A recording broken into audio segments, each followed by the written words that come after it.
step you take is going to be secure before you put your weight on it.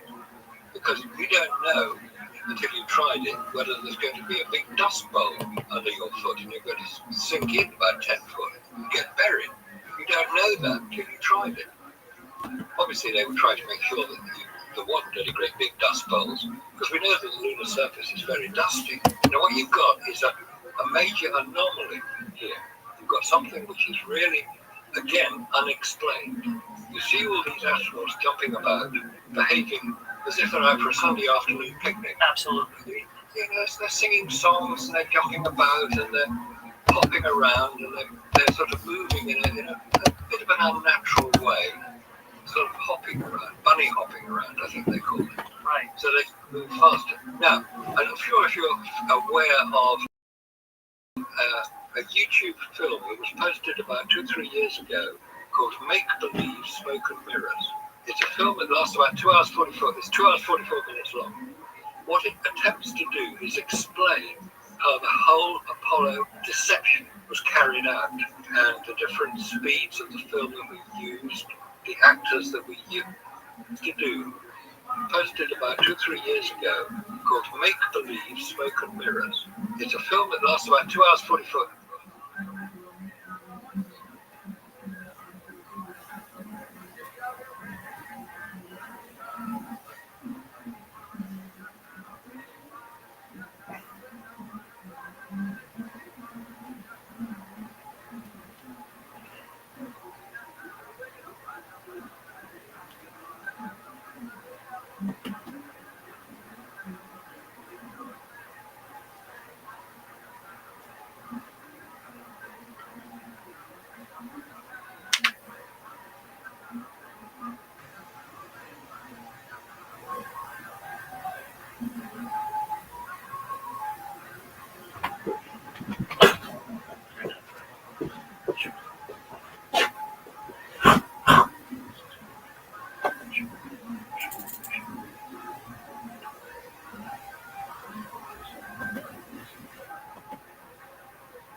It's 2 hours 44 minutes long.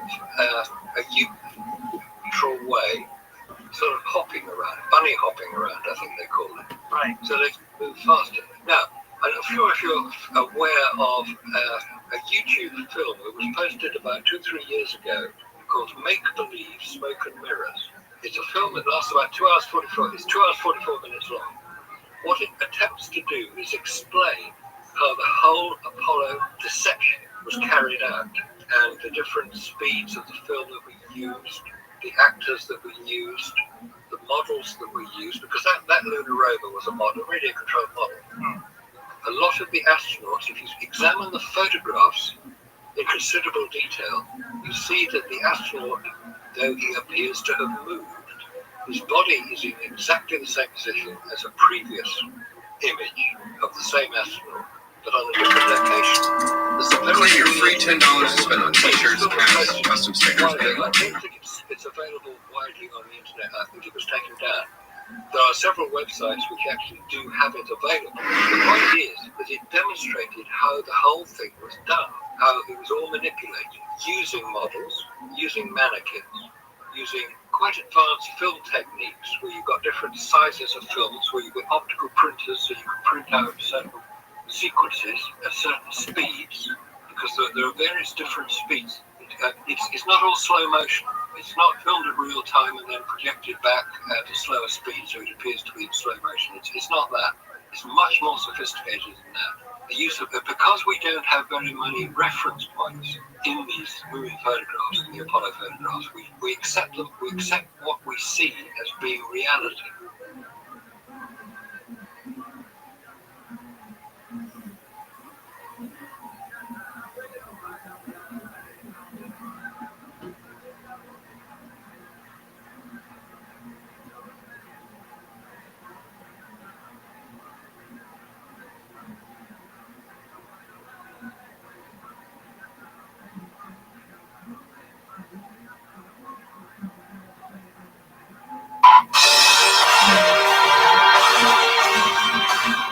All 6 missions. You click on a mission, you go to video of the clips. You'll see the different segments that they broke down. 90 clips. I had to grab each clip and put them together. Here you can see the list of the clips, and I put them together and made a giant edit, which I analyzed.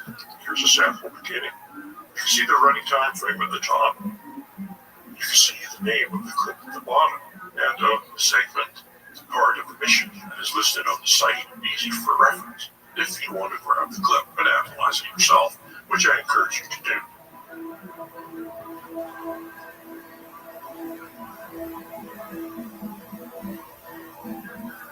Aside from that, there was the time frames of the clips for proper analysis. You'll find out why. It's obvious this is slow motion that's sped up. You can see the timing that was changed in a factor at the bottom, how much the length of the clip was modified. Here's another example. You can see the time frame at the top, and now the time frame at the bottom. You see them running based on the factor change. To the one at the bottom, it's not quite straightforward. There's quite a few different time changes they used. At the top, you can see the name of the current clip. You can see the name of the clip on the list, and that corresponds to the clip list on the NASA site. Easy for you to reference. What I'm showing you, go to the site and look at the clip yourself. Do your own analysis, which again, I encourage you to do.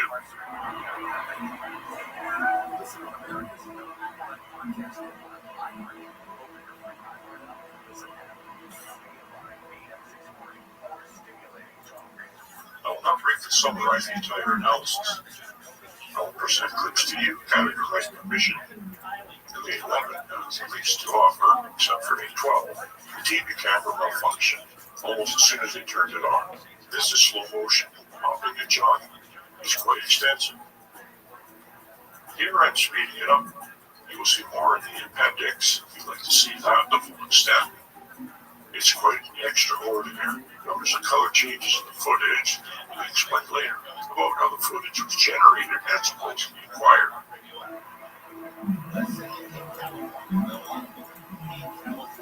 This type of footage and slow time frame sped up is very revealing. Almost the people get a clue that the footage is faked.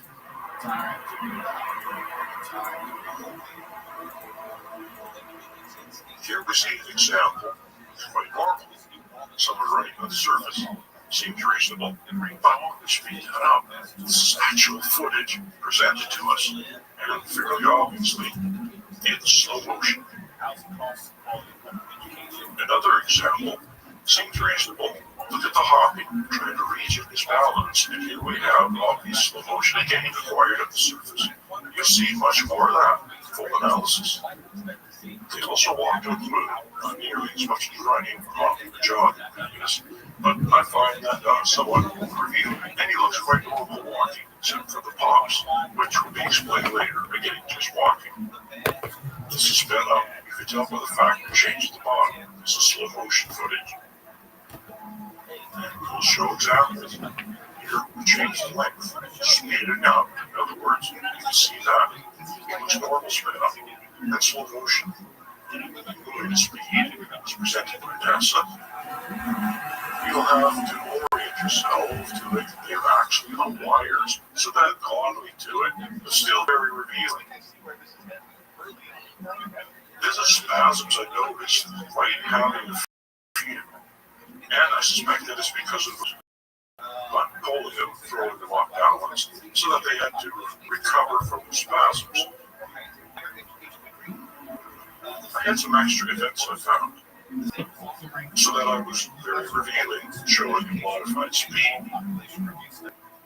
Here you can plot up the time frame factor change. It's my analysis and saying it's normal. When there's no factor change, this is what NASA presents to us.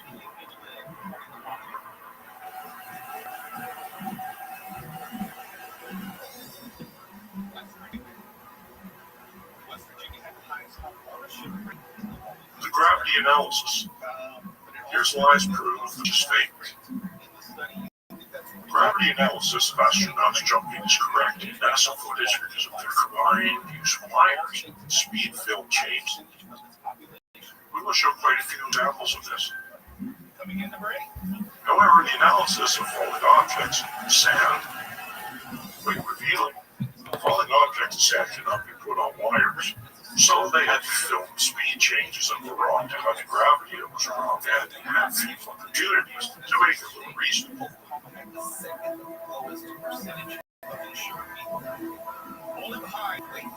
Here you can see it's wrong based on my analysis. I modified the speed to make it look right, and to see that the two compare together, and any factor change that shows that it's correct for Earth.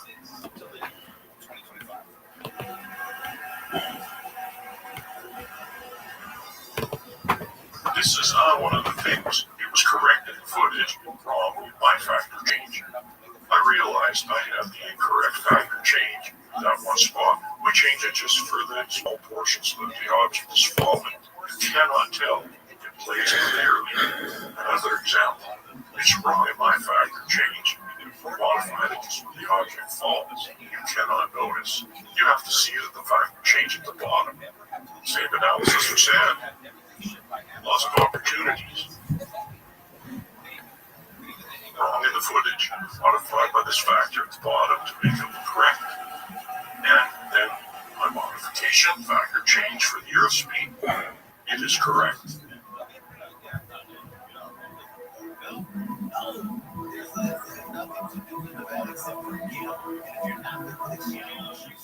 Just don't have a few examples of this. Be prepared. And of course, you can look at the clip for reference and go analyze it yourself.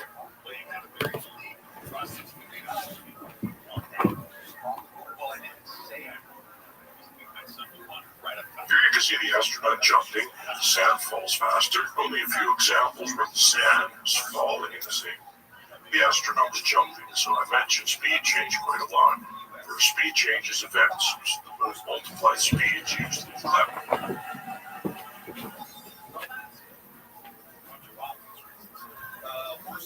Here we see Sam astronaut running away. Did you notice the fake that I used several speed changes? Here is an actual footage. It looks reasonable. He's moving fast, but watch. It will suddenly go in slow motion. That was presented to us by NASA. Here I found it because I use another time factor. It looks ridiculous, and then it looks normal back there. Several different film formats were used in different aspects of the entire hoax. I believe the TV footage was actually captured on 16mm film and then recaptured by a television camera. This is an optical printer we use extensively in the hoax. Different aspects, but an example of how a camera is pointed at the projector. The projector is projecting footage and the camera recaptures it at a different speed. Here we have an example of it. An A114 frames in slow motion, and then you can extract different frames at different patterns to create different FPS pieces of film. These are all the factors I have deduced were used in the footage. It's possible different ones were used, but I found these good enough. This is a model of the set. It was used to capture the footage. You can see that a backdrop, very large moon surface reproduction set was used. Possibly 300 meters diameter. This is an opportunity for enterprising science students to analyze the footage for themselves and deduce what size was in each instance. There was quite an extensive program conducted by Apollo to capture high-detail image of the landing sites. In fact, an intelligence service NGA has been developed out of this. Here's a Bell computer model of the surface using the footage, and that was quite accurate and extensive. Here we are, a POV of the same model. I am showing clearly in a backdrop.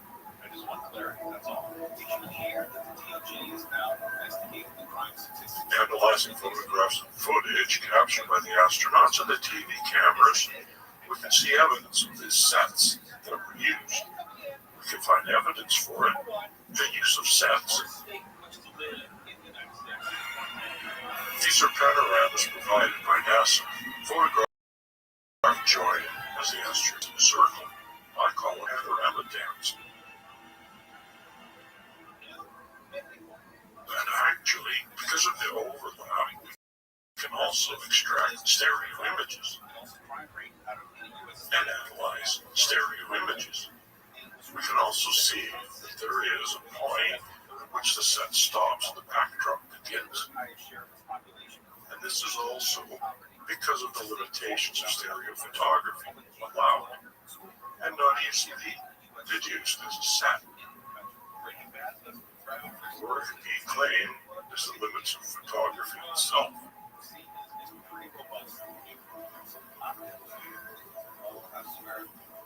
As we further go, talking about the wires and training and the balance between counterweight versus frame speed. But when we analyze the footage, the test footage, it will more clearly match the modified NASA footage of Earth than it does the simulator footage that we see here. Because of the low gravity, friction was reduced. You don't see much of that in the NASA footage. In fact, the extraordinary abilities granted by such low gravity are hardly discernible in the footage. And then we will look at the footage that somewhat reveals the use of wire. One wire at the top.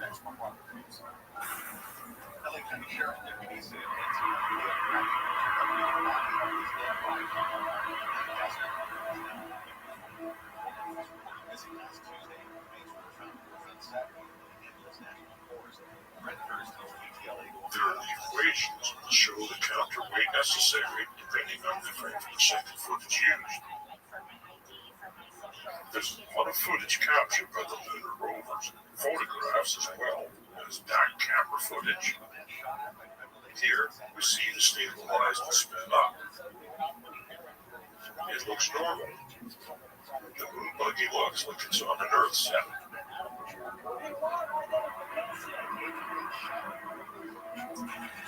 Here again, it's sped up, and it looks like someone's driving fast on a set. It's also quite possible this was a model. More analysis will be necessary to determine which is which. But they had some fancy setups with the simulator.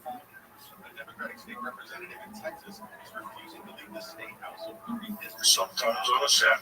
An example here, you can barely see the lunar rover, same model. There it is in the middle. They had a flight simulator setup with the complex modeling of the sun matching the generated footage. And all of this is alerted by system capabilities, which we will show later. This is a model of a snorkel cam. And of a quite possibly they had stop motion animation with the camera inside a model. Look at how tiny that model is. Look at the footage generated. This is extraordinary stuff. I find it incredibly beautiful. This is John Dykstrom, mastermind behind Star Wars, trained under the mastermind behind the Apollo footage, who I claim was the mastermind. Look at this incredible footage. That looks real to me. And this is all homemade from computer-controlled cameras. Tiny model.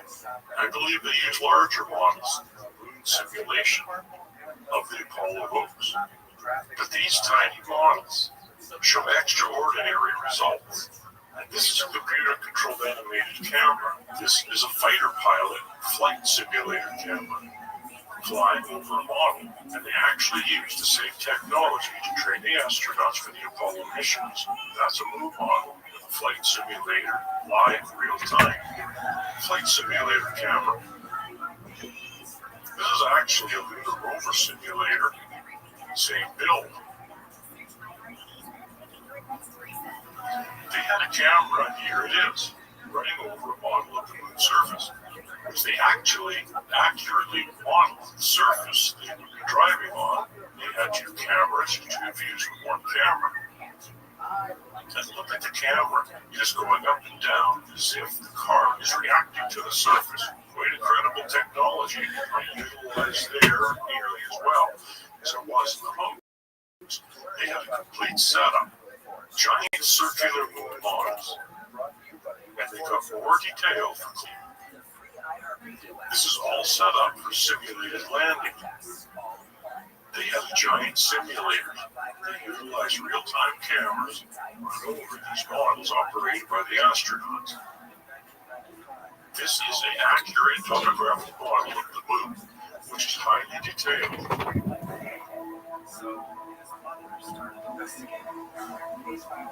It was actually used in a simulator. You can see how large it is. And I believe this is small compared to the models they actually used in the homes. Here is an example of it being utilized in a simulator. These are just photographs from the simulator. They're quite extraordinary, and you will reference footage later to see how easily that was utilized. This is the man I believe responsible for the visual effects, Douglas Trumbull. I will show you the brief history. There's plenty of information on the internet about him. I just mostly wanted to introduce him. We have a landing footage. This is specifically Apollo 12. There was a dust blast. But on Apollo 14, they kind of screwed it up. You can see the difference in the lighting in the craters. Because before the dust hits, it's a model. After the dust, it's the set. The lander was on.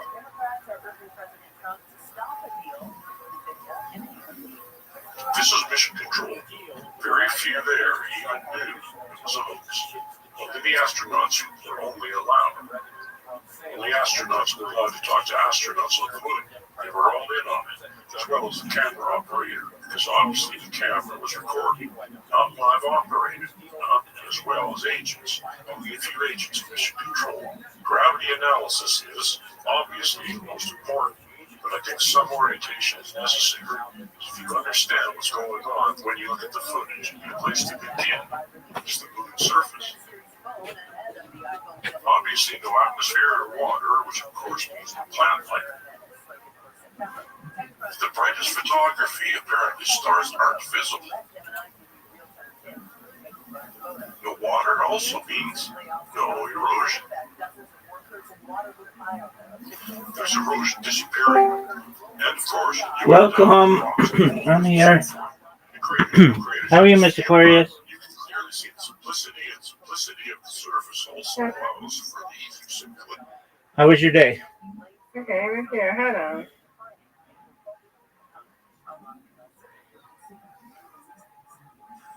What's worth watching and what's not? Curious Channels. What you watch Wednesdays at 12:30 on KFI.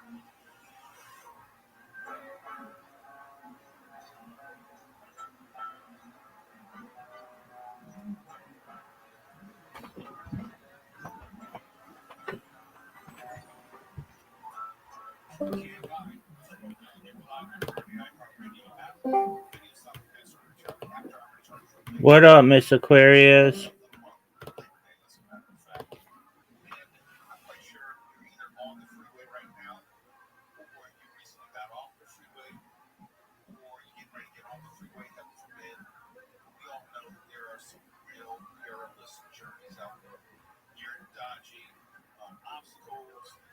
Crazy drivers, there are people giving each other wrongers out there. It's an unpleasant experience.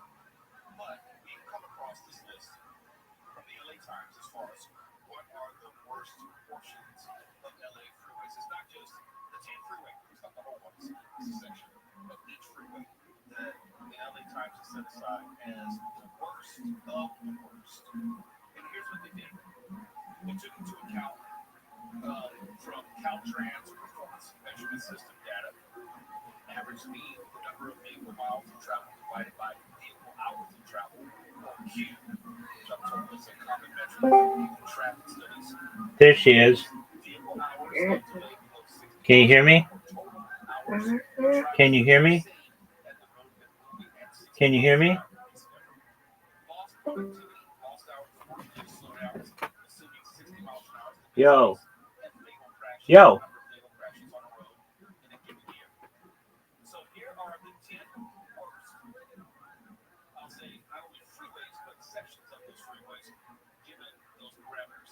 Coming in at 10 as far as the worst sections of Southern California freeway. Yo. Can you hear me? Can you hear me? I can't hear you, Rabbi. It's not me. I just went into another thing and I can hear them. Okay, can you hear It's me? got to be you, baby. I think so. Just one You on the moment. phone? No, just one moment.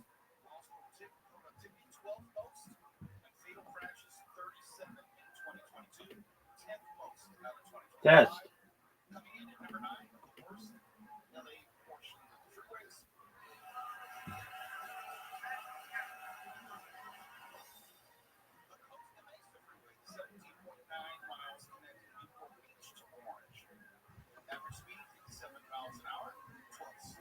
Hello? There we go. There you go. All the things, you know, it's a pass away. Right. We got it. How are you, Miss Aquarius? No. I'm good. How are you? I'm well. Are you ready for me? Yes.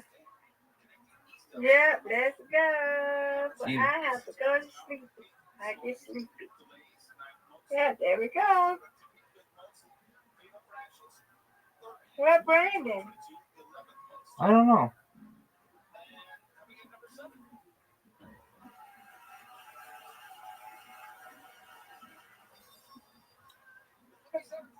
Okay, you got this, Rabbi. Get it.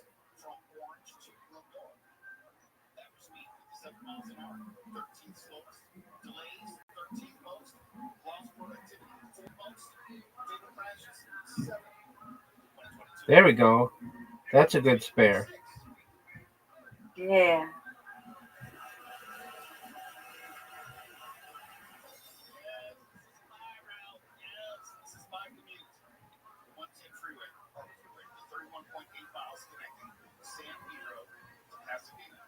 Trying to get through downtown. Average speed 54 miles an hour for slowest, delays 6 most, lost productivity 18 most. Single crashes. Oh, this is a tough split. This is a very tough split. You can get one. Oh, come on.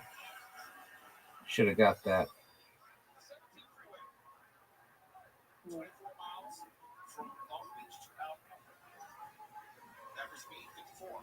Look at you. High five. Thank you. High five. Come on, come on.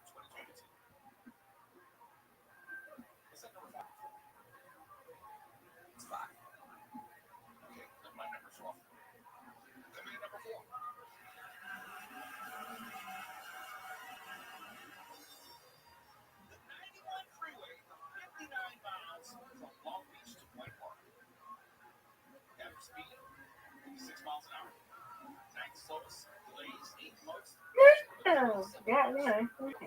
Come on, Rabbi, you got this. Come on. I'm going to knock that one down. Get it. I'll take it.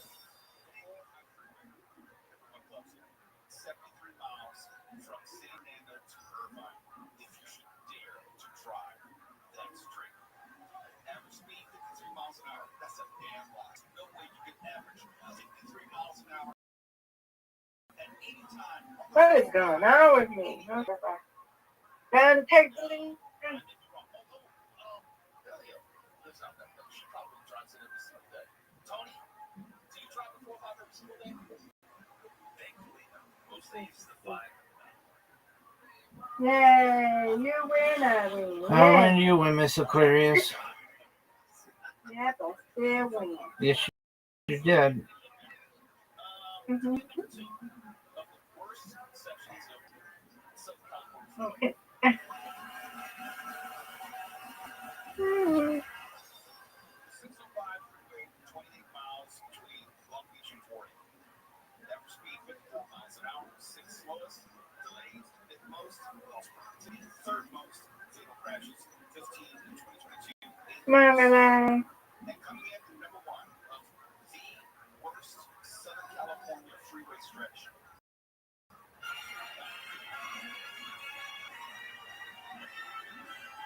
Get it. All right.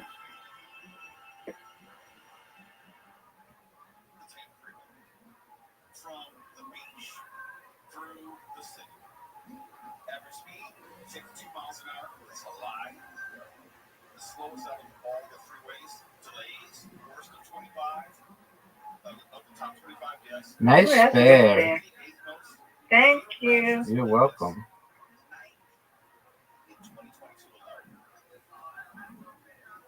9 just dragging on the Tig freeway. And did you know Let's that get it it. was originally known as the Ooh, good spit. Thank you. I did not know that. And it's also that Christopher Columbus Transcontinental Highway. It sounds much better. It sure does. Do you know the names of the actual names of the freeways? Like the 110 is the Harbor Freeway, I think. The Harbor, yeah, that's the meaning. I mean, you have to think 18 years of a traffic reporter for iHeartRadio. You tell us, what's the name of the 405 freeway? Or advanced, you've got the LA portion and the San Diego, San Diego freeway combined. I mean, like, does it have a name? Like, there's a lot of money. The name or something. The money. Right, you know. I think the 405, the official name is the Homicidal Douche Lord Freeway. Okay. I don't know if that's right. No, it doesn't sound right. Nice strike. Thank you. Yes.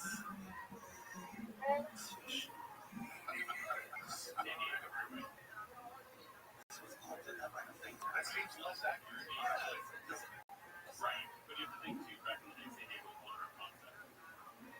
Wait. I'm looking right now. One was named the Los Angeles Freeway, and all these motherfuckers run to Los Angeles. So the 405 was called the San Come on, Diego. Rabbi, you got it. Short of San Diego. Right. It originally could be towards San Diego. That was the whole point of that. The 405 comes up on the Ultra Y. The 405 means. Yeah, the 405 means. Ooh. I'll take it. Yay. I win, you win, Miss Aquarius. Yes. You win, I win. Good job, Miss Aquarius. You're welcome. Good job, Rabbi. Thank you, ma'am. Alrighty, sweet dreams to you, and we will play tomorrow, God willing.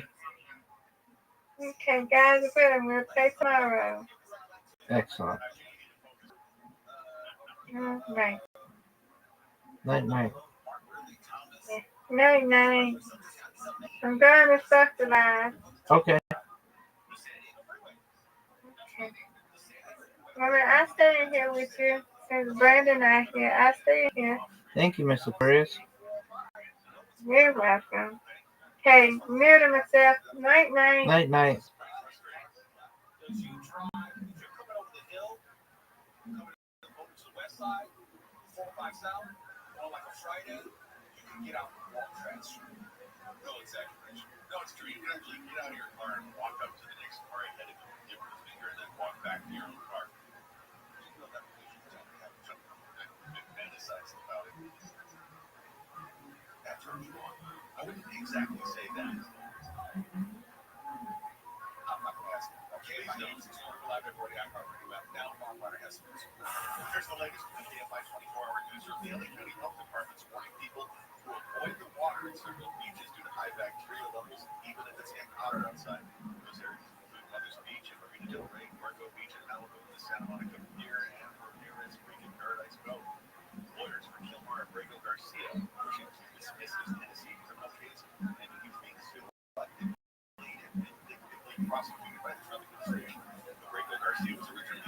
U.S. and what the Trump administration admitted was a mistake, but later alleged it was meant for the game. Oh, And Nebraska has announced plans for an immigration detention center dubbed Cornhusker Clink. I didn't make that up. From the OU.com Weather Center, OU Multi Business Software UD, mostly clear this evening, lows in the mid-60s. Sunny tomorrow with highs from 80 in the beaches to around 100 or higher. In the valleys 80 and 90. This report brought to you by Leinster.com. We got a stall on the 5 at the corner. I'm heading northbound right at Anaheim Boulevard. It's stuck in the right lane, so the back to the slow backed up to about Osborne Street. Then as you travel southbound on the 5, that's East LA approaching the 710, slow right there. Clears up just before the 605. And the red on the 210 eastbound in Glenville hasn't connected to the 57. Southbound shut down, so that's causing a busy ride lane. Southern California's most accurate traffic reports. I'm Pedro Moreno. The phone. Get into summer with IR80. Rewind to a decade of music that defined a generation. From Madonna to Michael. And more. Commercial-free this weekend and every weekend. Open the free iHeart app, search iHeart80s, and make it your next reset. So, Forest Room, that's not a closet, that's a river rushing through the forest. Forest rivers provide over 100 What? I can't hear you because of the vacuum. That's not a vacuum. That's the trees in the forest, filling up the air with green. I didn't know the trees were so amazing. Yep, and the forest gives us shade. Trees supply. Awesome. This one's forest more. Visit the forest today and enjoy all it does, just for you. To learn more about the forest and find one near you, go to discovertheforest.org. Brought to you by the U.S. Forest Service and the Ad Council. Americans' confidence in the government's ability to ensure food safety is hitting a record low. A survey of consumer habits found that 53% of Americans say they have at least a fair amount of faith in federal regulators. The confidence was previously around 70% for 2007 to 2019, before falling below 60% for the first time last year. Researchers say the drop was driven largely by distrust among Democrats. I'm Jen. Tricky out. Another person is not in Legionnaires' disease in New York City. The death toll linked to a cluster in Harlem, 5. Now more than 100 confirmed cases. Meanwhile, Riverdale sharpened the National Civil Rights Attorney Ben Crump in the announcement of a lawsuit Wednesday connected to the Legionnaires' outbreak. New Jersey health officials are investigating what they believe is the first acquired malaria infection in more than 30 years. New Jersey health officials working with the CDC to identify the hospital source of the infection. Health update, I'm Scott Monroe. We're Caitlin and Tyler Belterra, and we've got a new podcast, Kate and Ty Break It Down. That's all. Marriage, raising kids, trauma, figuring out who we are in this next phase of life. Marriage isn't always easy, but it's worth it when you're living. And then there's just figuring out how to survive being focused on the parents, not losing their mind. So follow, rate, and review Kate and Ty Break It Down wherever you listen to podcasts. Listen on America's #1 podcast network, iHeart. Open your free iHeart app and listen in. The free iHeart Radio app is #1 for music, radio, and podcasts, all in one. Discover a new podcast from our library of over 350,000 titles. Here's an iHeart Radio podcast preview. Recent cattle drives on May Day have an eyewitness report of a mid-air explosion. About all of those homes, one of the British Columbia air disaster launch yesterday claimed 32 lives. I really wanted to know what happened. His name is Scott. Angry. It has always been a big secret. The 4 leading suspects. Gambler on plane insured for $125,000 injury. He had 1 or 2 murder charges against him and was included. Maybe what had happened. Do you have any friends? We were told nothing. I wasn't sure he was existed. But Joe, I have found him today. Like the guy? The guy. Listen, do you know what we did? We have a very good idea of who the responsible person was.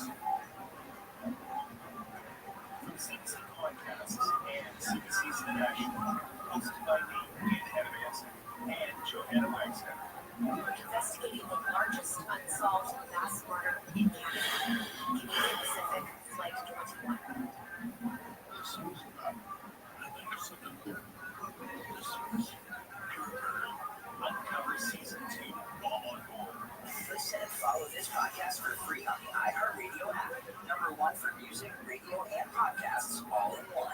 KFI AM 640 or stimulating talk. Conway Jr. tomorrow on the Conway Show. The veterinarian checks in, who has all the answers on summer illnesses and some additional things you need to know about heat and your pets. The vet joins tomorrow on the Conway Show.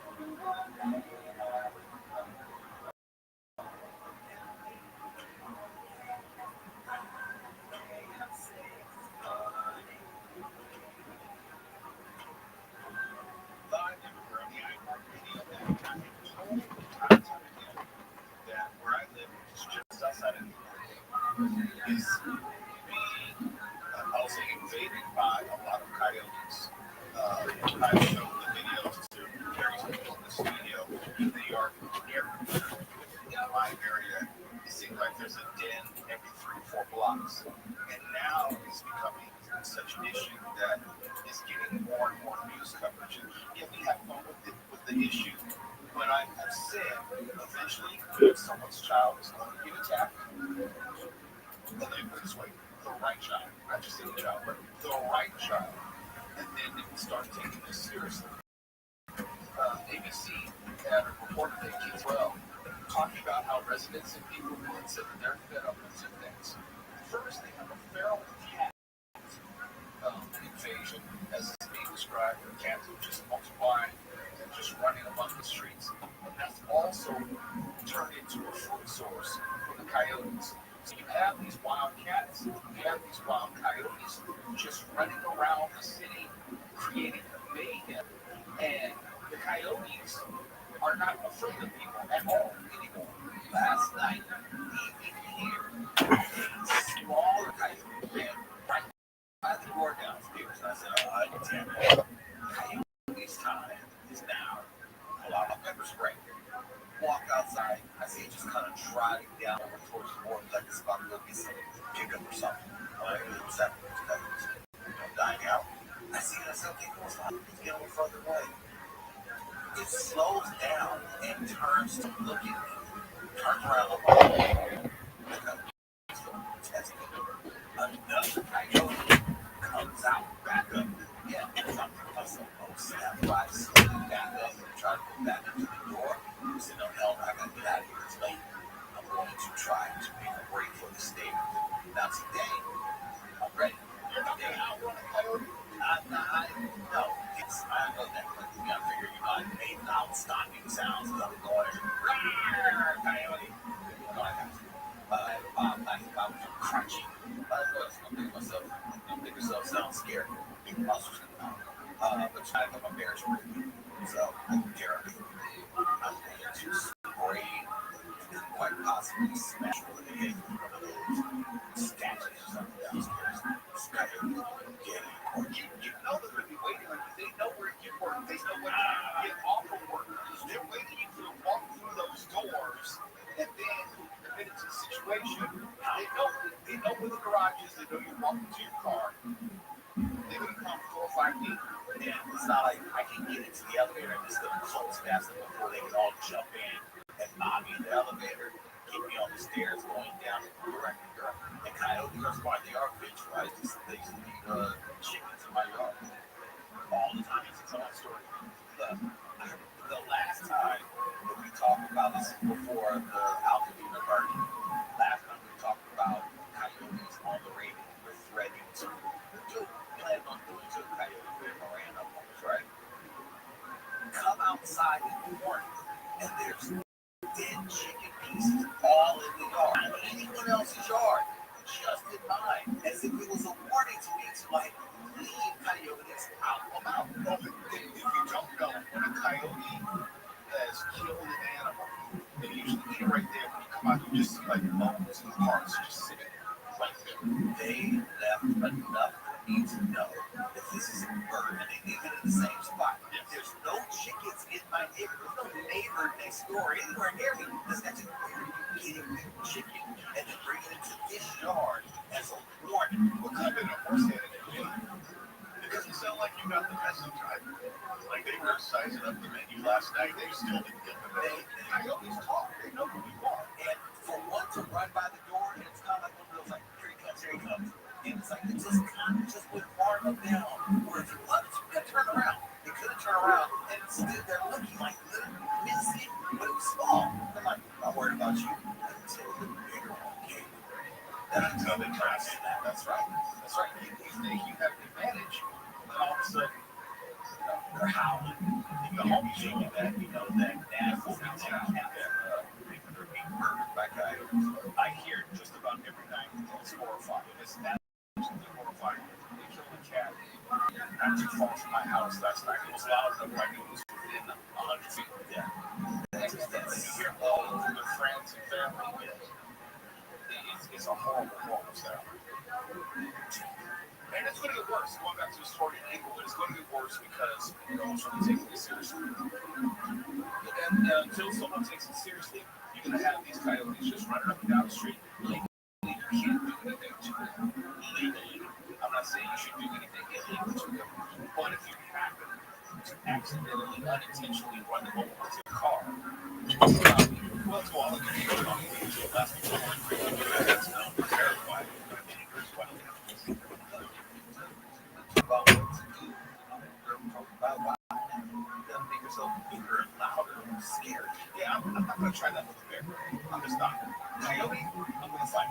No, I don't know. It's like with Mark Kelly. I'm on. No, you won't. I'll crinkle bottle at you. It's home. GMI X 411 40. I remember you up. KFI-KOST HD2 Los Angeles Orange County or simulated talk. So we should just take your word for it. We can't like 24-hour news. The LA City Council has called for federal immigration agents to be identifiable. Here, one more time. Federal agent instructs the city attorney's office to draft it's required LAPD officers to verify the identity of any federal agent. Ultimately, just to make a source of immigration enforcement in LA must verify communities. Writing about warrants, agents are needed to identify themselves, parents and workers that powerless or invasive fear. Think about how vulnerable that moment is. The council also included other immigration measures and request to the government records to enforce their actions.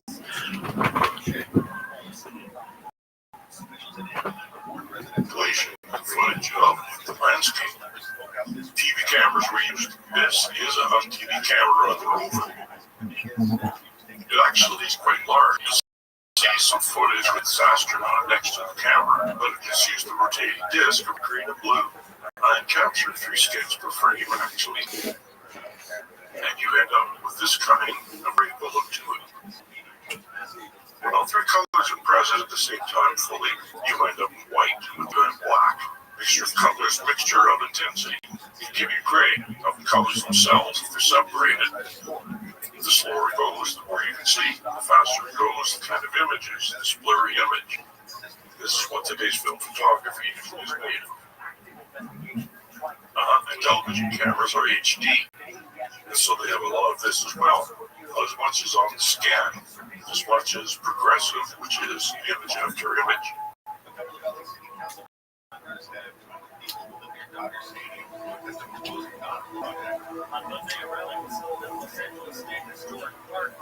This is what many of you are used to at this point when you saw NTSC video. You would see on scan lines and even scan lines. And as the object moved, you see the separation. They call it combing. And this is an exaggerated version. So as you can see it more clearly, sometimes there's a little blurriness, a glow, and the residual image, and so it softens a little bit. It's a little more bearable. But you can also see the style of motion blur here.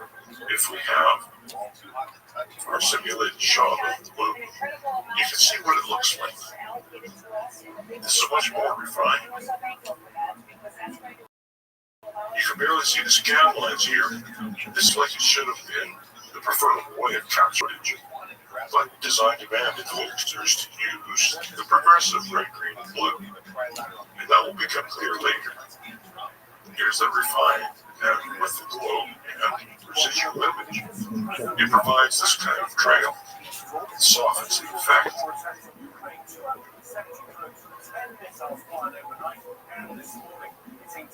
And of course, they have it simulated. There it is, just a shaky camera. Now we show rainbow motion blur.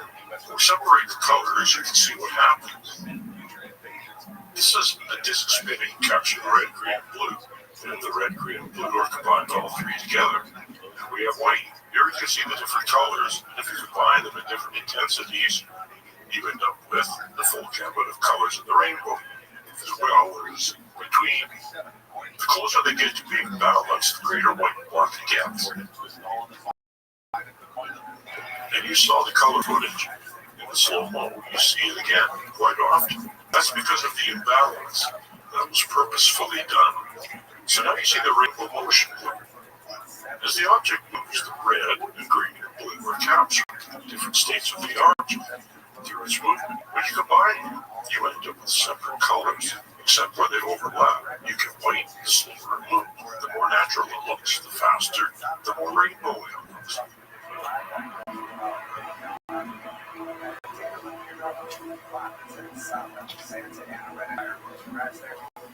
Then we can have the glow effect, as well as the residual image.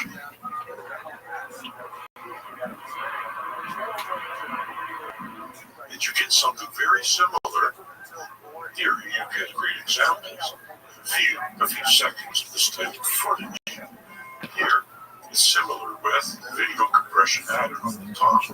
So you can see, why does their image look so crappy? It was purposely done to disguise what is on the road. But it will be added to the hoax. Here are direct examples of the rainbow motion blur. The faster the object moves, the higher the contrast. White over black becomes very obvious. Gray over gray, not so obvious. Some of these are looping. That's why you see them repeating, because they're just short clips. This is the full presentation. You'll see it throughout the analysis, except in a few cases, in which I have put them in the appendix so that you can see the full presentation of the clips. But in this case, there are a few enough clips that are showing the entire presentation that I think is advantageous. And then we'll go through the specific examples at the end of the presentation. Here are the clips. I will turn some yellow and subdue them. Will not be utilized in this analysis. You can see the ones that I will analyze. Go back and take a closer look. Find which ones you like. Look at the smeary, distorted, crappy look. And, of course, those are my clips. Our factors changed except comparison. This is the moon speed. This, I don't know. I'm not sure. Obviously, it's very slow. I just wanted to show you so that you can see the rainbow effect. We'll be analyzing thrown and falling objects. It's important for you to understand why, what you're seeing. I cannot completely explain why. This is quite a complex pipeline they utilized to generate this imagery. It's 24 FPS was the actual speed, and then it was shown here at 30. That's what I have ascertained prior from the NASA site. 30 frames per second. So sometimes it just makes it very difficult to analyze, to reverse engineer. But we have enough control. That is, we can analyze the falling objects for gravity. There's a shimmery and otherworldly effect established, quite extraordinary.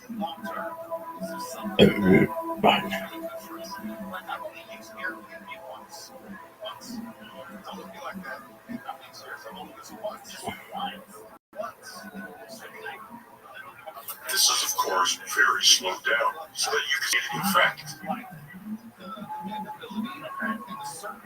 Here, sometimes you'll see it, it's compressed. Sometimes you see multiples. It's not very straightforward. We may never completely understand how they generated this imagery, but we have enough control to analyze for gravity. So that you can see the severe compression as well as distortion.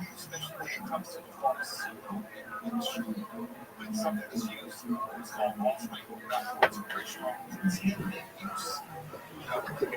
And these blood pressure drugs all of a sudden they realize that in any direction, all of a sudden diagonal.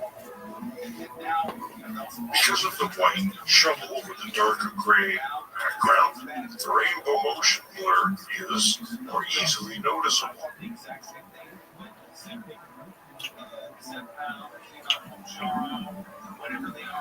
And of course, the extreme movement. This is frame by frame. What specific changes are occurring, I do not completely understand. I have not completely analyzed for that. I do not see a need for it at this time. Then there's the camera's utilized lenses. There's distortion as a result. You can see this on the camera. That's cut in half so that you can see the glass inside. Lenses are curved. They're curved more extreme, less extreme. There's an array of lenses. This creates a complex, really complex situation of light movement through. And then you see the extreme curvature here, depending on the lenses utilized. You end up with a certain amount of distortion. Here's a graphic example of distortion. This is a fisheye, an extreme fisheye. And this is the opposite. It is called pinch and push, I believe. And you'll find the footage. This is the kind of distortion that you'd see. It helps disorient the viewer as well as it can make things look further away than they really are. Frames per second is a very important aspect of this focus. You need to understand it, so take some time to understand it. A projector. This is how the film is run through the projector. The arm's grabbing the film, moving it along, with a spinning disc letting light through. You have reels of film, and depending on how quickly you project You're supposed to watch me, but this time I got you. This time I got you. I'll watch you this time.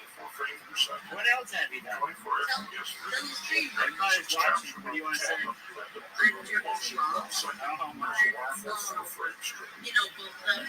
So on your dick. Just jerk you off until you can handle it anymore. I soaked in my tits, I soaked in my pussy, and we handled that. We handled it. What do you think about that? You said to say that. You said to say that. I'm a virgin. No, he's a fucking liar. I took that bar. This is not even a blowjob. I took that bar so and jerked him off to completion. Thank you very much. Listen, you never gave me a blowjob. Now you're just like, I jerked you off. Is that all you done? No. What else? Put it in my butt, put it in my pussy, put it in my mouth, everything. You've entered all holes of my life. We still gonna do the 30 minutes of years. I'm so sorry. I'm not. I still gotta go in your nose.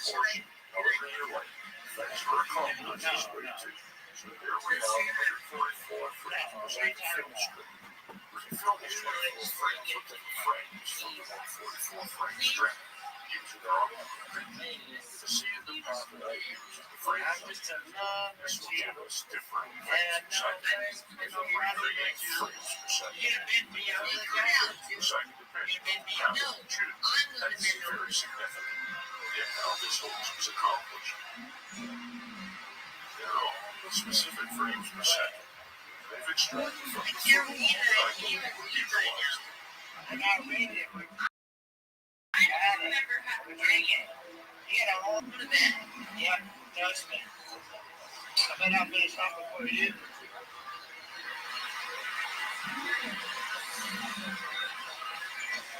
You're right. Here you can see the pattern of the frames and the ones that have some in between frames, which you can use for the rainbow effect. extraordinary setup. Very fish effective.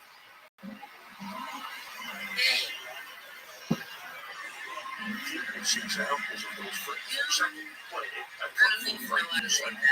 You got your phone, like pick your phone up. I don't even know what you're talking about. Put it in your bush. So you get different speeds of action. You can take 34 frames per second and play it at 24 frames per second. You can take 59 and play it at 24. How it was captured, or the speed it was captured or generated at versus the speed I played it at. Those are the factors of frame length.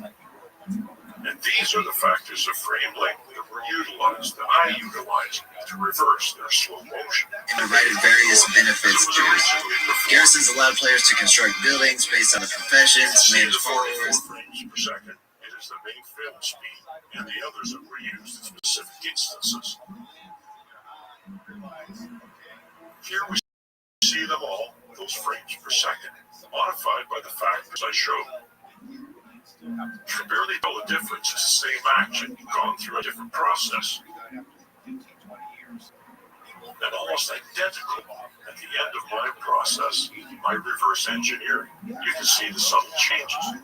You can see some time frame changes used of a 144 frame film length. And so you can rely on the process I used to reverse engineer this action. Now, the other complication mentioned was the fact that I was captured by 24 frames per second, yet shown to us and presented to the website at 30 frames per second, because that was normal NTSC frames per second. I did add some stuttering at the bottom of the 30 frames per second, and at the top it's also 30 frames per second. But I added stuttering, which you will find in some of the footage. There's a phenomenon that I find quite interesting, is that the distortion of the footage, because it was broadcast from the moon, did some time changes where it actually went backwards in time and started up again. It remained in sync. That's a phenomenon that I think should be explored more, but of course I won't, because it wasn't real. It will just confuse the viewer and make him think like it was coming from the moon. Now we get to the gravity analysis. Here you can see and show you how I came up with my graphic for analyzing gravity. The blue is Earth gravity, and the red is moon gravity. You can see an obvious difference. The moon objects fall slower, while the blue objects fall faster. You won't see those animated in the analysis. I'm just showing you how this graphic was generated. The footage was matched up to the astronauts, so that the astronauts were the same size. Based on that, the analysis was generated. You should familiarize yourself with the number on the graphic. They represent frames. The object should take a certain specific number of frames to fall every time. There is no exception. Gravity does not change. And because of the frames per second, 24 frames per second here presented at 30 frames per second, it's the same thing as 1 second of their time. And you can tell by the sound sync. It's 30 frames per second. You can tell by how many frames it could take an object to fall on the moon. In a certain number of frames at a certain distance. It doesn't change. So here we have astronauts jumping for various reasons. Locomotion, fun, who knows? There obviously was no jumping. And the first three that I could locate were mostly an A-17 here. And of course they had the astronauts on wires. So in my analysis, the gravity was always accurate to the moon. This was a frames per second combo with wires. And based on the equations you saw earlier, about 46% of the weight staying up on wires. So it was quite the same as the wire simulation. Weightless quality, or lower weight quality. But of course, combined with the frames per second, which was 44, they always fell at the exact right speed. Here we monitor at the top of the head, because no matter what part of the astronaut you look at, as long as you can clearly designate where it is, at the beginning and ending of the jump. We are also taking the beginning of the jump to the apex where it stops going up, or the apex down to where he landed. If you question my choice of these, then there's not much I can do about that. But I was as accurate as I could be. You can see I matched up the astronaut to the graphic based on where the feet were located. And if it were leaning forward at the top of the pack, it's where the top is. And if you see it leaning over, that is very accurate. The pack doesn't really go much over that. The astronaut's head. Based on where the astronaut is located in the suit. Eye level about middle of the visor. P15 9H272 Alien Tree. Rabbi Rothschild AMA. Rabbi Rothschild. Foxtrot. Tolkien Life Room and Showtype Rabbi Rothschild in YouTube Unfiltered. I lived for more than 20 live streams. Rabbi is live on YouTube 24/7 365. For more than 3 years. Rabbi has more data on internet than anyone ever. Futurology topics like anti-gravity, GRC, Santa Claus, machines, invisibility, UFOs, alien disclosure, and all things shared to be a trillionaire. Thoughts assemble. I was on that shit. Stocks pumped out. Emoji angel. Devil down to work on some projects. Hit me on X. Love to see it, but I have to kill TTS for a while. And I hit you up on Discord projects. Internet appropriate. Definitely. Appreciate that. Why did I just go on a mission trying to find that rabbi guy on YouTube and like go in and promote his chat? Yeah, for the most part. I can show you some ones I just did. Drills.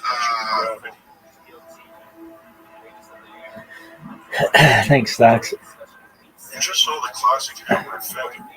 That was one of many. Several dozen here. And they littered the moon, literally, in the last few missions. And there were quite a few opportunities because they were walking around on wires, running around on wires, and acting very comfortable on the moon, where it's a pretty dangerous environment. Listen to the Ghost Therapy podcast on iHeartRadio app. So obviously I didn't analyze all of these. They're not always really analyzable. You can, I showed you, after the presentation of these clips, you'll see which ones dissolve away as yellow. So the ones that do not include. And as you can take a closer look at this for yourself, and see, you'll find something different.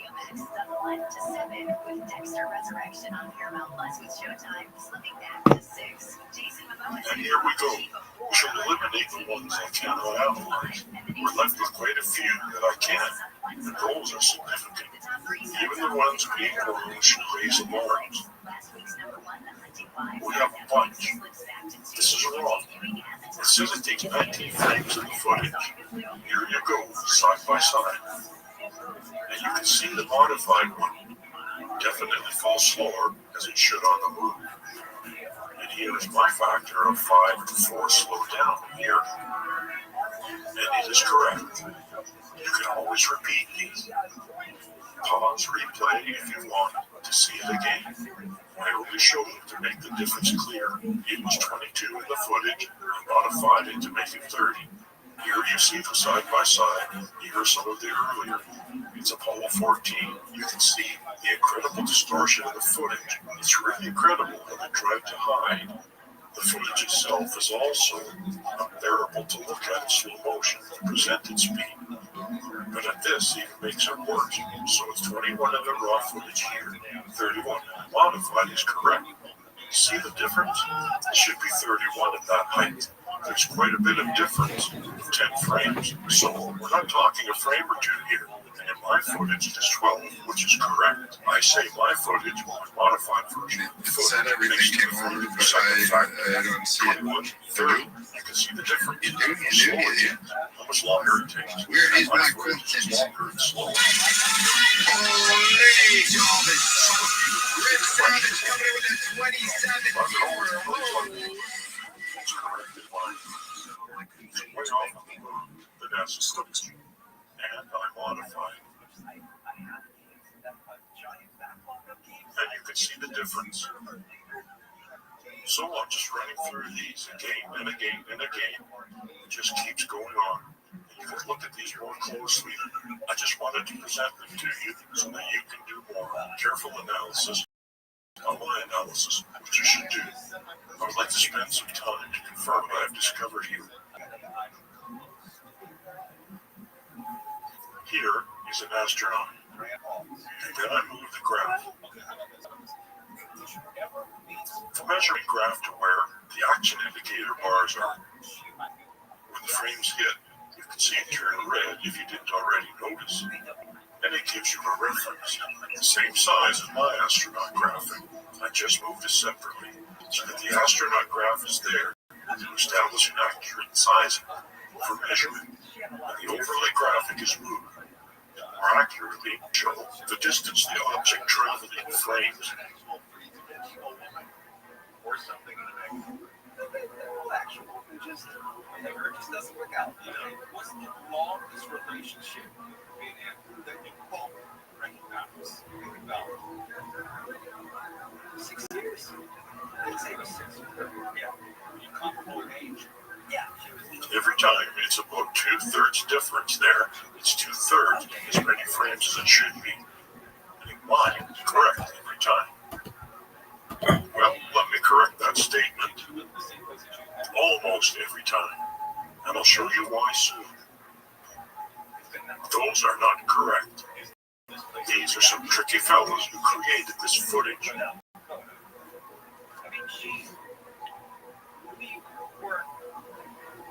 By the time I bought my house, me and her just talking once in a while, drifting on her stuff. Are you friends on Facebook? She follows me on Instagram. Let's get her on the show. When was the last time you talked to her in person? Oh, God.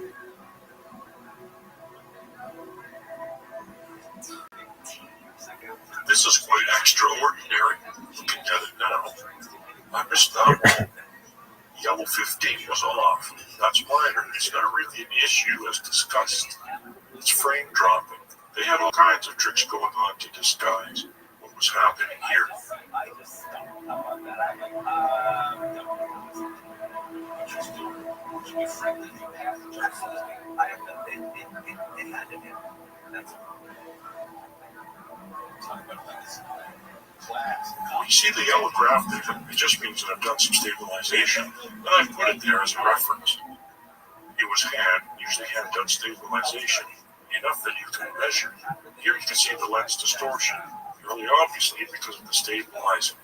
And here you can see how the same objects in the background get distorted as they approach the edge of the frame. These are the past one, this one are really extraordinary things. What's happening here is that it's wrong in my footage. And it was like, why is that? Well, I realized that it did a frame adjustment. Notice the factor change at the bottom. 0.41 equals 0.54, 0.41 back to 0.54. They changed the factor during the throw. The object movement to simulate the move, the proper speed, and it jumped back, and you can't tell. They may not be doing these for this. There's a whole section on speed change.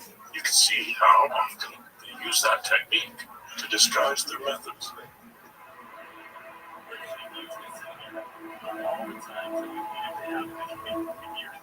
Again, you can see the factor change. This is a harder one because the camera is moving so much, but it's clear to me. You can see that I have multiple versions of the graph. One is in the background. You can see that I have two men astronauts because I'm trying to measure how far it went. I do the factor change and it works. 0.41, 1.41, because that's film and normal speed. And you have to multiply that film speed by 0.41 to achieve simulated moon gravity. Now these points were in the analysis presentation.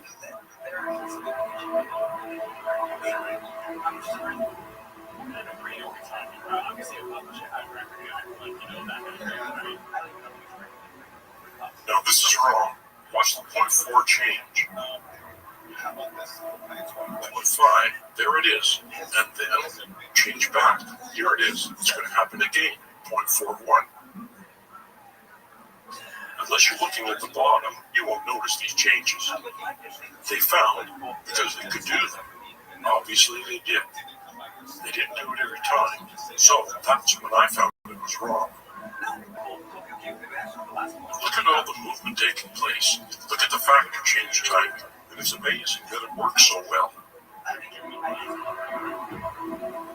My friend met her and said, "Oh, you two would be great." And we met at a concert. Because we both like the same band. And she liked the band. And this is close. He likes this band. It's like we're now friends. That one was long enough for a year and a half.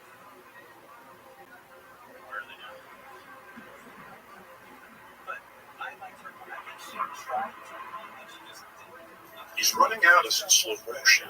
There's a speed change right in the middle.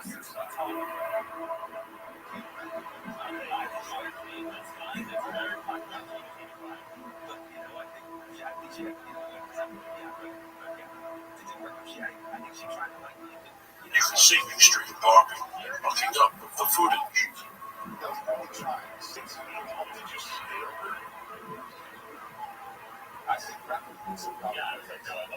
Here's the classic event. Now we get to the sound.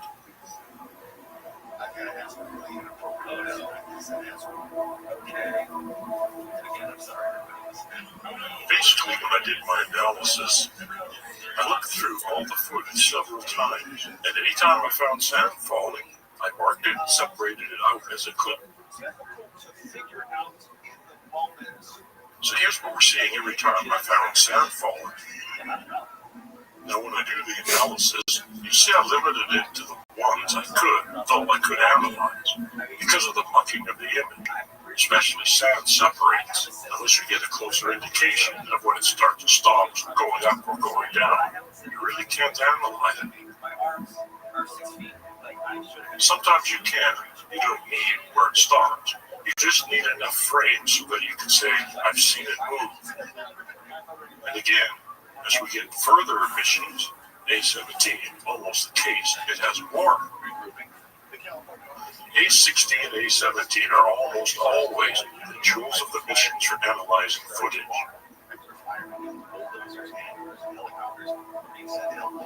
Already on standby. Weather Service says a heat event is forecast to last through the weekend. The high risk of fire. The hotel in Santa Monica is accused of underpaying its employees. Here's our graph astronaut for measuring, and here you saw the sand falling. It's wrong. I say 31 frames. I'm showing you clearly where it begins and where it ends. It should take 40 frames. Now I am confident in my discerning where the sand starts to fall when the front edge hits the ground. Justice Department has missed today's deadline. And it is correct in high footage. The Jeffrey Epstein case. BBC's Alex Brown says the Republican-led House Oversight Committee says the records will be ready on Friday. It's really unclear, for instance, why they didn't subpoena former FBI Director Chris Wray, along with all the former attorney generals and former FBI directors. It is very blurry, very difficult. I would go back and forth and see the changes on the ground, and wherever I did, I could discern where the sand hit, even if it's totally off a frame or two. That's minor differences we're seeing here. Watch closely. Compare the different rates at which the sand is falling in these images. It is easy to see that this footage that NASA presented to us was in fact slowed down and then sped back up again to match the gravity on the lunar surface. And when corrected, you can see that the sand is actually following the Earth's gravity, as shown in these examples. Watch as this astronaut drops the sand from the shovel that he's trying to get into the sample bag. Notice the difference in the astronaut sidestepping in the left frame versus the right frame. You cannot have that happen in lunar gravity. This was clearly filmed on the Earth. When I stopped before it hit the ground, I couldn't read clear when it hit the ground. But you can clearly analyze any point during the fall if you want. So I stopped here. The rate is the same on those frames. I encourage you to do your own analysis of these two frames and the ones that will follow. What you will find will be very interesting indeed.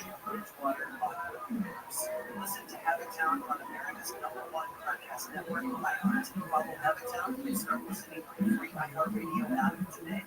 In these frames, watch the difference in the speed at which the sand falls. You'll notice that the sand in the left frame hits the surface first before the sand in the right. Again, please notice the clip. It's right next to the bottom. You can go to the NASA site referenced earlier in this presentation and look at the evidence for yourself and determine for yourself what's going on in the footage. Try to keep a mental note of how many times you are seeing things fall in this clip. Note the different rates at which the sand falls on the left compared to the right, and then back to the middle.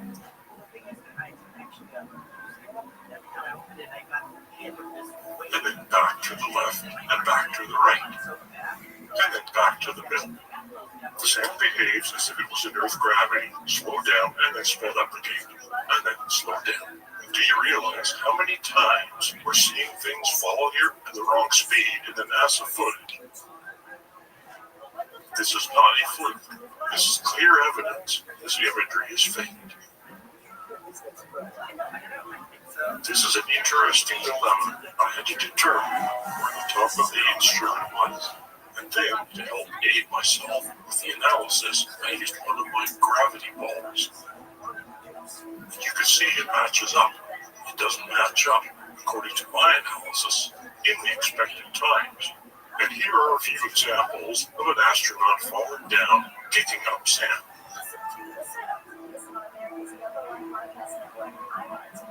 And here, scooping and tossing sand with a shovel.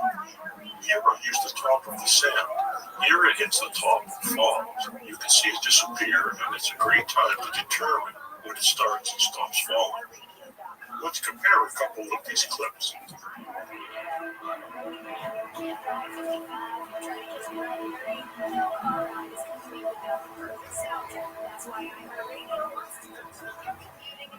He did a lot of shoveling, so I have a lot of opportunities to measure.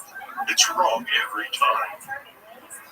To demonstrate this, I will speed the footage up, slow it down, and then speed it up again to match what was actually happening. And as you can see, there's a got it wrong again.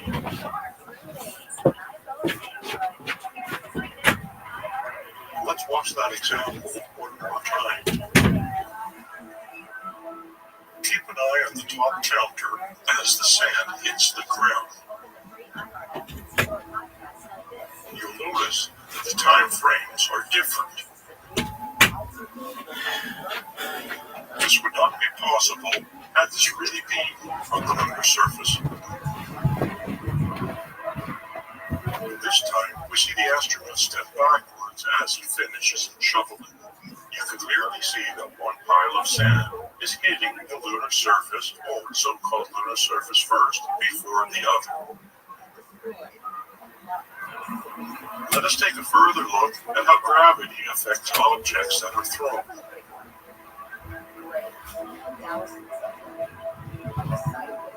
And of course, they did the same thing that they did with falling objects. Whenever they could, they did a speed change event. Factor change to frames per second change to hide that this was faked footage. There's only a few of those. I find those very interesting. When the astronaut is jumping, at the same time sand is falling, and you can clearly see that the sand falls faster. This is the moon speed that NASA, aka NASA imagery, has been presented to us. Look at the way the sand is and how it hits the ground before the astronaut does. They should be flowing at the exact same speed. That's what the hammer and the feather was all about. It doesn't matter what object you drop, the same height, they land at the same time because there's no atmosphere to slow them down. Slowing down the more air-resistant objects. So here, the sand is up with his feet. It totally clears out below him. Then he lands. In all of these examples, sand will always land first before the astronaut touches the ground. And here are a few more clips slowed down.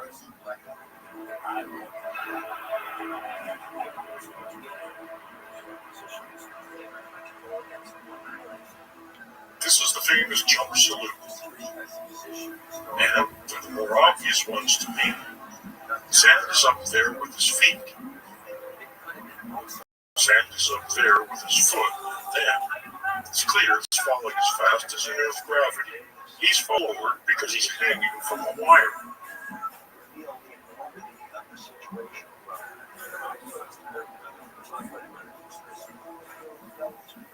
The sand falls faster, while the astronaut is clearly, again, hanging from a wire.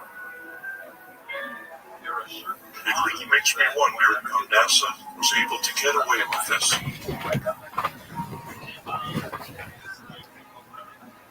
Here, we will go through some speed change events. These were the film factor. The film factor, or frames per second at their end, was changed midstream. When we're looking at the footage, that is, it did it quite often when we weren't looking at the astronauts. And here we have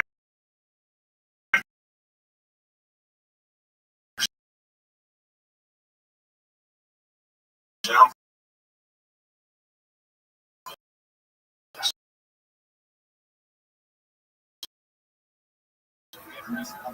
While we're watching the astronauts move around, they changed the frame per second. They didn't slow them down as much. They were close to the camera or doing detailed action because they were just, well, they looked too ridiculous.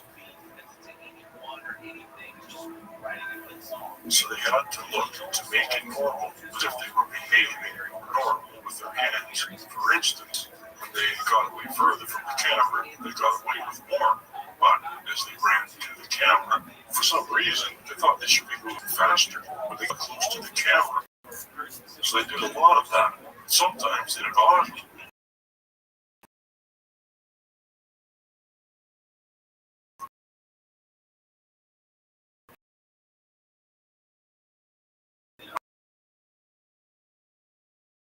I'm not sure why they made the decisions that they thought they did. They thought it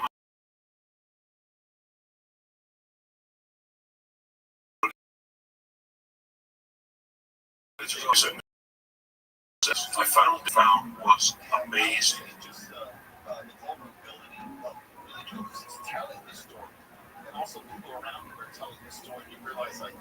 And we're going through all of these events. If you watch the fact here at the bottom of the footage, you will see a change midstream.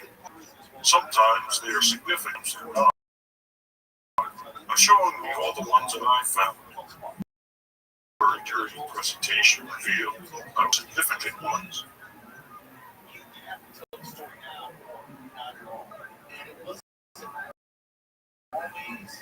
Here you can see a figure of this one.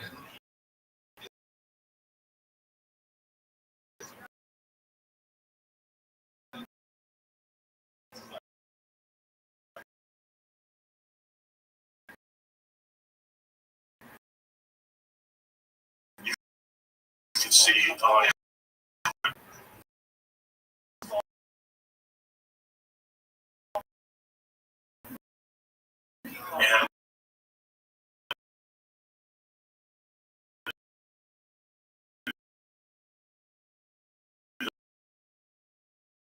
and it's the camera for 5 factor.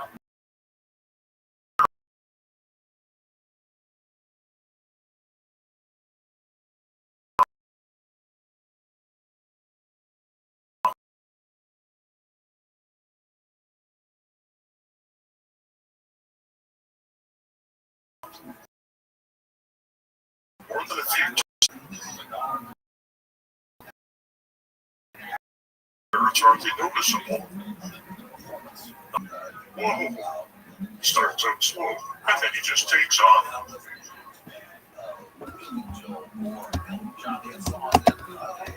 There's that stuttering look again, somehow going back in time, and forward again. I don't think that happened in any legitimate footage, ever in the history of footage, except for on the moon. There was a time in which they wanted Billy Joel to work with Billy Joel said, I want to be compared to Elton John. And so, My sound is this. I don't notice any changes they did. Elton John's band continue to make their direct comparisons. It's a subtle change in slow motion, but when I was looking at it here, it looked fast, and I did the adjustment to look better.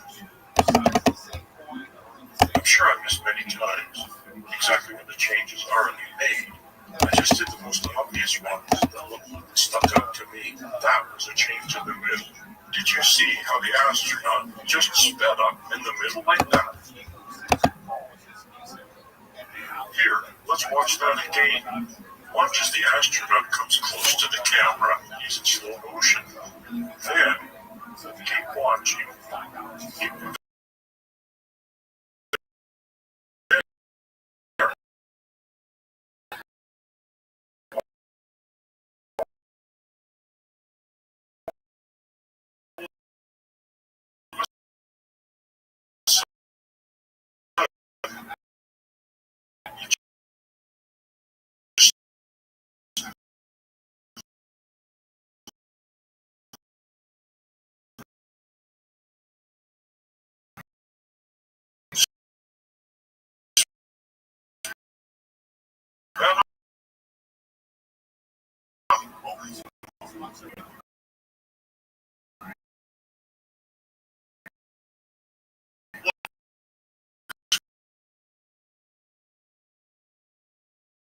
a constant factor.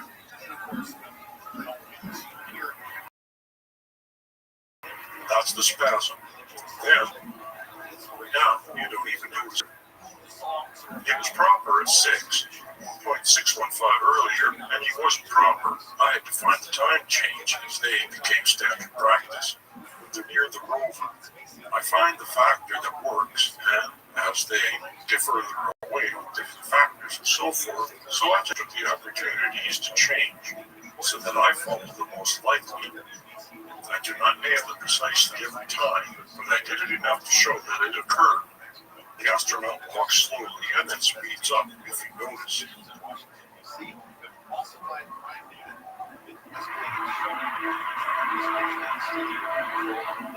Look how boring this footage is. It's amazing at their movement speed. No wonder. No one wants to look at this. You want to go to sleep.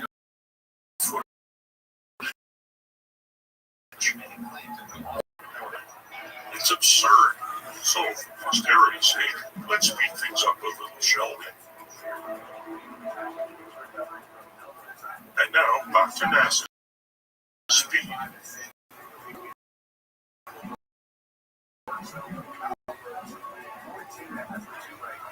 So again, my standard way that it was the factor that needs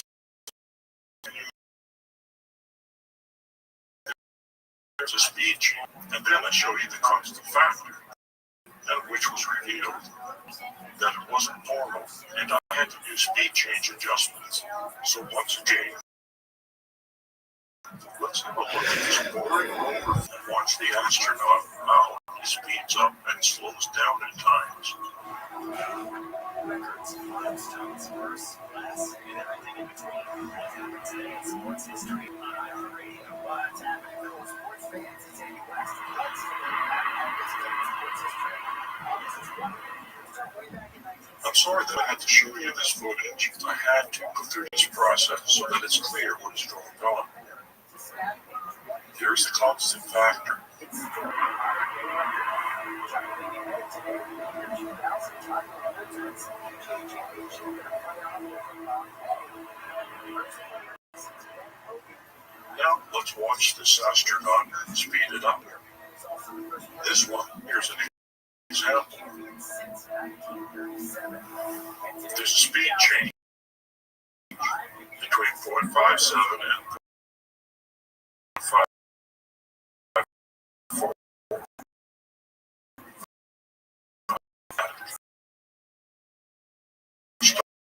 Change and allowed them to hide the factor change, so the astronauts were hanging from one.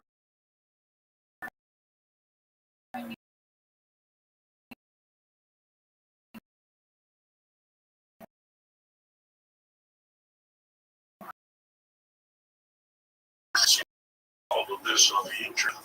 You can see the fancy understructure. It's going to have to be pressurized, and well, it's got movement.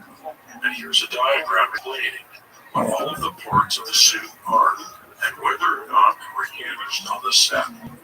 They could have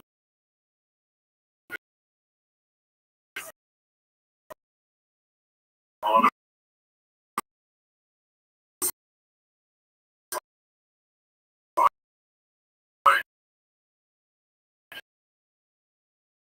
certainly the pack here. It was probably modified. They had to have coolant in there. So much oxygen feeding because they were in an oxygen-filled set. And I imagine that they took as much weight off of these astronauts as they could so that they felt a little more comfortable.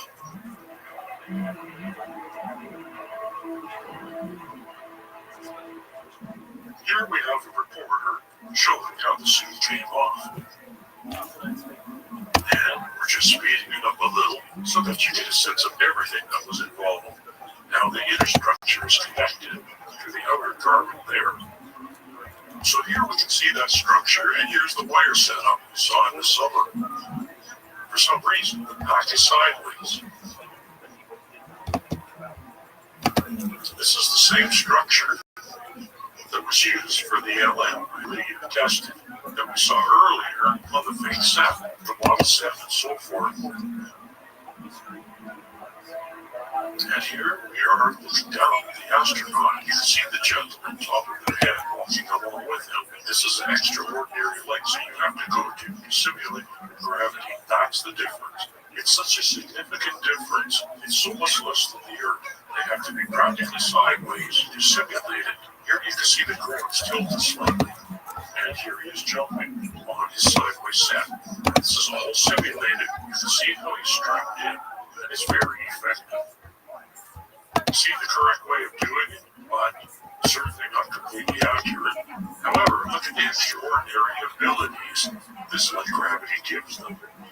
Now, he doesn't have the full suit on here. He does not have the backpack. We'll see a little bit of that later. It's still amazing. Look at how he can land on his hands and without effort. We don't see any of this on the moon, do we? In the NASA footage, almost nothing like this.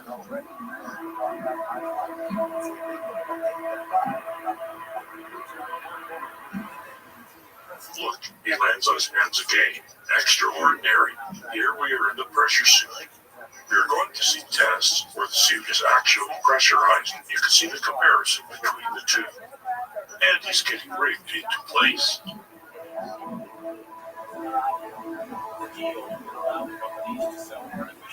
And you'll see a comparison between Earth's gravity conditions, which means no wires, and he's standing straight up, and the moon conditions were rolling down on him sideways. And look at the left. Looks like the guy's walking. My factor change on the right. He's floating. Why is he floating? Because 83% of his weight is taken up by wires. He can't run. Why? There's no friction. He's so light now that he can't get any friction with his feet. However, on the left on Earth, it's easier. These are both pressure suits, not fully pressurized. That is my understanding. Close enough to the limitations that the suit would provide. And as you can see, an effortless flip. And here he goes again. and he lands on his hands without a problem. I saw no kind of agility like this in our moon footage.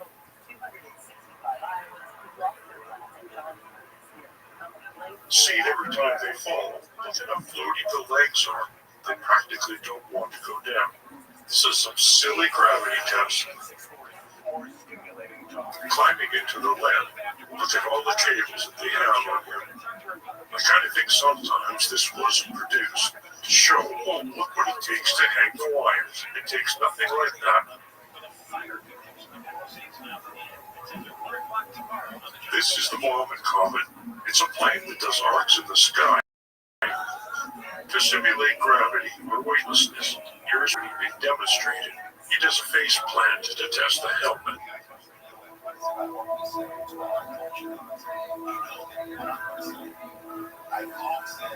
And here, it looks like a fish out of water. They had problems with the backpacks, so they had to redesign them because he couldn't get up. And here he is, trying to get up. Look how awkwardly it looks. It totally contradicts what Aldrin just said, which was his excuse for the slow motion. Pretty blatant if you ask me. And look how floaty he is. He can barely stay on the ground. He's got the backpack and a fully pressurized suit. And he's struggling to keep his feet on the ground. This is amazing. There's nothing like it in the footage. And where was the wire located? It was just one wire, I'm quite sure. Right in the middle. Right in the middle both ways from the front and the side. And it was made up of monofilament, perhaps braided, perhaps some metal monofilament. Whatever didn't show up on the camera. And you heard Douglas Trouble talk about that. It's not uncommon. And look at the size of that. It's tiny. 5 millimeters from left to right. And so how did it not show up on the camera? That's not a big deal. And here we go with the analysis of gravity versus Earth gravity. And come up with the equations. And based on the frame rate, you can use a specific counterweight that allows the astronaut to fall at the same rate as they would on the moon when viewed through the 24-frame projection setup.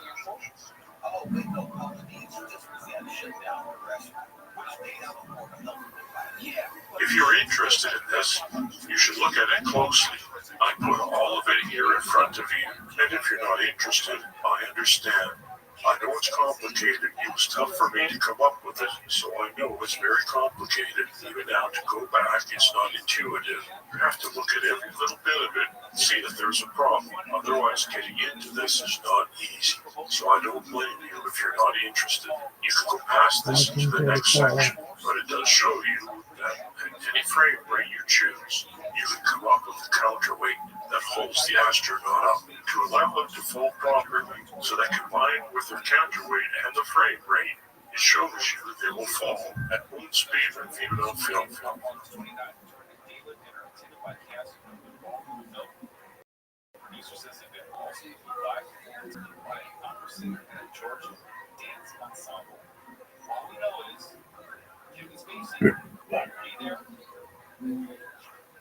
And you'll see 59 frames per second and 0%. That means you film at the rate shown at 24 frames per second, and it will look like it is falling on the real moon. Here's our master rate at 44 frames per second. You can see 44.6%. I was mentioning 46% earlier, 44.6 counterweight. And here it is summarized. What is necessary for each frame per second? 48 frames per second was not used. I just used it as a benchmark here.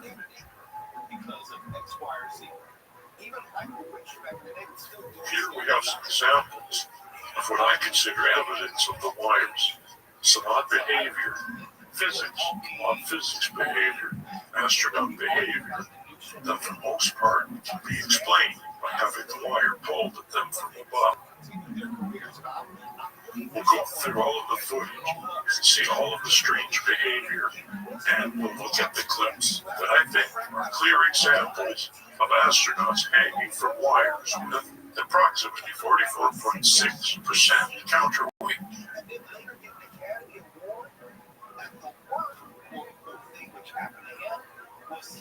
band from showing up to the Oscars for 10 years. Not all easy. Most people would have gone to jail that night. Especially when you commit assault battery on tape.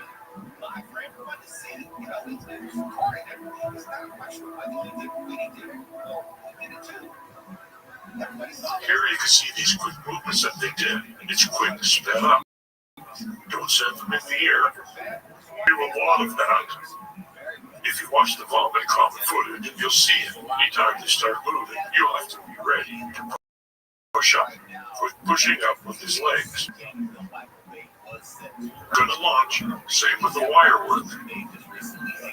So, all of these clips are the ones we're going to look at. You see a lot of spinning because they've got that central wire going up. They're kind of using it. This is natural. You've got these forces working on you. You kind of use them after a while.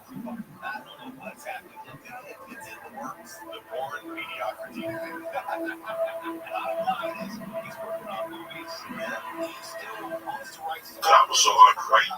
He's kind of swung back down again. The legs are not floating here. Here he's kind of spinning a little bit. And here his legs go right to the ground. They don't float. There's no problem keeping his feet touching the ground. Whereas in all the simulation stuff, the feet tend to stay up because they're so light. Wonder if they're going to fall with gravity.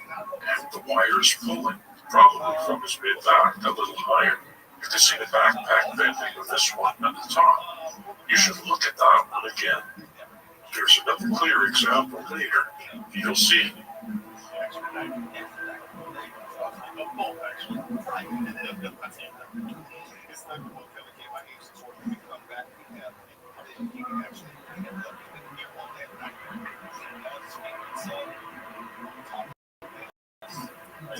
It's an unbalancing act being pulled up from the top.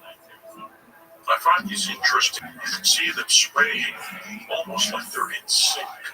Because you know they look like they're leaning a little bit because they're resting on a wire. I have no doubt there's that spasm because they're resting on wires. It feels like the wires not holding them up. So it made them spasm a little bit. They don't even realize that they're resting on the wires. This is an interesting one. Watch the astronauts sway in sync. It's because they're connected to the same rigging at the top, meaning the same metal rigging that's holding the wires. Here I stabilize it so it's a little more obvious. Lens distortion throws it off a little bit, but you can see them swaying together because they're resting on the wires. If the wires pull up, they move a little bit. You can see the backpack bending from the wire, bending back a little bit.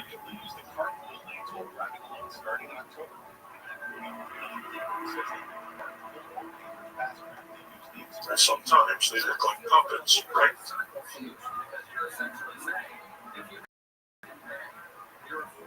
And in all of them and the sudden moves that they do, never once fly up in the air.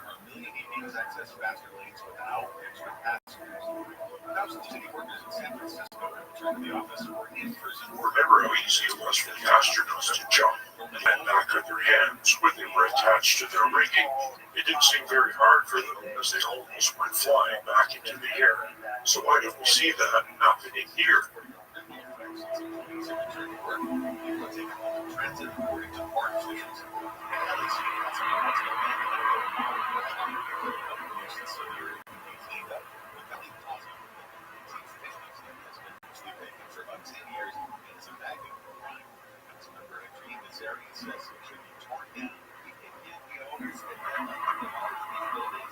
Watch as these astronauts twist in a circle. I call this the rotisserie dance.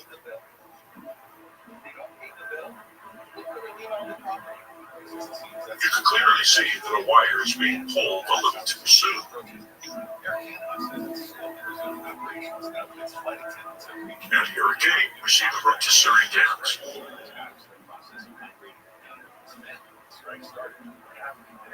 This seems funny, and obviously in slow motion.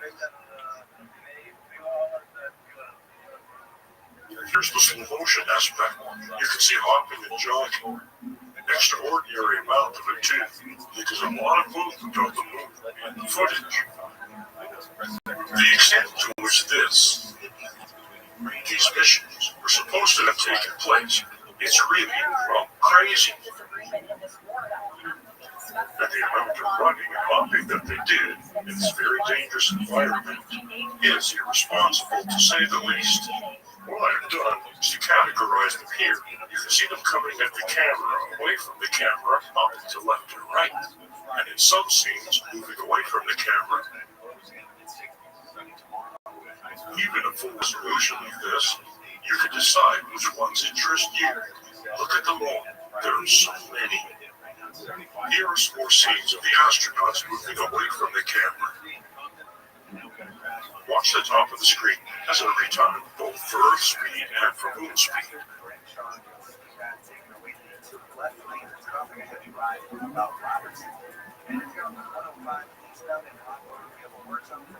And here I have analyzed them. You can see the factor change in red versus the NASA version. NASA version, obviously, slow motion. Anyone in denial at this point is fooling themselves and should stop. And you saw earlier in the summer, they look normal, and this looks slow motion.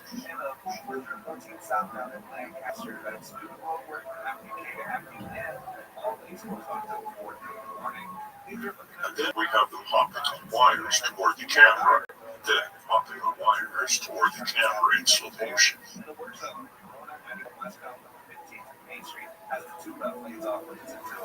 You can see the astronaut in the back trying to regain his balance. Here he is trying to regain his balance in slow motion. That's just ancillary to the guy running at the camera. But you see more of that in the stumble section. Here he is walking, but actually find walking more revealing than the hopping and jogging, because it looks like the guy's walking, even with wires at their back, holding them up. And when you compare it to the wire footage in the wire section, you can see that it's much closer in action to the guy not on wires. And then it is to the guy on full simulation wires, which is the one that has him sideways at the beginning. Now these are all short clips. When we do the reveal, you'll see long clips, and it's almost laughable.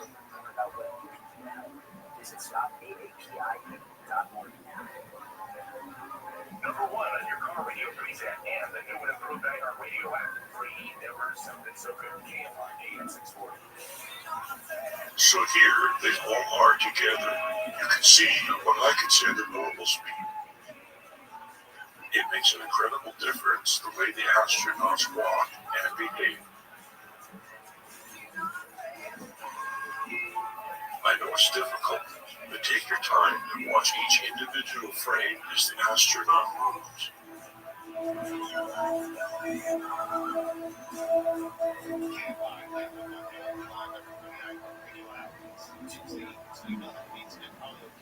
Even in this crappy footage, you can see the guy walking normally, but he's kind of stumbling. He's hanging on his wire, and he's walking.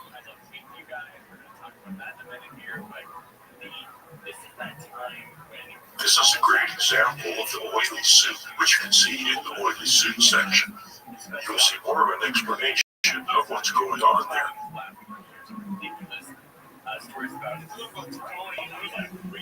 I just love this one. Look, he's just walking on the moon.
And of course, this is the factor change in red at the bottom. You can see the factor change. What you saw 0.54, this is a 0.57 because he's doing more detailed action. And I know that we have experienced many advertising changes on television specifically because when we were kids, 70s, 80s, early 90s, it was all advertising to the toys. And it was all advertising. I'm range, he's in the 90 pounds, bro. Like, don't even ask that, bro. I guess you care about forklifts. I'm going. Just get you. Maintain your balance. Yeah, deep end. I've been watching for 4 years. No reason. What do you mean, no reason?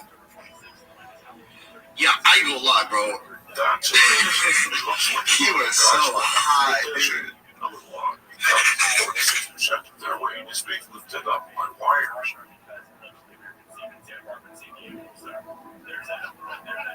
And I'm sure the packs of their bags were not as heavy as they were supposed to be in the packs because they're not really on the moon.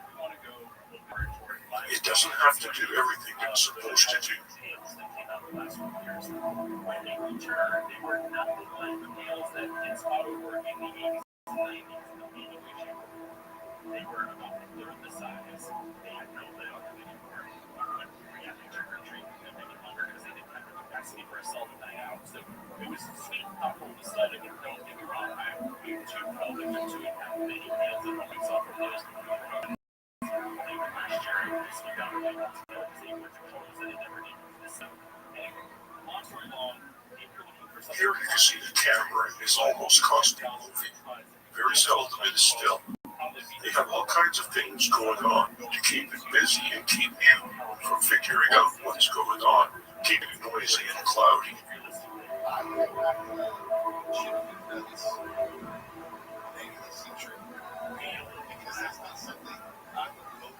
Isn't this great?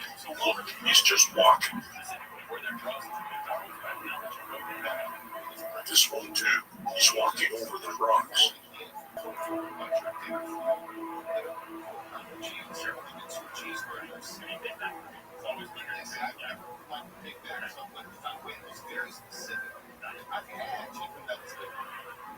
See those subtle moments of him catching his balance, adjusting his step.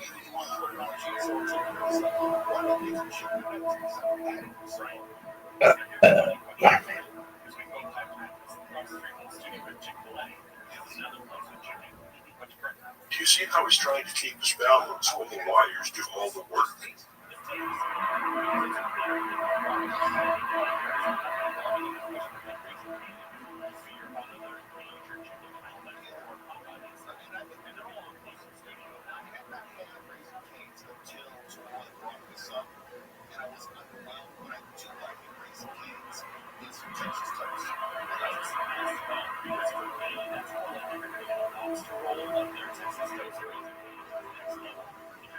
I find the stumbling also very revealing.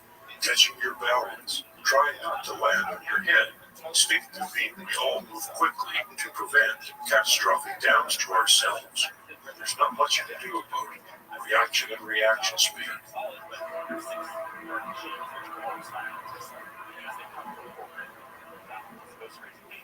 Here at the Finder Change versions, you can see them perform these natural jerks and very quick adjustments to follow their heads. Whereas mood speed, you see it's obviously slow motion. Here are a few examples of this. I have sped these clips up to prove that this was filmed in slow motion.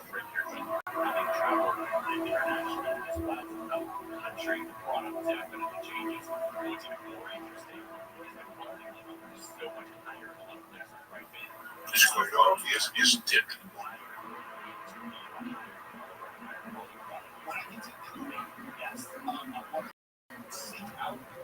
Because I'll have something fresh along with my so when I my recommendation, the best McDonald's in okay, so if you have time go to Spanish Steps. It is directly to it is the original city of Rome, so cinematic in of itself. But not only do you get to try exactly what I'm talking about, they have an entire mental Boston program. You can get there, the sun that's in town. So they have two it's very specifically, they will have American players that are familiar, but not the same as what you can get when you mention the States. But they will also have all those flavors that you are looking for that are from the gelato states. There's obviously oil in the sand to keep it from dusting, fanning out. Yeah, please do, because I was going to say, it is worth it not to go to the beautiful salad bar and pasta bar. Well, just look at the way the sand behaves after the astronaut kicks it in the air. This so-called regolith contains water or an oily substance.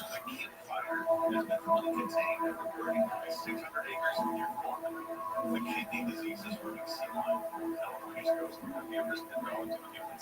It's quite a set. We won't look at all of them, but we will look at a lot of them. Just remember that the yellow frames are the ones that are dropouts. This is the 29th. Now we're headed to a crash on 210 at Pasadena. There's the moon speed.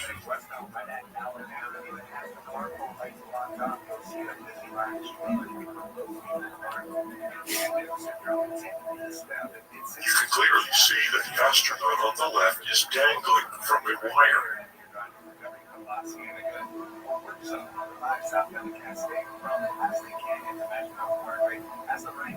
Some of the actions aren't noticeable at all, and the moon speed as presented version is because you don't accept the action as what it really is. But this is a joke. I mean, come on.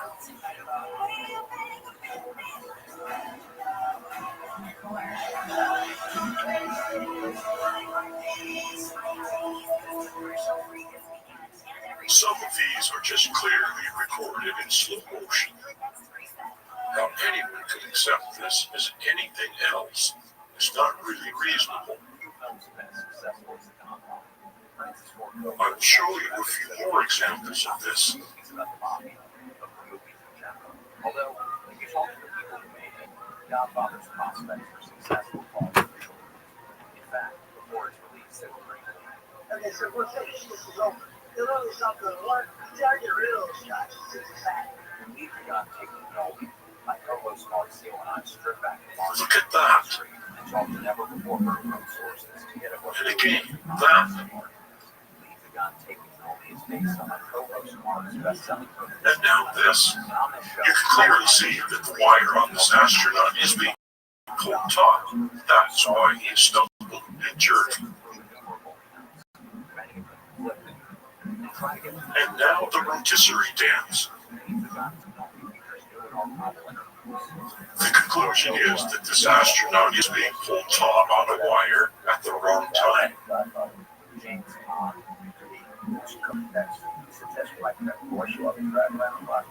And here we see evidence of that again. Watch as the astronaut trips over his own feet, and then the wire is pulled taut. still aren't entirely sure what's true and what's not. Incredible, isn't it? Art series gives everyone who's involved a chance to tell their side of the story. Listen and subscribe. Watch how the astronaut behaves after he trips and drops the package. This is just slow motion. Whoa. Whoa. And again, we see the wire aiding the astronaut. And there's no reason for them to even move slower. If you look at the wire analysis footage, later on you'll see them behaving differently compared to the vomit comet simulated moon gravity. So the spasms I just found this as I was looking. I asked them, what are they doing? What are these weird jerks? And what do you know? Someone being pulled off balance with a wire, suddenly and unexpectedly snapping to regain it. What is happening here? Well, it's not because of the backpack. We've all worn backpacks, or at least most of us have. We're ready for it. If someone pulls up on us, someone snags us that we didn't expect, throws us momentarily off balance, even if we weren't going to fall, respond as if we were, and adjust ourselves. These astronauts are being pulled up by a wire. The wire is actually pulling up on them, and unexpectedly there's some tension, or something happens, or it pulls in a way that they don't expect, and they react to it and adjust to it. They regain their balance. But they never stop dreaming.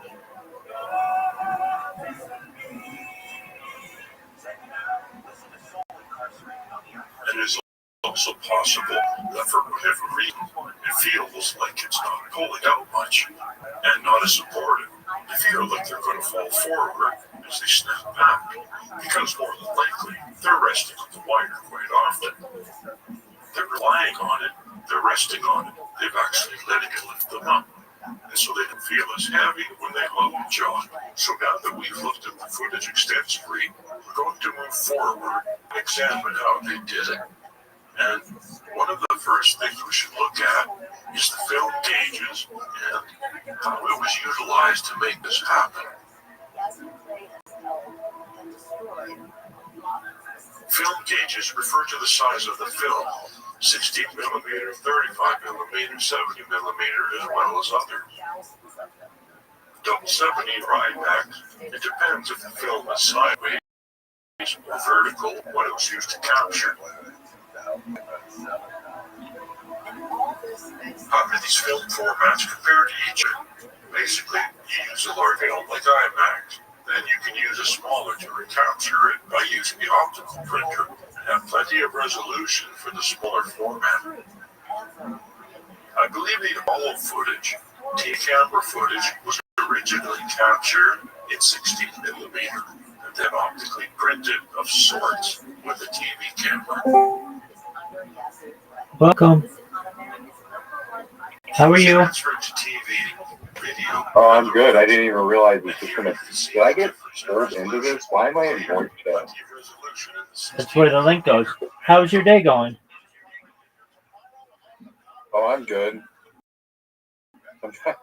How'd Dude, a Discord server? It's a voice chat? No, it's a server as well. How did you find out about me, big dog? You clipped me on Kick. Phenomenal. So you're a Kick creator?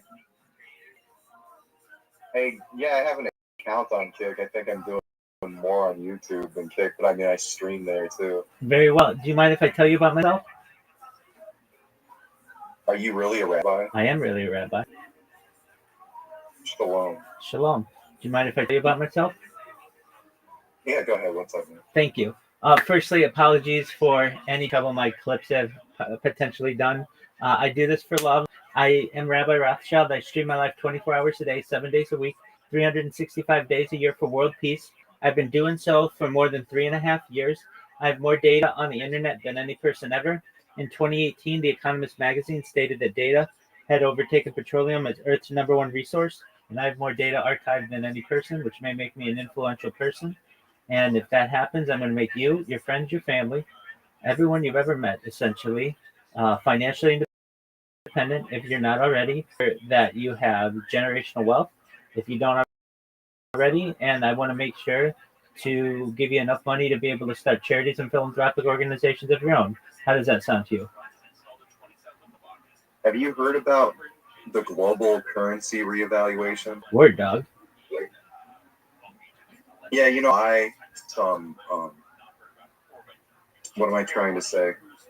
How am I forgetting right now? All my stuff has been absconded from me by a person. It's a long story. What was that? 2008 AA bond. How am I forgetting the country right now? Africa. Africa's a continent. Oh, man. Yeah, I know. The country in Africa, though. Oh, Zimbabwe? Zimbabwe, thank you. Yes, Zimbabwean AA 2008 banknotes from their liquidity crisis they had overprinting their money before they got onto their new system. Someone told me that there was going to be a global reevaluation against the petrodollar. The Chinese have been pandering for 2 economic cycles now during the downturns to switch off the USD as the global reserve. And I can understand that it probably will happen at some point. America is weakening year after year as far as BRICS are getting a larger share of the purchasing power just because of their population as it is. That's true. But what you said more or less kind of reminds me of the things that Jim used to say. He told me, like, yeah, if you get notes in between like Vietnamese dong and Iraqi dinar, like the Zimbabwean dollar, when they go to do the currency reevaluation, if you volunteer to do charitable acts of good, they'll give you like more money than you would have received just having those notes to begin with. But I'm always skeptical when people try to promise me the world. I would agree with you the fact that like data is very important because data sets in and of themselves are what are needed to train AI. 100%. And you can have the most powerful algorithm in the world, but if you do not, it's statistics. Do you understand the statistics? Yeah, to some extent. Okay, well, to have a statistically significant result, you have to have a large enough of a sample. And so any statistic needs to have a large enough of a sample in order to be truthful and like 100% guaranteed to be factual given all data that's available. And even then, like, you only have a small cross section of what is completely indicative of the number you're trying to guess. And everything within machine learning and AI, as far as these algorithms, a lot of it has to do with underlying statistics too, as far as the probability of results, the large language models themselves, what are the hypothesized outcomes of certain dialogue or thoughts and things like that. Data is very important. Yeah, I understand that large data sets are what underlie everything. That's why Google and Facebook and these other companies are just trying to scrape everyone's personal data and violate their own privacy policies that they're supposed to be honoring towards their customers. And even now there's like class action lawsuits for them stealing data off of people's phones that they weren't agreeing to have used or stored or saved for corporate interest. How did you telling me you have more data all the large tech companies which have access to all of our personal information. I don't say I have more data than any organization. I say I have more data than any individual. I'm live right now on 22 different YouTube streams. So no one else out there is live on that many multiple YouTube streams for years. I've been going 24/7 for 3.5 years. Okay, so that's what you mean by you have like a large amount of your own personal data because of what you're doing? Well, I mean, I have it backed up on hard drives to some extent, but I rely on Alphabet and Meta and Amazon servers to store the majority of it. I also multi-stream. I have over 100 YouTube accounts, over 200 Instagram accounts, over 500 Twitch accounts, over 1,000 TikTok accounts, over 2,000 Twitter accounts, over 5,000 Blue Sky accounts, and over 10,000 Kick accounts. I have more social media than any individual ever. Mm-hmm.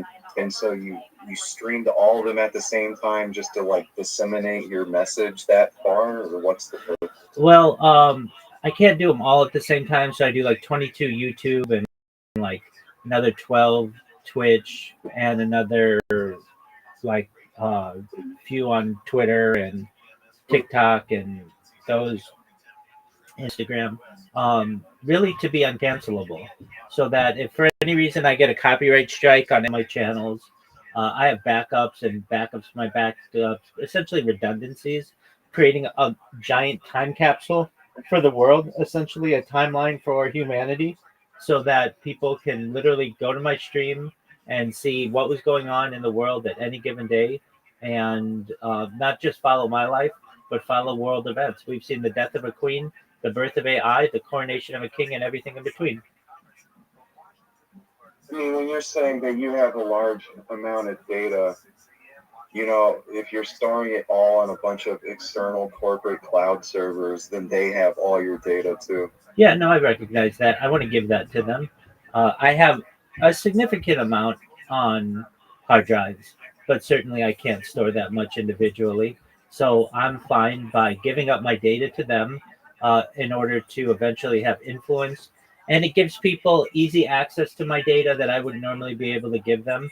So I recognize that it is uh, um, a, a convenient exchange for both of us.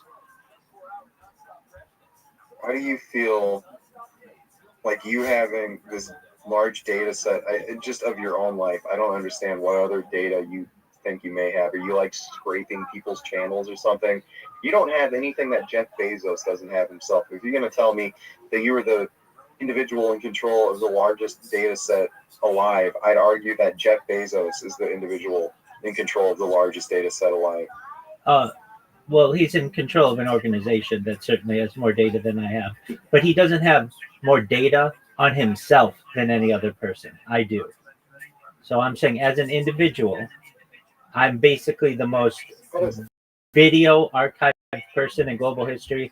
I have the most amount of photos ever taken of myself. I have the most amount of my voice ever recorded of any person ever. That's what I'm saying. So that just means that they're going to be able to replicate you to any greater degree than anyone else, as far as the AI could sit there and completely replicate your voice, your speech patterns, your face, and how your emotional reactions, I guess, your micro reactions on your face, your expressions, you know? That's exactly right. Yeah. Essentially, AI can use me as a basis to create whatever they want. Yeah, but they're just going to steal your likeness. So how do you feel like you're in control of anything? Well, they give me influence. So eventually people will see what I do. That'll cause essentially people to gain interest in what I do, to watch my streams of the past and of the future. And in exchange for my having essentially given my life away for the last 3.5 years, I will gain influence on society. Why are you leaving comments on streamers' channels? You clipped me when I was talking about the liquidity crisis of dollars, not necessarily people buying up houses. There's not a housing shortage. There's a liquidity crisis. There's too many dollars in the economy chasing goods. Why did I clip that? To be honest with you, it's a bot that I created that clipped you. it's a bot that did it. Yeah, you want just why? Yeah, you want to see Why what? are you able to come here and talk to you? You're trying to on the project. Well, I mean, I just want to make people aware of what I do. I don't want anything from anybody, so um, I want everybody to be able to keep their own money and do what they wish. I don't want people here without their consent, but it is a tactic that works. It's gotten about 1,900 people into this Discord over the course of the past year, and allows me to meet some really interesting people, especially kick streamers. I've met Aiden Ross, I've met Action Man, I've met Ori, I've met Sam Bond. I've done interviews with a lot of these people, X Straight Savage, Amaranth. So, you know, as a normal lurker, I wouldn't have had the opportunity to meet these people, but as essentially the world's best clipper, I've had the opportunity to either be interviewed or just in talks with these people. It's just curious. I mean, I wish you well on doing what you're doing. I don't see how you're gonna make everyone financially independent. Explain to me how it is that you feel. 100%. I have a whole spiel. So one moment, I'll tell you all about it. So I do things, and I talk about things to help the world.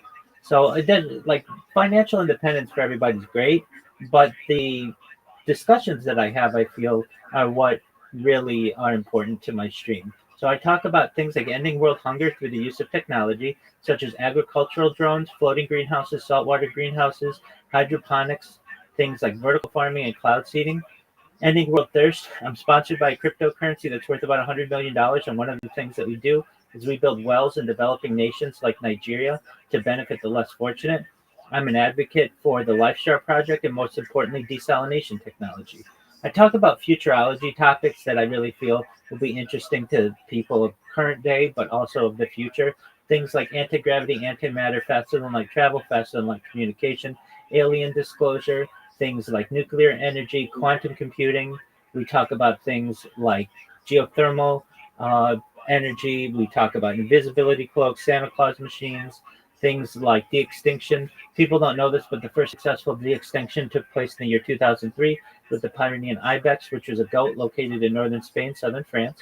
Fast forward to the year 2021, a company out of Dallas, Texas is founded known as Colossal Bioscientific. They've made it their goal that within the next 3 years, or by the year 2028, to reintroduce the woolly mammoth into the Arctic Circle, utilizing Asian elephant circuits, which I just think is a really exciting project, mind-blowing even. They want to reintroduce the Tasmanian tiger following the woolly mammoth, and then the dodo bird, which I think is really exciting. They've made recent headlines with their direwolf project. Their direwolves are over a year old now. Joe Rogan has met them. I also talk about things to help people in their own lives. I want to give people the ability to utilize, with their consent, life extension technology. Things like oxygen therapy, human growth hormone, stem cells, things like perhaps ambrosia therapy and cold shock therapy, cryonics, cryogenics, nootropics, to increase their average life expectancies from age 80 to age 100, 120. But eventually they may get to be 120 years old. They say, Rabbi, everything that you said came true. It's been really great. I don't want my life to end, but my body's starting to break down. What's the next plan? And this is all with their consent.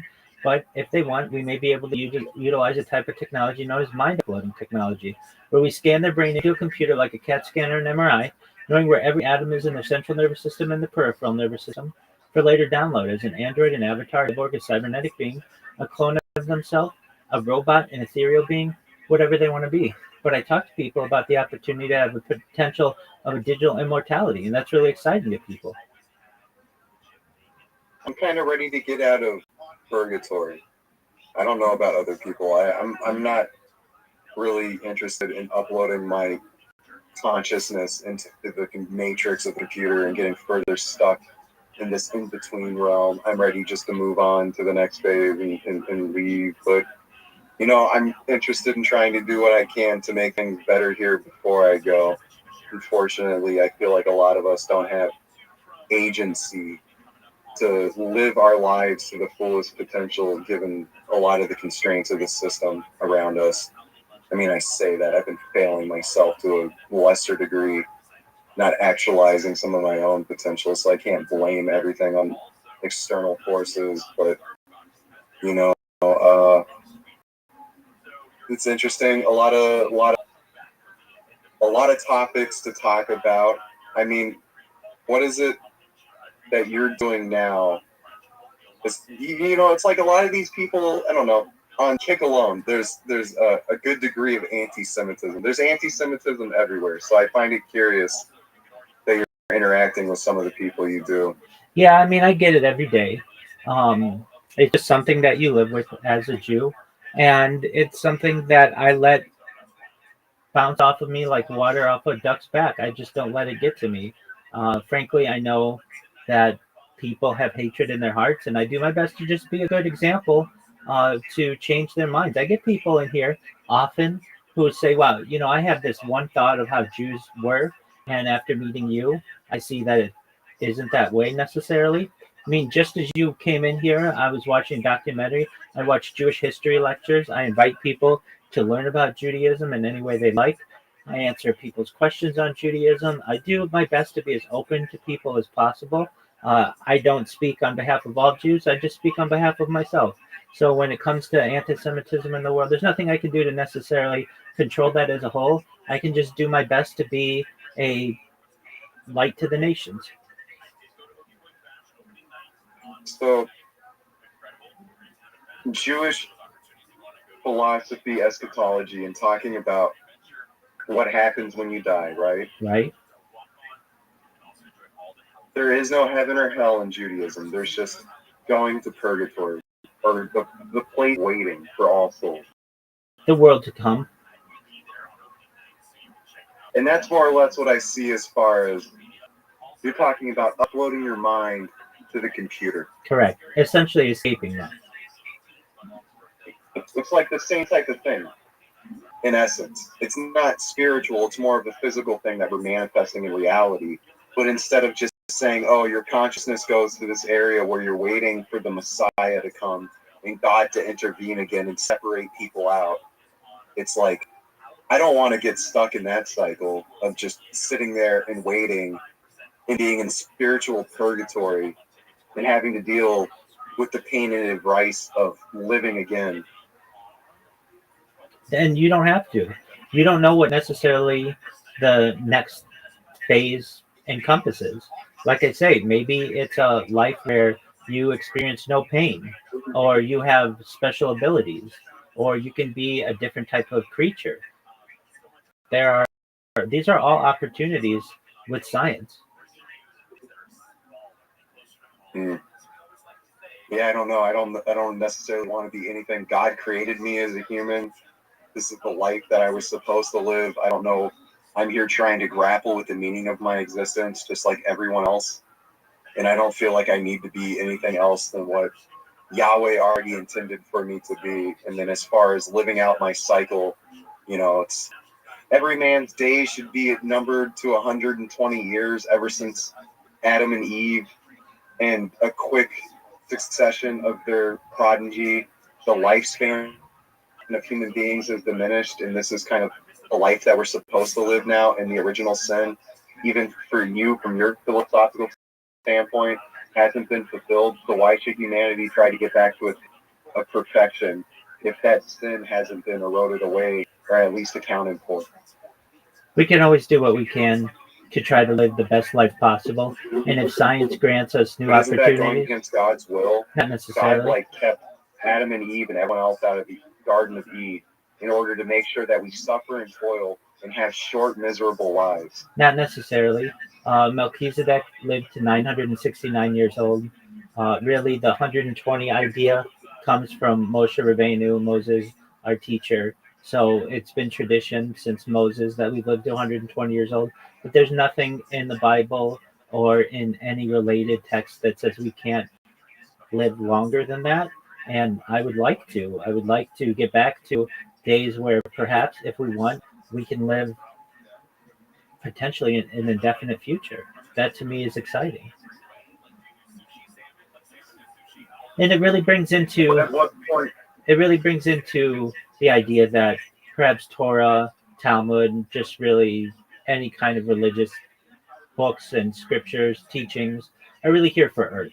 And I talk about things like space tourism and space elevators and terraforming other planets. And when we start to get into that type of development, I really think that we can look at religious teachings to perhaps have a traditional role for us, but to look forward in the advancement of society through science. So Melchizedek and the other early generations of Adam and Eve got to live to be several hundreds of years. Correct. But then after that, after another period of going through and eroding away all of the sin of mankind again, God flooding the earth and Moses, and then us leading up to Abraham, and now we're all just sitting here trying to follow the teachings of Abraham too. We're at a place where we haven't, it's like, I look at the world around us, and it's almost like living in Sodom and Gomorrah again, as far as the type of activities people engage themselves in and idolize. And it's, we're at a whole nother point of living in that sin that God has always hated and not appreciated from us. So it rounds about to my original question, is at what point do we account for the original sin of Adam and Eve and find ourselves worthy again to be able to extend our lives indefinitely and live to these high bars that you are trying to set for humanity? Like, I know that they're probably going to achieve a lot of this anyways, but these are not things that people who are spiritual at all. These are worldly people who count themselves as agnostic and not even Jewish or Christian or any other Abrahamic tradition. These are people who completely write off God as not existing and feel like they're in control of their own destinies. Well, I really think at the heart, everyone is agnostic because no one truly knows anything. So if we have the humility to be able to admit that, no matter who you are, then you're able to take into account new opportunities, new types of sciences. It's not my role to be able to determine when the line is drawn as to whether it's okay or not to live longer than 120 years old. I just am essentially documenting society in our pursuit to be able to do so. We already have Neuralink, which allows for brain-computer interfaces. We already have, with the adoption of memory transfers on mice, to be able to perhaps in the future be able to utilize that for mind uploading. And I'm just essentially documenting these things. I'm no different than any other person who's just a witness to history. I kind of feel that if you lived long enough, eventually especially if you uploaded yourself to the computer and became part of some hyper intelligence, eventually you would lose your own self awareness. You would become part of something else, or you would eventually, like, your psychology would change long enough. I mean, people themselves over a decade can drastically change just because of the trauma or different things that they learn. Constantly trying to improve yourself as a human being. People are constantly changing. I think if you live long enough, eventually you lose your humanity, especially if you're just a digital being. Eventually you won't be remembering taste and sound. The synthesized versus the real is probably always going to be different. Well, there's a digital curve. I understand. Everything with digitization rounds off an actual curve. Nothing in computers are exactly round. Everything is an approximation of the curve. We can draw real circles in real life, but the computers cannot draw perfect circles. Can we really draw real circles in real life? Like perfect circles? We can draw arcs. I can sit out here and start carving arcs in the concrete, and you go to the atomic level, maybe it'll look like it's chopped up. Exactly. For the atom bases. Exactly. So they're not perfect it's either. It's probably going to have a higher resolution than the computer will. Everything that I'm doing is a higher resolution in real life than the computer does. Perhaps computer now, but not necessarily computer in the future. But in what you're saying is that humans can draw a perfect circle, and I just disagree with that. Right now, we can draw perfect circles. In relation to computers, cannot draw a perfect circle. That's why everything, even with electronics and whatnot, work on a sine and a cosine basis. They're going just flopping on a rounded error and an approximation. I recognize that. Even without getting computers involved, there's no human on Earth, nor has there ever been a human on Earth who can draw a perfect circle. Don't get caught up on like perfect, but trust me, the arc that I can draw is more true to an actual circular arc than what the computer can do. Okay, I mean, when you use the word perfect, to me it has a meaning. I understand. You're saying extremely accurate circle. Nothing in this world is perfect.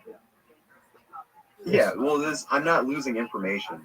I'm not losing information when I'm drawing arcs on the circle on the paper or whatever. The computer is losing information and trying to approximate and digitizing things. And like right now, yes, the resolution might get better in the future, but everything with the digital form is still not going to be as true to what things are in reality, which means by the time you digitize yourself, all the waveforms and stuff that are real to the real world that underlie the vibrations for the molecules that form scents, the aromatic particles that form scents are not going to be as real as what the things are in the computer. So you're not going to be getting real taste and real smell and stuff like that. You digitize yourself, and eventually you're just going to forget the sensation of what it meant to be human, and you're going to lose your humanity.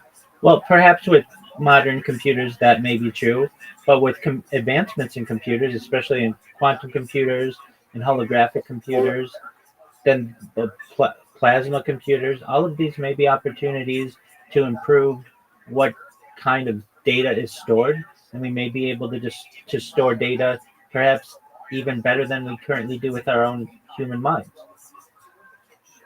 Okay, so what about the Tower of Babel? Humanity forms together, tries to bring together all the information and knowledge of the world to try to challenge God and be like God and build a mega structure to do everything that they wanted to, and God wasn't happy with that. So here we are again trying to like form a digital tower to ourselves of perfect knowledge and of all the sciences and math and everything.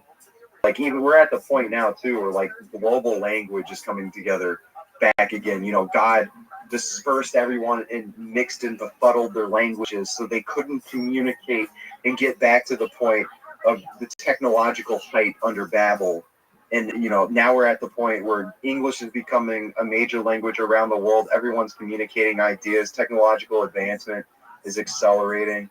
I mean, at some point, God's going to intervene again, right?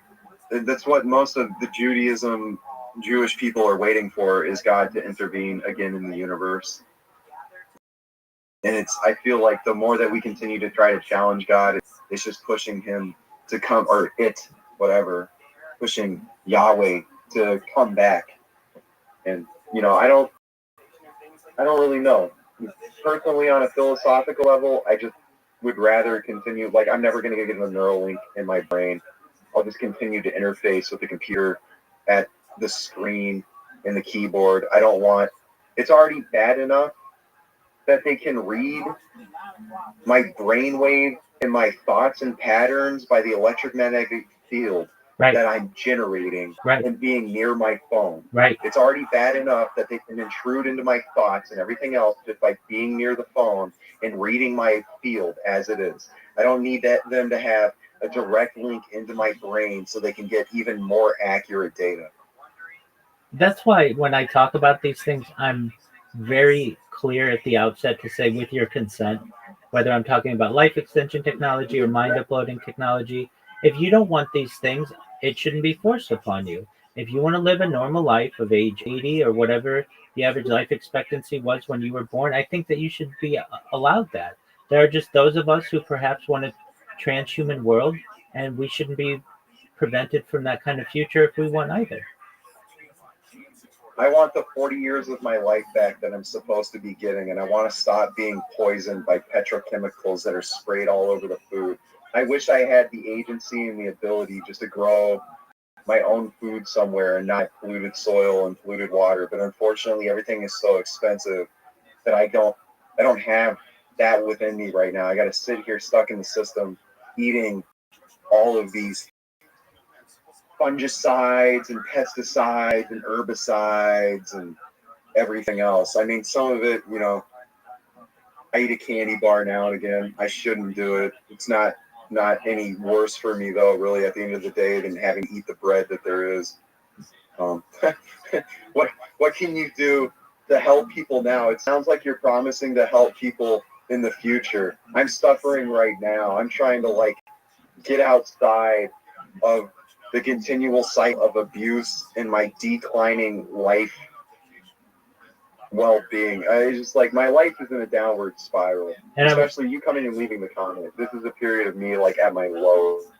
Okay, well, you should know that you shouldn't see it that way. It means that somebody cares about you, and I want the best for you. I hear the strife in your voice. I want things to be better for you. And when it comes to the food that you're eating and the water that you're drinking, all of those things, I don't control those things, but I'm in agreement with you. I want to avoid the pesticides and the herbicides and the fungicides and the insecticides that are poisoning you. I want to remove the toxic chemicals in your water. I want you to be able to live that life that you want, perhaps with an acre of land, wherever you want, to have the freedom to be able to live how you want, to be able to choose the future that you want for yourself and perhaps any progeny that you may want. These are all important things that I feel that in the future I would want to be able to give you. As of right now, I'm just a single individual who's just streaming their life. There's nothing I can really do about the terrible things that are happening to you in society. I can just give people an opportunity to know that there are people out there who care about them, as I do, and I want a better future for them. A better future now. I'm trying to get out of this situation. I really, it's 10 more years of my life down. I'm past the midlife crisis and still trying to struggle to figure it out. I don't know if I'm going to be able to fix everything in a 10-year period, but Lord willing. But it's I don't know. What you're promising sounds like something that's going to happen after I'm dead. Trying to make everyone wealthy and independently rich. You got to be on the Jeff Bezos level where you're in control of billions. Jeff Bezos right now, if he wanted to give up all of his wealth, liquidate all of his assets, and take care of everyone, he could probably secure the bag for the nation, but it's not like every person on the planet, That's true. I'm in agreement with you there. But perhaps we need a different system. Perhaps we need a universal basic income, at least for people in the Western world and eventually for people globally. So I can be an advocate for that. Are you an actual Rothschild? It's my last name. Are you involved in the family, or you're just someone far on the outer circle? It's a large family. There are over 3,000 of us in the United States alone. So don't think that I control the banks. I'm just a normal individual, just like anybody else. Yeah, you're on the very far outside edge of the circle. Depends how you want to view it. I can make phone calls that can perhaps change people's lives, but as of right now, I just choose to work on this project. It's something that I have a lot of belief in, and I think in the future may be able to change the world. And how does your family feel about you doing what you're doing? I would say neutral. There are some people who are positive of it. There are some people who are negative of it, just like with anything I do. So you're over here trying to avoid being banned into obscurity, so I figure you're not necessarily in the good graces of those who matter the most if you feel so fearful. Oh, I can trying to protect your message. I can make calls to get my accounts unbanned, and I have. But generally, I do my best to live a normal life and not have to use, the cheat codes for the world. And I recognize that this is a way to have influence and to be able to spread my message. If I wanted to, and I wanted to make calls and I wanted to ask people, I could get on the nightly news if I wanted, or in newspapers, or have press releases. I recognize that. I'm doing it this way. This is the way that I choose to do it. If I need to in the future and I need to ask my family for something, I will. But as of right now, I want to do things independently.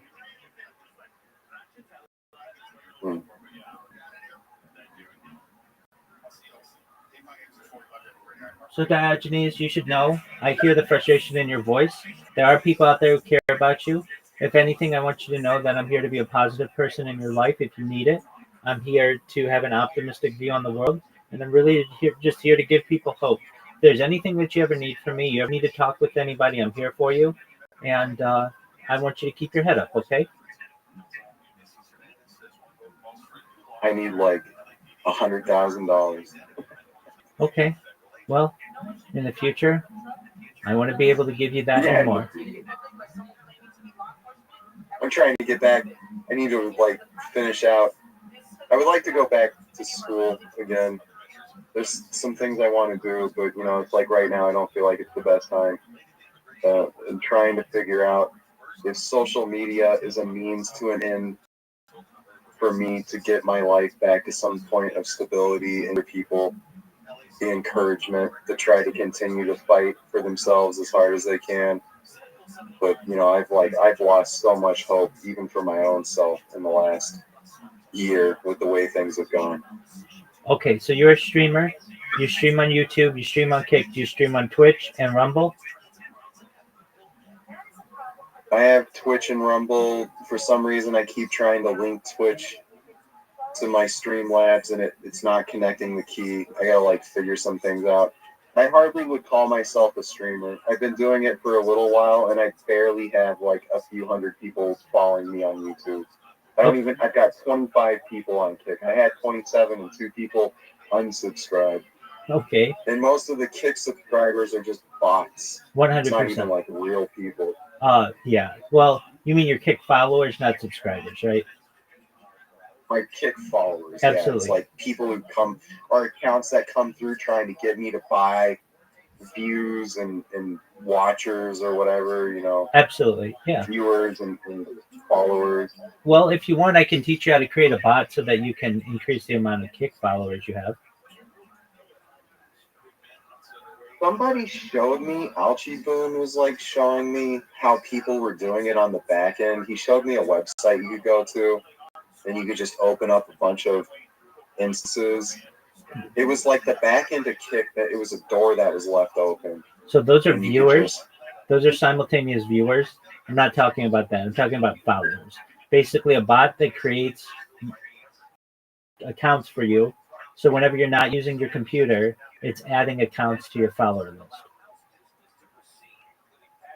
Yeah, but does that really get me anywhere besides just like making it look like there's something there? That's what everybody. I need real people to engage. That's what everybody's doing. And when people see that you have 2,000 followers or 20,000 followers, they're going to be more inclined to follow you as well. Also, when the Kick staff sees that you have 2,000 followers as opposed to 25, they're more inclined to put you on the front page. Even though they know that it's fake? So they don't really know that well. There's no way to view your follower list, at least as a user, and they'd really have to delve into your account to be able to see the followers. And you can use random username generators so that they don't necessarily know whether these are real users or not. You use VPNs. I think they would have a better. You would think so, but here I am, basically creating bots that got you in here. And so, of any person who knows how it can work, I do. And so, I'm just letting you know that, like, basically, you can change your VPN if you want. You can change your IP with the VPN if you want. Use a random username generator. Use random email generators, and just have it like an infinite loop, always creating accounts for you. You turn it off when you need to use your computer, but whenever you're not using your computer, you just have it work and turn on. Just keep adding followers to you, and you'll probably get, if you were to do it, you probably get 30 an hour with just one computer. And if you're like, well, 30 an hour, that's not that great. That's more than you have in your entire history being on Kick. So, 30 an hour over the course of, you get about, let's say a little more than that. Let's say you get 100 every 3 hours or so. You're going to have 1,000 followers by 3 or 4 days or so. And then, so within like a week, you'll have 2,000 followers. Yeah, I should just cheat like everyone else. Why work hard? Wait, and you know what, Janice, I agree with you. I don't like it as much as anybody else doesn't like it. If you have the opportunity, go to a website called botted, BOTTE, .WTF. Like, what the fuck? Botted.wtf. And you can see everyone who's streaming on Kick right now and how much they're botting themselves. It shows you all of the data. So it'll tell you, like, for instance, like, I'll go to it right now and I'll tell you who's, I mean, basically everybody on there is botting. No, I already know. And if that tool exists, then how is it not within the Kick staff interest to be doing something about it? Because everyone in the general public knows, and they should have a better bearing on their own website as far as what the real metrics are. I 100% And he agree. doesn't care. He just wants the numbers. Yeah, absolutely. And he said everybody's botting. He's in competition with Twitch, essentially, and everybody on Twitch is botting. So because everyone on Twitch is botting, he has to let people on Kick bot. Do you have any sort of specific loyalty to Kick? Eddie Craven and I are friends on Discord, but aside from that, and aside from liking the people there, no. It's just an easier platform to bot than Twitch is, though Twitch is bottable as well. The one that's pretty tough is YouTube, except if you want to just buy, if you want to buy instances and buy users and followers and stuff. But if you want to just do it for free, Twitch and Kick are the easiest. Yeah, I mean, I'm a broke nibba, so everything I can do to save $1, I got to stretch my budget as far as I can. 100%. Well, I use everything that I do is free. I mean, as you see, I've got a lot of devices, but so long as you have, like, do you have a desktop computer or a laptop? No, I'm homeless. Oh, you're homeless. Okay. I have a laptop, but I don't even have, like, regular power. Okay, I understand. All right, do you have access to a library? Yeah, I mean, there's libraries around, right? Okay, so what you can do is in the morning when the library opens, you go there. I can teach you how to put this bot on your computer. You create it yourself, but it's not hard. It's just basically an automatic mouse mover.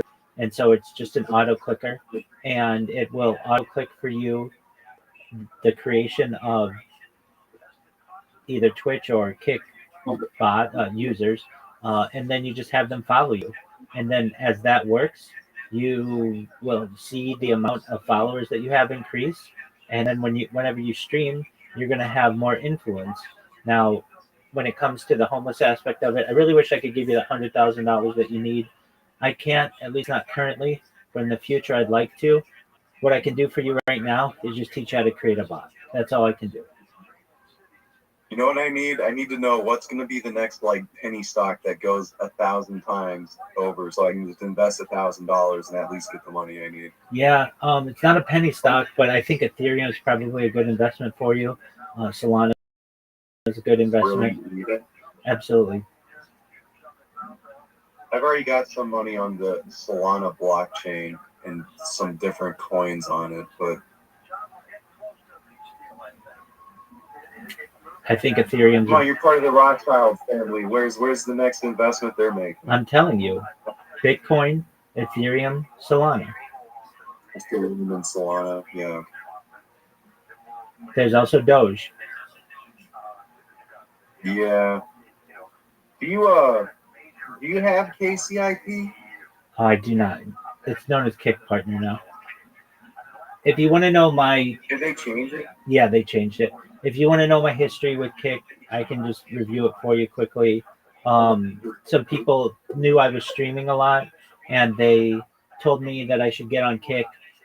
I stream differently than most streamers. I stream on multiple devices simultaneously, so I started up with 10 different Kick accounts. This was not against their terms and conditions when I first started, and I would stream and not get really anybody following me or watching me or whatever. Like occasionally they'd put me front page and I'd get a bunch of followers and stuff, but nothing crazy. Well, then they told me that I couldn't stream it with 10 different accounts at once. And I didn't like that because I said, where's this in your terms and conditions that you can't do this? And they're like, well, we just don't want you to be able to stream 10 at once. Stream with only one account. And so I said, okay, fine.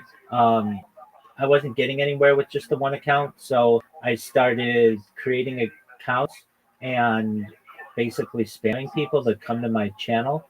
Then Kick eventually banned that account and banned any subsequent accounts that I had.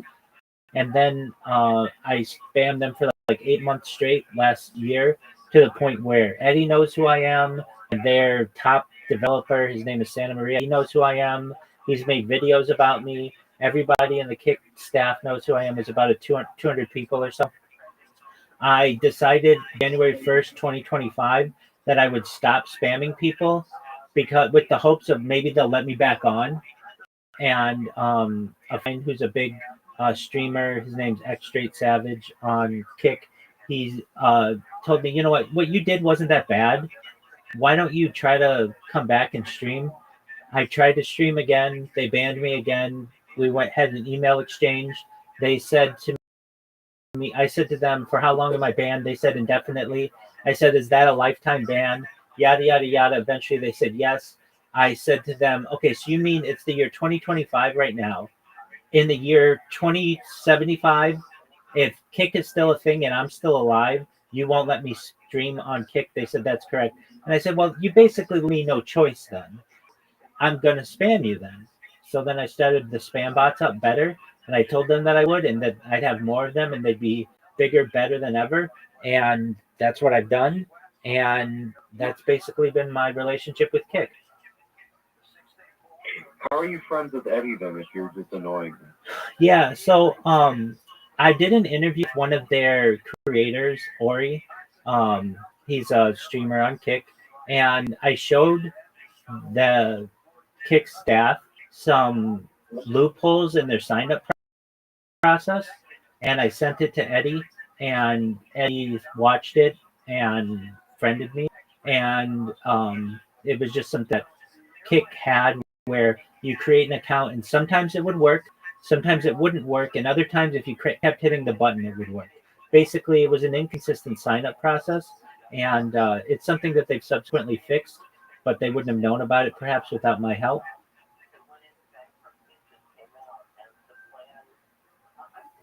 So they banned you, and if you're friends with Eddie, then why can you not get back on the platform? I haven't asked him. So he's, the head of Stake and Kick, and the staff at Kick are the ones who've made that decision. I haven't asked him to come back. I'm not gonna infringe on our relationship like that. Frankly, I don't need Kick. I just need Kick to be able to spam. It's more effective for me. See, my thing is data archiving. It's not streaming. I want people to be able to watch my streams 5 years from now or 10 years from now. You can go back to my streams 3 years from now and watch them. You can't do that with Kick. You can't do that with Twitch. You can with Rumble, and you can with YouTube. So Rumble and YouTube, I do my best to stay in their good graces, but Kick and Twitch, I don't really care about, because they don't archive the footage. Yeah. I get that, I guess. Yeah, Kick is pretty interesting. I don't know why. I guess it's just data storage is expensive. Trying to keep all that data is an expensive endeavor. But, it would be in Eddie's best interest to have that data archived, because at the end of the day, it's intellectual property, and him not saving it means he's losing a large amount of intellectual he could have drawn upon. I agree with you. I think it's just, at the end of the day, it costs too much. And he's a billionaire. He's not a multi-billionaire, so he doesn't have the type of dough to be able to just dedicate billions of dollars to data storage. But even YouTube loses money on YouTube because of how much data that they store, even though they own their own servers. And they're losing money right now, but now they've got this giant, massive data set, and they put out a policy that said YouTube has basically got the license to use anyone's likeness as they want. You can try to get rights over your likeness, but they could just merge your face with someone else and make it dissimilar enough that you wouldn't be able to prove it in court that they were stealing anything from you. But eventually that'll be how they'll gain their money back, is replicating human beings. And I mean, that's what they're already doing now. Exactly. As far as AI that they're making, being able to scrape all that data and just generate things. Exactly. It's why they don't necessarily have any competition. They do have some that are growing, like Rumble and BitChute, but they don't work that well. They're not as heavily accessed as YouTube. YouTube's essentially the player in the long time data archiving game. Even if you I have have an idea. Go ahead. Well, it's, like Bitcoin itself, the ledger was used initially as a way to store data. And there's unsavory things stored on the blockchain that people don't even realize how to access those links further down in the code. And I don't know why a lot of cryptocurrency is not utilizing the fact that it is a giant pool of data storage and there's a lot of potential to store things. And what's your Especially idea? all these shit coins people are making. Well, and that get abandoned, yeah. Yeah, but it's like empty data sets that are open to be able to be used. That's true. I don't understand why it's not utilized either. And it's not even people's. It's everyone's computers that are storing this data. So you don't even need to rely on having a server farm. It's kind of like outsourced, crowd-funded data. That's true. It's something I gotta look into eventually. It might be a potential to make some money off of it. I don't know if you've ever heard of Odyssey, but Odyssey has a system, or at least did last I checked, where you pay a little bit of crypto to be able to store your data. That might be an option too. So basically, like, let's say you want to live stream, that's cool. You have to pay 0.00000001 cents per video that you want to live stream, and then that essentially that allows the platform to be able to store your data without losing money. There's another one that does this. Its name's escaping me at the current time. It's not as big though. Just to have this much data and to be able to manage it, it takes a lot of money. That's why YouTube doesn't really have any competitors. That's why Facebook doesn't do it. That's why Amazon doesn't do it. That's why Netflix doesn't do it. They don't want to lose money on a platform. YouTube sees that if they do this, they'll essentially have a monopoly on all video content, and that's why they do it. And they have advertising that subsidizes it. Like with Kick, they don't even have advertising. And Kick is just a means for Eddie to get people to gamble. That's really all it is at the end of the day. I don't think they've got anything else besides bleeding money out of people from the gambling side of it. That's absolutely true. Once you become a Kick partner, I've even heard that you're given a little budget or a balance to use daily, and in your stream they ask that you go to stake and just gamble on something, and you'll either win some, you'll lose some, whatever, but it makes your viewer base want to create a stake account and gamble as well. That's why they do it. Yeah, I don't know. Should I not bother with thinking about getting a Kick partnership because I'm just going to have to promote degeneracy? Well, okay, so if your goal is a Kick partnership, first you need more followers. So I think you need like 70. Okay, and then from there, let's say you get your 75 followers, then you need concurrent chatters, and you need concurrent viewers, and that's what's hard. It's hard to get 100 people watching you at a given time. So everybody that I've known on Kick partner, whether they want to admit it or not, has had to eventually go to a website and get botted.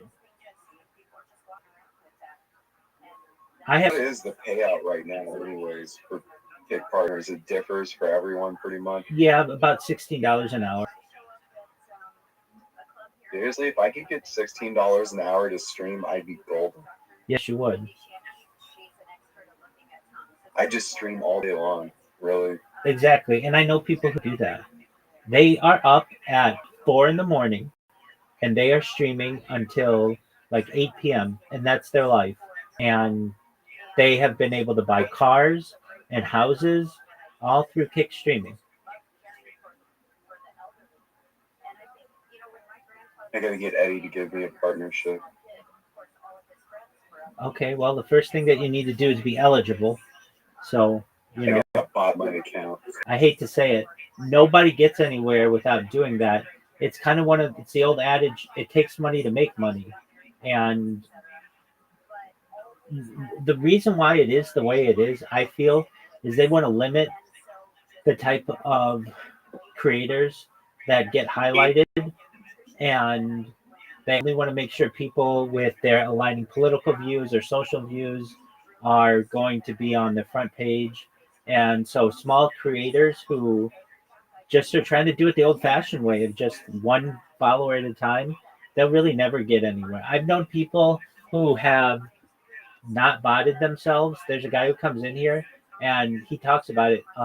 He has not botted himself for a year and got like 200 people following him over the course of a year. That's everyday streaming. That's less than one person per day. But then what he started to do is he got a connection with somebody who owns a server farm, and he botted himself for several months in a row, and he's Kick partner now. And that's basically what you're looking How at. many legitimate viewers does he get though? So let's say he will bot himself at 200, at like 300 people, and then he'll get like 35 legitimate people watching him. Usually about 10% of whatever you're botting. Like that's not a hard and fast rule, but approximately. So let's say you botted yourself with 1,000 people, you're going to have 100 real viewers. Let's say you bot yourself at 50 people, you're going to have 5 real viewers, approximately. I mean, it's pretty obvious when you see how slow the chats are. Oh, you're 100% right. Definitely. And you find like someone who I watch all the time. I don't watch him. I shouldn't say that. I watch his numbers. Is Aiden Ross, because he's a big streamer on Kick, and he just about every single stream has 57,000 people watching him. And so I think that he bots 50,000 every stream, and then he gets between 5,000 and 7,000 people watching him approximately, if that. If you watch some of these people's streams, Amaranth, if you know who Amaranth is, she was the poster child of this. She would always have like 300 viewers. She'd be going all day, and no one would be talking to her. With 300 people watching you, you're telling me no one's talking with you, and her chat would just be just a tortoise. And then you get some people, especially in Spanish-speaking locations, and it's become a competition to see who can bot themselves the most. So they'll get hundreds of thousands of people. One guy got 1 million people botted in one of his streams. It was the first time Kick ever had somebody with 1 million people. When Aiden Ross interviewed Donald Trump, they didn't get 1 million people simultaneously. But nevertheless, if you want to pay enough money and get enough bots, you'll have as many as you want. And I asked, well, you can find videos of streamers who are like, hey, I only have 30 people watching me right now. Let me call my guy. They call their guy, and then all of a sudden it's 1,300.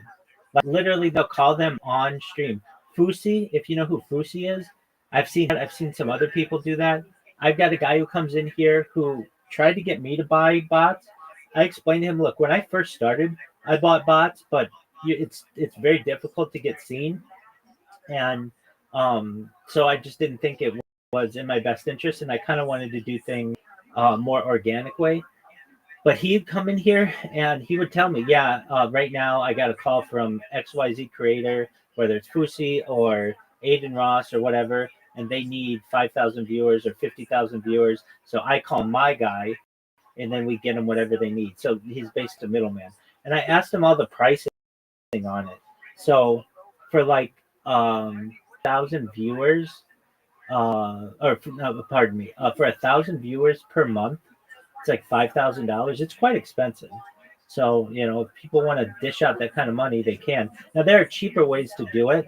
I also know some smaller streamers who just don't always want to have one or two people watching them. So they pay like $35 a month and they always have 50 people watching them whenever they're streaming.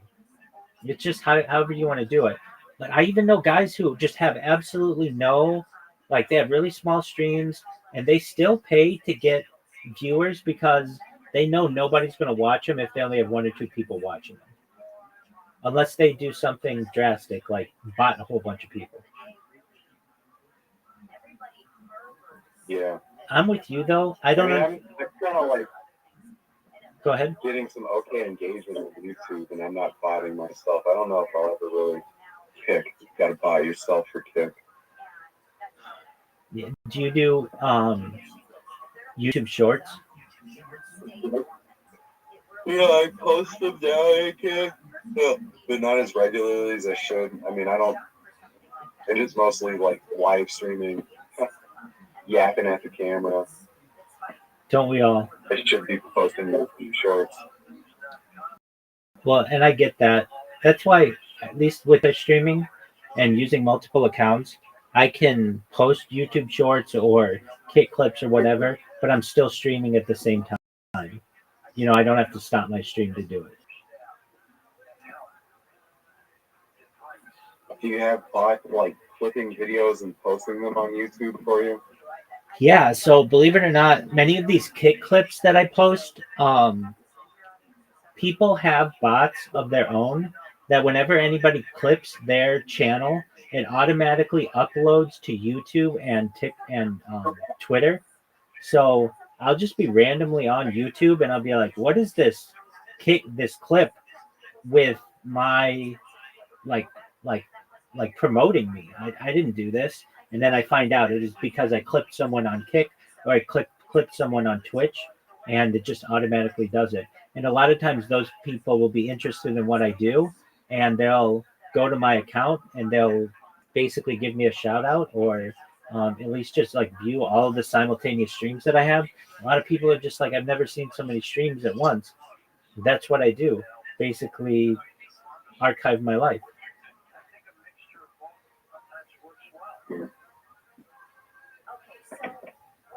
Archiving your daily life. You feel like I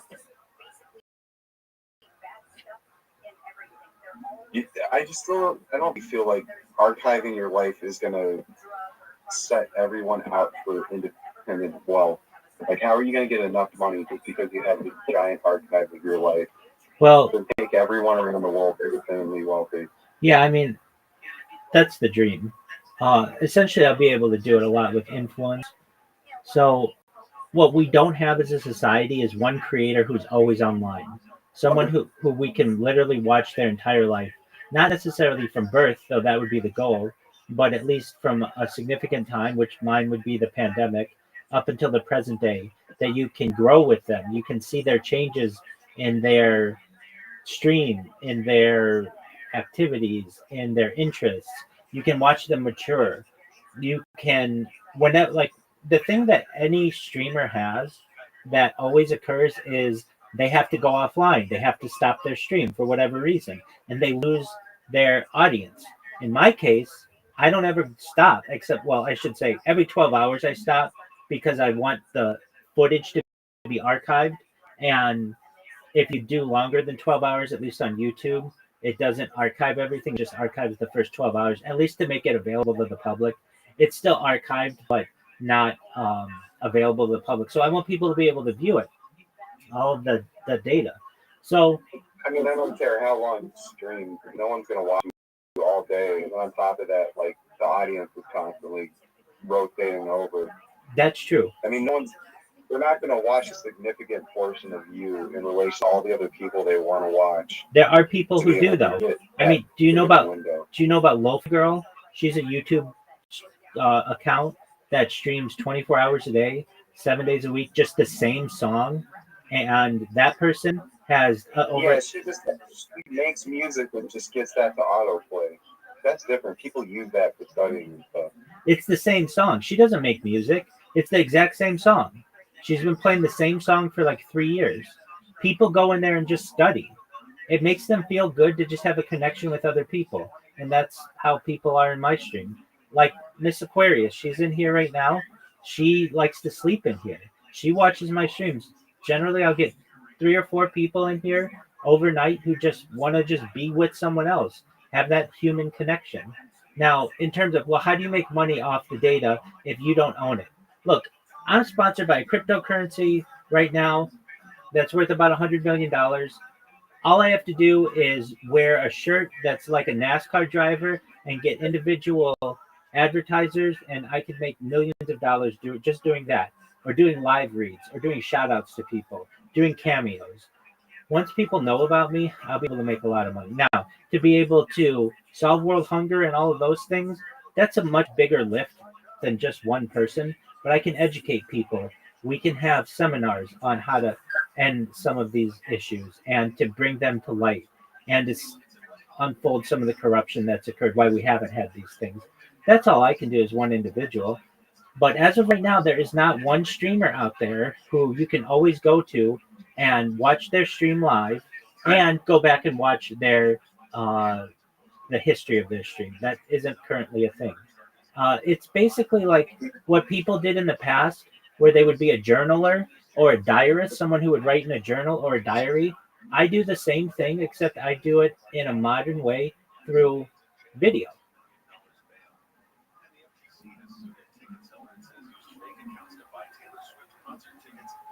I mean, I get that. I just, people in general, I don't feel are going to watch more than a fraction of anyone's content. Doesn't matter who they are. I understand, and that's why with AI, they don't need to.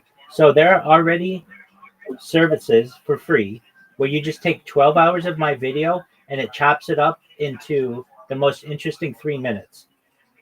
I did this the other day. How does the AI decide what's the most interesting? It's when you're talking, basically, whenever there's not dead time, it will chop that up, or wherever, or wherever there's the most amount of movement, it does that as well. It's not perfect, but there's another one that I used just this week that was amazing. I saw somebody had done it on a Joe Rogan podcast. Basically, you go to or any YouTube video, and you put the link into this website, and it uses AI to give basically a summary of what's going on. Basically, timestamps your whole video, and it was incredibly accurate. I did a video of myself, pardon me, from 8 months ago, just a random video, and it was so accurate. It was wild to me. We talked about the Amazon rainforest. We talked about AI. I did a bunch of singing in a concert. Just basically, like, it took all that information and gave timestamps of every song that I sang. It was just phenomenally accurate. So I know we're just at the precipice of something really exciting when we combine AI and video. And all you have to do, or all I have to do, is just continue doing it long enough, and somebody's going to find out what I do. I mean, Eddie Craven knows about me. Aiden Ross knows about me. Amarantha knows about me. Action Man knows about me. Sam Bond knows about me. These are big streamers. Neon knows about me. It's just going to be enough pestering, and eventually someone's going to find out what I do. They're going to find it to be very interesting. They're going to help promote me, and we're going to ride off into the sunset together. I wish you the best of luck, man. Thank you so much, Diogenes. Hey, if you ever need anything, I'm here for you. Okay, buddy? Are you live streaming right now? You're live streaming all day, every day? Absolutely. I'm live on 22 different YouTube streams right now. Yeah, I mean, I kind of heard you say that. How many viewers do you have in one? That's a good question. So I multi-stream as well. So, and I don't know how much you can trust some of these platforms. Like one of them called YouNow always says I have like 55 people watching me. I don't know if that's accurate. Or Bigo, they always say that I have like 150 people watching me. I don't know how accurate that is. Generally, each one of my streams has 1 to 2 people watching me. And if I have 22 streams, it's like 40, 50 people. But, you know, they're dispersed. So it's not all in one stream. And then that's just on YouTube. And then on Kick, on Rumble, I get another like 120 people per stream. So that's about 10 people an hour. So depending. and then I get on like D Live, I get another 40 people or so. And the thing is, I multi-stream on like 33 different platforms, so it's hard. I don't have like one way to just generate all the metrics. But as of right now, how many people? And then I have Discords that I'm streaming in. I'm also live on Twitter. I'm live on Telegram. So, and then I'm live in a bunch of other people's Discords. So if you combine them all, it's probably a few dozen who are watching me at this very moment. Really, just a dozen out of all of those nets you're casting? Yeah, but I mean, this stream's been going for like 5 hours or something like that. And that's at any given time. I have maybe between 12 and 24 people watching me. Well, I shouldn't say that. That's what I think to be real people. If you want to go with what the websites are saying, then it's probably 150 at this very moment. Yeah, I mean, I understand that. I don't know. You've been doing the grind for this long. I would have figured you would have had more of a following. I mean, we all would have hoped that.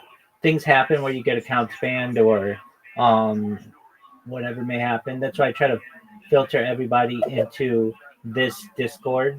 And I've got 1,900 people who have joined in the last year doing exactly what you did. What is this? You made a clip of me. Who are you? You spammed me. I'm able to connect with them. They realize, hey, you're not that bad of a person. So what do you need from me? And I said, I don't really need anything from you. Just spread love to the world. And they're like, okay, well, I do that anyway. And that's how I've gotten 1,900 people in here. Let's see. Well, I'll probably be back to talk to you. And probably bring someone to talk to you too. I wonder what Paige would have to say. You ever get on StreamYard? Yeah, I've been on StreamYard. There's a guy I know. I don't know if he's even live right now. He's always on StreamYards, but he talks about a lot of esoteric things. I think maybe it would be an interesting conversation. You might humble him a little more too. He's always got a lot of hubris, so it's kind of hard really to humble Delta sometimes. Cage read him. Well, I'd love to meet him, and whenever he has time, let him know that he's always welcome here. And so are you, okay? All right. Have a wonderful evening. Rothschild. Well, I'm here for you. Have a good night. You too, my friend. Shout out to Diogenes.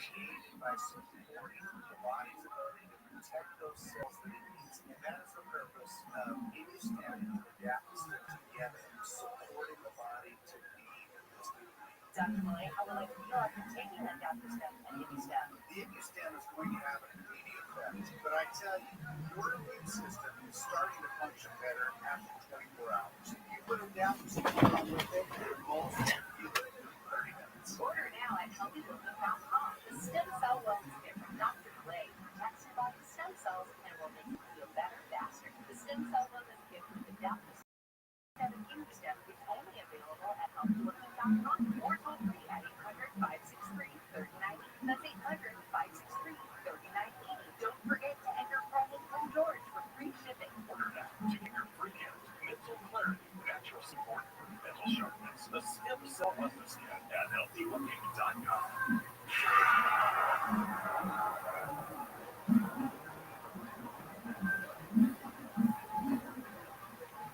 You're great at protecting your own personal information. Probably there's things like two-factor authentication, strong passwords, and VPN. But as much as you try to be in control of how your information is protected, there are lots of places that also have it. They might not be as careful as you are. That's why LifeLock monitors data every second for identity threats. If your identity is stolen, a LifeLock US-based restoration specialist will help solve identity theft issues on your behalf, guaranteed or your money back. Plus, all LifeLock plans are backed by the $1 million protection package, meaning LifeLock will reimburse you up to the limits of your plan if you lose money due to identity theft. You might not be able to control how others handle your personal information, but you can help protect it with LifeLock. Save up to 40% your first year with promo code George. Call 1-800-LifeLock or go to lifelock.com. Use promo code George for 40% off. Mars Mission 1, the fictional book based on real world facts in the future you hope never had. Author Christopher Lee Jones brings you Mars Mission 1, available on Amazon, bringing you real world facts of what our world will look like if we allow the Kessler effect to continue to develop in a cliffhanging detective story. The first crew lands on the surface of Mars when a missile blows up a satellite, creating thousands of pieces of debris. That debris sailing along at thousands of miles per hour, destroying more satellites, creating more debris, causing a non-stop chain reaction. The dreaded Kessler effect has begun. All satellites are being destroyed by debris, all cell phones fail, all GPS fails, all power fails. Life on Earth as we understand it, that may never be the same. Mars Mission 1, Surviving the Kessler Effect, you do not want to see it happen. Now available on Amazon, it's Mars Mission 1, Surviving the Kessler Effect. It's a great book. Mars Mission 1, Surviving the Kessler Effect.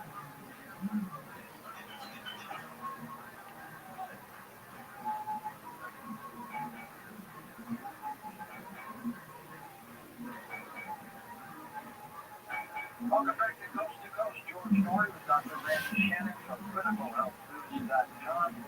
We have a call for assistance. To get information in case you miss it, which tells you on the radio, 1-855-949-7434.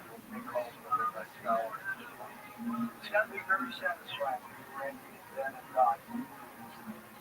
Oh my gosh. I honestly don't know if there's anything greater. I really don't. So much satisfaction. The things, for example, I was on with a client today who came to me 6 months ago, and she has a rare blood issue, and she was slotted to have a bone marrow transplant this fall, and they literally just told her, we're going to put that on hold. You don't need that right now. And she was already on the calendar. They took her out. What has been the most satisfying aspect of what you do? I think, just helping to extend life. Even, we all pass at some point.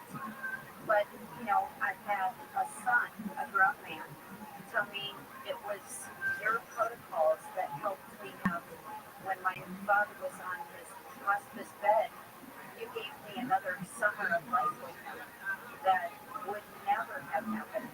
And they were able to have that time spent together that, was not in the cards through the system he had been using.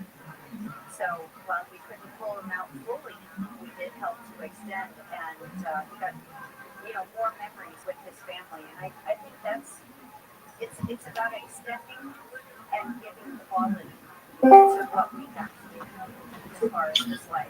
What up, bro? How you living, Mr. Meaty? What's good, son? Man, I'm getting ready to go to prison, brother. Oh, wow. They're sending you? Yeah. I committed some crimes. Some new ones? Hey, what? What'd you do? I ran from the police in a stolen car. That's all they're trying to get me for. F that, man. For how long are you going? 4 years. No way. They're sending you that long? Yeah, man. It could have been 10 years. Okay, well, why don't you continue to run? I'm not going on my own. I've already done that before, and I know it. I was on the run for 6 years now. I did that before. I'm not doing that again. You were on the run for 6 years, and then they got you for the stolen car? No. That was before the stolen car shit. When you were on the run for 6 years, what ended up happening? I had cancer. Shot myself. Recovered from it, and thought life was going just back to normal when I came back to Mississippi, but we got rear-ended in a car accident. And in the state of Mississippi, everybody in the vehicle has to give their identification to the police, and they found my identification. Next thing you know, I have a warrant out, and they arrested me 3 times for the same fucking warrant. after the fact. So Did you have a warrant in Mississippi? yeah, I did. Wow. How'd you find out about me, Mr. Beatty? We met before in another server. Okay. Very well. It's be easier to understand if you remember me. Yeah, no, I remember you. That's what I thought you were. You changed your name again, didn't you? Yeah, I changed my name from time to time. Word. I All was right. thinking of cool nicknames. So why don't you get outside of I fuck Mississippi? with people. I changed my name to Lord 7. I changed my name to Lord 764 and fuck with people all the time. So why don't you get out of Mississippi and just go on the run again? It's too hard. It's too much. It's like it's a harsh charge, and if I go on the run, I can still be extradited from another state. Do you think they would extradite you? More than likely, it's a felony. So, But there's a chance they wouldn't extradite you, right? yeah, or I could just serve my time and get my shit over with. But I'm getting an attorney who's going to help me fight. Maybe they can knock my charge down to 15 months instead of 4 years. Right. Okay. That's So when do you? the only option I really have. I'm not going for the run again. And then I'm already like, kind of like how you do. You stay in your house. I'm already staying inside of a room all day, and you know, it's not gonna be too different from prison. I'll just be around more people than I am now. It'd be like Discord IRL. There you go. All right. Try to think of a positive mindset is all I could really do, and take advantage of the opportunities given. When do they have you shipping out? I haven't been fully sentenced. I'm still on trial. I just have that first offer, what they're trying to give me. If I was to plead guilty, I pled not guilty. Okay, so if you plead guilty, it's 4 years? They find me guilty. That's what I'm saying. I gotta get a good attorney on this shit. Oh, if they find you guilty, it's 4 years. Basically, yeah. Okay, when's your next court date? In September, like I said, I can still appeal for a continuance. Well, couldn't you just go to Mexico? Well, everybody want me to go to Mexico, man. There's nothing there for me but trouble. That's all I would get into there is trouble. Yeah, but you're free, son.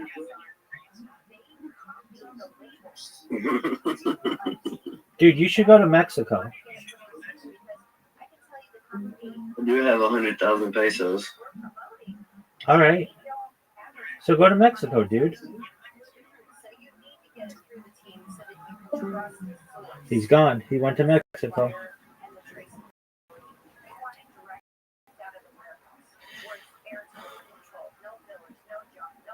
And it's formulated for absorption so that the body can actually use it. Okay? So all the teams, they'll help to get you set up. It's something she's been suffering for 30, 40, 50 years. Remember what I said. You have to help the pathogen. She doesn't need to suffer like that. Dr. Matthew Karen died of a ketamine overdose. How do prescription drugs treat?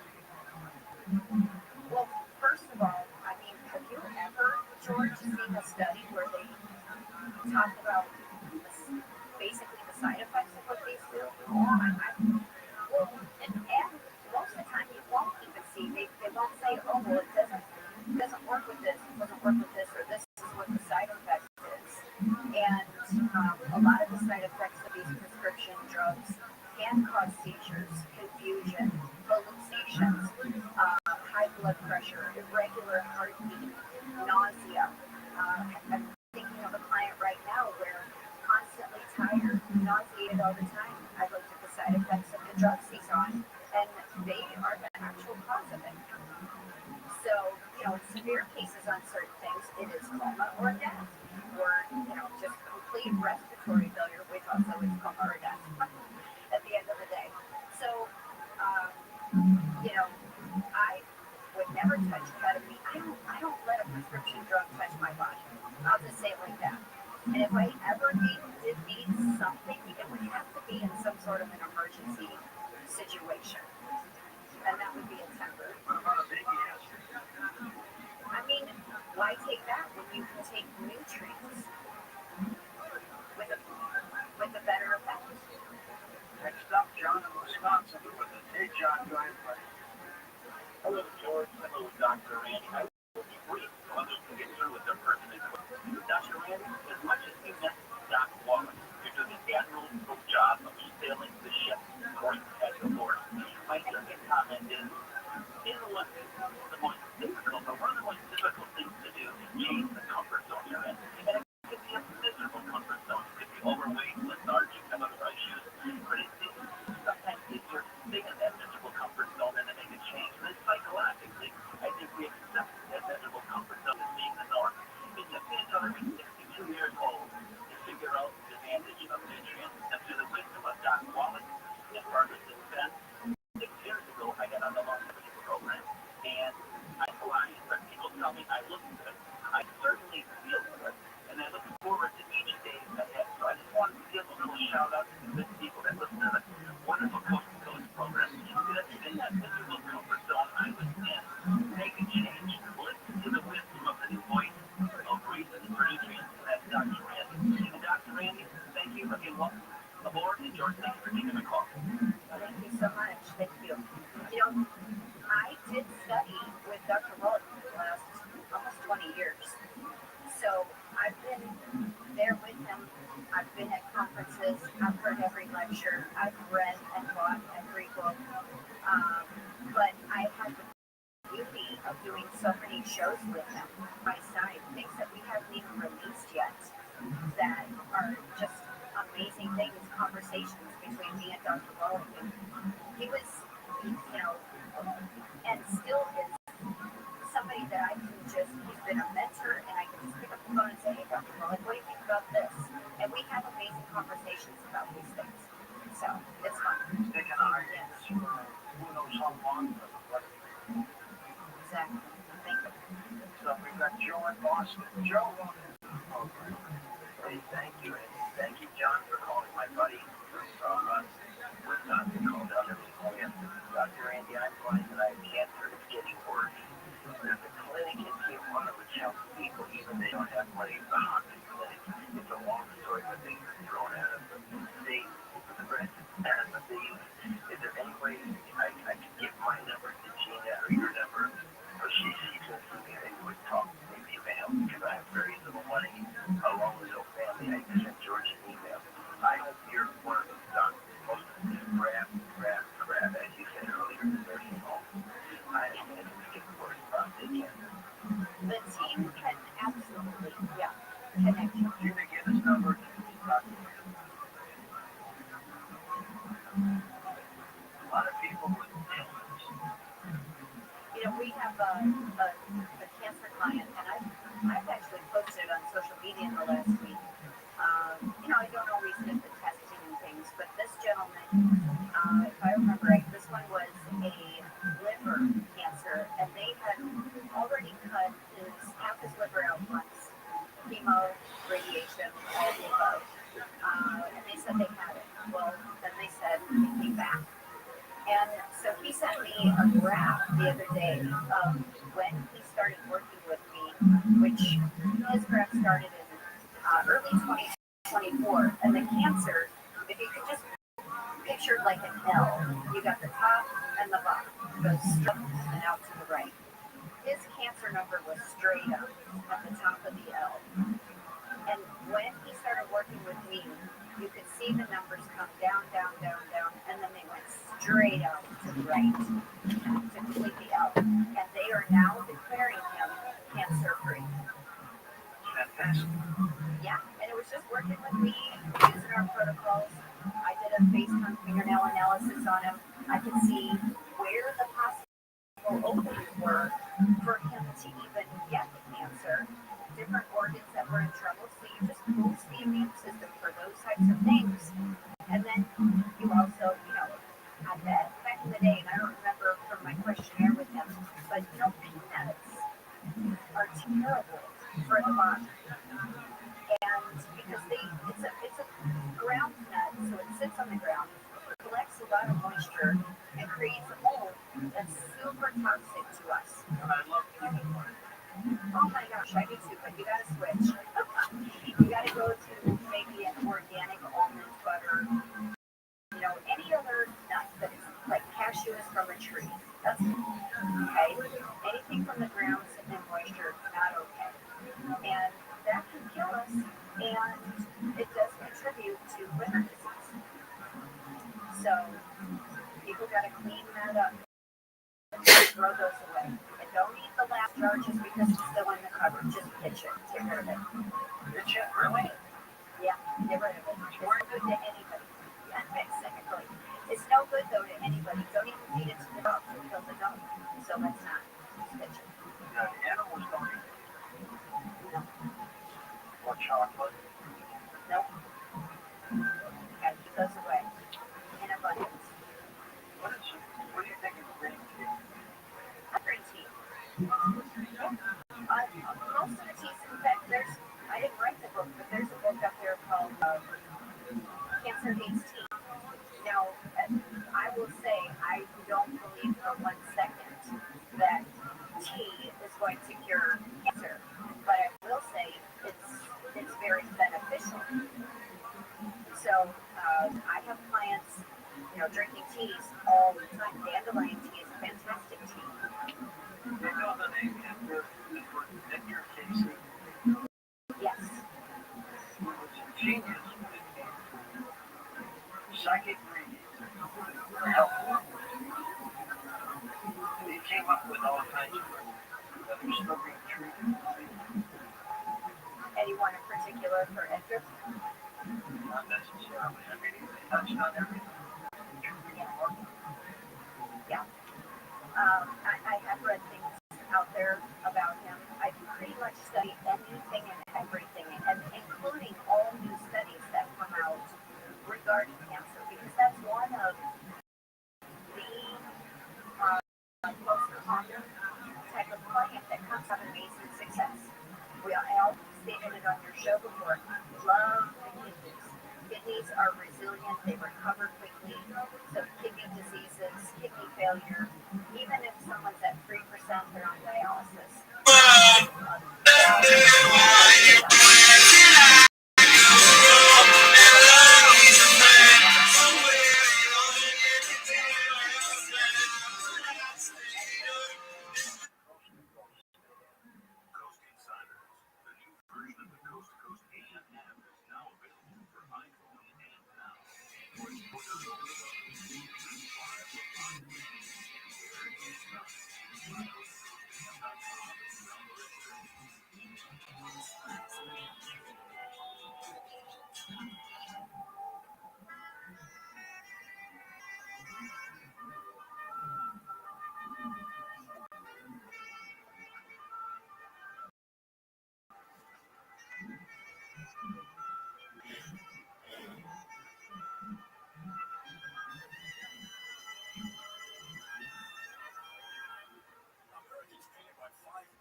Underestimate exactly how much damage they do.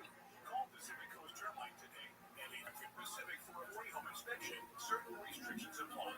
No tinting, no double bagging your food, no pet sitting. Mention KFI and get 10% off termite treatments and a 2-year guarantee on their work. Call 800 Pacific, 800 Pacific, or go to PacificCoastTermite.com today. Liz went from being interested in true crime to living. As it comes out, he's just shaking. He's like, your dad's been killed. This is Hands Tied, a true crime podcast exploring the murder of Jim Belgar. I was just completely in shock. Open your free iHeartRadio app, search Hands Tied, and listen now. I'm still going for it, even with higher stroke risk from atrial fibrillation and a regular heartbeat. What'd you say? A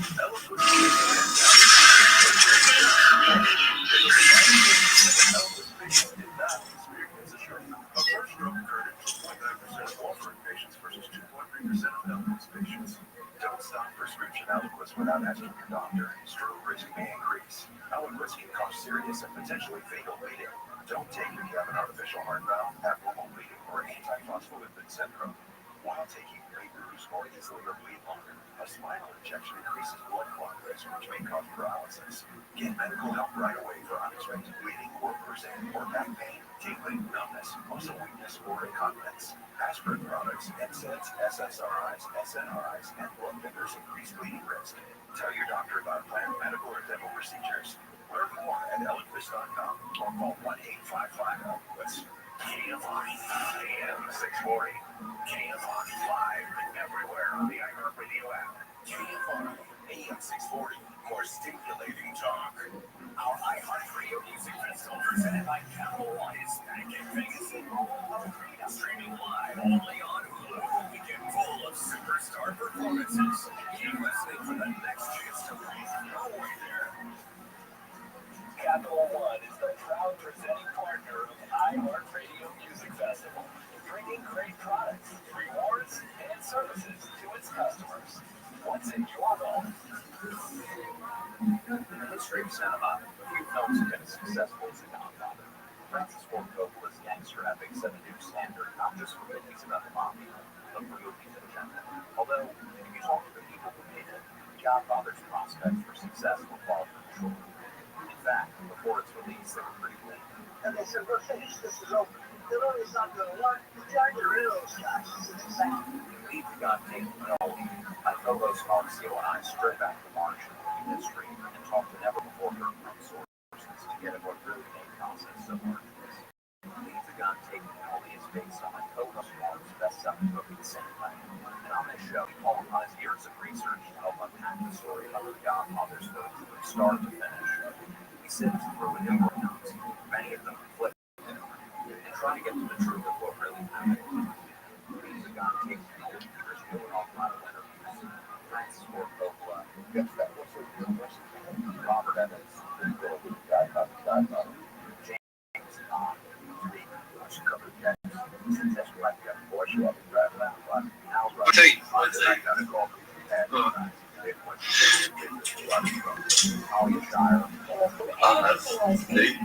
No, it's very obvious to realize it's So aren't entirely sure what's true and what's not. But we can promise that a 10-part series gives everyone who's involved a chance to tell their side of the story. Listen and subscribe to Leave the God Taken Kennedy.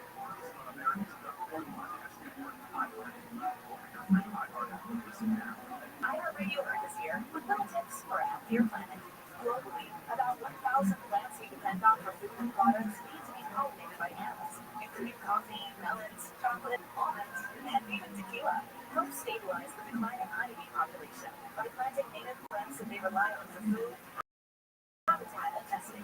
Brought to you by iHeartRadio Earth and Mental Education Foundation. To find more tips for smarter, sustainable living, or to take action in your own community, go to iHeartRadio.com/. iHeartRadio app is number one for music, radio, and podcasts all in one. Discover a new podcast from our library of over 350,000 titles. Here's an iHeartRadio podcast preview. In 2005, investigators in Palm Beach, Florida began uncovering a dark secret. A lot of girls knew about it, and a lot of girls were doing it. And if anybody asks if you're over the age of 18, just go ahead and get it. It was a wealthy man from Palm Beach who was offering young girls a way to make money. That man was Jeffrey Epstein, and he had set up a system designed to bring in underage girls. Local police and the federal government would investigate and, by their count, find dozens of victims. Epstein would become one of the world's most ruthless predators, a man who could have faced decades in prison, but served just 13 months in his own wing of the county jail. I wish I was there when I heard Jeffrey Epstein. Epstein's abuse would span years and cross state lines. New York, Palm Beach, Mexico, Paris, Virgin Islands, each one of those residences is an alleged crime scene.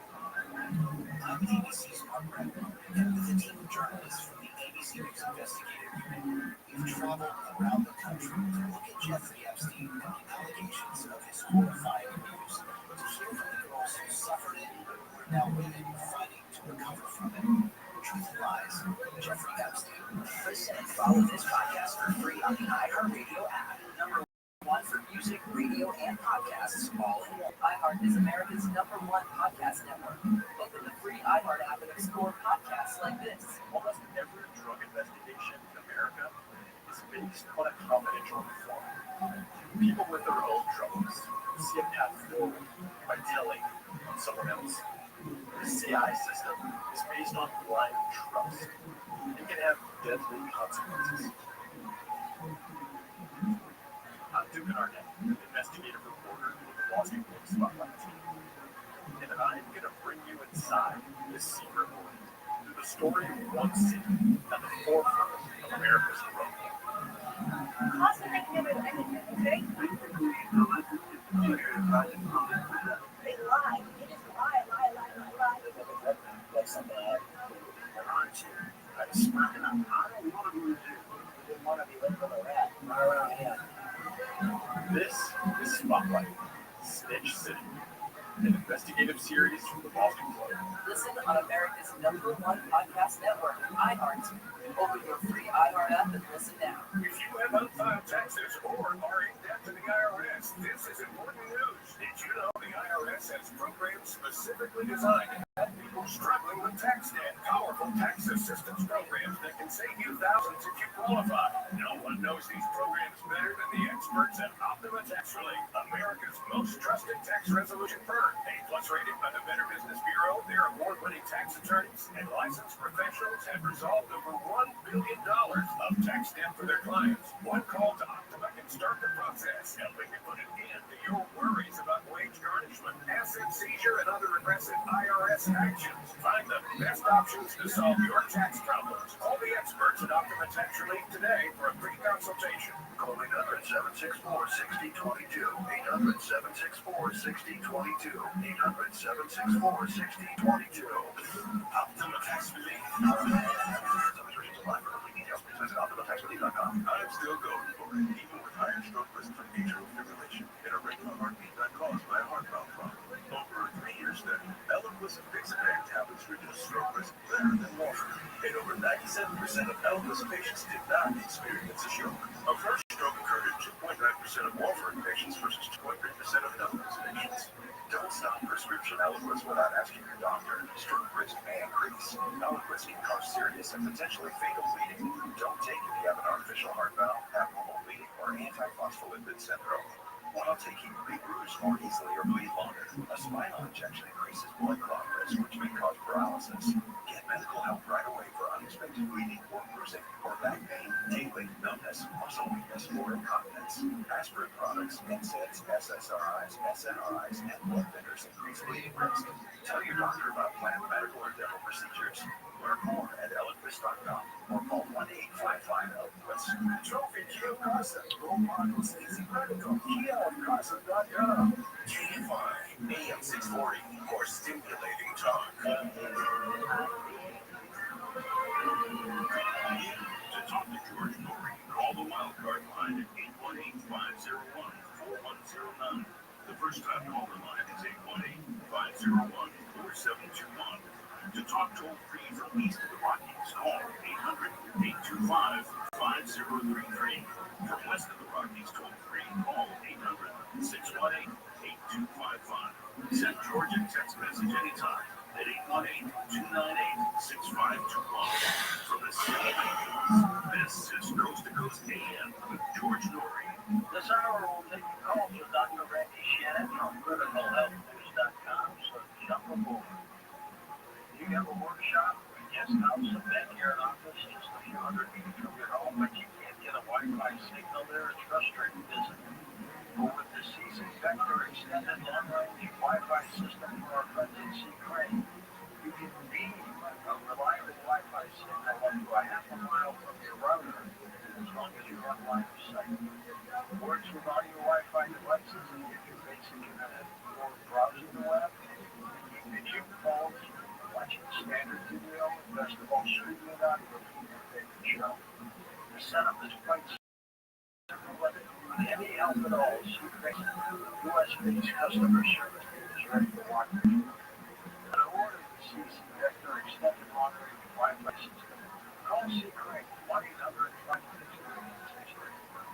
Once again, that's 1-800-522-8863. Or you can visit them at Crane online at ccrane.com/boost. That's ccrane.com/boost. BOOST.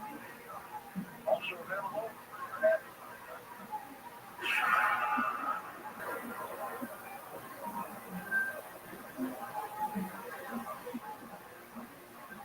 Home title theft. It's on the rise, and it's devastating if it happens to you. Listen to the alarming words of an actual home title thief. I don't need to know your date of birth and social security number. All I have to do is go to public records, create a document, and file that document. And then I can offer your house or sell the house. You may have no clue until you find out that your house has been sold or till several loans are foreclosing on you.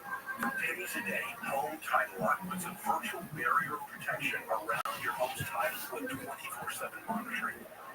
The instant they detect any tampering, you'll get an alert, and that's bad news for home title thieves. So when's the last time you checked on the title to your home? Find out if you're already a victim with your free title scan and complete title report. $100 value free with sign-in. Just go to HULOC.com and sign up in minutes. That's HomeTitleLock.com. HomeTitleLock.com.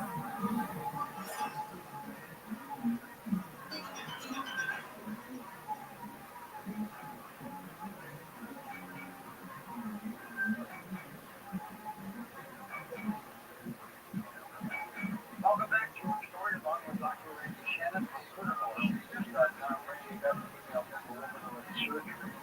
She says, what do you recommend for that blood clot? Oh gosh, we have some amazing things. And, you know, she may be on the blood thinner now, but, you know, selenium is a natural blood thinner, but you need to get it from the team. The reason I say that is because the product that the team has, each capsule is going to have 100 micrograms of the selenium plus 5 cofactors that go with it to make it work as damping in the body. If I go down to the neighborhood vitamin store, drugstore, studies, undercover studies have been done where they'll look at that, they'll test that, any of the ones on the shelf, and they may not even have any selenium in them. So you're going to say, oh, well, I tried selenium and it didn't work. Well, probably because you were taking just straight up fillers. So you want to get the one that legit has 100 micrograms of selenium in it with the 5 cofactors that make the selenium work the best in the body.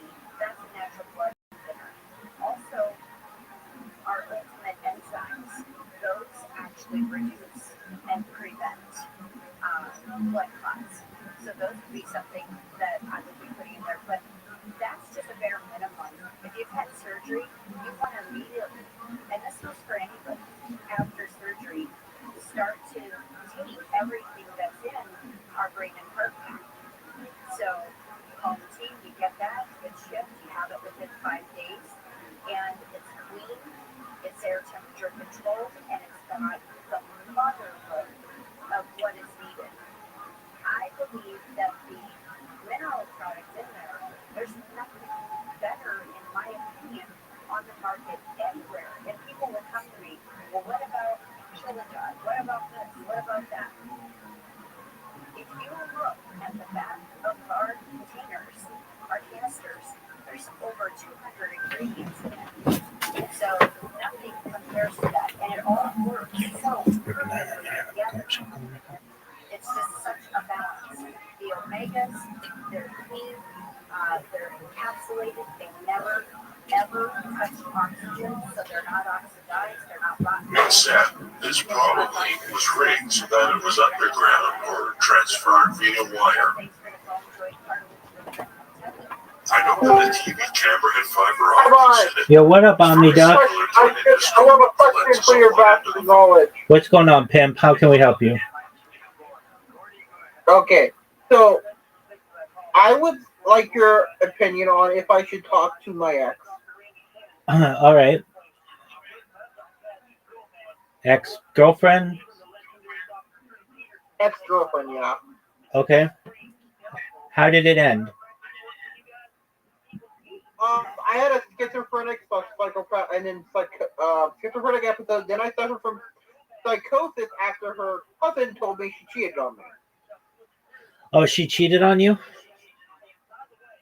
He provided a video. Turns out she made a sex tape from before we were in a relationship, which I would be fine with. I don't really care as long as she's not going to cheat on me while we're in a relationship. Yeah, that's fine. Okay. So what happened is I attempted to beat the ever living shit out of him, lost, got back up, beat the shit out of him, and then I got in trouble. But what happened then is I caused myself to have suffer psychosis, which I was in mental hospital for a while. In that time, and then a year passed, and then in that time, apparently her cousin and her have gotten together. Last time I checked, which was 3 years ago, I don't know. He's very much I don't know how to, but he is really attractive. I should mention. all right. So but when he's not what you I have a type, but what I'm trying to say is I'm not I don't know if they're in a relationship right now. I haven't checked on him in a long time, but he's not a good person at all. He actively gaslighted me into believing she was sleeping with everyone, which I learned later on that her uncle did molest her, which is I got him in trouble with the police. Turns out when you have schizophrenia, they have to internally review everything, and the guy who did that to her was friends with the higher up cop, one of the higher ups in the cop force, and so what happened was he got out. Okay. And let back in our religion, even though we had her and her mom tell everyone that he did stuff to them. All right. How long has it been since you've been with this chick? 5 years. All right, that's a long time. How are you? Is she single? I'll have to ask. I haven't seen her in a while. All right. Well, that's a big thing. You got to see if this girl's single. I know. I would not hit. Yeah, I'm stuttering. I would not hit on a person who's dating someone. The problem is, every time I'm with her, I seriously I get triggered by her voice. Okay. Well, then, just being with some other chick. Honestly, yes, I have, and I've tried. But I'll show you what I look like. One second, I don't have a light. One second, I'm getting a light. Turning on my TV. I have two things going for me that's not good. Well, I am a ginger. I have glasses and a ginger, so I have two debuffs. Okay. I just got a haircut. You look good, big dog. You look good. All right. So you can pick up some chicks. Are you on the dating apps? Jehovah's Witness, we're not supposed to have dating apps. All right. Well, are you religious? Yes, I'm trying to be, but after everything that happened with me being raped, everything, I think I've told you about this a while ago. I realized don't want to pretend they say they will, but when I don't know how to explain this without coming off oh yeah, it's just religion, but they've hid the person. Well, yes, he did get disfellowship. They let the guy who hurt my ex back into the religion. Okay, is your ex in the religion? From what last time I checked, she's doing porn. Okay, well then it sounds like your religion. She's not practicing what she preaches. Yeah, I mean, it sounds like you're not even that religious, are you? I believe in our God, and I do believe what we teach. I do not like the people. I do not trust them. Okay, so then if you don't trust them, then who says you can't be on a dating app? Well, the problem is, I want to find someone who act I've met people in our religion who do follow our beliefs. It's just they let in really bad people hoping they can change them, which is good because I have seen terrible people make a change. I have seen people, I've been friends with a person who was on drugs for the longest time, and they just got clean like a few years ago. And I am super proud of them. I don't talk to them a lot anymore. I moved congregations because of all the drama. But I'm seriously I'm proud of them. They got off. I think it was like heroin. Okay, can you talk to like the head of your congregation and say, I did, and they called the cop. The cop, I should mention, who think I'm schizophrenic, and one of them has I have made an enemy of because I hate the dude also. He just gives off this I'm a prick kind of vibe, you know? Like he's just that kind of guy, and I pissed off the cops so they won't help me. I should mention, I have been lucky and have gotten other cops to come help, which were not those two. no. But I've also moved to Benton City, so I could, if anything bad happens, I could call the cops. Okay, so I'm good in here. Have you thought about going to like a different congregation? I live with my mom, and the only way to get free food, basically, is to go to our religion. Okay. I get that. Are you They able? also, my mom and my brother think I'm retarded. The craziest thing is, they literally and have verbally called me retarded. Oh. And my mom lets my brother say it. Okay. Do you get disability? Yes. But I don't have any other house to live in. Okay, I I would understand. be homeless, which means I get taken off disability if I'm homeless. Okay, I understand. So you just keep chilling where you are. Do you get all that money? No, my mom does. Does she give it to you? Whenever I ask, but even then, no. She just buys food and stuff, which is good. Focus on the basics. Don't get anything extra. I respect that. I get that. Okay. What I don't respect is how they're actively dissuading people who want to join, who want help, and they don't let them get help. They need someone else to say, oh yeah, you can help this person, but they don't actively go out and actually preach or do what we want. Like, I want to go out in service. My grandpa is a great influence. He's truly a good person. Can you live with him? But no, I want to, but I'm not a good I asked, and I'm not a good I can't take care of a home that well. I can't focus enough to clean. Okay. I do clean. If I truly cared about it, I probably could, but I just don't care. Okay. Well, I think you've got to take care of yourself before you get into a relationship.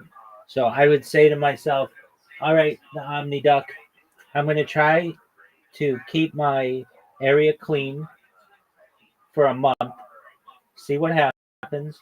If I'm able to do it for 1 month, I'm going to try it for 2 months.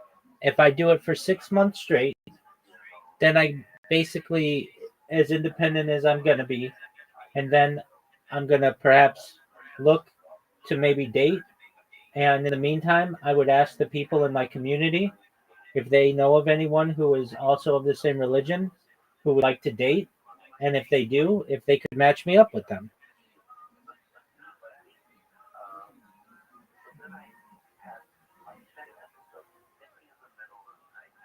Is that something you can do, OmniDuck? Maybe. All right. Well, you don't have many options, so that's a viable option.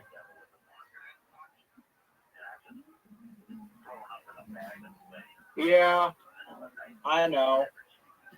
As for your Does ex, it help that whenever I try to stay clean and get fit, I get really bad nightmares. Okay. Whenever I try to change my life by a lot, I get nightmares and memories of really old. I remember our old house from New Jersey, and that was, I think, 10, 12 years ago. Okay. Well, it's not fair of you to ask someone to be in your life as a partner if you don't have your own life straightened out. So you have to be consistent. Yeah. And part of your consistency would just be to keep yourself clean and keep yourself as normal as possible to maintain good hygiene. And if you can do that for a few months, I do maintain good.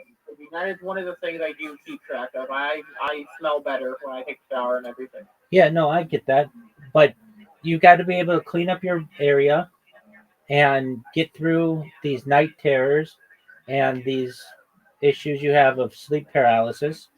And I think one of the things we talked about was wearing an eye mask when you sleep.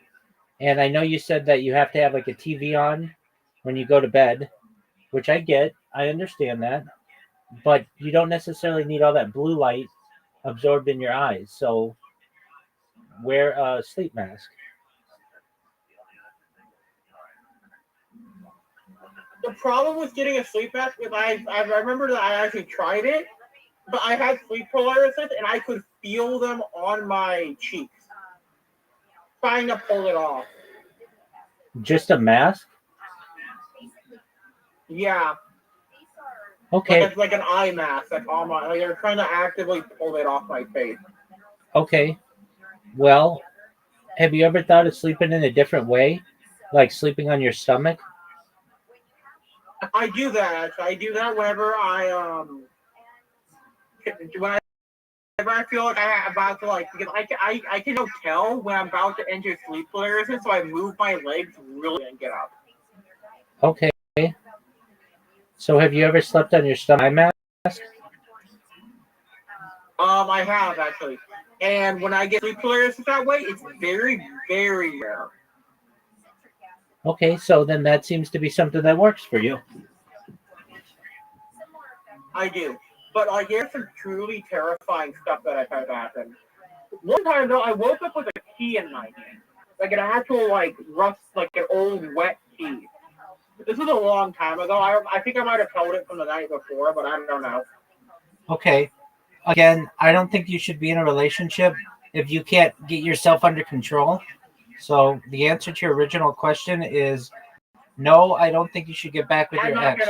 I'm not gonna ask her out. She's already she has such a, from what I remember, she has such a bad self-esteem that she literally thought that while I wasn't looking at her, that I was thinking about other girl, or not other girls. Like she was thinking I wasn't didn't care about her when I would just be really quiet. Yeah, you don't need that right now. You need to take care of yourself. Once you're able to take care of yourself and you're consistent, then you can think about dating.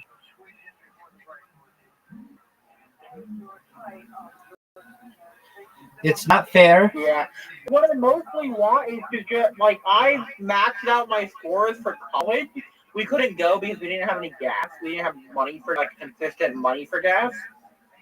And so what happened is I just stopped going basically. Okay, well, no one says you need college right now. You've got disability, so that's some type of income. So you just need to be consistent with yourself. Yeah, I'm gonna. Yeah. You be consistent with yourself for months, and then from there, if you feel like you can, then you can start dating another chick. Okay. Although I want to face my fears, but I'm not sure what I'm really scared. Under extreme situations, I get really terrified. Okay, have you talked with a therapist about this? I have, and they left a few weeks after. They left? I moved to a different job, and I had to get reassigned to three or four different therapists. Okay, and what are you with the therapist currently? No, I've been gone for 2 years. Okay, well you need to go again. One of them asked me out on a date after she quit. Okay, well that's not appropriate. You should. Yeah, I know. I didn't report her, but she was weird. She was cool though. But whenever we would go to therapy, she would bring popcorn. One time she had a full bag of popcorn and offered me some. Okay. Which is cool, but I think she was literally there just to be entertained. Okay, well, let's not worry about her. You need to sign up for another therapist. I don't have the money for one. Okay, doesn't the state provide you with a therapist? I think so, but the ones that I've met either just question me, which is fine. I can answer the questions. I get really like tired over time, so I just like venting and talking and shit. I get it. So do you have a caseworker? Yeah, but they don't visit a lot. Okay, that's fine. And when they do, guess what happens when they do? I don't get to talk in it at all. My mom has convinced the state that I'm actively retarded. And the only reason I can prove that I'm not retarded is if I'm off my... Okay, well then you need to ask your mom to ask the caseworker to get you a therapist. She won't listen to me. She literally doesn't. Okay. The only thing I ask for is, oh, I need video games or I need something, and she very much takes a few weeks to do because she has to decide if it's like something I could deal with, quote unquote. But she actually believes I'm retarded. I understand that she thinks and I'm not. this. IQ of 121. But when I'm on my meds, I think it was like 78 when I'm on my meds. I take Latuda and a few others. Okay. So there's got to be someone who you can talk to about getting a therapist. You used to see a therapist.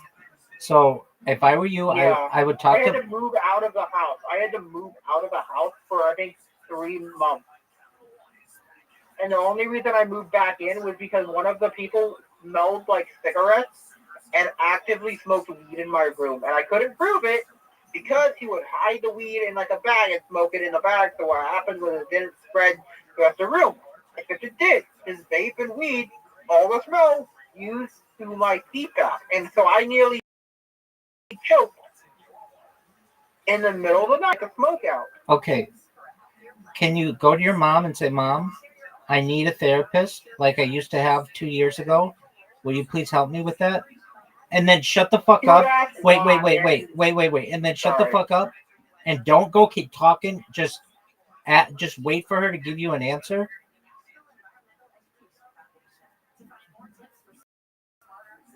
Okay. What I mean is oh wait, and if she says no, then you say, and then if she gives you an answer, she just says you don't need that. You say, I feel as I do. It helped me 2 years ago. But you can't keep talking because then she's going to think something's wrong with you. And if she says no, that's fine. You give it a couple days and you ask her again. If you keep asking her every 2 or 3 days, she'll eventually break down and let you be able to talk to someone. Yeah, fair enough. But the one time I did ask for a therapist, you know what she did is she went to our elders, which is like the higher ups in our religion, and they told me to just talk to an elder. I talked to the elder. Can you guess what the elder did? I don't know. Talked to the police. Because of all the stuff I was going through, they got one of the guys arrested. Didn't last long because they didn't have enough proof since I told them I had schizophrenia. I should mention, I had evidence. At the time, I had evidence. Okay. So I understand that. I think he got kicked out of religion. Okay. This is like a different guy. Don't worry about the religion right now. You just say to your mom, Mom, I'd like to see a therapist. If she says yes, great. Then you go see the therapist. If she says no, you say, why not? And then 2 or 3 days later, you ask her again. If she says, I want you to talk to an elder, you say, I don't want to talk to an elder. I want to talk with a therapist. Someone who has a medical license to be able to provide guidance for someone who has the issues that I do. And if you just ask her that every 2 or 3 days, and you don't keep talking, and you don't keep talking, you don't keep talking, you don't keep talking, you let her answer, she'll eventually break down and let you see a therapist. She used to. No, she didn't have any choice in the matter at that time. I moved out. Okay, well, you could say to her, Mom, I used to see a therapist, and it was very beneficial for me, and I'd like to see a therapist again. Yeah, she'll ask me why, and I can't give her an explanation without her, not believing me because she believes I have paranoid schizophrenia. Quit with that. I understand. And you can say, Mom, I have documented medical issues, and I'd like to talk with someone about them who's a medical professional, not someone from our congregation and not someone in our family, someone who's outside with whom I can talk. You can be there if you want. I don't care about that. I just want to be able to talk with someone. Yeah, I know. Can I just like use you as a venting area? I'm not a medical professional and I can't give medical advice. So you can always come to me if you need help, but you need professional medical advice. And I'm recommending that you seek a therapist. And I understand that you've got some roadblocks to be able to do so. The way you get through these roadblocks is persistence. And the way that you do that is you go to your mom tomorrow. You say, Mom, in a very professional manner, and you have to say to yourself, I'm not going to overwhelm her with words. I'm going to just keep it simple. And I'm going to say to her, Mom, I would like to see a therapist. She's going to say, why do you need to see a therapist? You can say, I have documented medical conditions and I'd like to be able to talk to a professional about them. She's going to say, I'll have somebody talk to you in the congregation. You say, I don't want to talk to anyone. I've done that before. I did not find that valuable. I would like to talk to someone who's a medical professional. She'll say, I don't want you to be able to talk with someone who's a medical professional. You can say, okay, Mom, that's fine. I want you to know in a couple days, I'm going to come back to you with this request. Let 2 or 3 days go by. Back to her, same way, persistent. Mom, I'd like to see a therapist. She's going to say, you came to me a couple days ago and you said this. I don't want you seeing a therapist. I'll make plans for you to see someone in the congregation. Will you do that? You can say, I don't want to see anyone in the congregation. I have documented med issues. I'd like to talk to someone about them. And I'd like to talk to a medical professional about them specifically. She'll say, well, we talked about this a few days ago. I don't think that's a good idea. You've got all these issues, and you can say, I know, I'd like to talk to a medical professional about them. If you don't want to make those plans right now, that's fine. I'm making you aware that in a few days, I'm going to talk to you about these things again, because this is something that's really important to me. I've sought professional guidance for my issues in the past, and it was beneficial, and I'd like to do that again. And so I'm making you aware as my caretaker and someone who is a guardian to me. I have these requests, and I'm going to continue to come to you and ask you about these things until you say that I can, and then we'll make plans to do it. I don't want to go to someone who you have to pay for. The state will allow me to see a therapist once a month to discuss my medical issues, and that's what I'd like to do. And you don't keep overwhelming her with, I have this issue, I want to see this, I want to see this, I don't want to do. You don't tell her stories. You just keep it short and you keep it simple. And she can keep rejecting you, but eventually you're going to wear her down, and then she's going to let you see a medical professional, and that's what you want.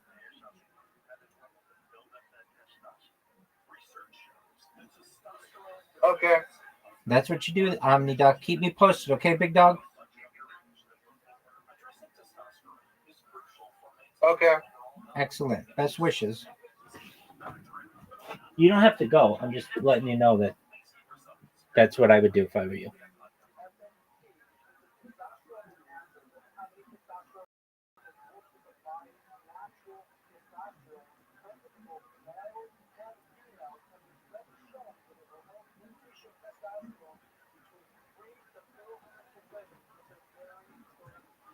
Just people will enter.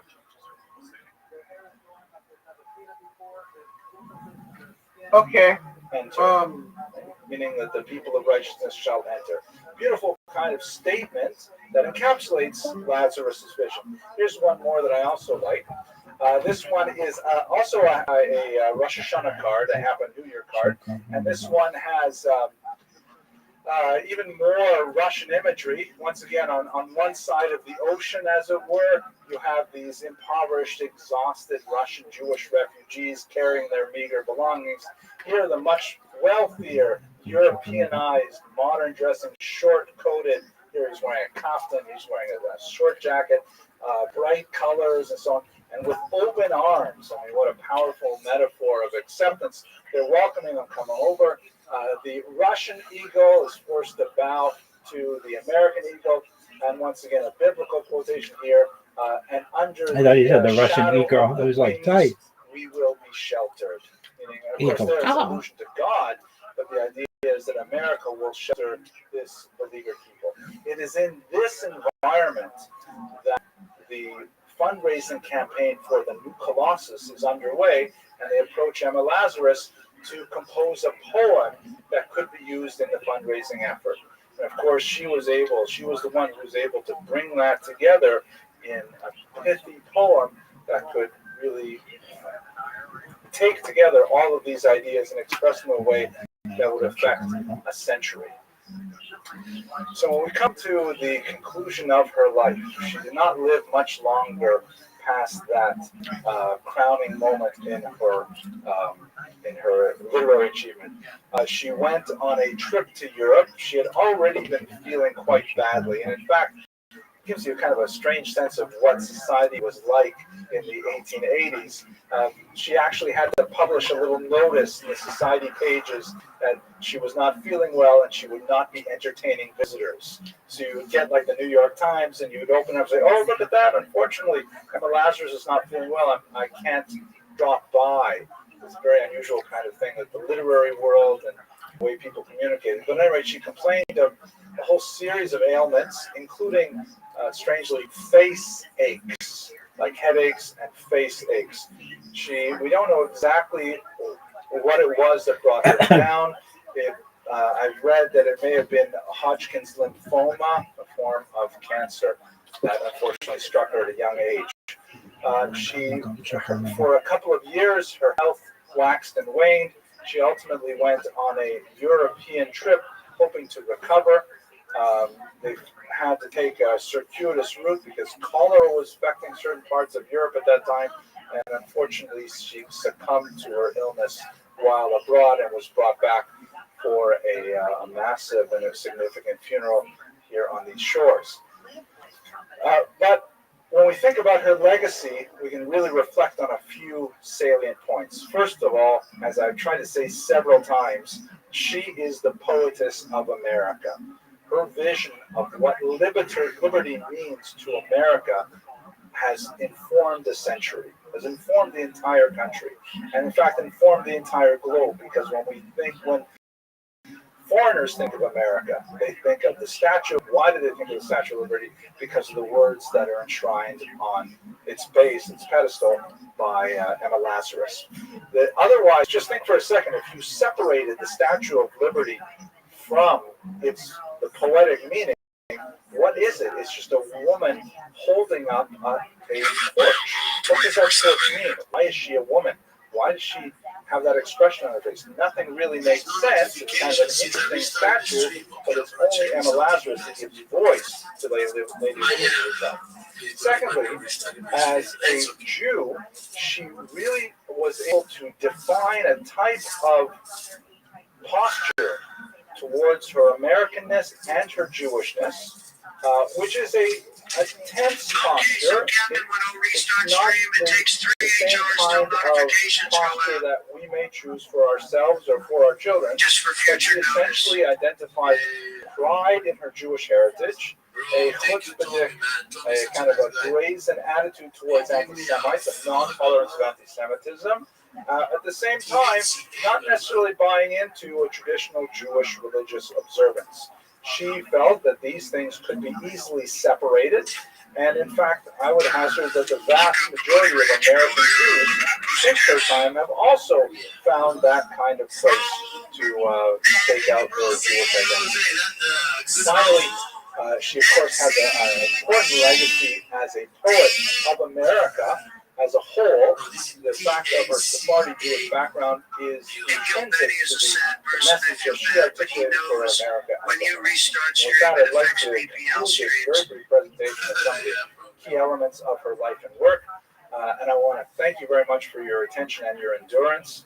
Next week, we'll return with a very fascinating story of the crypto Jews. What happened to those Jews who chose to hide their Jewish identity under a Christian mask, which they did with great success for several centuries. And as we shall see, the strange way in which they look upon their Jewish heritage is something of great fascination. Thank you very much for your attention.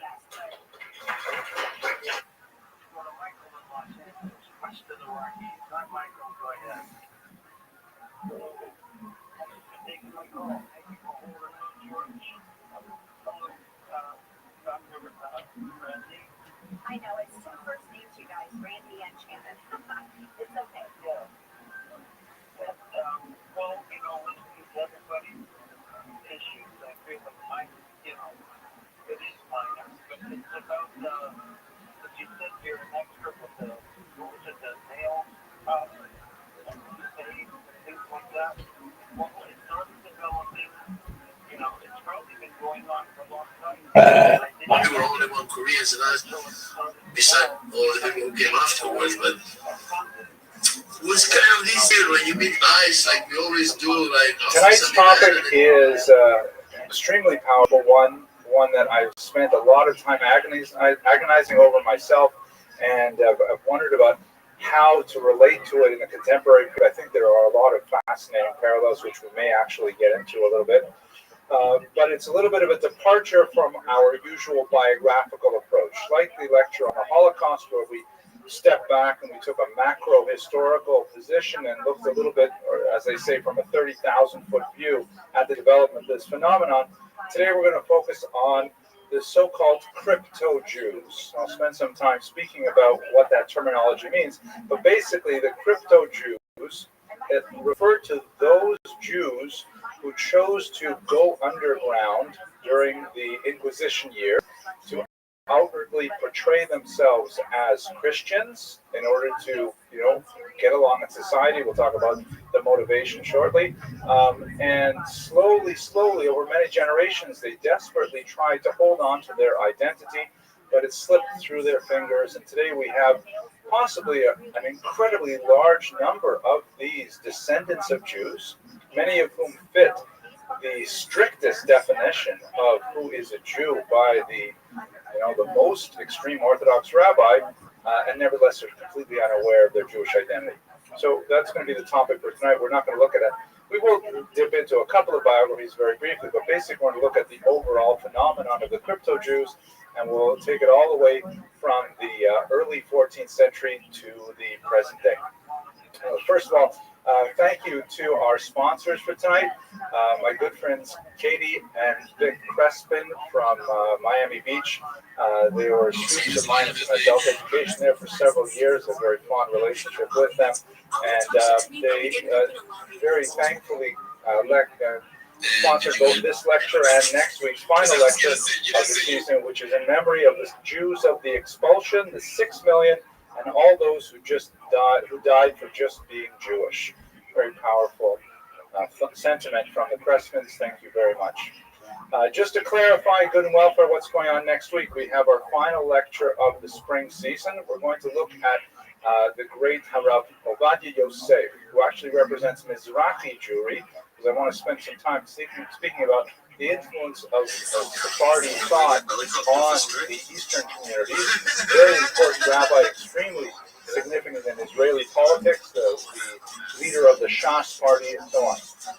If you are out of town this weekend, those of you who are going to Boston, I'm very pleased that I'm invited. I will be back Monday, God willing, but on Friday in Boston, for those of you in the internet audience, I'm giving a lecture at Harvard University, which is sometimes called the Touro of Cambridge. And it's going to be on, I get two lectures. One is going to be on a Friday morning, and I'm really grateful for that because they invited me to speak on Saturday, and I said, it's not happening, and I'm sorry. And they said, okay, how about Friday? And it worked out really well. It's really, really kind of them. The topic is Ukrainians and Jews since Huri. Huri refers to the Harvard Ukrainian Research Institute, with which I am affiliated, that is probably the premier institution of Ukrainian studies in the world, and they've done a lot of really creative work on the history of the Jews in Ukraine, so I'll be speaking about that. That's the last 50 years of Ukraine's Iranian and Jewish relations. Then afterwards, after Shabbos begins, I'm going to head over to Chabad of Harvard, where I'll give a lecture on my most recent book, which is on the Pia section of Rabbi, the Rabbi of the Warsaw Ghetto. And I certainly encourage you, and especially those of you who are watching from Boston or Cambridge, come on by. It's going to be a great meal, and I think it's going to be nice. My wife will be there too. Okay, let's go straight to, now one last thing. In case I really apologize for those of you who came last week and I was not here, as I mentioned. Unfortunately, we had an illness in the family that I had to go up north. I did send out emails. If you follow me on Facebook or Twitter or even Instagram, you will see these things. But if you want to get emails, you do is go to my website, which is Henry Abramson for JewishHistoryLectures.com. And then down here in the corner is this little button that says follow. And it gives you the option to enter your email address, and you'll get updates on the classes. Also, the links to the videos, if you want to share them, things like that. So please do sign up. It's a way that I can communicate with you over the summer as well, so you can prepare for the fall series. Topic is still TBA. Okay. So let us go to the material itself now. That's it for the good one. The source for today, the primary source I'm really going to rely on heavily is this amazing book by David Gitlitz, who is an administrator like me and still has time to do amazing scholarship. I'm so impressed with this book. He and his wife, shown here, have focused on all kinds of aspects of the social history of Spanish Jewry, and particularly the conversos that we'll be speaking about. And this work, Secrecy and Deceit, the Religion of the Crypto-Jews, amazing piece of scholarship. I have to say, I got a tremendous amount of information from it. It's written with great sensitivity to the internal realities of the conversos, and I highly recommend it to anyone who wants to study this topic further.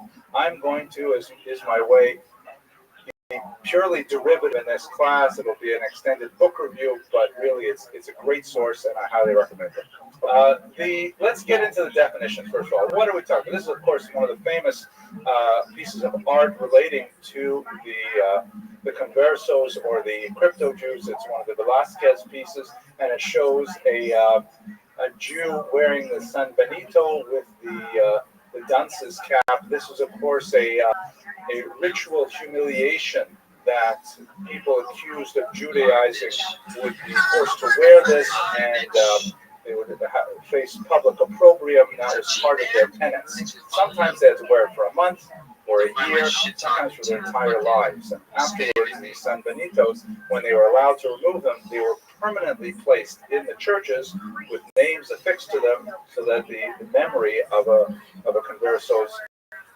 flirtation with their prior religion or even ancestral religion would be marked. All right, let's get our terminology right. So I've been using the term crypto-Jews, which seems to be kind of the scientific norm. Crypt in the sense of being hidden, being underground, right? They're actually Jewish. They think of themselves as Jews, but they are underground Jews, and they are externally presenting themselves as Christian. This is a term that does not carry a lot of moral opprobrium with it. It's a kind of term that is neutral in tone and so on. Another term will be conversos, which means converts, and this refers to the fact that the crypto-Jews were themselves Jews who had converted to Christianity, willingly or otherwise, or were the children of such people. One of the rather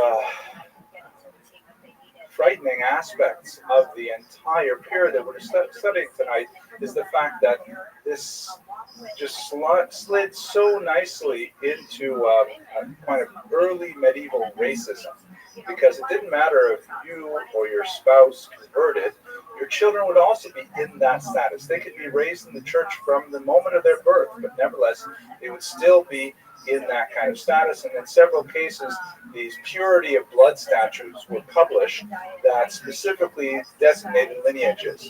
Once again, we were reminded, if you go back to some of the earlier lectures this season, we spoke about the Raoul Hilberg, the great Holocaust historian, who made tremendous amount of analysis of the Holocaust by looking specifically at the mechanics, the bureaucracy of the Spanish Inquisition, and that's certainly, I think, true in the way that these people are called conversos, or so-called converts.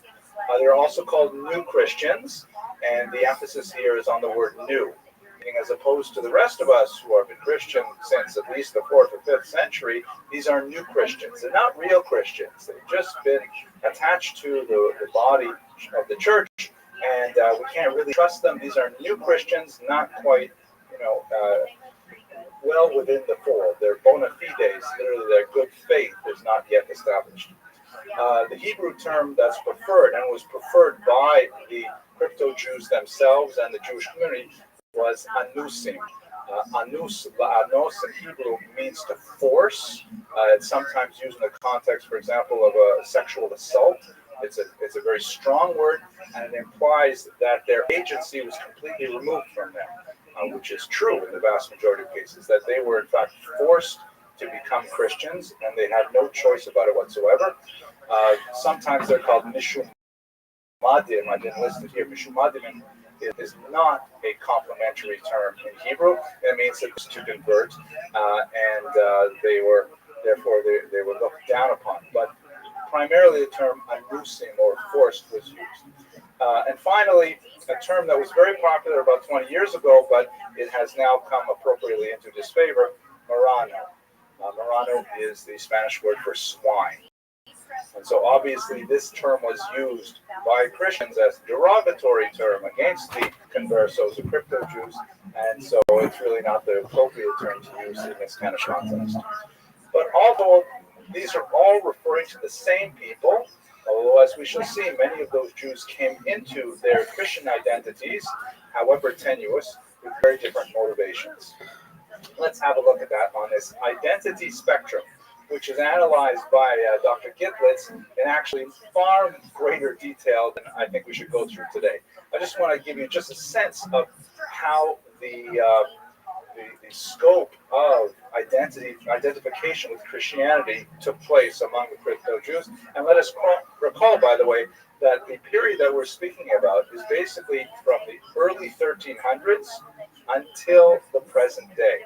We're speaking about centuries of development of identification for these crypto-Jews. So Christianity over here on the left side of the spectrum, and Judaism on the right side of the spectrum. Some basic blocks that we could place these crypto-Jews in would be as follows. You would have over here a certain number of converts who were in fact true believers. We should not obfuscate. There are definitely many Jews who felt, for reasons that we shall see shortly, in fact, Christianity was a preferred religion, and that Christianity was closer to the will of God than Judaism. So many of them chose it openly and willingly, and later, in fact, dedicated their lives to convincing their erstwhile co-religionists to do the same. So you definitely have some. The term in Hebrew for these people would certainly be mishumadim, but they are definitely not in the majority. Then you have many who were converted, and especially their children, who grew up then in the church with a clear consciousness of their Jewish origin, but they kind of became resigned to it, and they regard themselves as Christian reformers, or, this is my term, neo-Protestants, meaning they looked at themselves after, let's say, being Christian for 20, 30 years, or their children who grew up Christian, knowing that their parents were originally Jewish, and said, it was terrible that they forced us to convert, but we got along, and here we are, and life goes on. And the truth is, the church really should change. They should stop some of these egregious activities, and we can be the agent of this change. They were not like desperate to run back to Judaism, but they felt like their cultural superiority would lend to the advancement of Christianity as a more humanistic sort of faith. Let us not forget that the Jews had a far higher rate of universal, particularly male literacy, and as a result, these people tended to be quite upwardly mobile in social and economic circles. So once they were converted to Christianity, and they were able to shed all of the economic baggage and legislative baggage that held them back. They were actually able to rise up into the upper middle class and sometimes the towering upper classes of wealth and status, marrying into very high families and so on. So you tend to find those people sort of in this camp here where they're saying, all right, we're Christians, but we're going to try and make Christianity a nicer place. Then you have probably the largest group, and all of this is supposition based on Gitlitz's research, but it stands to reason, who are low-profile Christians, who are terrified of the persecutions that met anyone who adopted any Jewish attitudes or behaviors. We'll explore the kind of punishments that would accrue to them if they were to demonstrate that they were identifying with Jews in any way or Judaism. So, but they resented the fact that they were converted. They didn't see a way out, so they just kept a very low profile. And when the time was right, or when they felt they were safe and would perhaps share a little bit of good information with their children, sometimes their children were raised not knowing at all that they were in fact Jewish, and then they became, you have the term Jews by choice. So they had a lot of people who were what they call Jews by surprise.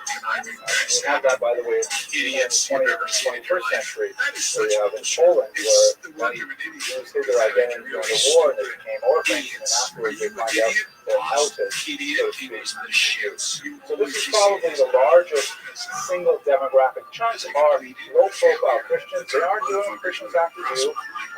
They're aware of their Jewish identity, and they just keep it on the down low. Then you have over here passive Judaizers. The term Judaizing, by the way, is preferred by the church, and this refers to Christians who are adopting ideas or taking on Jewish behaviors. They are, of course, Jews ethnically and according to Jewish halakha, but they're only Judaizers when they start to actually practice Judaism. So passive Judaizers, these are Jews who have converted to Christianity, resent it, identify themselves as Jews internally, but feel that they simply cannot do so in the outside world. So therefore, they observe Judaism passively whenever possible. So for example, they will not eat on Yom Kippur. Right? They're not going to, put on a yarmulke or something like that, but they will not eat on Yom Kippur. Or they will refrain from wearing shoes on Tisha B'Av. They will try to keep some sense of the calendar, and they will step back from Judaism wherever possible. This was in itself quite a risky act, as we shall see, and one could be exposed to the rigors of the Inquisition, even for doing a passive act, an act of omission. Finally, the last category were the active Judaizers, and these are Jews who are desperately trying to hang on to their Jewish identity through actual covert acts. They are actually engaging in prayer in a Jewish context. They are at tremendous risk circumcising their sons. They are doing all kinds of things that are active demonstrations of their Jewish identity, despite the fact that this exposes them to phenomenal risk. Gathering in private homes for prayer quorums, where even if one of them were caught, the entire group would be sucked into the Inquisition. An absolutely terrifying kind of existence. But this gives you a sense of the very many ways that Jews could identify. So that's an excellent and very sophisticated question. I will give a very short answer for the people in the audience who may not have gone all the way back to St. Augustine type lectures, 4th century type stuff. But here's the thing. The church has this irritating problem. What do you do theologically with the Jews? Right? If Judaism, it's kind of like you think about a computer, and you get a great Windows XP. I really liked XP. XP was so solid, hardly ever crashed, right? And then all of a sudden, Windows comes out with a new model, and they roll out the new model, and they sell all new computers to the new model. So what do you do if after 6 months with the new Windows out there, and people start saying, hey, we want to go back to XP, or, we'd rather not upgrade?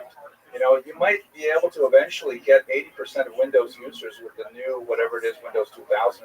But the fact that there's some people who are holding out and saying, we want to keep XP going, that makes the new Windows look bad, right? So the church has a difficult issue. How do you deal with that? On the one hand, what you could do is you could extirpate them completely, God forbid, genocide, or any other form of like simply removing their culture, which is a difficult thing to do in the medieval and the ancient world. We didn't really try it as a global society until the Holocaust, but let's say they did that. The theological problem with that is that there would be no surviving Jews around to testify or witness that the Messiah had come. It only really counts if the XP user sees the new Windows and says, yeah, that's actually better than XP. Otherwise, everyone's wondering, why don't we just go back to XP? He's very happy with XP. Look what he does with XP. So the church developed this doctrine called the doctrine of witness. It was probably best articulated by St. Augustine in the 4th century, later by Pope Gregory the Great, that the Jews must be kept alive. They may not be forcibly converted. They may not be excessively harassed or punished. They're supposed to live in a second-class state, but we're not going to actually destroy them outright. So that's essentially church doctrine. The problem is, it's a very hard doctrine to explain to average people, and particularly when there is an updraft of popular resentment of the Jews, that can be in terms of a popular anger, then it sort of bubbles over into these massacres like the Crusades or like the massacres of the 14th century. And when that happens, what do you do with these Jews? What do you do if they have been forcibly converted? Then you're stuck with this idea, like we saw with Edgar de Mortara, that they are in fact Jewish and there's no Christian and there's no going back. So basically, the answer to your question is the church had a doctrine. There were things that happened, particularly from the lower clergy. The often illiterate lower clergy would stir up economic distress in the masses, and they would have these excesses like forced conversions, which the popes generally said it's a bad thing, it's against our doctrine, please don't do it.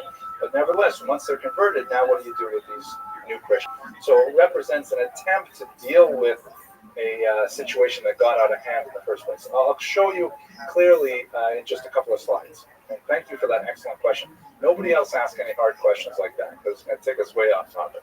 Okay, so how many people are we talking about? How many crypto Jews are there? Here's some numbers. The numbers are astounding. So let's just do kind of a baseline. And by the way, these numbers, they're ranges because we don't have really good demographic data from the period. Gitlitz does a great job of surveying the major opinions. He takes a whole chapter to discuss what I'm going to put on one slide here.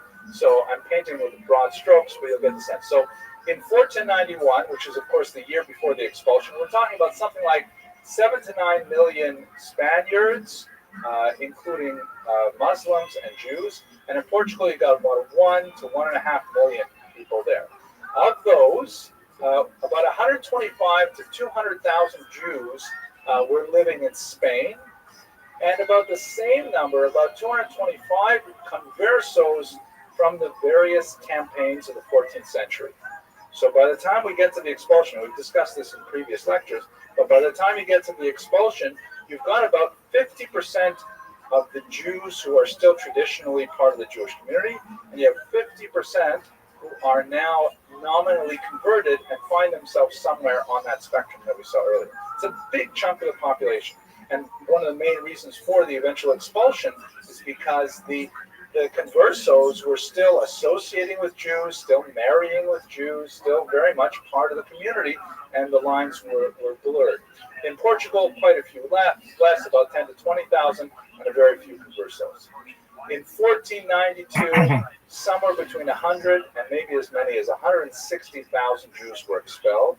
An incredibly awful upheaval. The demographic change is hard to imagine, and we've spoken about it in previous lectures. About 50,000 of those went to Portugal. The Jews who decided to remain and converted, not only right on the eve of expulsion, but into the following decade, because the Jews who went to North Africa, especially in Morocco, they were actually turned away by the local Jewish community, who was not willing to accept the large amount of refugees, even though they were co-religionists, and other Jews who turned back because of the fear of traveling across the Mediterranean, or even the difficulty and expense of getting into Portugal, where only wealthy people got 8-month visas and so on.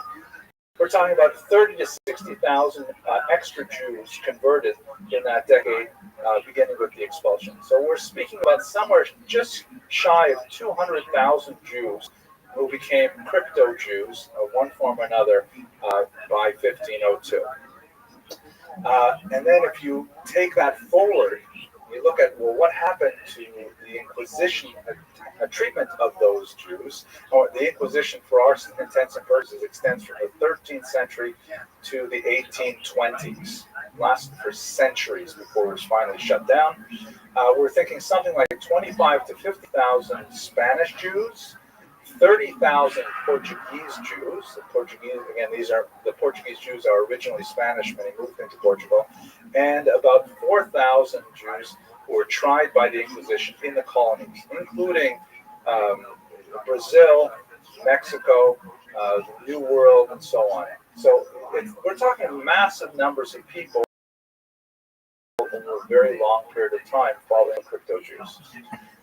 Let me add one last thing. If we look at one of the, here we go, sorry.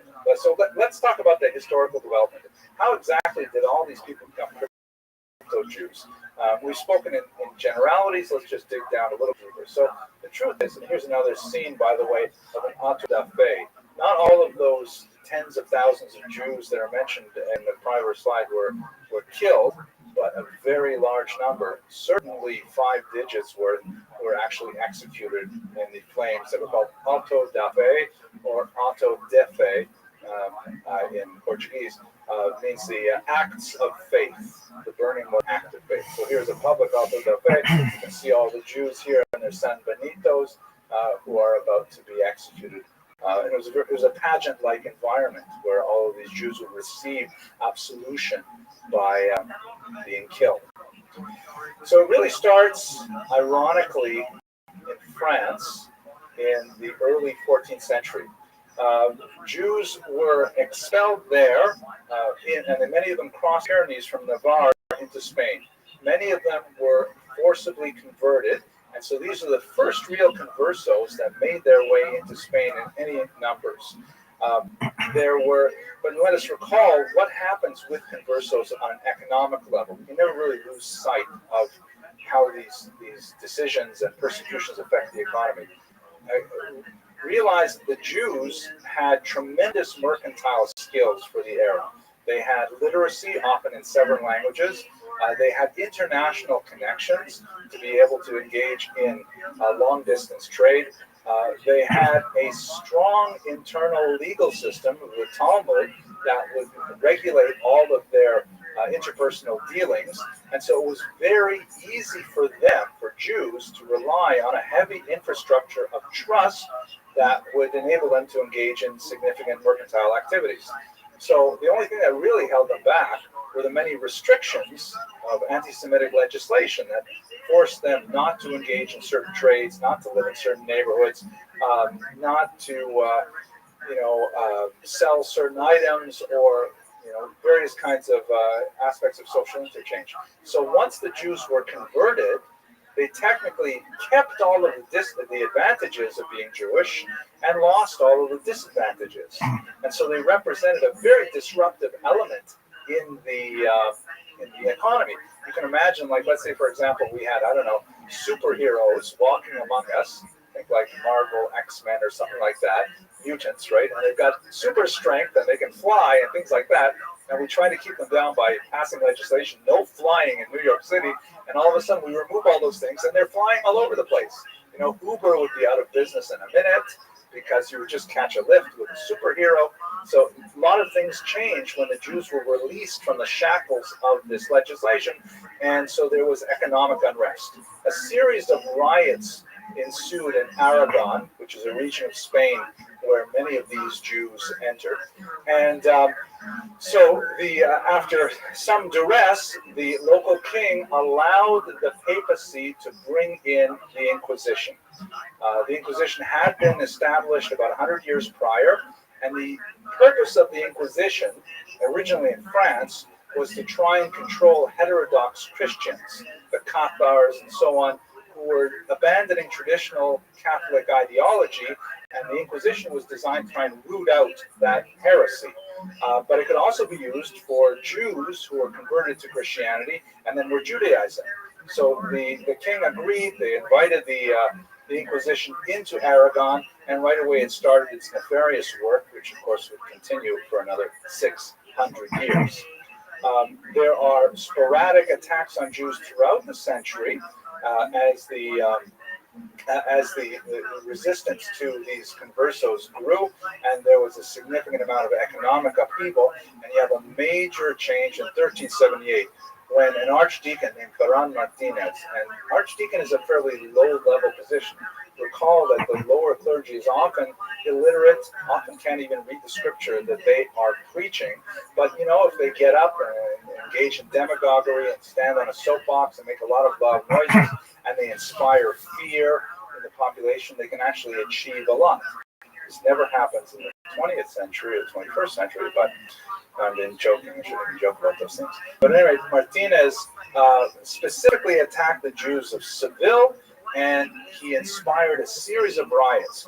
The king was typically hesitant to engage in anti-Jewish persecutions.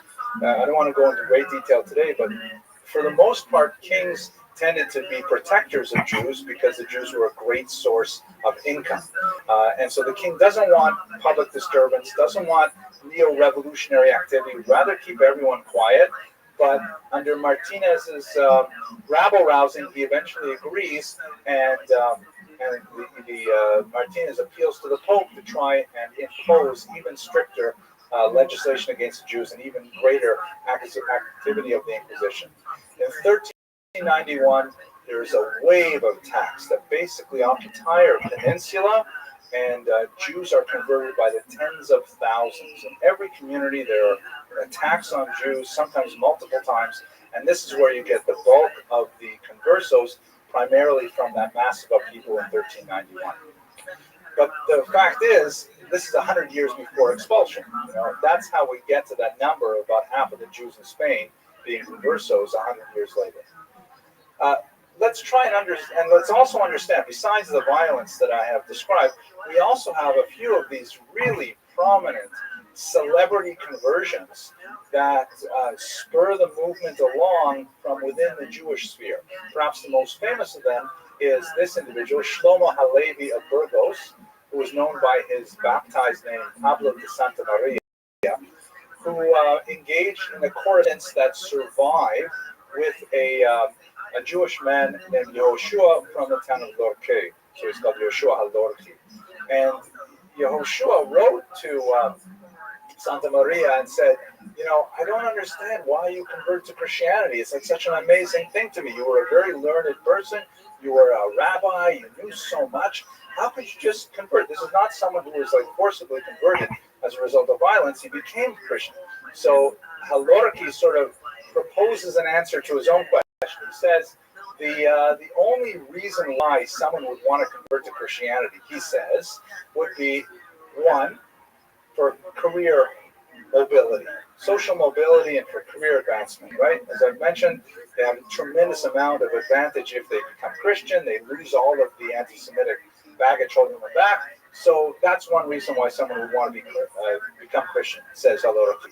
Or number two, perhaps it's related to Averroism, which was the name of a philosopher of the period and associated with the idea of stepping back from religion as the prime locus of verity, and instead looking to things like science and reason, and essentially as secularism. So maybe your religious ideas sort of cooled off, and then you figured, well, in this environment, Christianity is maybe more amenable to my new kind of broader thinking.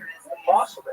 Third reason a person might convert is perhaps by looking at Jewish history and saying it's clear from the pattern of Jewish history, from the trajectory all the way from the destruction of the temples through the exile, the Bar Kokhba revolution that failed, and so on.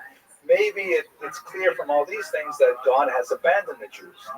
Or perhaps it is really belief that Christianity is true, that it represents the fulfillment of the prophecies of the Torah, and that's why a person becomes Christian. Now, Lord Keith ended his correspondence by saying, well, since I know that you are a great rabbi, you are a very learned individual, and you chose Christianity, it cannot have been for the first three reasons, because you are such a great man. It must be you converted for the last reason, that you truly believe that Christianity was the fulfillment of Judaism, and therefore Halorki also converted. He took the name Geronimo de Santa Fe, and he played a major role as the prime defender of Christianity in a forced disputation at Tortosa in 1414. So this is kind of like two celebrity conversions that had a huge impact on the Jews. We have to imagine how over the course of nearly 200 years, they're losing confidence, they're losing strength, they're feeling dejected that, where is God? Where is Mashiach? Why is this happening to us? How can this just keep going on? And when you have these kinds of figures convert, it accelerates the entire motion altogether. People have less will to resist, and in many cases, people actually actively okay. Unfortunately for the conversos, the Inquisition proved to be absolutely horrific and deadly. I won't go into great detail about this because we have spoken about it in several other classes. But let us recall that the Inquisition was originally directed not at the Jews who remained Jewish, because they were not considered heretics. They were not considered backsliding Christians. They were just non-Christians, and they fell within the doctrine of witness. But once a Jew was baptized, that was it. There's no going back. And so any Jew who consorted, any converso who consorted with Jews would be subject to the dictates of the Inquisition. We shall see a little bit about how this operated in terms of the belief system of the crypto-Jews. But let us recall that what would happen is the Jews would be, the conversos would be, accused by a neighbor, let's say, who saw them, let's say, lighting candles on Friday night, perhaps placing them under clay pots or something like that. And then that would be reported to the Inquisition. The person would be brought in. There would be horrific tortures. After the tortures, they would typically betray so many other people they knew who did the same thing. They would be brought in. The Inquisition was paid for by confiscations from those accused and later killed by the Inquisition. So it proved to be quite in the interest of the Inquisition to accuse as many people as possible. And informants were also rewarded for their services, and therefore if you liked your neighbor's cow, chances are an easy way to get it would be simply say that, they typically slaughter their cows moving left to right in the night and things like that. So it's a terrifying kind of social phenomenon. I happened in my research, saw a couple of these images that were terrifying. This is, the types of tortures are mind-blowing. This is a hand crusher. What I find fascinating about this is that the cross is placed on the hand crusher to remind the torturers and the tortured that this is all done for the greater glory of God. That this is what is commanded by the church. And then this horrible thing called the pear of anguish, or the Pope's pear, is a device, and there are thousands of these kinds of things, a device that could be inserted in one of any orifices in a human body, and then later it could be expanded like this, causing crucial, agonizing pain. So you have to imagine how these tools would have had such a horrific impact on the Jews at that time. Let us go back to these heroic crypto-Jews and try to understand a little bit about what was their belief. I mean, let's say, we have to imagine now, we're looking at it, we're compressing several hundred years into less than an hour. But let's say you're living in, 1530 or 1560, and it's already 2, 3, 4 generations since anyone has been able to openly practice Judaism. The Jews who did not convert were exiled from Spain and Portugal. The Jews who converted were on pain of the Inquisition to behave openly in any Jewish form. Here's a Jew wearing a San Benito. Of course, you can see the humiliating and the face that's drawn onto the San Benito as well. And you can imagine you have to wear this for literally months if you were lucky and not burned at the stake. So if you're like in the 1530s, the 1560s, there's no teachers. Who can you go to learn something about Judaism? There's no books. A Hebrew book would itself be a death sentence. No Hebrew books. The only exception would be medical texts. And so therefore Maimonides sometimes survived because he wrote so many medical tracts that were rendered sometimes into Hebrew, and also the ones originally written in Hebrew, like Deo and so on. So you don't have anything to study except Christian materials, and you have to try and imagine what Judaism would do with, let's say, Christian translations of the Old Testament. You recall, if you were with us last year, we spoke about Uriel da Costa, a Portuguese Jew who was raised in this environment. His mother came out as Jewish and said to him when he was about bar mitzvah, listen, I have to tell you, you're actually Jewish. And he was so enthused with this. He was so, inspired by the fact that he was Jewish that when they finally escaped Portugal and made it to Amsterdam, he so openly embraced Judaism, was so happy to be there, but he felt crushing disappointment when he saw that regular Jews in Amsterdam didn't always behave with the high standards of the prophets. And he actually ate him up. He probably had significant mental illness. Ultimately, he was exiled from the synagogue 3 times, and the third and final time, he was actually forced by the community to lie down on the ground in front of the synagogue, and the entire community would walk over his back as an act of ritual humiliation to indicate that really he can't behave this way. Immediately after that, he went home and he shot himself. He left behind a 12-page suicide note that is one of the most chilling documents in Jewish history. But he was one of these people who wanted to be Jewish so badly, but he grew up with a very twisted idea of what is Judaism because there was no rabbis there. There was no rebbetzins. There was no one who could give him that information. Crypto-Judaism typically included a few key prayers, like the one line, Shema Yisrael, Hashem Elokeinu, Hashem Echad. These kinds of things would be whispered and handed down generation to generation. But there's no way that they would not have prayer books. They might have something like the contraband Portuguese work, The Consolations for the Tribulations of Israel by Shlomo Usque that we talked about a few weeks ago, but they would have no source material, so their prayers were just basically, gibberish that was handed down, often incorrectly. And as I mentioned earlier, the kinds of observances that crypto-Jews tended to take on were things that were not openly visible. One of the most popular fasts, for example, surprisingly, is the Fast of Esther. Why would the Fast of Esther, you think, somehow retain more memory for crypto-Jews than, let's say, the 17th of Tammuz or something like that? That's right, because Esther herself was a crypto-Jew in Achashverosh's court. And it was available in the Christian Bible. The book of Esther is there. So crypto-Jews could read this and could really identify with her plight. And by the way, once the 3 days, so the crypto-Jews not knowing anything else, sometimes they fasted 3 days as well. I mean, they really went to tremendous lengths to try and do what it says in the Bible. Well, they had to guesstimate by the Christian holidays. So they knew that Purim is 1 month before Passover. Passover falls April with Easter, more or less, so they were kind of backdated, sometimes go by the Julian calendar and use date to date, but they often really had no idea. They obviously wished they was Shabbat, and that was a big deal. We'll see in a second in the Edicts of Faith what that meant. Gender differences, openly more women than men. We definitely have lots of sociological research that indicates that women are far more reliable repository than men. And you can look at a lot of different markers for this. For example, the age of intermarriage in America is that men intermarry about 3 years before women do. I mean, women will wait 3 more years trying to find a Jewish mate before Jewish men will. That's just kind of like an American example.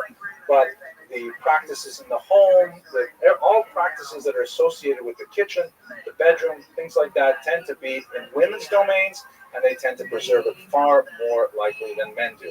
And we have similar statistics among the crypto-Jews, at least in the 15th century. Ironically, This even applies to rituals that were associated with men alone. Circumcision, incredibly dangerous because it's a permanent mark, of course, and once you can't take it back.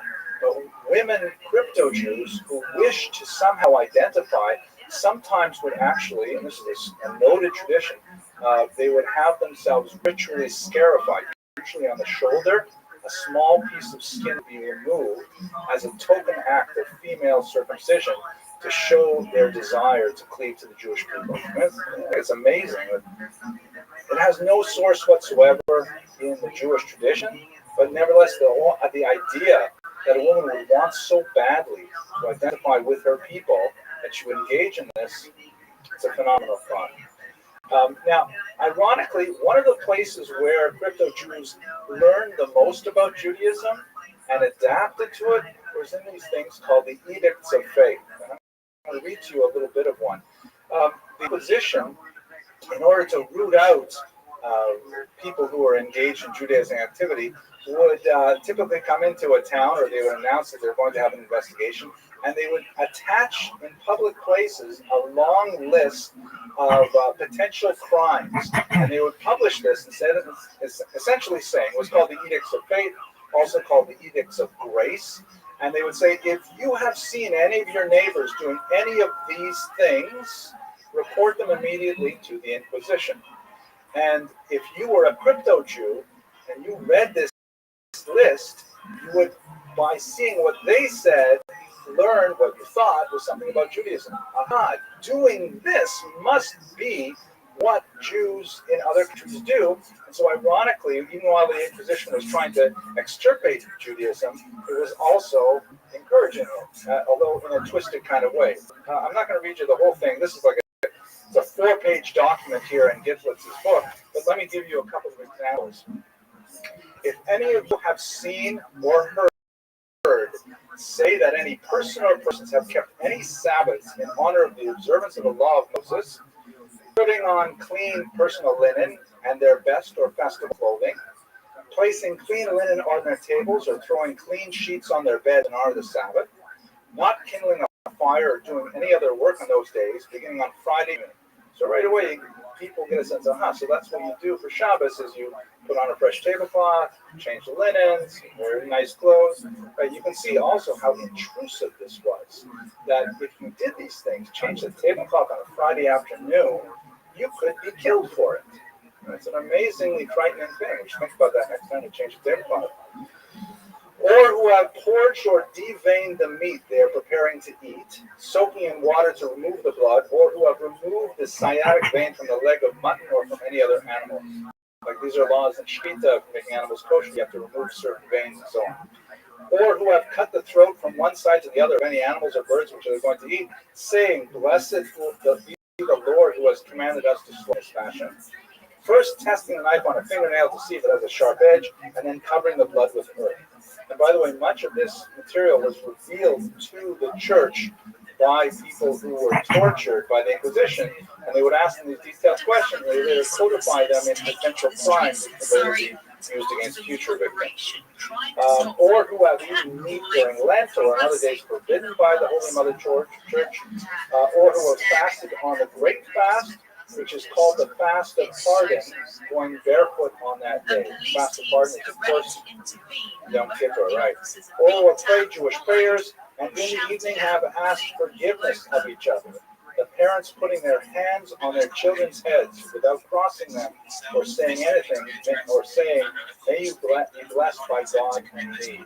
Which is, of course, is what I do every Friday night with my kids. And imagine that would put you at risk with that.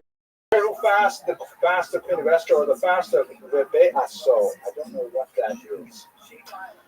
Which they call the loss of the Holy Temple, maybe Tisha B'Av, but I don't know what Rabbi means in Spanish. Yeah, something like that. Or other fasting weeks, such as Mondays or Thursdays. Let's see what else. Cutting nails and trimming hair, keeping or burning the cuttings, which in fact is the halacha. When you have your fingernails, you have to dispose of them in certain ways. Praying Jewish prayers while raising and lowering their heads, which are turned face towards the wall. Right, shuckling, davening by the Mizrach man.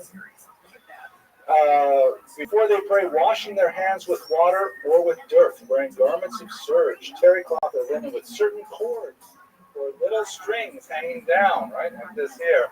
Little strings hanging down from the corners tied into certain knots.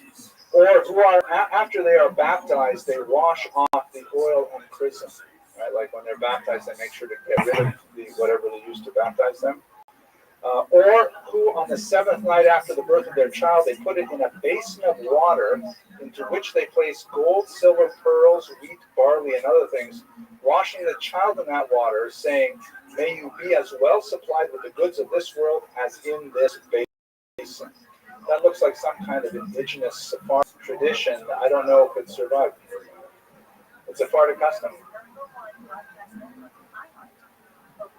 A pigeon a bed? Yeah, okay. With water and stuff like that and barley? Yeah. Okay, that's interesting. So there's a lot of things here. And so there's so many of these types of things. And transcripts of the Inquisition trials list in painful detail the specific tiny quotidian activities that the Jews may have been involved in. Zoot, I live in pimp. Source of Zoot, how are you, big dog? How's your day going, son? I'm good. That's great to hear. Are you ready to say I'll be right back and then not come back for 24 hours? Yeah. Excellent. Well, don't do that. Quit being a bitch. Let's play. Sound like a plan, dog? Yeah. Okay. I'm just going to tell you right now, I'm going to beat you in this game so many fucking times that it's going to make your head spin. Are you ready for that? Dog. Sorry. Oh, so we're doing this one. Sure.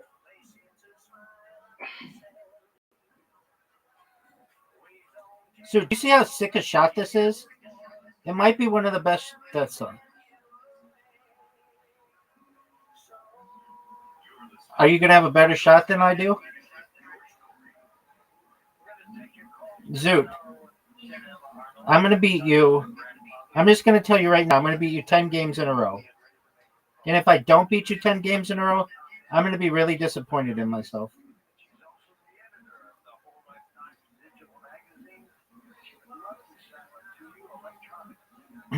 Dude, that was a dog shit shot. Literally, your dog, Yoshi, their shit, that shot was. Come on, baby. You need to make this, Zoot. You need to make this. Zoot, you did not make it. So I was told today if you have ADHD that IQ tests might not work on you if you have ADHD. Okay, that's fine. Oh, Zoot, that was the worst shot I've ever had on this hole, maybe. Oh, Zoot, what the fuck, dude?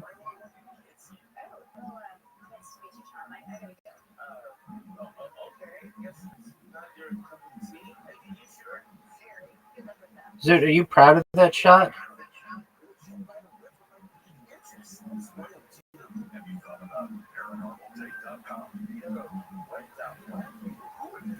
Zoot, your ball's going in the water, no doubt. No doubt this shit goes in the water. Are you serious? Hey, Rabbi, do you think I'm an intelligent person? Sometimes. Sometimes. Word, dog. Zoot, are you proud of that shot? Oh, no. Zoot, don't fuck up. Zoot, you know we're tied?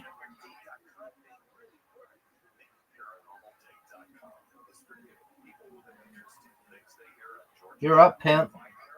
Are you ready? Yep.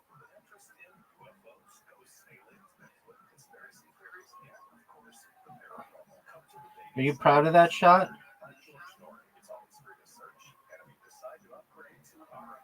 With features, use promo code George for a great discount. ParanormalDate.com. You are not alone. Mars Mission 1 is a fictional book based on real-world facts and features that everyone hopes never happens. Author Christopher B. Jones brilliantly brings us Mars Mission 1, available on Amazon.com. Bringing you real-world facts of what our world could look like and how the guest story that we continue to develop. The cliffhanger story. Oh, Zoot. What are you doing to me? Look how sick this shot is. No way. You have a chance to win. Not by doing that, though. I'm going to give you a chance.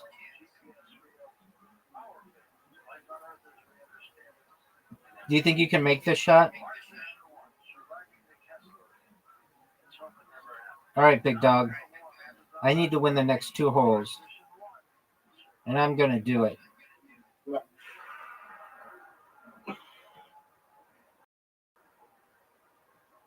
Look how sick this shot is.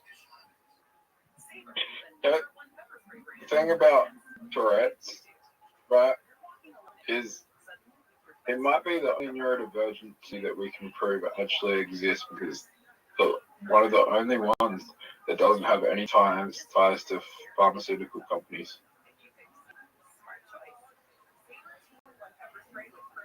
Well, and it's just obvious. You can't deny the existence of Tourette's, but you can have an argument to be made that all the other things, you can just say ADHD is just laziness. Word. I'm not saying that's true, but you can have that argument and debate. The only thing that you can really prove exists out of all of them, it's evident, is Tourette's. Because you know straight away when someone has Tourette's, you can see it. That's correct. Zoot, are you ready? The other ones you have to go fucking. All the other ones you have to pay to get diagnosis for. Oh, stop.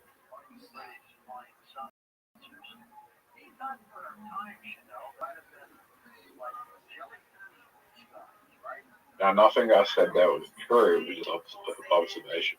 I think you're right.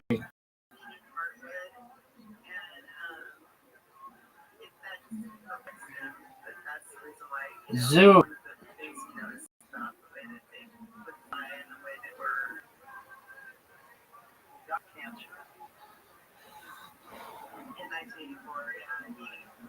Sat me down before he died, and he's like, think for yourself, honey, don't trust the government. This isn't the right time for flying saucers. I mean, he just knew that I was possibly going to speak on his behalf someday, and he was right. And it's just sad. In 1984, it wasn't like it is now. I mean, Zoot, do you think I can make this shot win? flying saucers, because he was the only legal person that. Zoot, did you see how sick that shot was? Remember what I said. I'm going to beat you 10 games in a row. That's 1.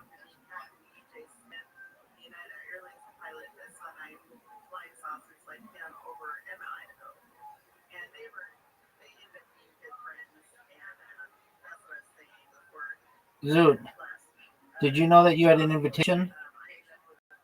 Zoot. Are you going to go? Zoot. Yeah, it's fun. Oh, wait, we're playing a different game then.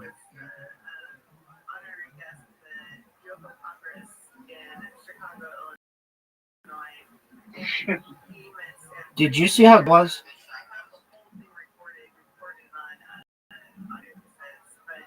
It was not good. Zoot, you have a chance.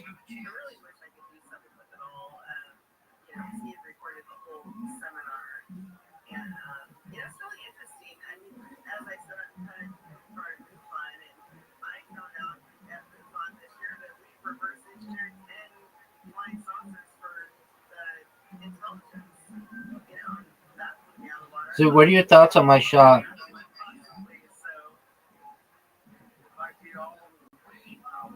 Okay, Zoot. I could take a really big risk, but I choose not to. I choose. Stop. Stop.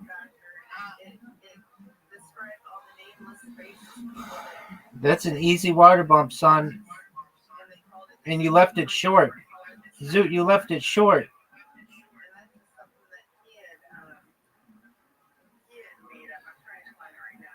Zoot, I'm going to beat you 10 games in a row. Don't miss this putt. Don't miss this putt. Don't miss this putt. Don't miss this putt. You missed it. And I take the lead. And now I'm going to put this bitch in cruise control. Just for you, baby. Look how sick this shot is. One of the best shots we've ever seen in this game. What are you going to do, Zoot? What are you going to do, son? Just lost a little weight. You just what? I've been eating really unhealthily. All right, Zoot. Have you been going to the gym? Are you going to miss this shot and put it in the black shit?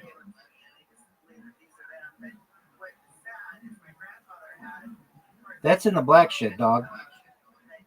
You're going to hit the pinwheel and put it right in the black shit.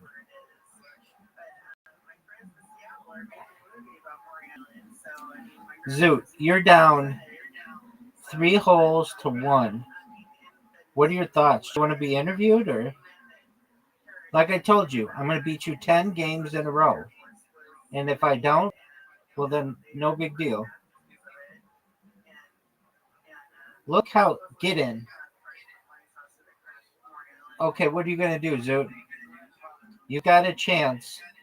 One of the greatest opportunities of your entire career. That's a miss. That's a straight up miss. Who's your favorite Batman villain? Great, the Joker or the Riddler? Yeah, cool. I thought you were going to say Mr. Brady. He's cool. No pun intended. But he's never been in maybe. Yeah, he has. Arnold. Yeah, he has. Arnold Schwarzenegger played him.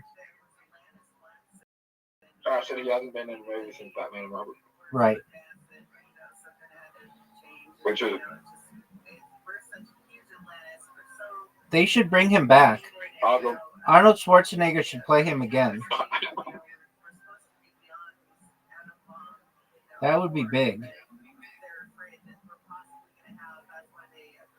They should make.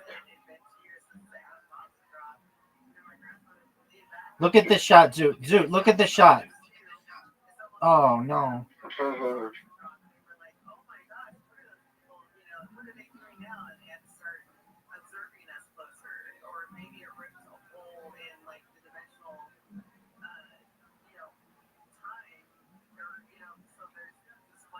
Too hard.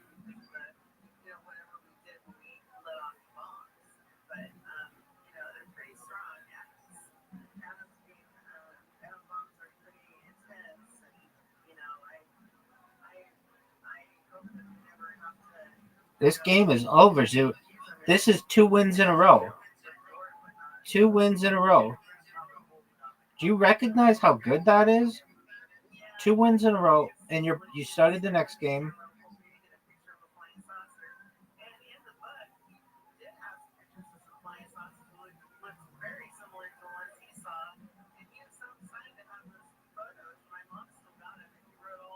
Zoot, what are your thoughts on my shot? Oh, did you water bump me? No. Oh no, Zoot. So you have a chance to take the lead here. Big opportunity. Don't fuck it up. And you did. You didn't. What a great Zoot. Zoot. Zoot. This is a good hole for you because I'm not good at it.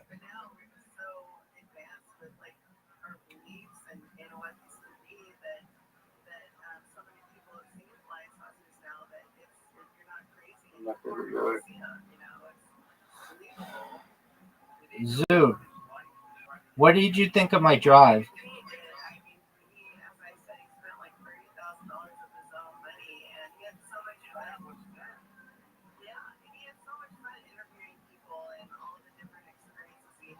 Zoot. Zoot with the lead. I don't know, Zoot. You're about to give up your lead.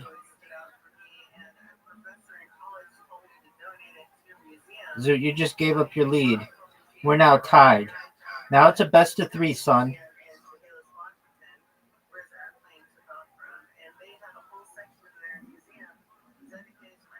Look at this shot. One of the best shots you could have ever had. What are you going to do, Zoot? What are you going to do? Oh, Zoot. So I didn't see any koalas. I didn't see any koalas today, but I did see a kookaburra. That's tight. What are your thoughts on kookaburras? Yeah, it's like a bird. There's a song about them. Kookaburra, kookaburra. What's that song about kookaburras? The kookaburra sitting on the old gum tree. There you go. Fuck. Yeah, you like my shot, don't you? No way. No way, Zoot. That was cray. That was cray. Dog. Zoot. I'm not good at this hole. Well, I'm worse. Rabbi. That was one of the best shots you could have ever had on this hole.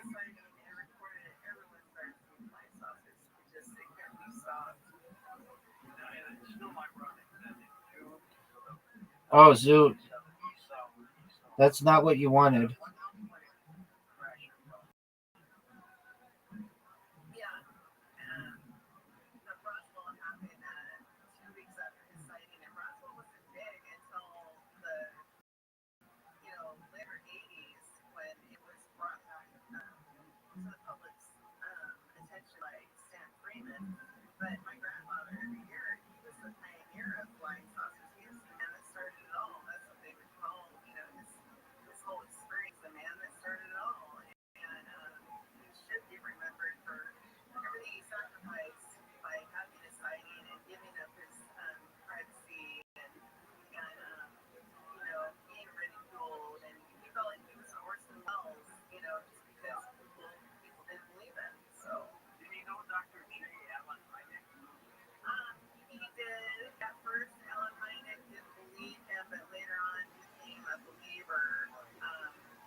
Zoot, what are your thoughts on my shot?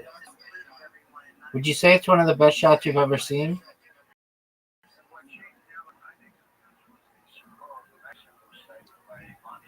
Zoot, you want to know something funny? Is all of our conversations are recorded, and if you go back to all of like our YouTube content, there's this thing you can put a link in, and it'll give you like a play-by-play of all of our games. Like Rabbi takes the lead by 2 shots, and Smack Talks Zoot. It's pretty baller. Is that out? Yeah. Fuck. So what you're telling me in the future, AI is gonna fucking record all my our conversation. Fuck. It already Oh, does. sorry. It All already the does. conversations that have been recorded, the AI is going to be able to sort them out, and people are going to be able to put the mental in AI bot and find exactly what they're looking for. Yeah, it'll probably do it automatically by YouTube in the next couple years.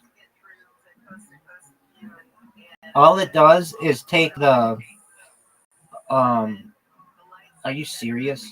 It takes the What it takes do you think people are going to do with my AI voice in the future? I don't know. It takes the Like,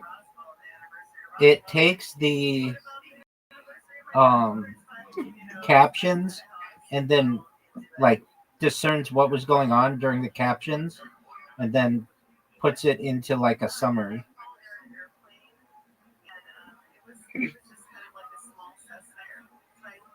Dog, look how good the shot is.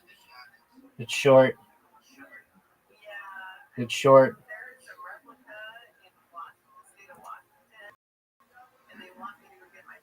Rabbi, you've never been diagnosed with Tourette's.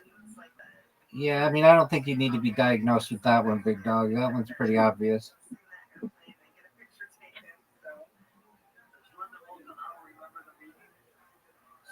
That was a good shot, Zoot. Zoot, did you know you've lost 3 games in a row?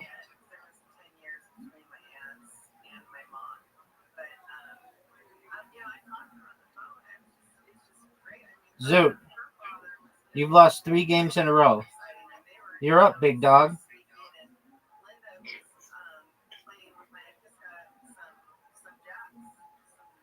There's no real benefit of me getting a Tourette's diagnosis because there's no drugs I could take. There's nothing you can do for it. I thought there's nicotine. Yeah, I can buy that myself. Yeah, but can't you get like a prescription for it? Why would I need a prescription for nicotine? Because then like insurance covers it?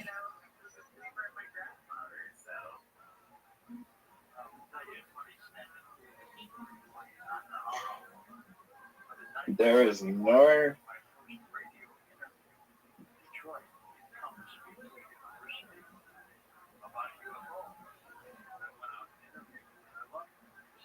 Yeah, but here's the thing, Rabbi. I have to pay to get the Tourette's diagnosis, and then it works out that I'll just be paying more for the diagnosis than it would cost to spend on nicotine in a year. I mean, how much is a diagnosis? Don't you have like socialized medical care there?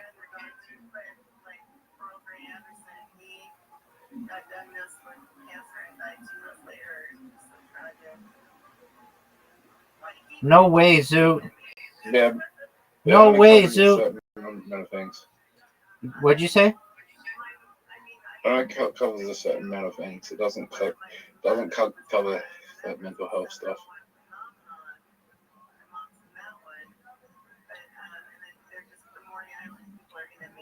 It more covers physical health than mental health.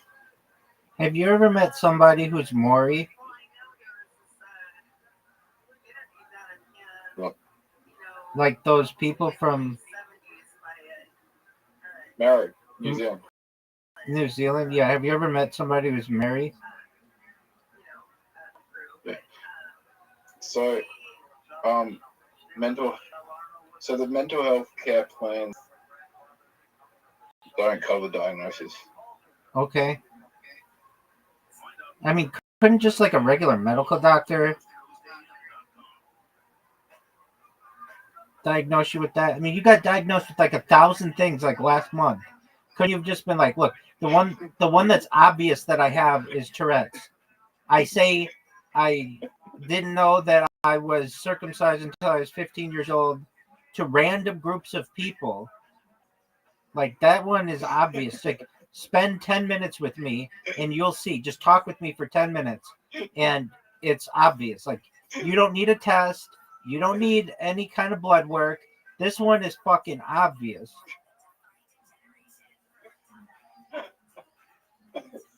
I mean, Zoot, you could even just take the recordings that we have in my from my YouTubes and just be like, look, here's how I talk when I'm with random people. I say the N-word.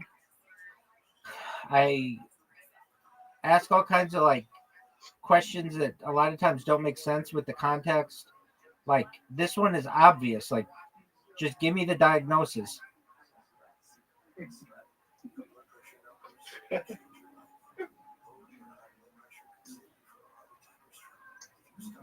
Like they're diagnosing you with like really difficult things with which to be diagnosed.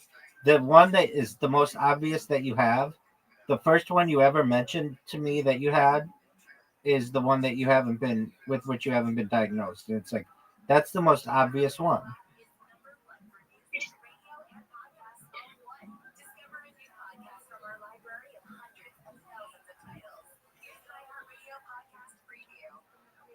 Zoo, do you think you can make this shot?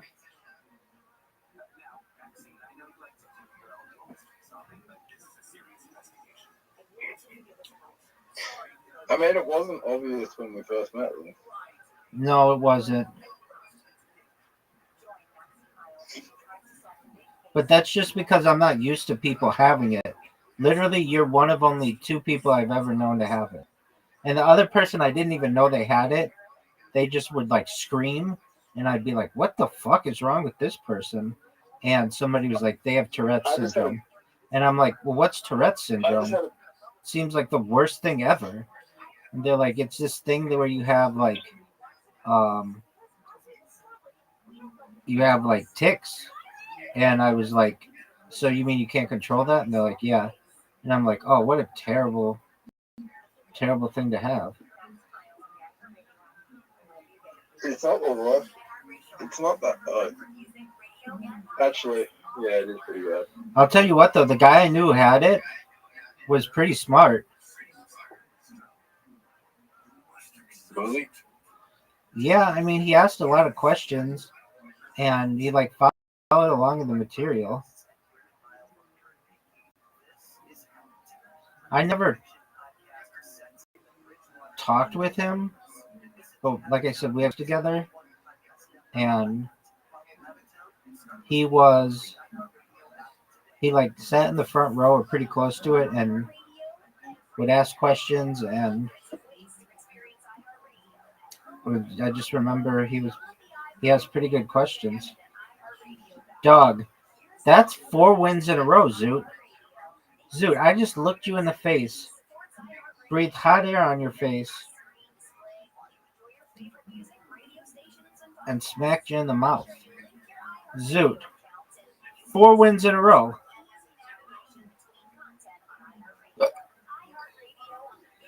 You can make this shot, Zoot. You know you can.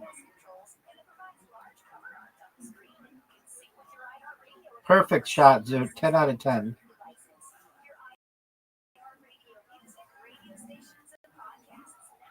Oh, and I matched him. How'd you like that, son?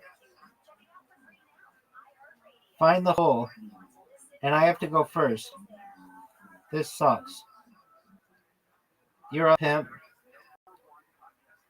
You're up, pimp.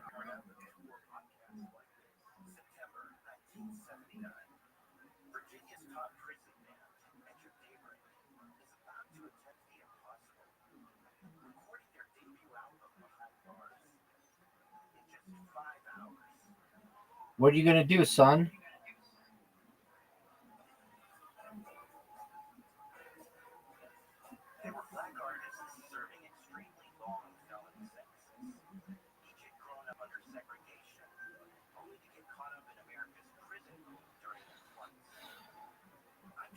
I took a big risk, and I don't know if it's going to pay off for me.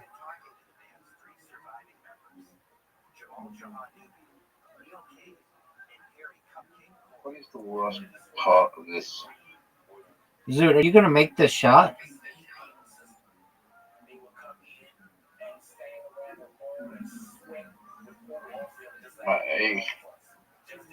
My aim is good. That might have been a good job. It stops you from getting it in. Dude, I made a mistake. I shouldn't have knocked that tent out. Well, it's still my fault. Zoot takes the lead. Big time, Zoot. Zoot, what's the name of this hole? It's on it. It's the S hole. Go for wash forever.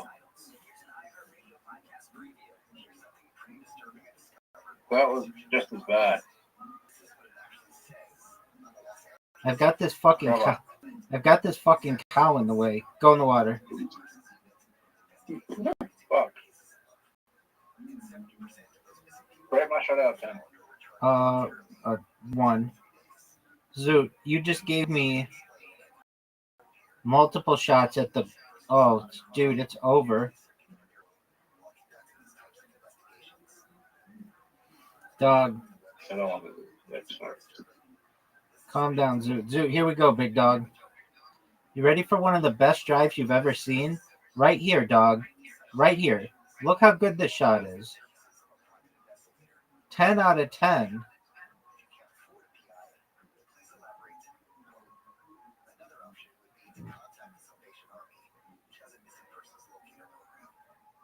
You're up, Zoot.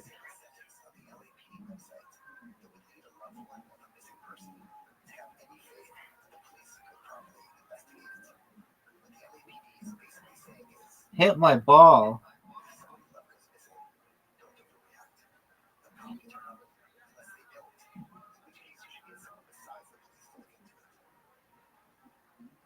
This is one of the best shots we've ever seen.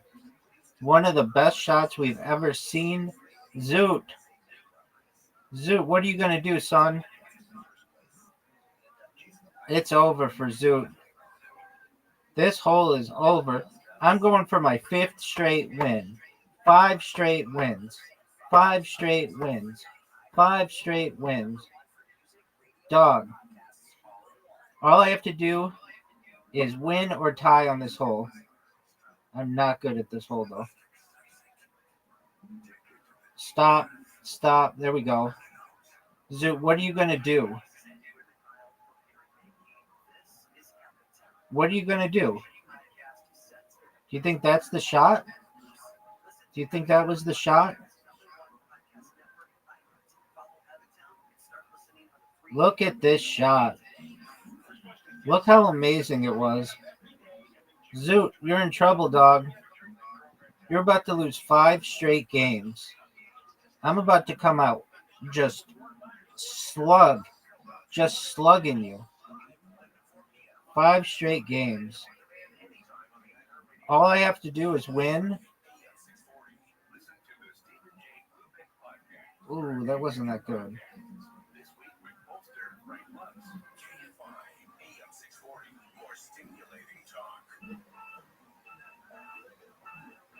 Slow up. Slow up. If you make this, you tie. Oh, Zoot.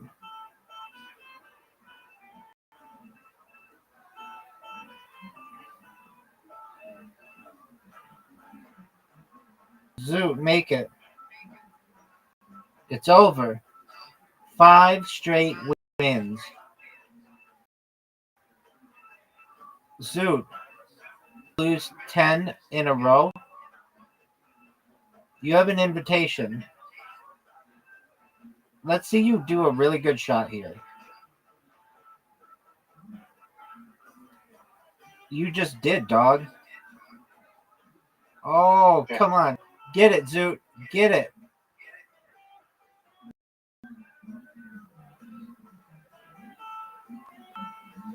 Look at this shot. Not what we wanted. Zoot.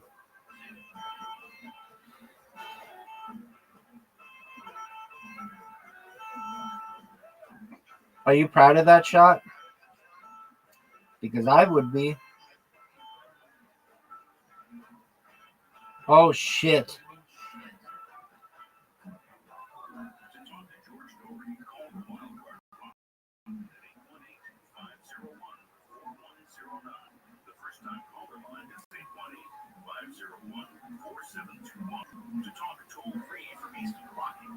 Zoot, you have a chance here. Do you know you have a chance? Guess what, though, son? Guess what? Come on, baby.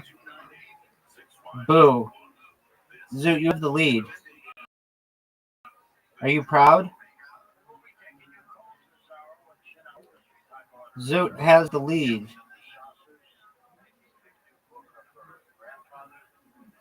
Oh, no, Zoot. That was not ideal. What are you going to do? Stop.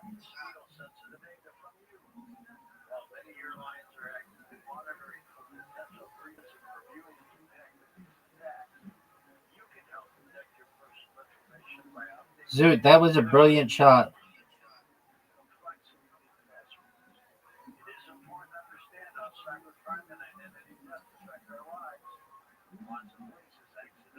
What are you going to do, Zoot?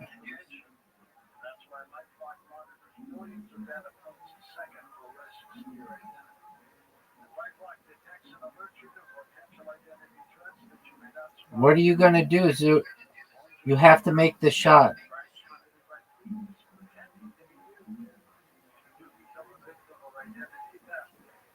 Make it. That's big time, Zoot. Good job. Zoot, that was really good. You're terrible at this hole. What up, pimp? If you had $100,000 and someone told you that there was going to be a pharmaceutical company that was going to office was going to blow up, right? The main headquarters, main office for a pharmaceutical company is going to blow up. They gave you $100,000, and I told you, you can short the stock with 100x leverage and make $10 million. Would you do it? 1,000%. So you feel like the pharmaceutical companies are evil, so you'd rather profit from that because they've caused more deaths than that terrorist attack will cause. Wait, I didn't know any of that stuff was going to happen. There's gonna be deaths, but they're all profited for. Everyone there has profited from the pharmaceutical companies. They're all the higher ups. They're not low class. They're not any low class like workers. They're all higher ups in the pharmaceutical company. Yeah, I still don't want people to die though. I would see it as a purely economic move. So it's just like, I don't know. I would warn them. I'd be like, hey, we got this threat about your company, just giving you a heads up.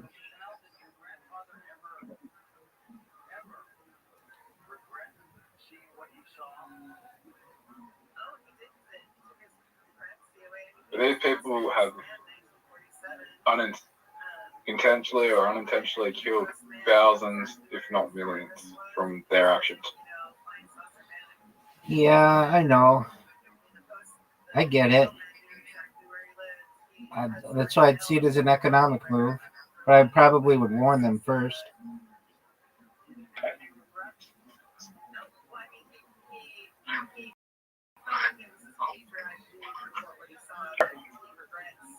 Zoot, do you see how good I'm playing right now? Zoot, this is. What if I gave you $20 million and it was $2 billion you made? Yeah, then I'd do it as well. You can't win.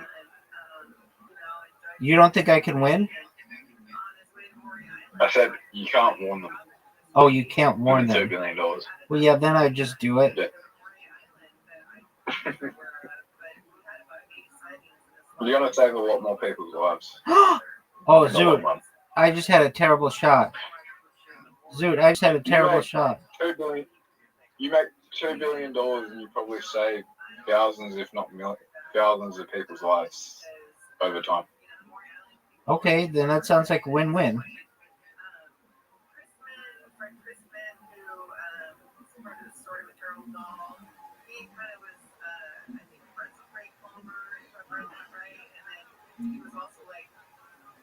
Zoot, are you proud of that shot? Zoot, you know you're Sometimes I stutter. Sometimes I stutter real bad and mix up my words. okay. Is one of the words that you stutter and mess up? I can't believe I fucking missed that shot. Because of Tourette's or because of stuttering? It's because sometimes I rush through a conversation without thinking about what to say, or then I put myself into a conversation before I should start it. Okay. Do you feel that you ever have social anxiety? Because I notice that when I have strangers in here, sometimes you don't say hi to them, or sometimes you just come in and leave.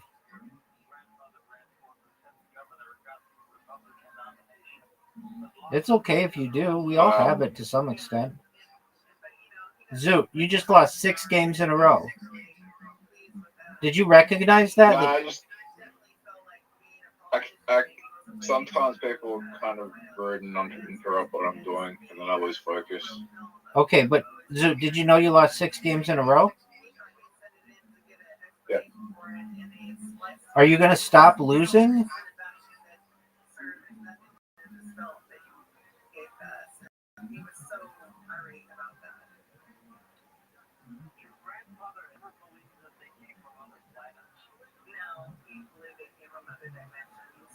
Zoot, doing this hole in 2, that was phenomenal.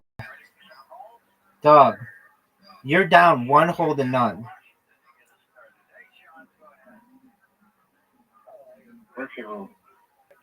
Calm down, Zoot. Zoot, I'm asking you questions. One of the questions that I'm asking you is, are you going to lose 10 games in a row?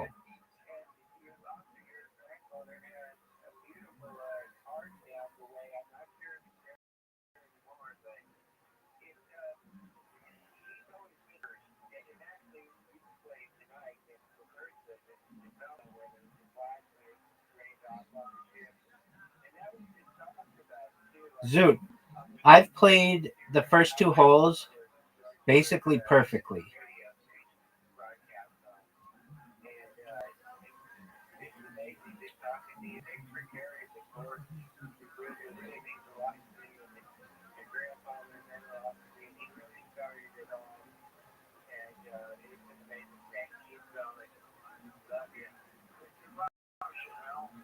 Oh, Zoot, that was bad, dog.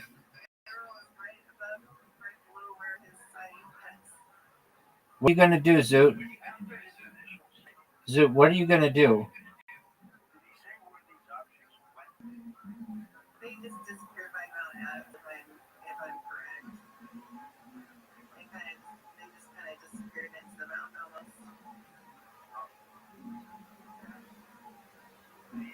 Zoot, what are you going to do? Are you going to make this shot? Are you going to make this shot? Oh, Zoot. Oh, Zoot. Zoot, that's not what you wanted to do. Zoot, you're going to be down 3 holes to none. You need to make this, or else you've lost 7 straight games.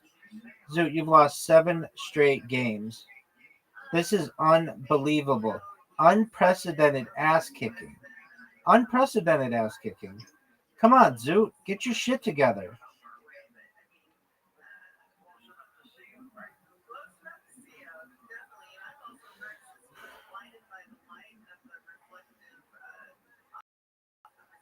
Zoot, you've lost 7 straight. This is unprecedented ass kicking.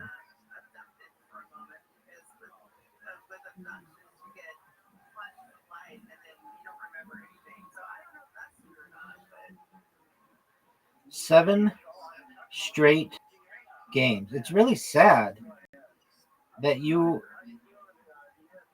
are usually not this bad, but I'm in your head and I'm dominating you. I'm like a bull, baby. I don't even need to score. I can just play defense. Make it, Zoot.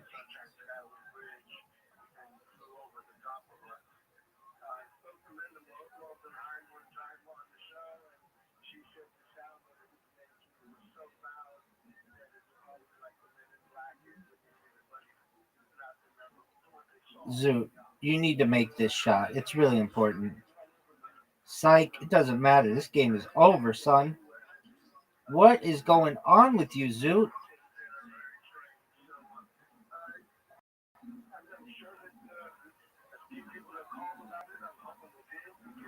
Zoot, you need to make this.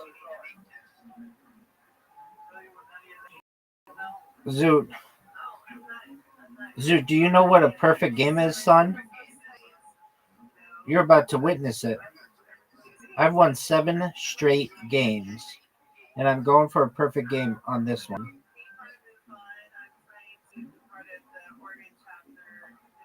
Look how sick this shot is, Zoot. Zoot, I can't put into words how good this shot is. Zoot, look at it, dog. Look how good this shot is. Zoot, 10 out of 10, son. 9.9 out of 9.9. What are you going to do? What are you going to do? Zoot has lost 7 straight games after this loss. Rabbi has won 7 straight games.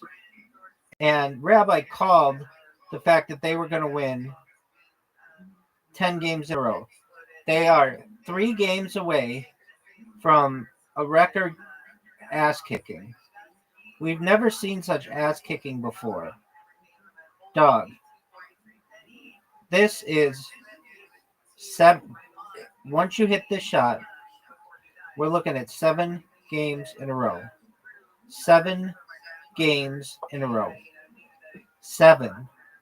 7. 7. What you know about 7? Pay me. All right, son. We're going for 8 games in a row. Zoot, you need to have a one-on-one with yourself and just recognize that you're not going to get your ass kicked, that you're going to win. I want you to win.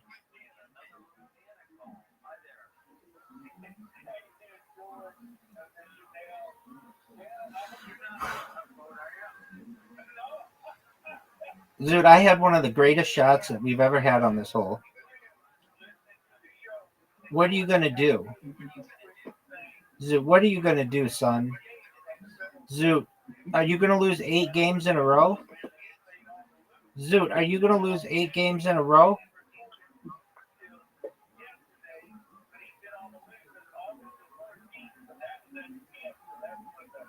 Zoot, that was one of the greatest shots I've ever seen.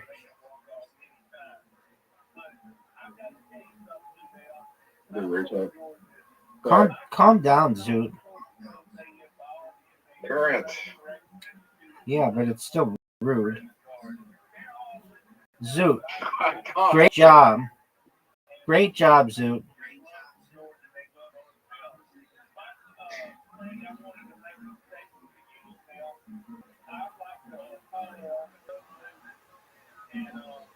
All right, Zoot, what are you going to do, son? What are you going to do, son?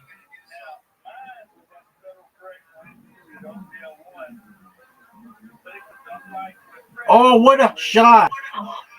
Did you see that? Zoot, did you see that shot?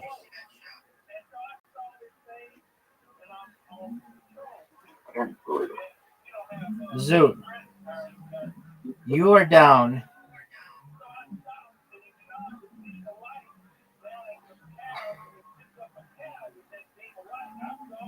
What are you going to do?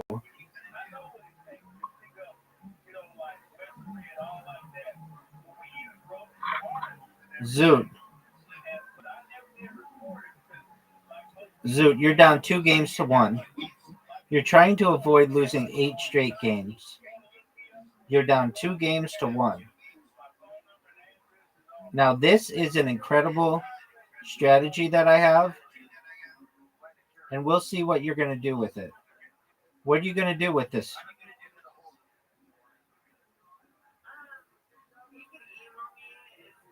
Zoot.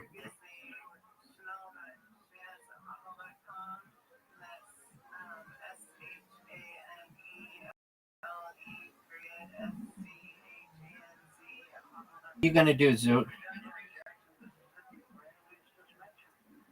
Oh, Zoot. Zoot.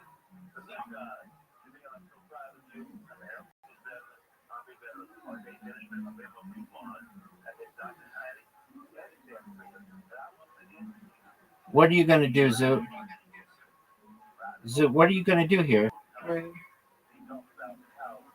I need one of the best shots in the history of this game. Oh, baby. Zoot, what are you going to do, big dog? What are you going to do? Zoot with a perfect shot.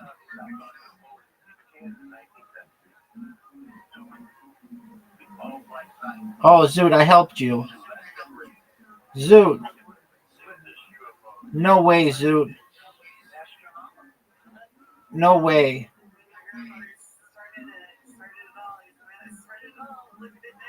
No way, Zoot. That's a miss.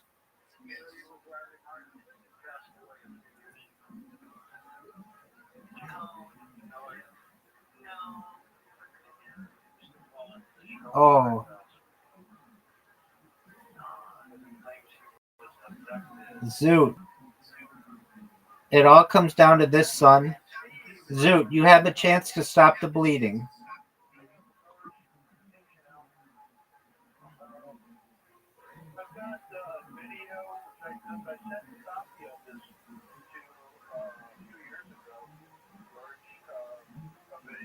What are you going to do, Zoot? Zoot, what are you going to do?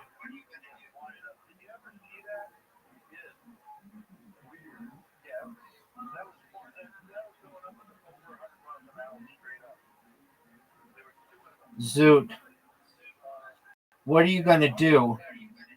You are down 7 straight games, and you have a chance. You have a chance, son. You're going to hit the thing and go in the water. I have a major opportunity here. Oh, no, Zoot. Zoot. Zoot. What are you going to do, big dog? Zoot.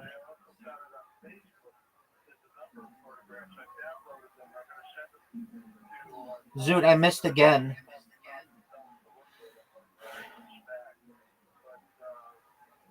Zoot. Okay.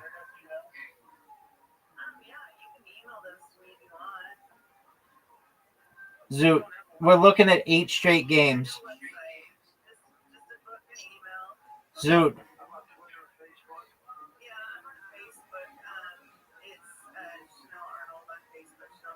Zoot. Zoot, you've lost 8 straight games. Zoot.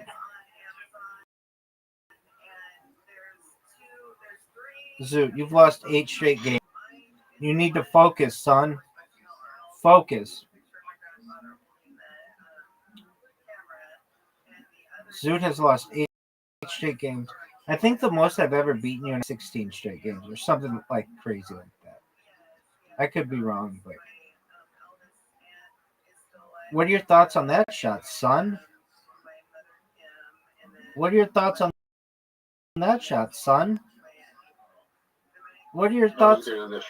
Dude, that was dog shit.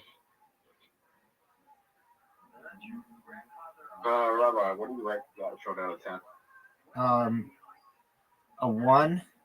Make this shot and it'll be a 10. Make this shot, baby. Oh, that'd probably be a 6. That'd be a 10.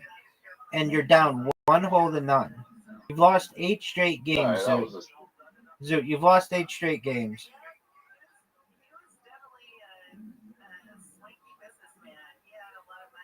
Correct.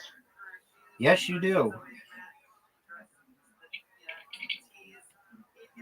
Zoot, make it. Imagine like my only tick was I had Tourette's. I just did it over and over. I bet that would be like the best. A lot better. That would be a lot less embarrassing than talking about circumcision in public. Word, dog. Look at this shot, though. Zoot, look at this shot. Zoot, it's your turn. You need to focus. You've lost. Oh, what a great shot. What a I'm great trying to shot. quit smoking. Okay, what have you been smoking aside from pole? What have you been smoking? Shisha. What is shisha? Hashish? Like hookah. Or it's like hookah. Okay. Did you know that you're down 2 holes to none?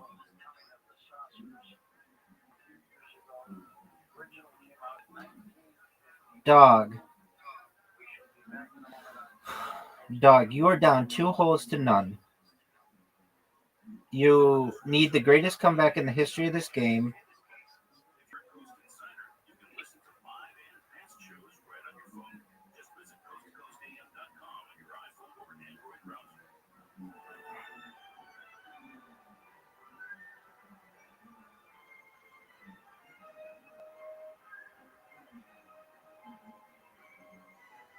Zoot, are you ready for one of the best shots you've ever witnessed?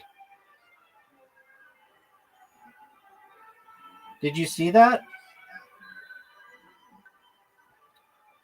Zoot, did you see that shot? Make this shot, Zoot.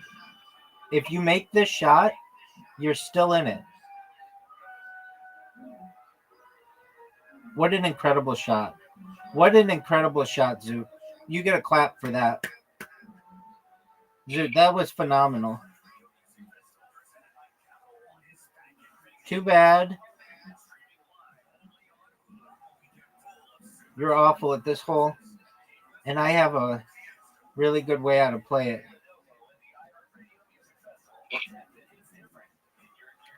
Zoot, what are you going to do? What are you going to do, son?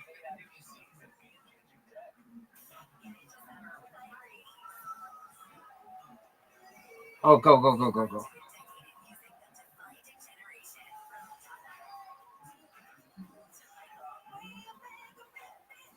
Zoot. Zoot, what are you going to do? Zoot, what are you going to do, son?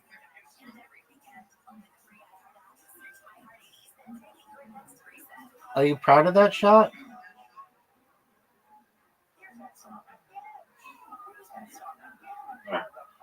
All right, Zoot. You're down.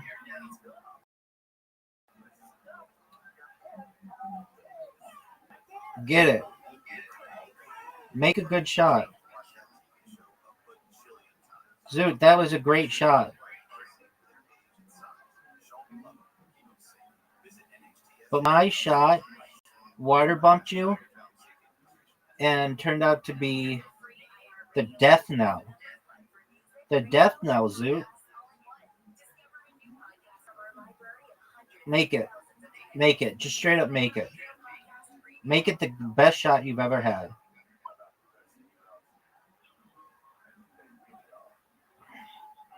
If I make this putt, it's over.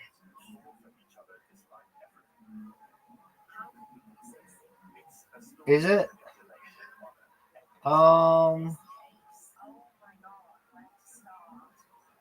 It isn't over. Oh yeah, it is. It's over, son. It's over. I've won. Oh, and my best hole. We end on this hole. Dog.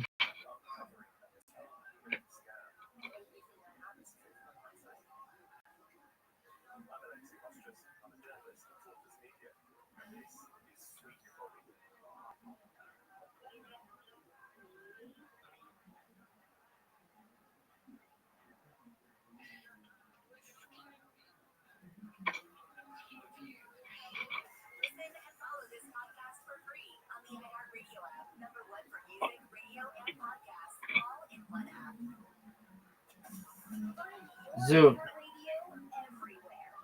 Can you believe? Zoot.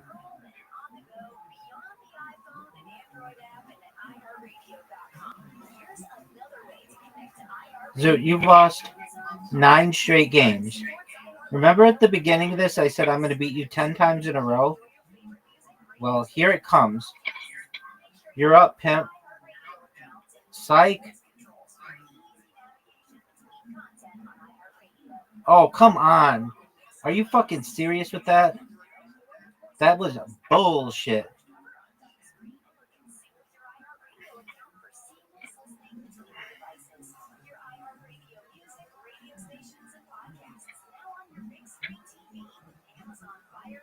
So, did you know Malcolm Jamal Warner died? That's fuck. Maybe you have for us as well. Maybe.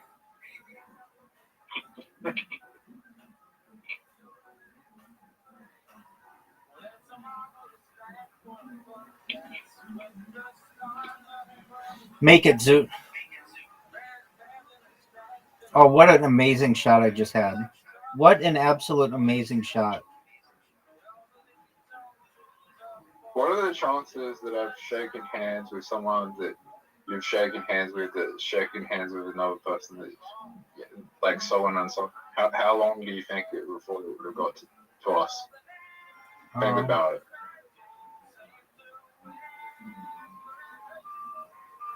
Maybe 2 or 3 people. 2 or 3 people. Word, dog.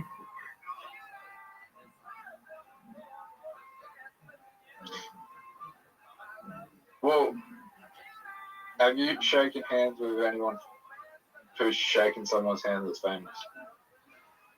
I've shaken famous people's hands.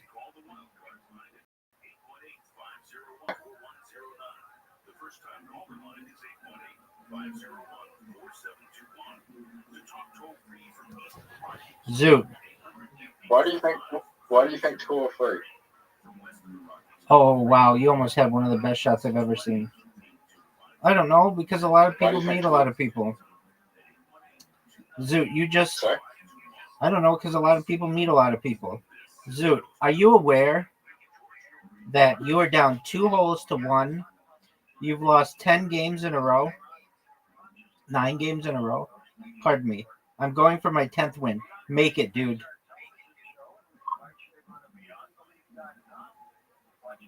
Oh, Zoot.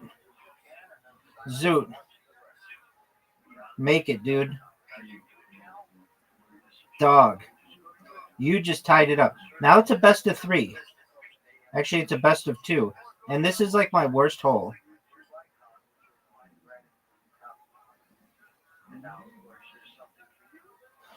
Zoot.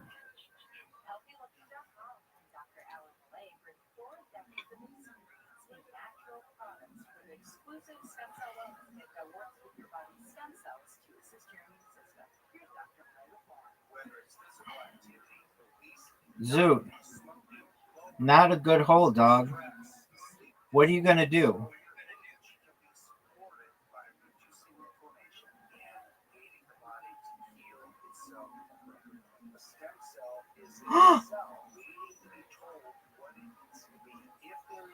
Zoot, what are you going to do?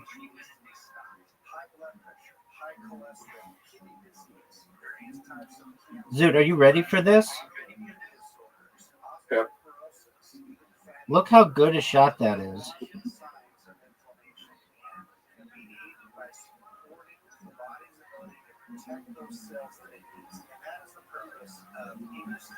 Zoot.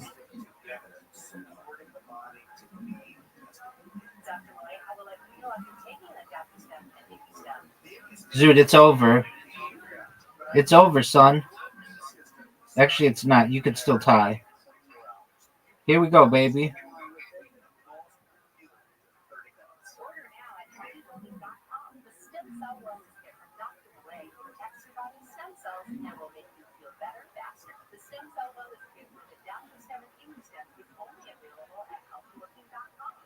What are you going to do, pimp?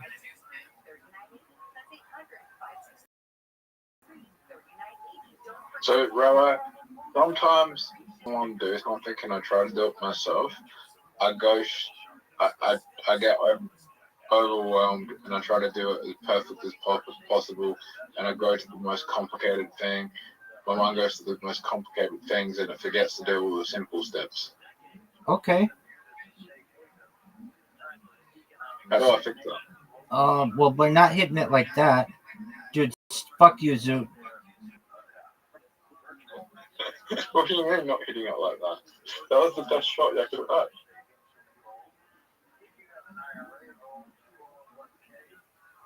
Okay, that was one of the worst shots I could have had if you get it right. Oh, Rabbi. What up, pimp? Do you see how I'm in one of the worst positions you could be in? Yep, because my ball messed you up. I wouldn't flirt with that black shit, dog.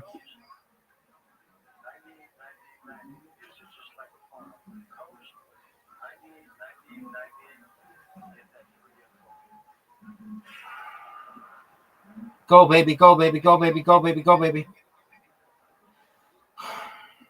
Zoot.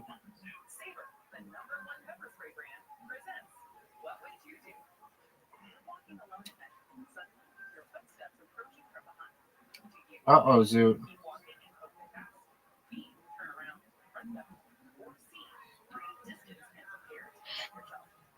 Zoot.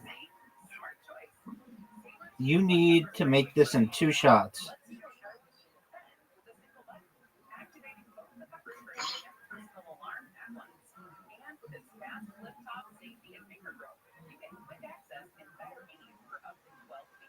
Zoot. It's over. I told you I was going to beat you 10 games in a row, and I delivered, son. You lost 10 games in a row. Are you ready to lose 11 games in a row? Zoot.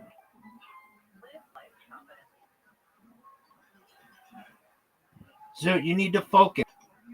You aren't this bad.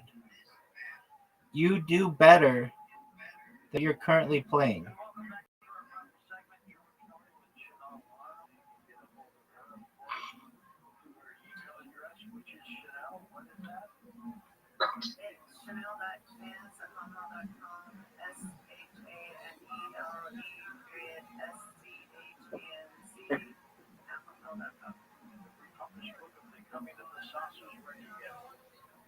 Zoot, are you going to make this shot?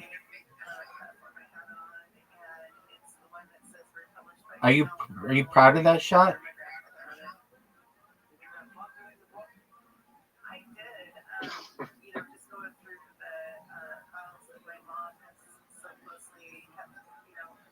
Zoot.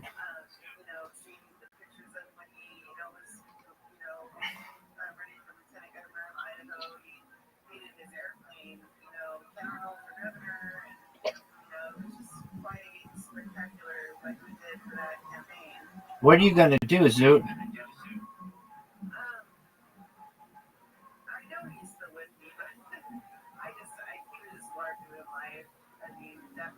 Zoot, what are you going to do here? Are you going to have one of the greatest shots we've ever seen?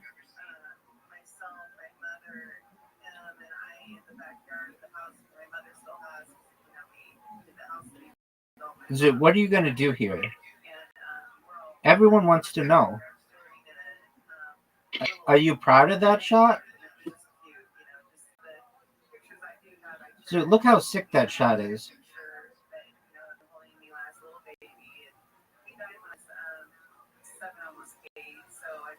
Zoot, you know you have a chance to win?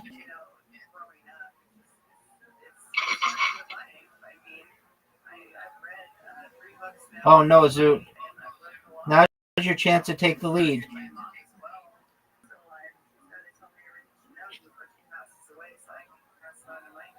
Zoot.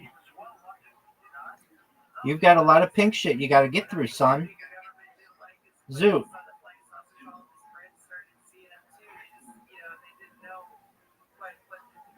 Oh, Zoot. What are you going to do here? Zoot, what are you going to do? Are you going to make this? Zoot. Zoot, are you going to make this shot? Zoot. It's a best of 2. You're doing so well, and I have to go first. Zoot, you're up, pimp. Zoot, you've got a chance to win.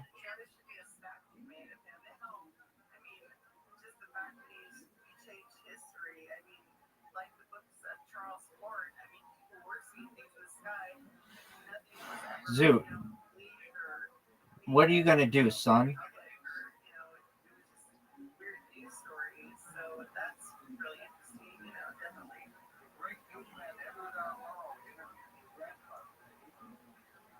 Name one genius that ain't crazy. What'd you say, Zoot? Name one genius that isn't crazy, but there's like fucking many geniuses in the world, so it'd be easy, you know. Rabbi I can Rothschild. just make like Rabbi Rothschild, next question.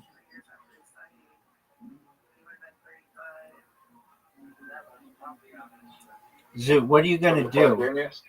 Oh, for sure. Zoot, what are you going to do here? What are you going to do? No way, Zoot. Zoot, I have to make this now.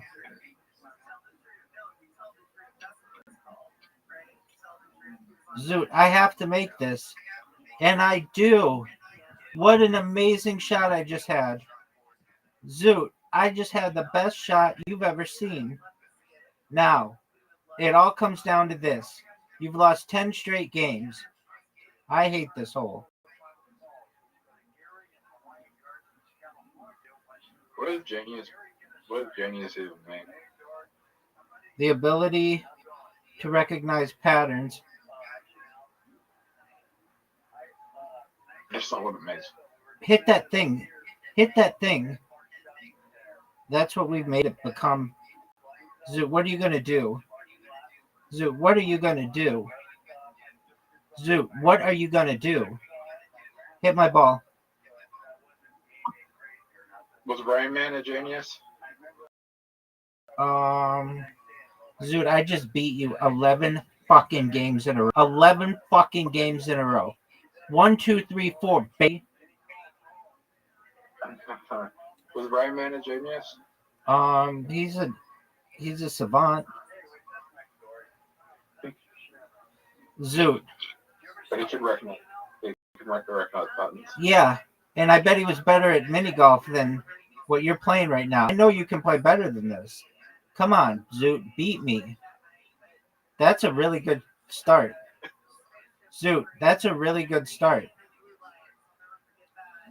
Did you know that's a really good start, Zoot? And I started really badly? Zoot.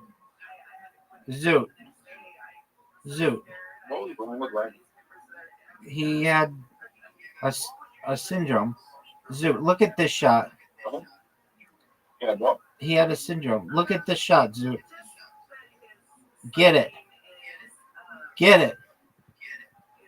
Zoot, you, my friend, are up 1 hole to none. Are you proud of this? No. Okay. Well, you should be. You've been playing like absolute dog shit.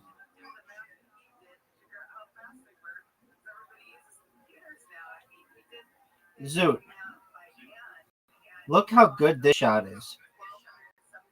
Zoot, you're up. What are you going to do, son? Zoot, what are you going to do? I basically need to make this shot.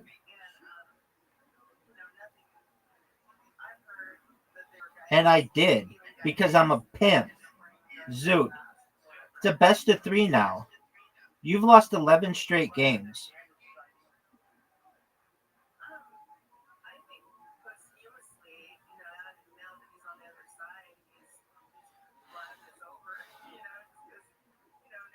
What are you going to do, Zoot? Hit my ball, baby. Oh, Zoot, that was the best drive on this hole you could have.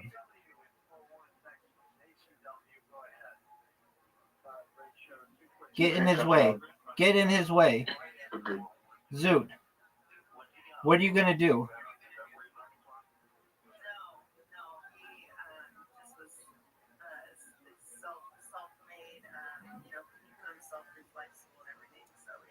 Oh no, Zoot. Zoot, what are you gonna do? Zoot. Zoot, are you ready for this shot? Zoot, are you ready for this? Do you see how sick this shot is, dog? Zoot, do you see it? Do you see the shot? Zoot, make it. Zoot, make this shot. Make this shot, dog. Make this shot, dog. Zoot, make it. That's looking good. It's looking perfect. Oh, baby, Zoot. That's what I'm talking about, son. That's what I wanted to do. You're terrible at this hole. Zoot, you're terrible. This is one of the worst holes. And you just had a terrible shot.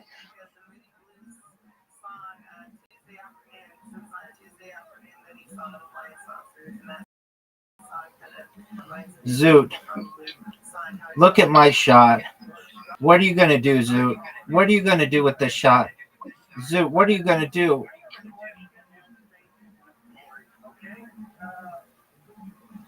Zoot, look how sick this shot is.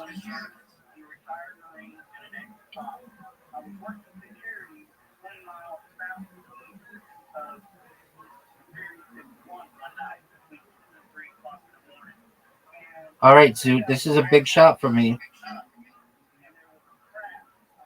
And I just hit it. It all comes down to this, Zoot. It all comes down to this. Oh, fuck this hole.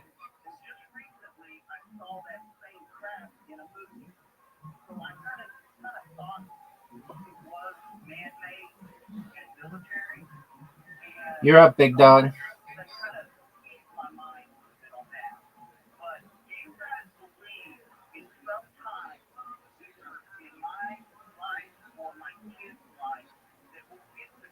You're up, pimp.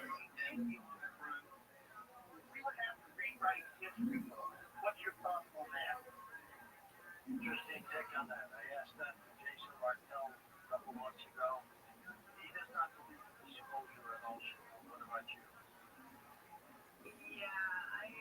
It's just really sad. My mom interviewed a nun that worked in the Vatican, and the Vatican's got the answers. And of course, they don't want anybody to know. I mean, it's like they are protecting us with something that's so big that it's beyond. Oh, Zoot, it's over. It's over. Big dog, you tied. You tied, big dog.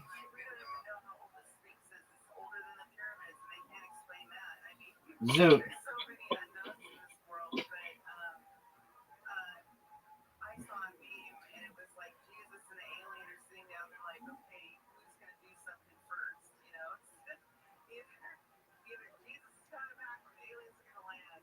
Make it, Zoot. Make it, Zoot. Zoot. You just tied. Are you proud? Yo, pimp. What's the difference between autism and social anxiety? Lots of things. Like what? I don't really know what autism is.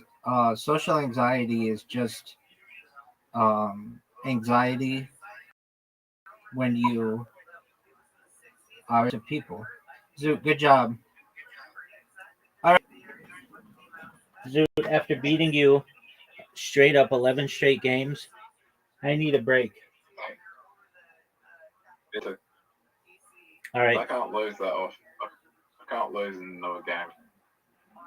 I feel like I'm just going to go on a losing streak in another game. No, you tied for the win there. So I feel like if we played match punches, you beat me like 12 times. Well, I don't think so because that game's pretty random.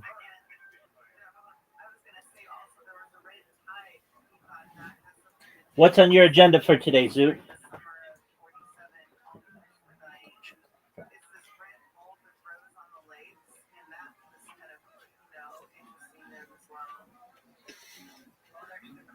Zoot.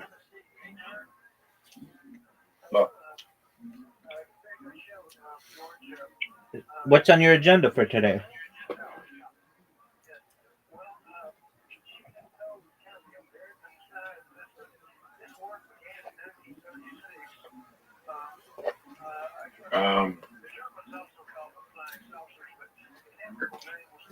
Welcome.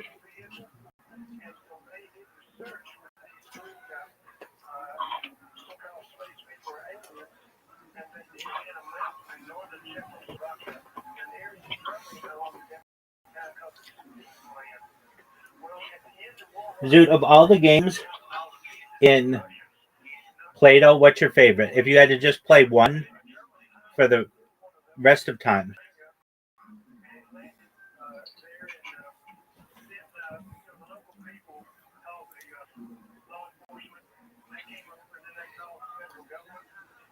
Zoot. Zoot. Fuck.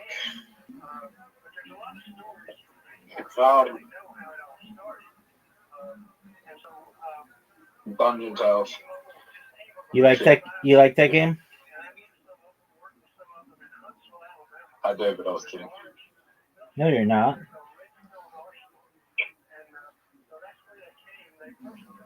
No, it would be Mongolia. You like Moncala? Yeah. I love that game, man. That's cool. Riser hates it. He says that it's rigged, but I like it too. Pardon me. You want to play it?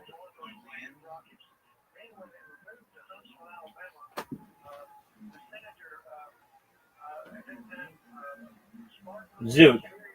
There's this thing in society where someone asks another person a question, and then the other person. Sorry. Do you want to play Moncala? Okay, you want to play Moncala? Okay, do you want to play Moncala? Yeah, you were literally lagging out. Okay. Well, you know what I'm saying now. We're about to start Moncala. I have to pee, but I'm still going to play. I'm just going to do it as I pee.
Zoot, you just had a major mistake. Giant mistake, son. Giant mistake.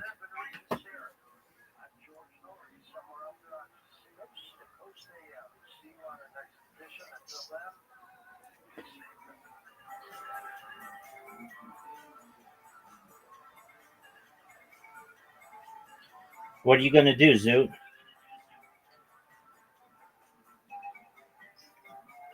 No way. No way, Zoot.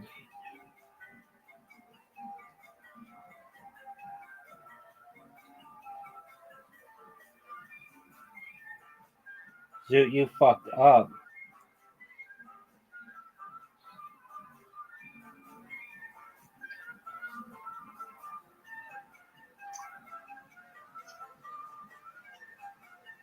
And fuck up. Are you sure? Yep.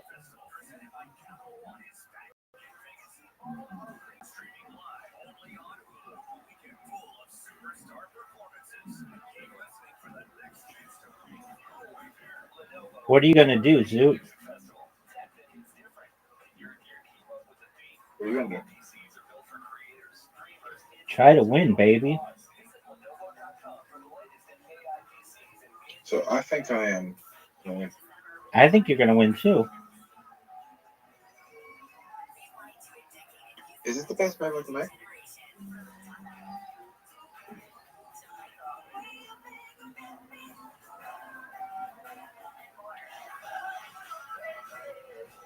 Rabbi, what's the best move you can make? I don't know, baby. Let's see. What are you going to do?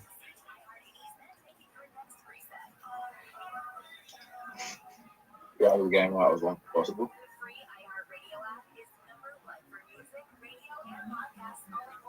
Hmm.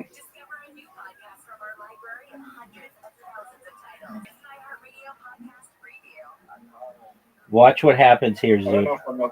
Watch what happens here, Zoot. Zoot. Zoot. Zoot. I made the worst move. Zoot. Can you hear me? Yeah. Can you hear me? Yeah. Okay, one of my devices isn't Yeah, working. All right. Zoot, it's over.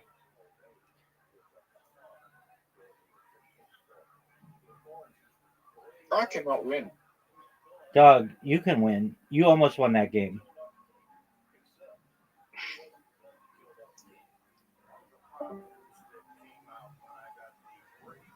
Oh, that's wild. I knew that device was going to bounce out. All right. Let's go, baby. You can get it. I know you can get it. Rabbi? Yo, pimp. Yo, dog. I think the Christian God was very weird. Not your God. Christian. The God of the Christians worship was very weird. All right, baby. Zoot. Are you going to win?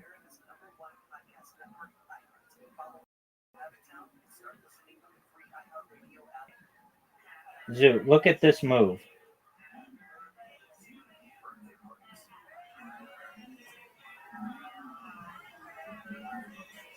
What are you going to do, son?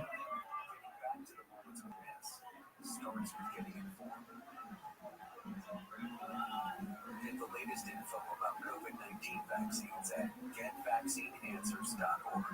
It's up to you. Brought to you by You're up, pimp. and the Ad Council.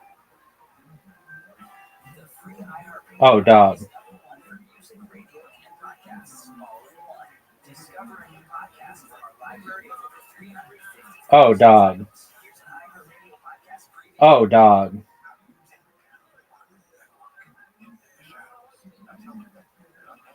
Dog.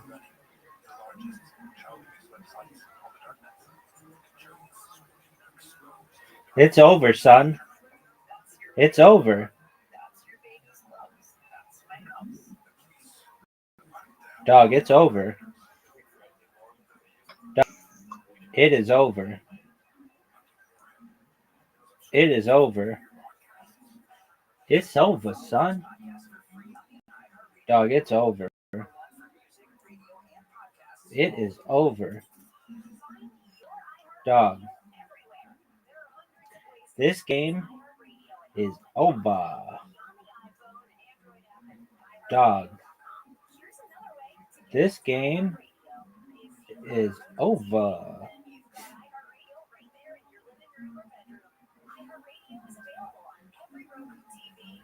Smart soundbar speaker or Roku players. And with Roku's voice search, you can easily access your favorite artists and radio stations with simple voice requests. Your iHeartRadio music, radio stations, You're up, pimp. podcasts now on your big screen TV with Roku. Check it out for free now.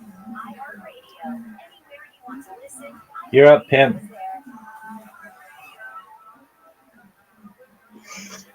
You just had an excellent play.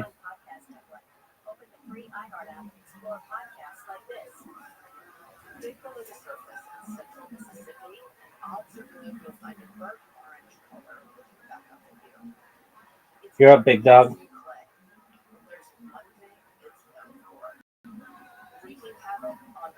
You're up, big dog.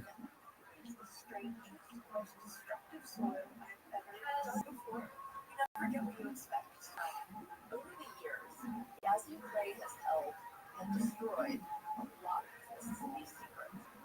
But in 2012, a construction crew uncovered a big one. Graves. You're up, pimp. On the site of the old state. I may have thought they're only found 1,000, and then once they're like, okay, wait, that way, but 7,000. And all this begs the question: how do you Big dog, you're up. in Mississippi, secrets is as old as the soil itself. So can the truth ever really be uncovered? The story is much more complicated and nuanced than that. I'm Larison Campbell, and this is Under Yazoo Cliff. Listen on America's #1 podcast network, iHeart.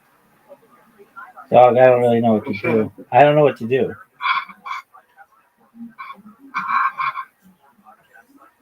We all love a good jailbreak. The elaborate schemes, the close calls, the moment when it all goes wrong. Oh my God, the twists and turns. And when things finally click into place. Thank God we lived to tell the tale. I'm Arturo Castro, and I've been lucky enough to do stuff like Broad City, You're up, pimp. Roadhouse, and so many commercials about back then. And now I'm starting a podcast because honestly, guys, I don't feel this place is crowded enough. Get ready for Greatest Escapes, a new comedy podcast about the wildest true escape stories in history. Very few people know this story. Each week, I'll be sitting down with some of the most hilarious actors and writers. You're up, big dog. People like Ed Helms. I climbed up and it was just like, I won. You may have. And Joseph Gordon-Levitt. I love storytelling and I love you, so I can't wait. Together, we're going to puzzle our way through the most buck wild true escape stories of all time. Like, what should you do? Maybe write a musical? I would hide under the desk. I'll tie a rope around the fish's neck and use it to like water ski across the boat. So we'd love for you to come hang with us for some of the greatest escapes in history.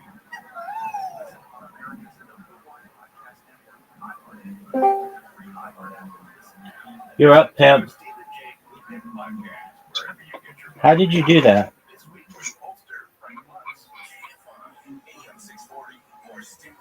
You're up, big dog. Oh, fuck. You're going to win. Why did you do that? I didn't have another opportunity. Could have gone to the A. I could have. But you're up, baby.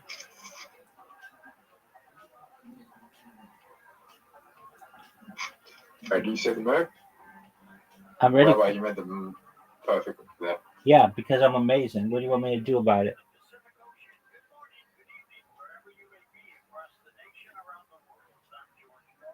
That was a good move, Thanks, big dog.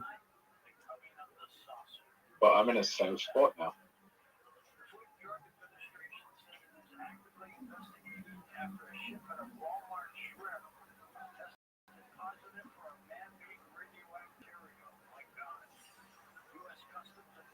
Look at this move, Zoot.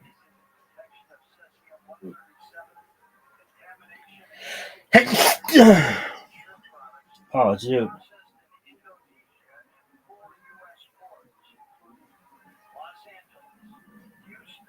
Zoot. It's over for you, son. That's game, baby.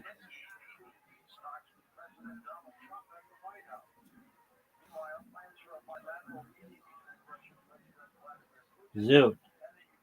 You're done.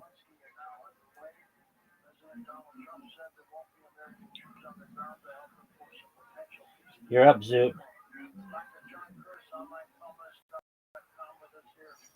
Zoot, you're up. That's game, baby. 3 games in a row.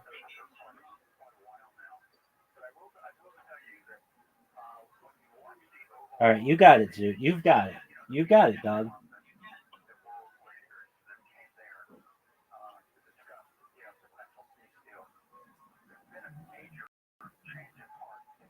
You're up, pimp.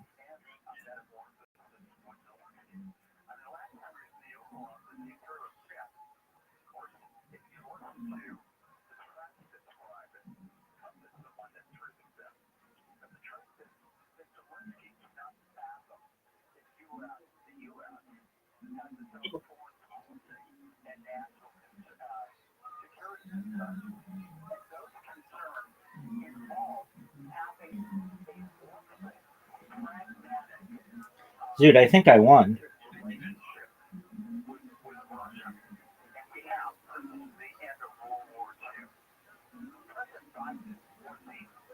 Dude, I think it's over.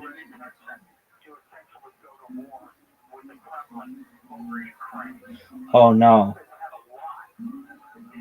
Yeah, it's over. You're done, son. This game, baby. 4 wins in a row. That was an absolute ass kicking.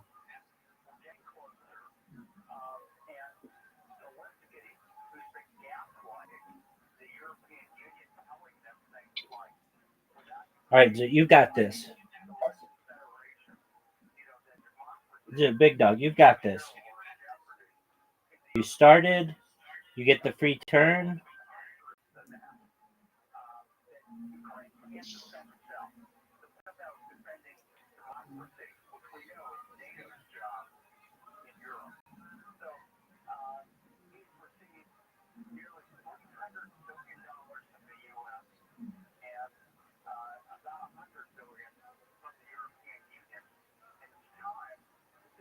You're up, big dog.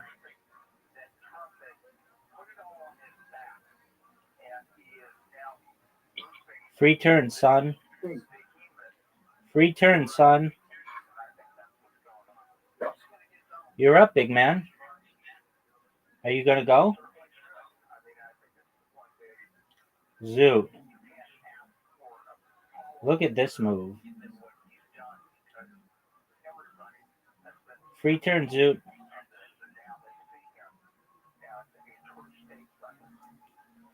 Oh, this might be big. It was. You take the lead.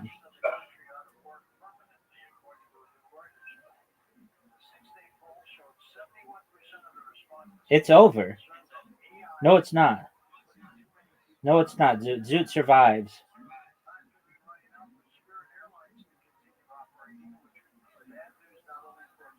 Oh, fuck. This is not good. You might win.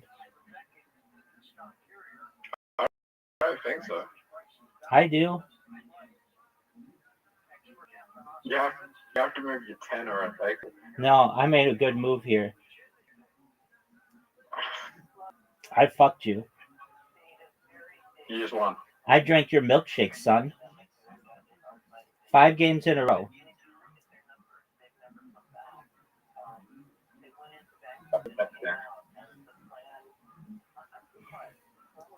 I had to play. Why does Razak hate my color? He doesn't. He likes other games more. Why is he bad at color? He's not. He's pretty good at it. Oh, Rabbi. Yo, pimp. You saw the move I was about to make. Yeah, I did. You're up, big dog.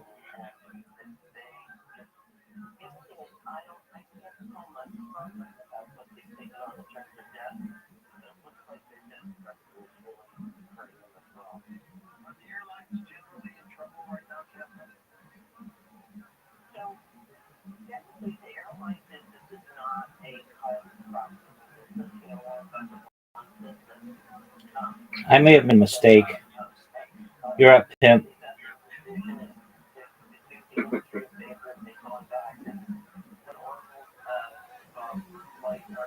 Sometimes I don't think I was dropped in my head as a baby. I feel like I was thrown in a brick wall. All right, big dog. You're up, my friend.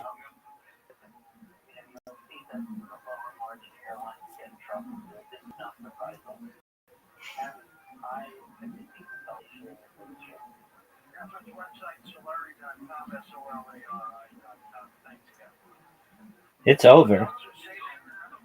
Maybe not. You ever been thrown with a brick wall? Have I ever been thrown through a brick wall? No, thankfully. Who's that?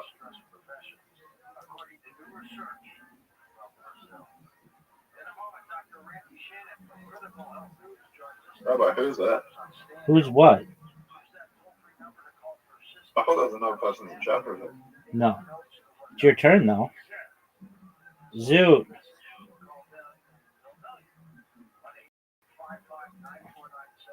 You're up, pimp. Do you know what? Zoot, baby, you're up. Zoot. All I know is that you're up.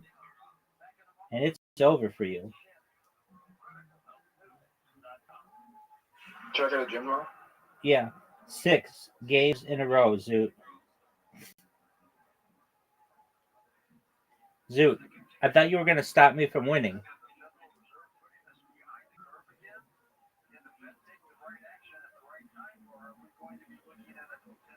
Right. Zoot, let's see you win, baby. Oh,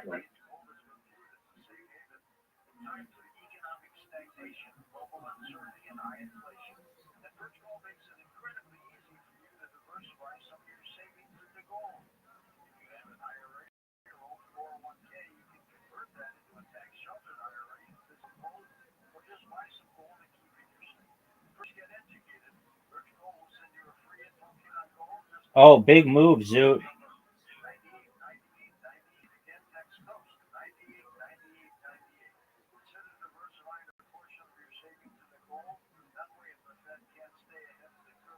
Zoot, what are you going to do, son?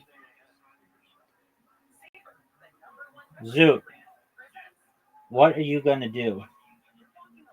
Giant mistake.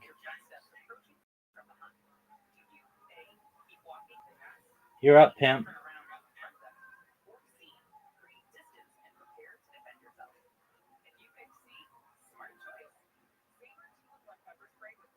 You're up, Biggie.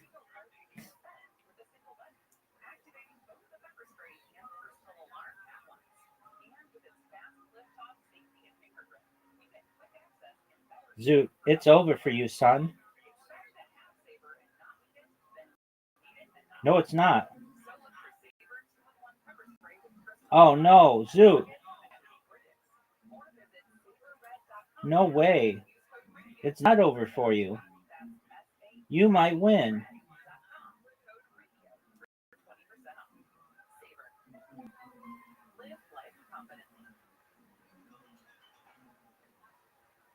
Zoot, you're going to win.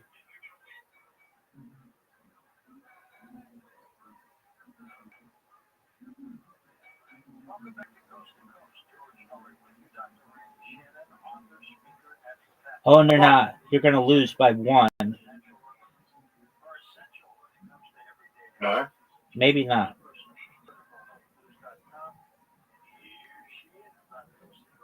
That was the move, dog. No. That was the move. We're going to tie.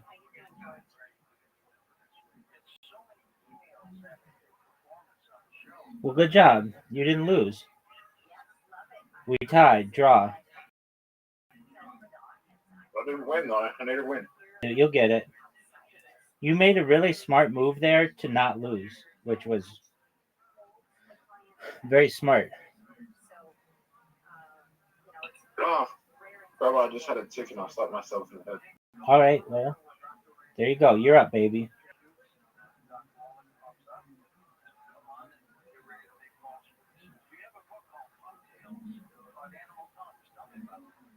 I do. I wrote this for children, so we can start to educate people early on.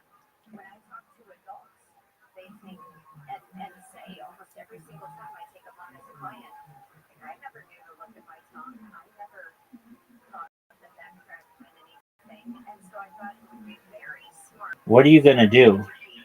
At a young age. Excellent move, Zoot. It's just kind of fun and whimsical, where I have the kids looking at the animal world, and then at the very end of the book, I'm encouraging them to go look at their own tongue in the mirror.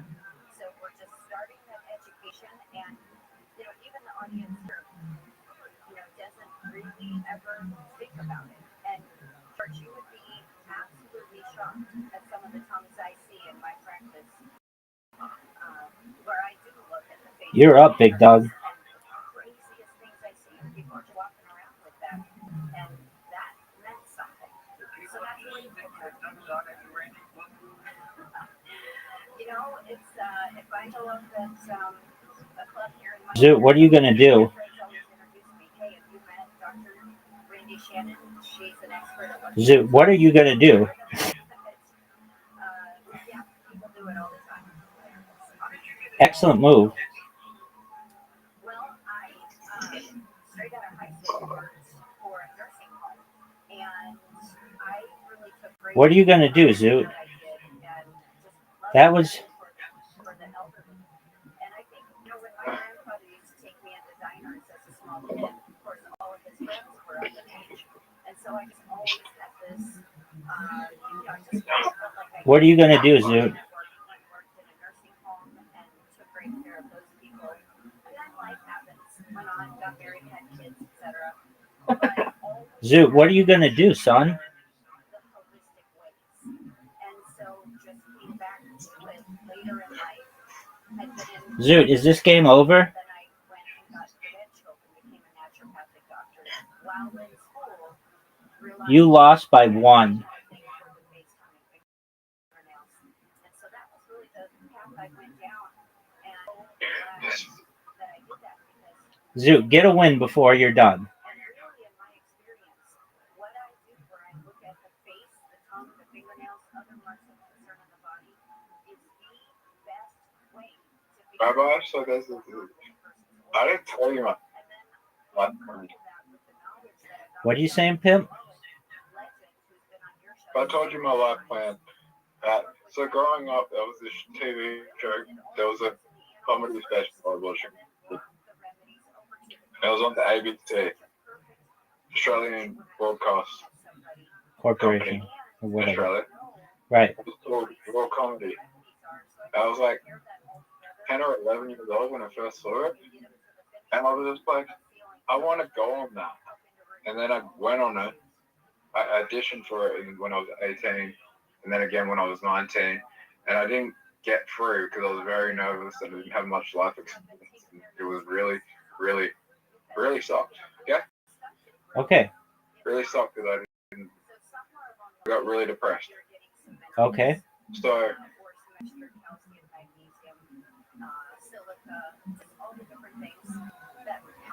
now I have one opportunity where they only let you audition 3 times, and I'm going for the 3rd time. Okay. This time I'm going to win. All right. I'm That's going to win the whole competition. that's what I like to hear. What's the name of the competition? What's it called? Raw Company? Raw Comedy. I think James McCann was on it. Okay. I remember you telling me about it. Isn't there tryout in January? Yeah. Day after my birthday.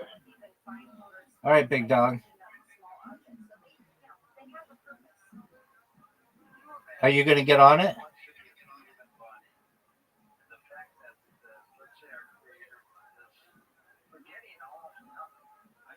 Yeah.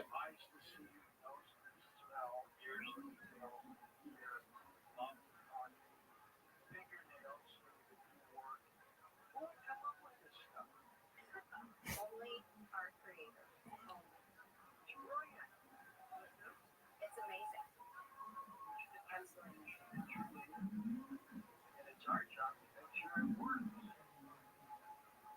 And that's what I'm here for, is to help people and you to help get it to it. I mean, it's not all you UFOs, George. Exactly. Yeah, I was listening to you talk at the top, but you were talking about seizing Oh, no, Zoot, you're going to win. and, just all these things that are going on. And, No, Zoot. that's a scary thing, but I think it's been out there for a long time. I fucked up? And No, you won. that and other toxins could really even Ah. get a space in our body Oh, shit, yeah, I did. if we weren't healthy. So, we have very specific That was the move. that feed the thyroid. All right, Zoot. These other toxins You won. Good job. You know, I might not have seen them. I might have not seen the movie. You said, "Oh shit, you won." All right. Well, I'm glad that you won. You know, you're the one that like told me that I won, and then I saw the move. All right. All right, big dog. Time to take a break. I'm happy with that. Good job. Bye-bye. Yo, pimp. Terms at $4,000 again. Are you happy? Yeah, it went from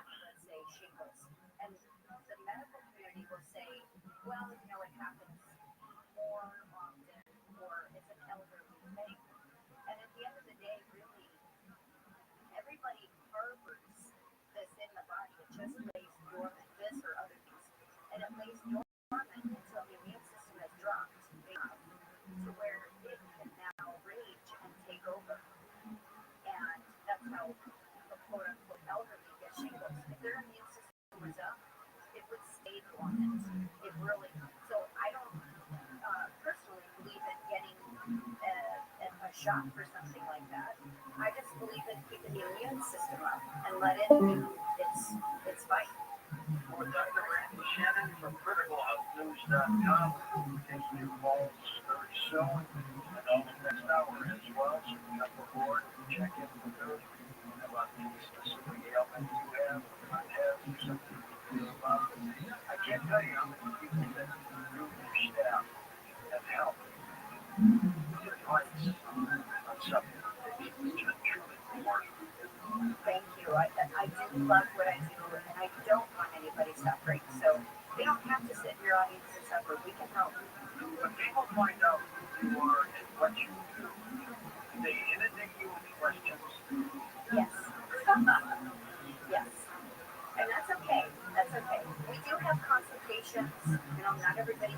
You know, sometimes people say, "Well, you know, it's kind of expensive to get with you." Well, that must mean you're going for my priority package. I do have consultations and everything in between.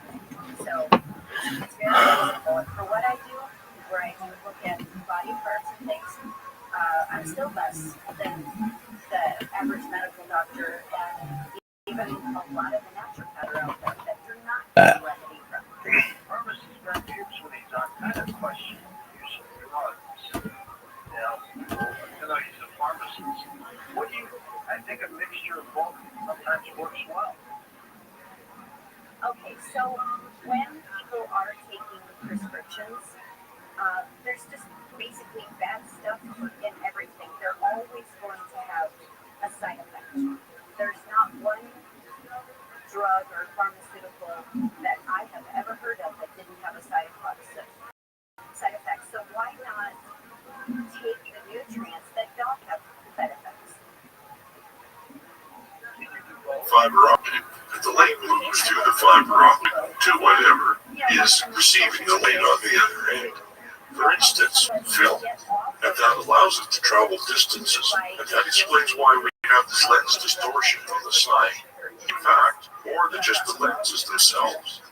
This was all captured on a set. Huge set. Multiple sets. There was probably a set for every location where they went to. Possibly reused, built, but they were highly accurate, built on satellite imagery, captured for the Apollo program. Highly detailed, highly accurate imagery. How big were the sets? Well, they weren't as big as the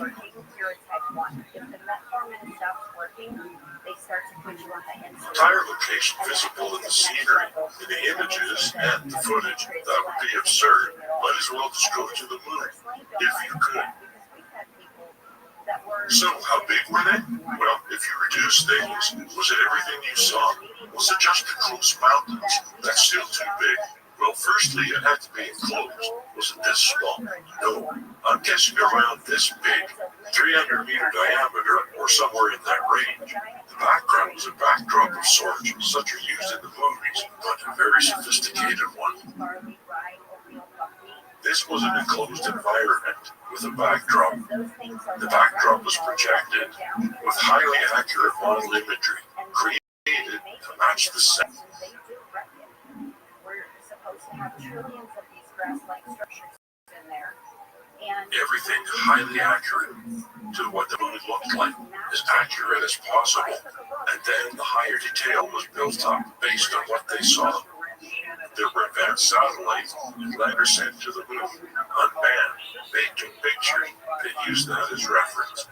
The projection method was photographs of the model with soft boundaries and mosaics together, just like the panoramic images that you're learning about.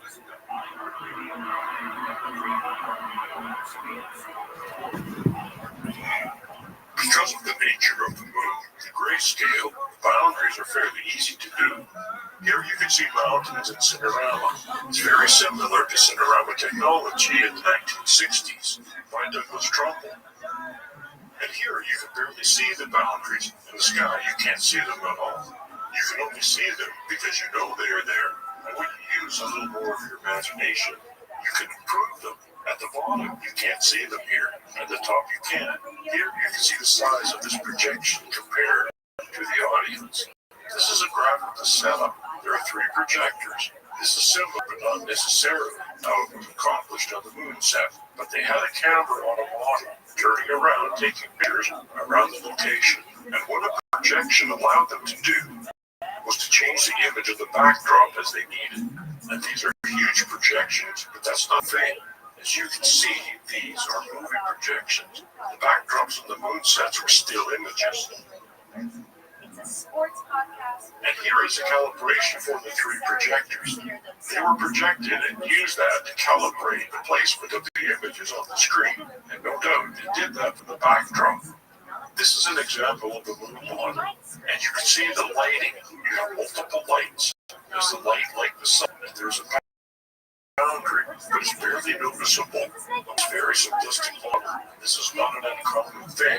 You see this in Star Wars, and it had a backdrop from their hot scene, and that's because it was all white stone. It's not that hard to make it look real. Really not, especially if it's on the moon. No one's ever seen it before, and it's just grayscale images. This is a real Apollo set, built outside.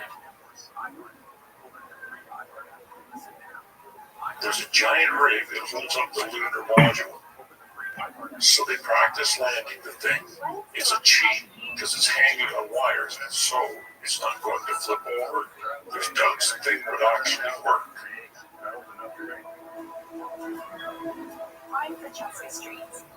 Here you see it's a cheesy looking set because it doesn't have all the detail that was thrown in. That looks like a model, but it was sped up. I sped it up so that we don't have to sit here watching the whole thing. You can find it online, but it is an example of a large set with craters built. They did a much more sophisticated, reasonable implementation for the hoax, obviously. And sometimes I think that these kinds of footage, too, they throw you off. Well, this is the best that we can do. It's the best you can do, really. So here we have examples of maps of these locations of the landings.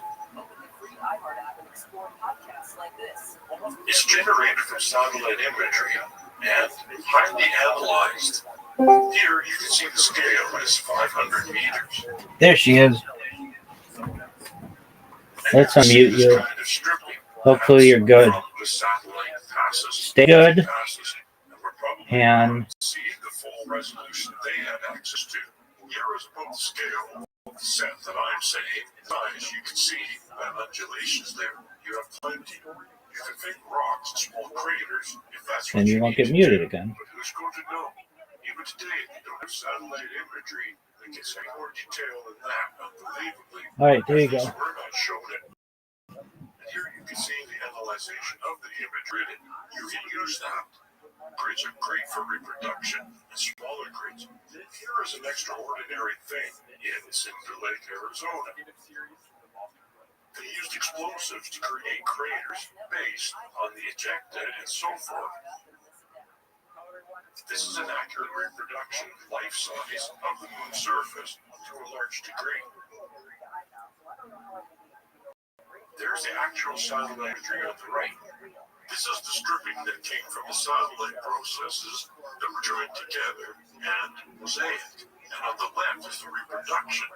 And that's a huge reproduction, but not as big as the set I believe they created for doing the fake footage.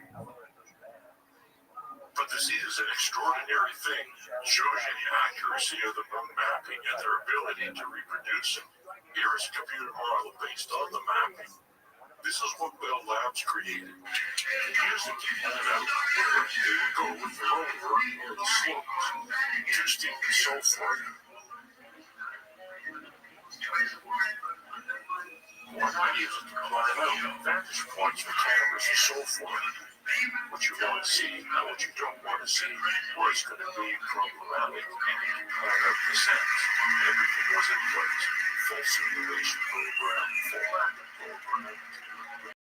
These highly accurate sets was better than anything that was actually used in the Apollo training program. And this is supporting documentation for those no computer images.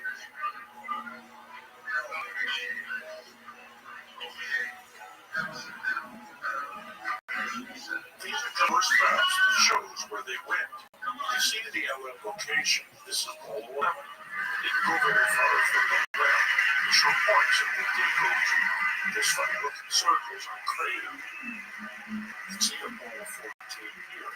They actually went farther out at locations with those happening. I think it's around 500 meters and 1,000 meters here, and it's not as far as you may think. However, 15, 16, 17, they actually went kilometers, 2 kilometers down to the refuge. They go pretty far. There's various locations. You can see even one, 2. That means it was data that went out. Because they went out on 188 each day. For certain stop points on 2, 3, 4, 5, 6, 7, where they'd stop and film with the rover they had set. So someone can do their due diligence and discover how many sets they probably created.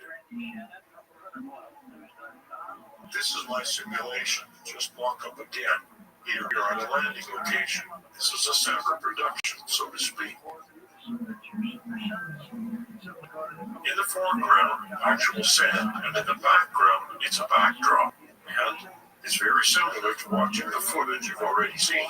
And if you look closely, you'll see later they had multiple lights, but they're flagged off, meaning blocking their light shining on the camera, and they overlap softly. Because of the undulation surface, you'd never notice that there's multiple lights. And here, I took away the backdrop so you can see that this is the set without the backdrop. Very, very revealing. This is where they were. Stem cells to this experiment.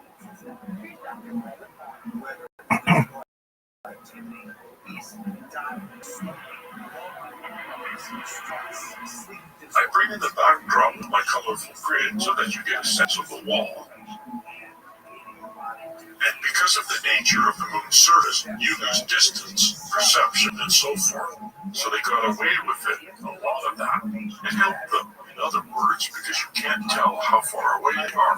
No one really knows the makeup of the moon anyways. None of the footage was used for reference. You can't use it because there's no exactly where you are. So any discrepancy could be sold off as, we don't know where the camera was. There was no GPS. They don't know exactly where it was. So there we are, on the moon's surface. The model is used to create the imagery in the background. And identical reproduction to that scale for the sand, and so forth. There's a whole other they brought the light back so no divergence.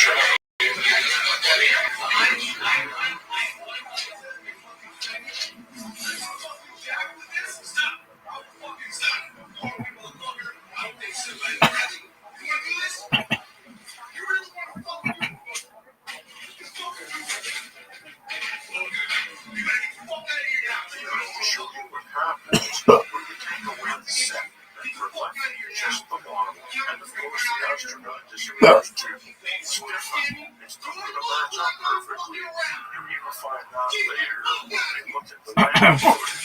But it's close enough, certainly for this. So photographically, they almost definitely modify. Photographs could build a model to match and modify the set masters and photographs. So the edge boundary was seamless, color-wise, luminosity-wise, and so forth. They may have even adjusted it for light, because no one's going to know that it's slightly off from what it was actually be. Here we show you how this set was in a sense how this was built. And if you go off the set, and they use the location of the camera, they just change the image. He started it with their model. Shift any location they wanted, creating a circular set of imagery.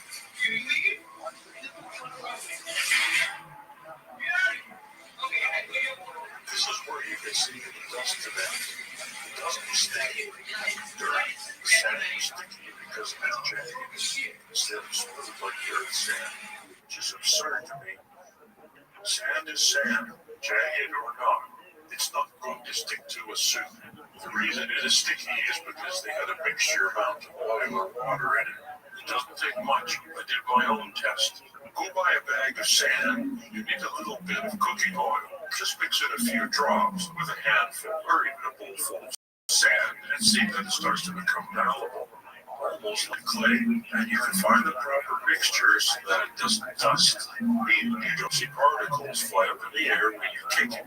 But it looks like they used a lot here because you can see it sticking to the machinery as well. In fact, the dust is so sticky, it's stuck to metal. They call it moon dust. It's moon sand. And these are some of the clearer examples, probably because of the overblown suit. When the dust is done, the sand is not reflecting, it's dark sand. But they said they had problems with dust and the sticky dust.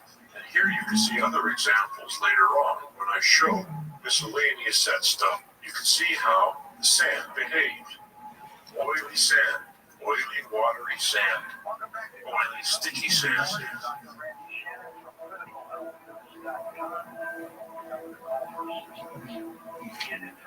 I mean, just look at that piece of equipment. It's absurd how much sand is stuck to it.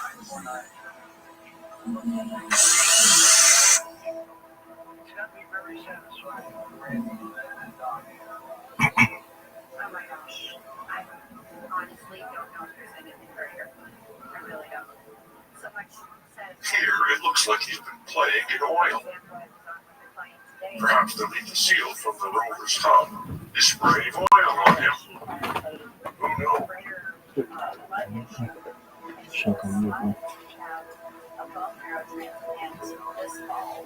And they literally just turn. We're going to put that on.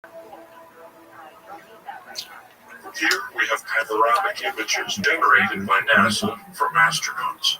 They did what I call the panorama dance, where they did this odd little dance in a circle as they bent their knees and tilted the camera upwards, because it was the only way that they could change the vertical aiming of the camera, and they have quite a few panoramic images here.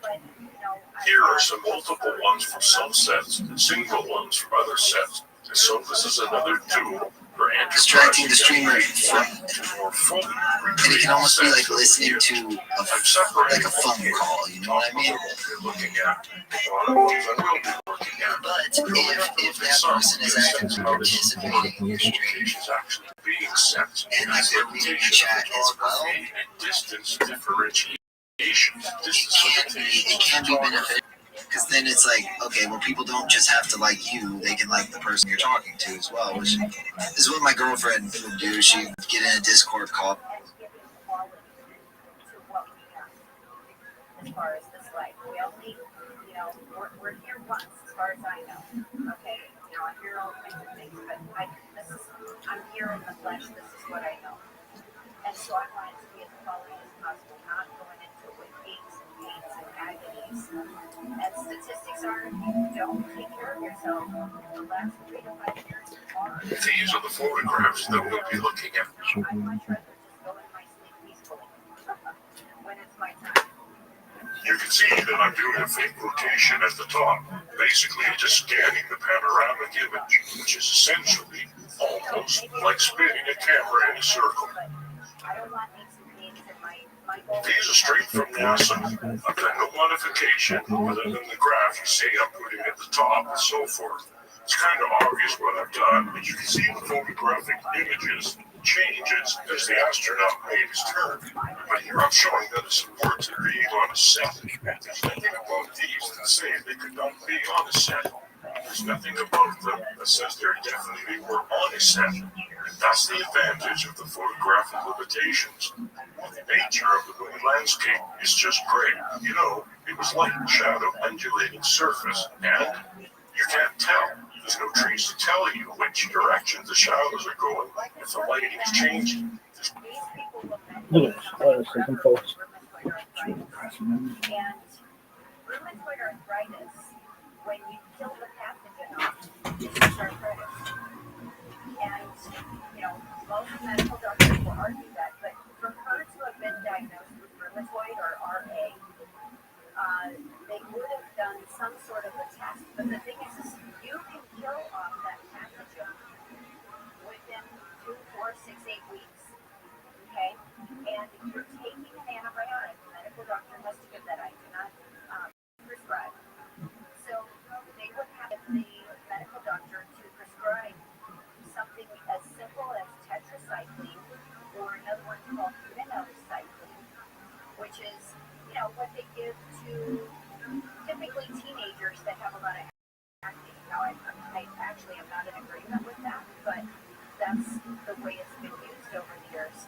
So the dosing is approximately the same as what they give a teenager that had acne. And then you kill off the pathogen. And they need to test for that. And it'll be a blood test. And then once that's put up, then we're only dealing with the arthritis. And I've never had somebody that had arthritis that we couldn't help massively. So, the team can set you up with a bone and joint pack. Yes, it's going to make somebody a little gassy. It can blow them out a little bit. Temporary side effect to get the healing done to the aches and the pains, whether it's in the hands, the hips, the shoulders, doesn't matter. And then I would throw in a few other things. The team needs to set you up with a glucose product. We have all kinds of amazing things for the bone and joint. We have an MSM, outstanding. And we have bone builders. We have all kinds of things. And one of the things, since I have you on here, we talk about that team. George mentions that team that will take what's called. That team is fantastic. And, it's important to get it through the team because if you're going to other outside sources, you're probably getting something that's been sourced out of China. It's cheap. There's low oversight on that. There's a lot of factories here in this country where they say, well, it's manufactured in the USA. They're just white labeling, boatload of raw material that came out of China, which I just got done saying was cheap and has low oversight. And they put pollutants, they put soy, they put, different things like silicon dioxide. There's just different things that they're putting in there. Up front, you might look like you're saving money, and even things that are bought on Amazon, they copy the labels to a T. That's why you want to get it from the team, because I can tell you the company that, we're promoting, they don't advertise on Amazon. So you need to get it through the team so that you can trust the source and the supplier and the traceability. You want it direct out of the warehouse, or it's air temperature control, no filling. And it's formulated for absorption so that the body can actually use it. Okay? So call the team, they'll help to get you set up. If it's something she's been suffering for 30, 40, 50 years, remember what I said. You have to kill off the pathogen. She doesn't need to suffer like that. Dr. Matthew Perry died of intensity overdose. How do prescription drugs kill? Well, first of all, have you ever, George, seen a study where they talk about basically the side effects of what these do? And most of the time you won't even see. They won't say, oh, well, it doesn't work with this, it doesn't work with this, or this is what the side effect is. And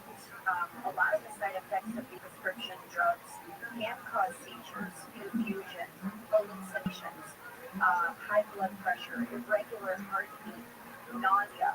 I'm thinking of a client right now where constantly tired, nauseated all the time. I looked at the side effects of the drugs he's on, and they are the actual cause of it. So, in severe cases on certain things, it is coma or death, or just complete respiratory failure, which also is coma or death at the end of the day. So,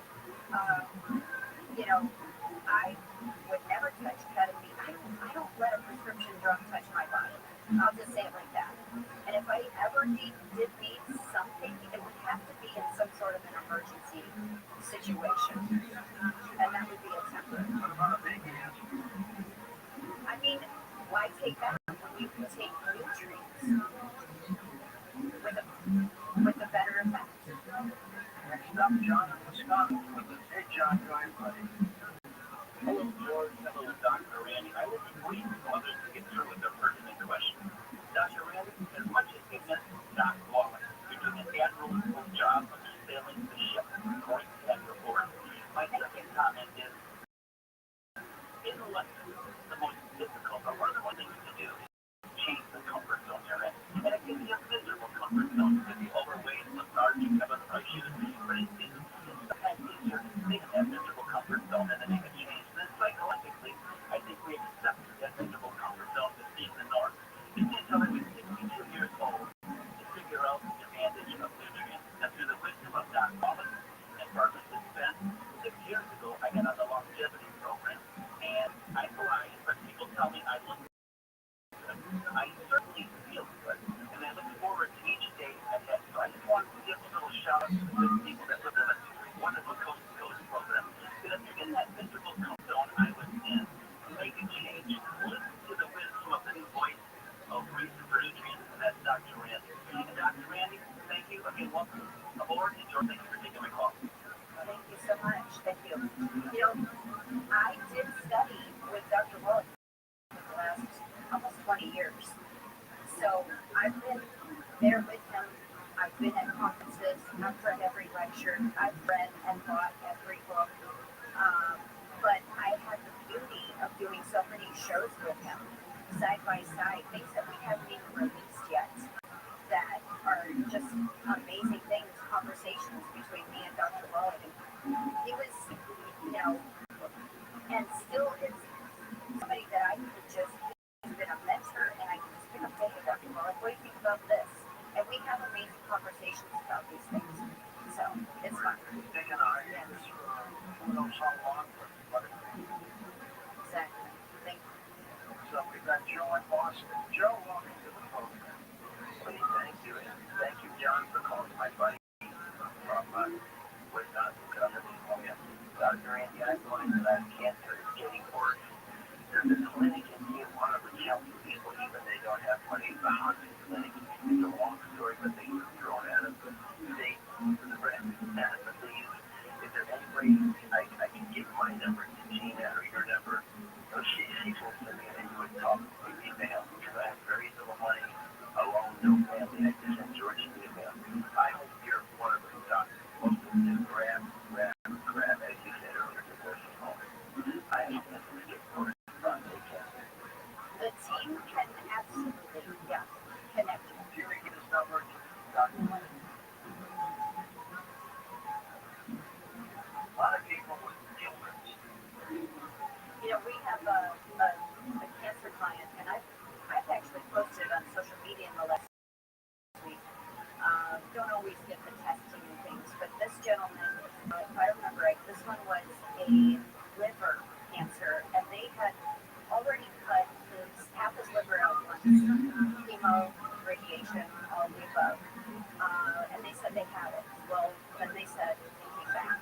And so he sent me a graph the other day of when he started working with me, which his graph started in early 2024. And the cancer, if you could just picture like an L, you got the top and the bottom, goes straight up and out to the right.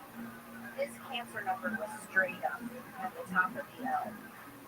And when he started working with me, you could see the numbers come down, down, down, down, and then they went straight up to the right to complete the L.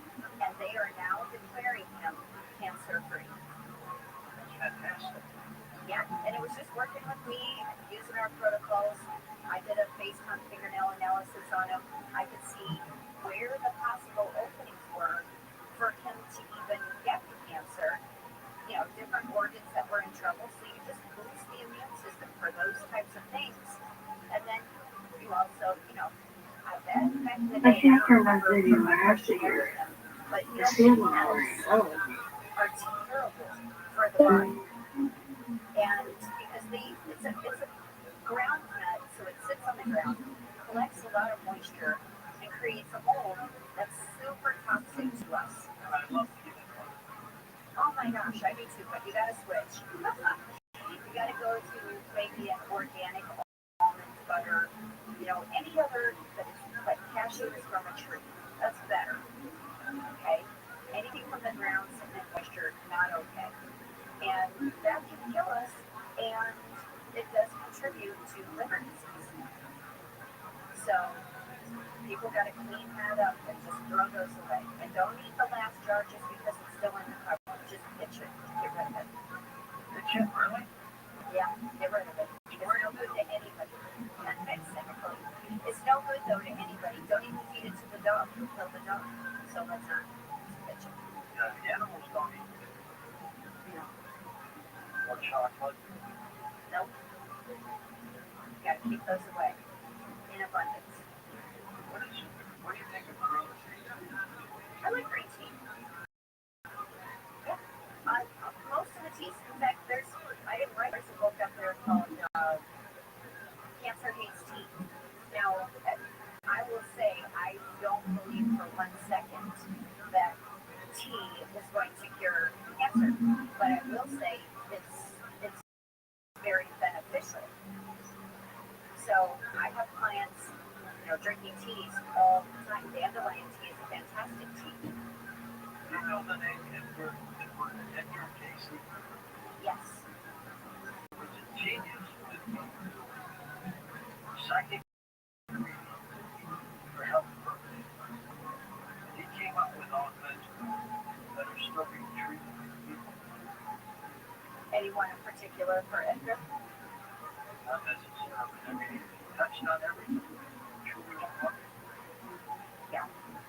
I have read things out there about him. I pretty much study anything and everything, and including all new studies that come out regarding cancer, because that's one of the most common type of client that comes to me. We have amazing success. Stated it on your show before. Love the kidneys. Kidneys are resilient. They recover quickly. So kidney diseases, kidney failure, even if someone's at 3% and on dialysis, I have 1,000% hope for them because we help to pull them off of it. We're going to come back in a moment with Dr. Randy Shannon from CriticalHealthNews.com. Another hour of phone calls with you on Coast to Coast. Coast Insiders, the new version of the Coast to Coast AM app is now available for iPhone and now Android 4.0 and above. Listen live or on demand, anywhere, anytime. Go to coasttocoastam.com and download it today.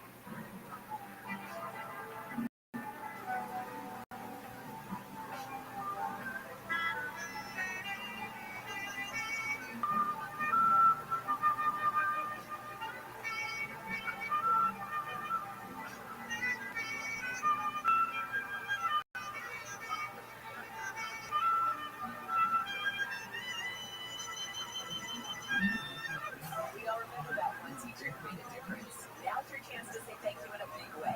iHeartRadio Thank a Teacher, powered by Donors Choose. Nominate an outstanding teacher in your life to be among the winners of $5,000 to stock your class at iHeartRadio.com/teachers. Mix and match sets and create your own unique set combo that is as unique as you are. Mix, match, or happy with Jay. iHeartRadio Earth is here with little tips for a healthier planet. Farming meat accounts for 14% of global greenhouse gas emissions, the same as all modes of transportation combined. Help reduce the impact your meals have on the environment by going meatless 1 day a week. When we all chip in, our world becomes a better place. Brought to you by iHeartRadio Earth and the National Environmental Education Foundation. To find more tips for smarter, sustainable living, or to take action in your own community, go to iHeartRadio.com/earth. The journey on the path to spiritual enlightenment is personal, and you'll hear on the Stray podcast. It can also be deadly. Join filmmaker Caroline Slaughter on the podcast as she uncovers the disappearances and death of fallen Westerners who have taken a spiritual pilgrimage to India. That really India, because this is a Venus flytrap for your vulnerability. Listen to Stray on the iHeartRadio app or wherever you get your podcasts. There's a potential link between hearing aids and reduction in dementia risk, according to new research from the Brain and Hand Heart Study out of Boston. The nearly 3,000 adult study who used hearing aids due to hearing loss cut their risk by more than half. Researchers say there's no benefit for adults who use hearing aids after the age of 70. The study highlights the importance of early intervention and identification of hearing loss. Squirrels with losing horns are being spotted throughout the U.S. According to reports from the Daily Mail, photos of the zombie squirrels have been captured and shared on social media since mid-2023. The recent surge in this summer, experts claim that these are likely something from squirrel pregnant adults in viral skin diseases caused by the coronavirus virus. It results in more branches that see fluid. It become fatal from the southern pregnant squirrel, but they are reportedly now representing export birds, despite their appearance. I'm Sarah B. Kessler. Get into summer with iHeartRadio. Rewind to a decade of music that defined a generation. From Madonna to Michael.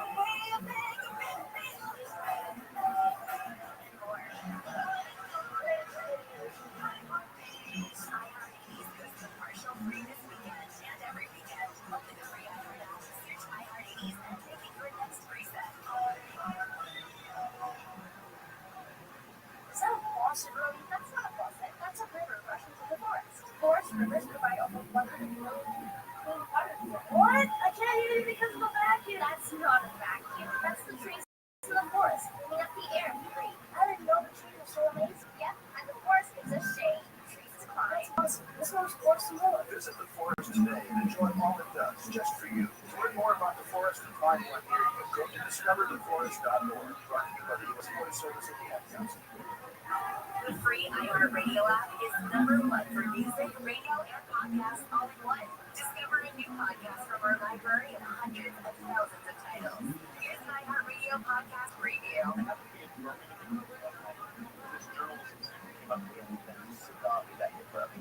Does not get national attention. It was a service this way. His name was Thomas Simon. He wanted help with his first ever story about a mystery in Birmingham, his hometown, that no one had ever solved. It had begun a few years earlier. He was a strange matter that exploded in the press. But that's after the first big secret beginning, which was Islamic extremists who began to break the city schools and supposed God for Operation Trojan Horse. It was resolved on signing the two court agreements back as he was. Yet still, it's far from the biggest schools capitals in Operation Street. The job of investigators to set up that the country moved of its counter-terror policy. By the time it all died down, schools were valued to teaching them good jobs. All man was more suspicious, but the school was better. It's that it's dodgy letter suggesting that schools were to roll out schools. Nobody will find out the reason or why. The one thing, none of the investigators have tried. Flannery's library and we should go for it. This is going to be the first radio interview that we have. Tom's and I spent this down on YouTube. What was the method before? The question you have to answer. We got through the Trojan Horse letter. That was only the first mystery we were up against. We started to see like officials knew more than what they were about to do. And that I was hoping something that people did not want to talk about. It gives me the picture about a situation. It's a particular report for Serial Productions and the New York Times. I'm Brian. It's the Trojan Horse Affair, a mystery in two parts that a lot of people don't like. Listen and follow this podcast for free on the iHeartRadio app. #1 for music, radio, and podcasts, all in one app. Find your iHeartRadio everywhere. Experience iHeartRadio at home and on the go, beyond the iPhone and Android app and at iHeartRadio.com. Here's another way to connect to iHeartRadio. Xfinity customers, iHeartRadio is available free on Xfinity X1 or on Xfinity Flex. The easiest way to access iHeartRadio, just press and hold the microphone button on your Xfinity remote and say iHeartRadio. And you'll be taken directly to the iHeartRadio app to listen to all your favorite news video stations and podcasts right on your TV. Plus, check out Xfinity Ambient Moods. Set your screen to beautiful photos and videos paired with hand-curated playlists from iHeartRadio to set the right mood. It's the screen you'd watch the most in your home, and you never knew it was one of the most popular ways to listen to iHeartRadio. Check it out for free now. iHeartRadio. Anywhere you want to listen, iHeartRadio is there. Two major companies in the local TV station business could soon become one. That's However, Nexstar Media Delivery provides Nexstar a deal worth $6.2 billion. The media approved by regulators including the FCC and is expected to close in the second half of next year. Nexstar is the largest television station voted in the country, while Techno owns 64 stations. If the deal is approved, Nexstar will have 265 old-power TV stations, 132 of the U.S. and 210 television markets. just like being big. CEO's gone live. The Labubu craze is proving to be big business. Chinese-based company Hotmart financial report reveals more than $600 billion worth of the popular Dow have been sold so far this year. Hotmart first introduced Labubu as part of its Monsters line in 2018. They have recently soared in popularity after celebrities like Blackpink's Lisa, Rihanna, and Donna have responded with them. The million Labubus are expected to be sold each month for the rest of the year. And Google is getting out ahead of Apple by releasing the new Pixel 10 series phone ahead of iPhone 17. Michael Casper. TechCrunch's anticipated new feature is called Camera Coach. It will let Gemini give you real-time tips for taking better photos. The AI is supposedly able to see what's going on, what's the best angles, and lighting your shot.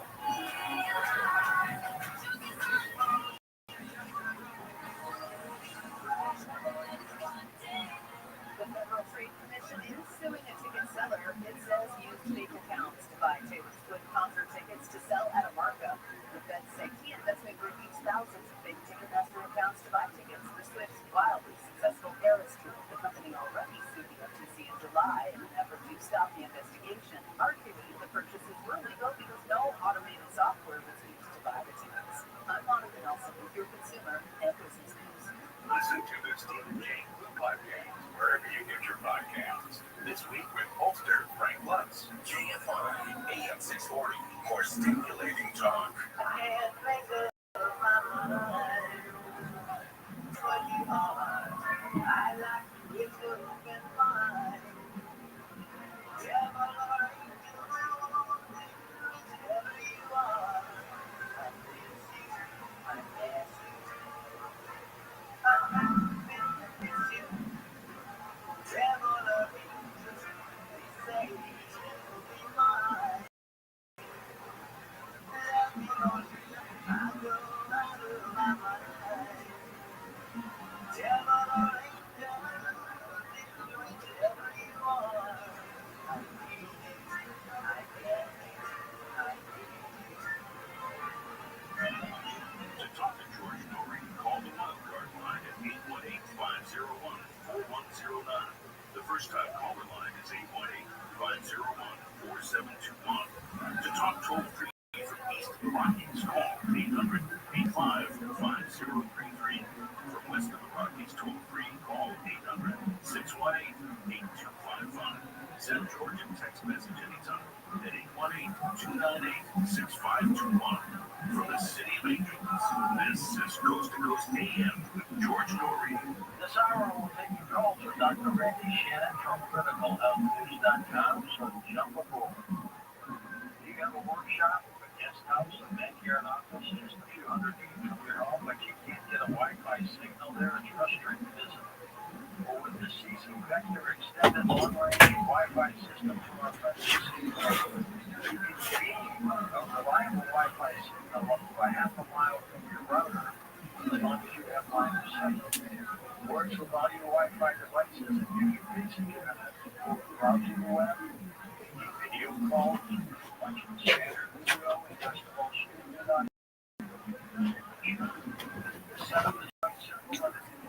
now for the all, C Crane is US-based customer service is ready to rock it. At Aurora, you'll see Vector extended long-range Wi-Fi system.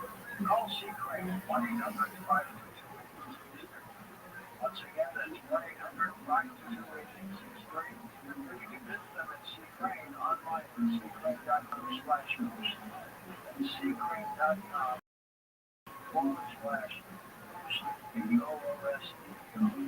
Also available on Amazon.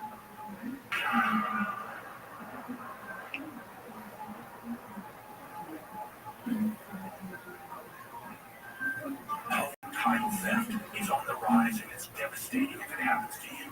Listen to the alarming words of an actual home title thief. I don't need to know your name or social security. All I have to do is go to public records, create a document, and supply that document. And then I can borrow against the house or sell the house. You may have no clue until you find out that your house has been sold or till several loans or several banks are foreclosing on you. For pennies a day, Home Title Lock puts a virtual barrier of protection around your home's title with 24/7 monitoring. The instant they detect any tampering, you'll get an alert, and that's bad news for home title thieves. So when's the last time you checked on the title to your home? Find out if you're already a victim with your free title scan and complete title report. $100 value free to sign up. Just go to HomeTitleLock.com and sign up in minutes. That's HomeTitleLock.com. HomeTitleLock.com.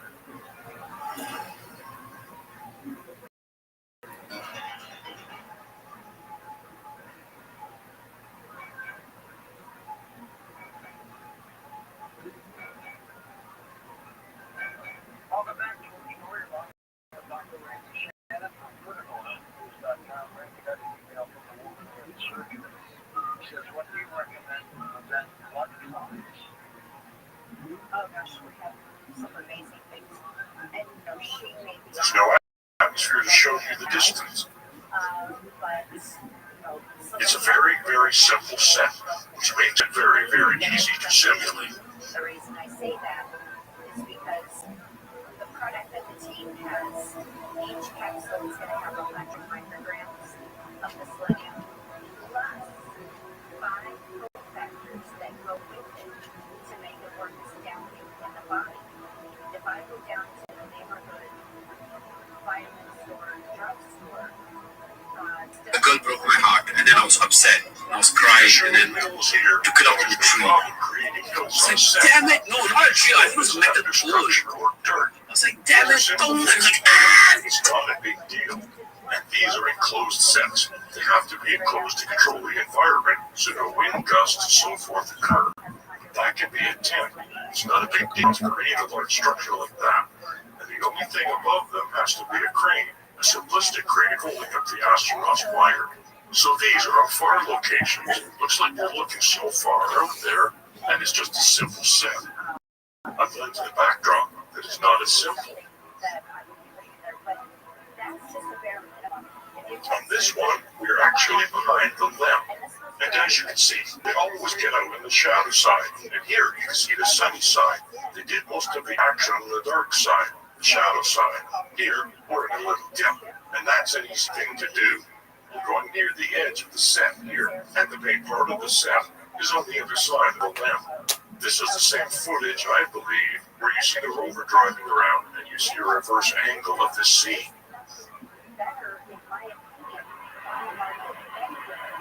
This is the reverse angle. There's the lamp. We were just on the other side. You can see it's kind of a little hole there. This is where the rover was driving around. And there's the rover. This is the lens flare. It happens once you get light from a light source, almost directly enter into the lens. And lots of trash. It seems like they like to trash the moon for some reason. And look behind the lamp, there's nothing. And even in the stereo photography a little later, you'll see all of this is supported by the depth perception. It was flat after a certain distance, real or fake.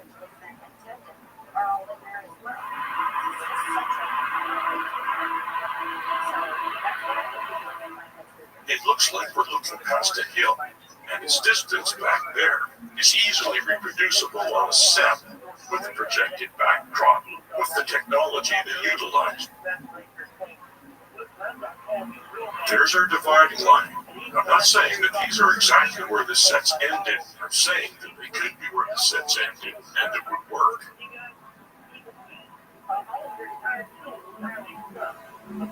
It would take quite an extensive analysis of all the footage captured at one location to find out more precisely where the set ended and backdrops began when it was implemented. There's nothing more that I would love to see, as if some enterprising set people or a young person, i.e. the word fit, would go through the trouble to properly analyze one set. It would be very neat to see. Here we are in a crater. Building a crater is not that big of a deal. You can make it out of a bunch of dirt piled up, wood, modeling material. You can even put some kind of hard surface material on top and then cover it with sand. I imagine they printed it with sand in the sand, so they had some kind of sprayer at the top spraying colored sand in patterns based on how they sort of had the world created. I refer to this process as shot creating. They did the same thing on the model. You just plan out how you're going to recreate it, projecting, spraying the sand, paint with what you have. And here is all the sand, and they did it in layers. Darker sand underneath if you needed it, lighter sand on top. They went through the trouble of figuring out how many layers, patterns, putting certain colors, sand down, and so forth. Then the rocks, and even more sand on top of the rocks. I'd love to see how they especially designed and manufactured this process, but it's not, certainly not even close to being beyond human capability.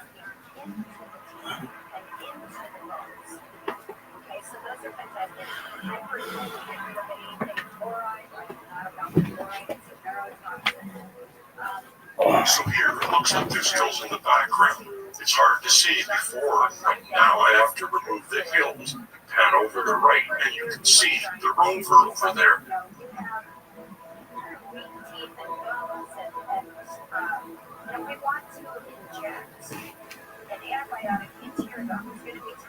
The lead was over there too.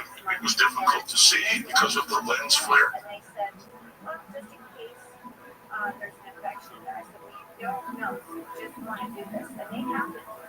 So when it comes to the nature of this panorama, it looks like you're looking at a huge landscape. You're not. You're looking at a circle.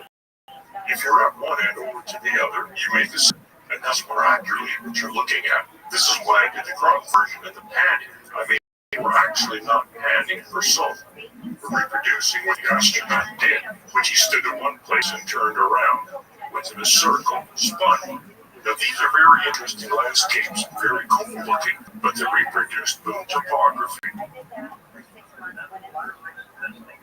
And the more specific details of every rock and so forth, perhaps they have highly detailed imagery. That would be a smart thing, but they have limitations. That was all made up. And we haven't gotten any kind of actual highly detailed reproduction of the actual location from telescopes or satellites since this time. Again, another faraway landscape, but it's just a set with a backdrop, nothing more. Here is a little crater. We'll see the left image on the right side, and the right image on the left side. The doctor comes in for her 2-second look at everything, and she says, "Wow, you have the strongest taken notes of any of our patients." And now we get to the stereophotography. There are 3 ways of doing stereophotography. I have chosen the red-blue, but there are several ways of achieving this. For this example, you will need glasses with red and blue lenses, achieve divergence, or try putting cardboard between the 2 images, so only the left eye sees the left image, and the right eye sees the right image. There's convergence where you can cross your eyes until the features match up, and using your brain, merge the 2 together. At the top left, I'll show you which ones you're currently doing. I'm showing you all 3. It's an opportunity. I suggest you pause as you want to see one, and look carefully at these with the yellow arrow. It shows you where the split line is, and you can definitely see certainly some. These are panoramic images overlap. They're not ideal. I didn't modify them in any way except maybe to rotate and scale a little bit so they were closely matched, but is good enough that you can see that there's a flat plane, and after a certain distance, and stereo. My understanding is stereo after 30 feet. The human eyes, as 2 inches apart, cannot discern any kind of divergence, meaning details look like they're no longer stereo. If you move your head, of course, that changes, but you're changing one, which is established. If you're standing still and looking at a feature, and after 30 feet, you're not going to see it stereo, no divergence, and that serves them well, because that ain't very far. The way the astronauts turn, it's possible there's more than 2 inches between the image, as far as where the camera was when it took the images. Perhaps it could go further, but it's not going to go 100 meters, not before it flattens out. None of this imagery shows it's going that far. You can see they don't go very far before it goes flat. So the stereo images are certainly not proof it was on the moon, and they supported it was a set. Not proof it was on the set, but they supported it. Some of them are extraordinary, and we'll get to those near the end. You'll see that. It looks like you're going to look at a flat surface going into the distance, but in stereo, well, there's a wall, and it's the limitations of stereography and, well, a wall.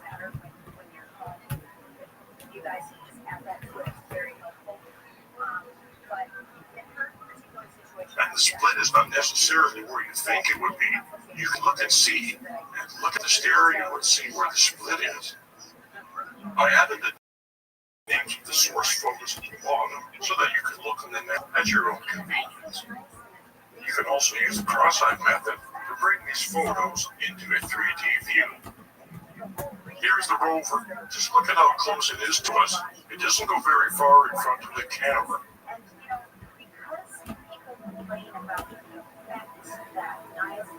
Using the cross-eyed method, you can see that it does not go far in front of the camera. It looks like you're looking into the valley, but you're looking at a short distance of a set, but a beautiful backdrop nonetheless.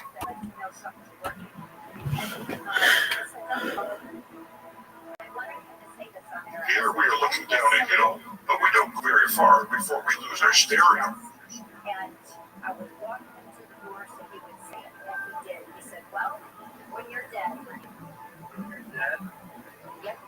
We need it. So, people are listening, and they're not getting on this. Buy it on Amazon. It'll be a fake. Most likely it is. Get it direct from the team.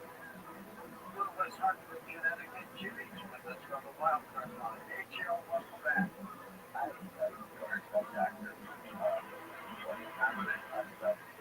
These are really extraordinary. Look how close it is to us before it's flat. Here's another one, right up close.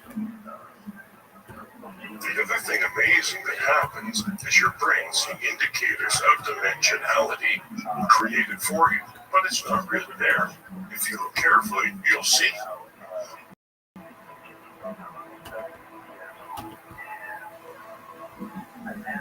This photographing was not designed for stereo, it was designed for panorama, so they almost did very little stereo photography. They did detailed images on the ground, so this is using information photography in an unintended way, and we are doing our best to extract information from it.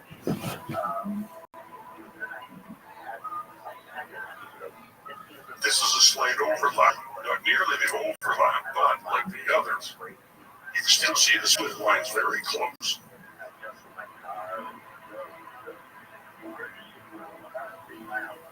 This one could have been a model, and it's a zoom in of a background. Stereo here that I can tell, if there is, there shouldn't be. Zooming doesn't change stereo.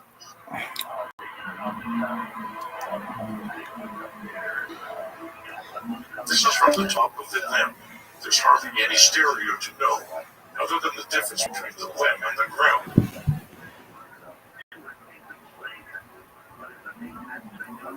This is an example taken from 2 different locations, so you can kind of extract some stereo. It looks like it's dimensional in the background, and that shows it's it's two different angles, the background. That's quite possible that that was done by changing the image that was projected on the background, shot from a model. The model was three-dimensional. You change the image based on where the astronauts are on the set, and you get an accurate image of that. So here we get to some fancy visual effects that has to do with models and technology and rigging and virtual reality, simulators and so forth. And I think that some visual effects breakthroughs were accomplished or created here and credited elsewhere. The lunar rover appeared to move quite a distance across the moon's surface, kilometers, several, 27 kilometers, I believe it was. There's a graph later that shows you more, and simulator technology is used. It's been around for ages. Here are very simplistic versions. Someone moves the prop while they're in it, and there's a fancy version, a jet simulator. And here's a mock-up I did of how the lunar simulator was created. This is a lunar rover simulator. There's some footage there. I think it was created on this simulator. Basically, a model was filmed, and the astronauts were put in the rig that mimicked the movements, and the camera was on the rig and filmed the footage in the background or in front of the fake lunar module. Here is a setup of the model under the snorkel lens. And there, I think it was a DAC camera. It was filmed in very low frame, so it's crappy. And it's possible that the rover was animated. Here's some examples from the early 1970s. This is Don Dykstra, who was a student of Douglas Trumbull. And in the summary, I went over this. I find this extraordinary every time I see it. I find it extraordinary how real it looks and how tiny the models were used to generate it. It just blows my mind. Look at this local camera. This is it moving across a tiny fake road set, creating something incredibly realistic in this low-resolution footage. There's the rig, the camera rig. It's called motion control. It's used extensively in visual effects today, and this was used to create city planning or something. I don't know how much he got paid to do this, but it's an extraordinary setup.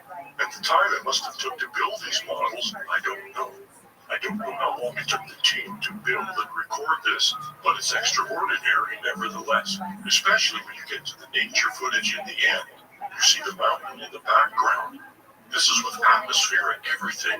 You can imagine with the moon set how realistic, and you made it 3 times as big as that. This is a flight simulator camera, sideways pointing at a fake landscape, and moved in real time based on the pilot's action. They actually used it for Apollo training. This is the moon surface, model moon surface. There's a camera that moves along it based on the decisions of the astronauts. And this is a lunar rover simulator. I went over this in the summary, but this really fascinates me.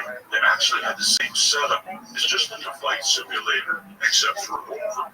There it is. I believe the camera is upside down. It's hard to tell here, depending on what worked best. Here, a couple of astronauts to enjoy their simulation ride. How this helps them, I'm not sure, other than planning the ride and getting used to it. But if you look at the footage, it's truly amazing what's going on there. The camera is reaching in basic ways to the surface. The other thing to keep in mind is all of this is recordable, meaning not the footage generated. But the camera moves, that's the motion control. That's what motion control is. You create a camera view and record it in the computer. You can reproduce it again and again and again. And so you can turn the camera to the left, turn the camera to the right, turn it behind you, and do some passes. And you can do it frame by frame. You can do 1 frame every 2 seconds, 1 frame every 4 seconds, however it was best for you to generate the imagery. The camera moves forward, takes a new picture, moves forward, takes a new picture. This is another simulator. They call it the LOLA. This is footage generated from the model, and they have a camera rig set up. Although you'll see I speed it up. This is like their speed, and I sped it up so that we don't have to sit there and fall asleep.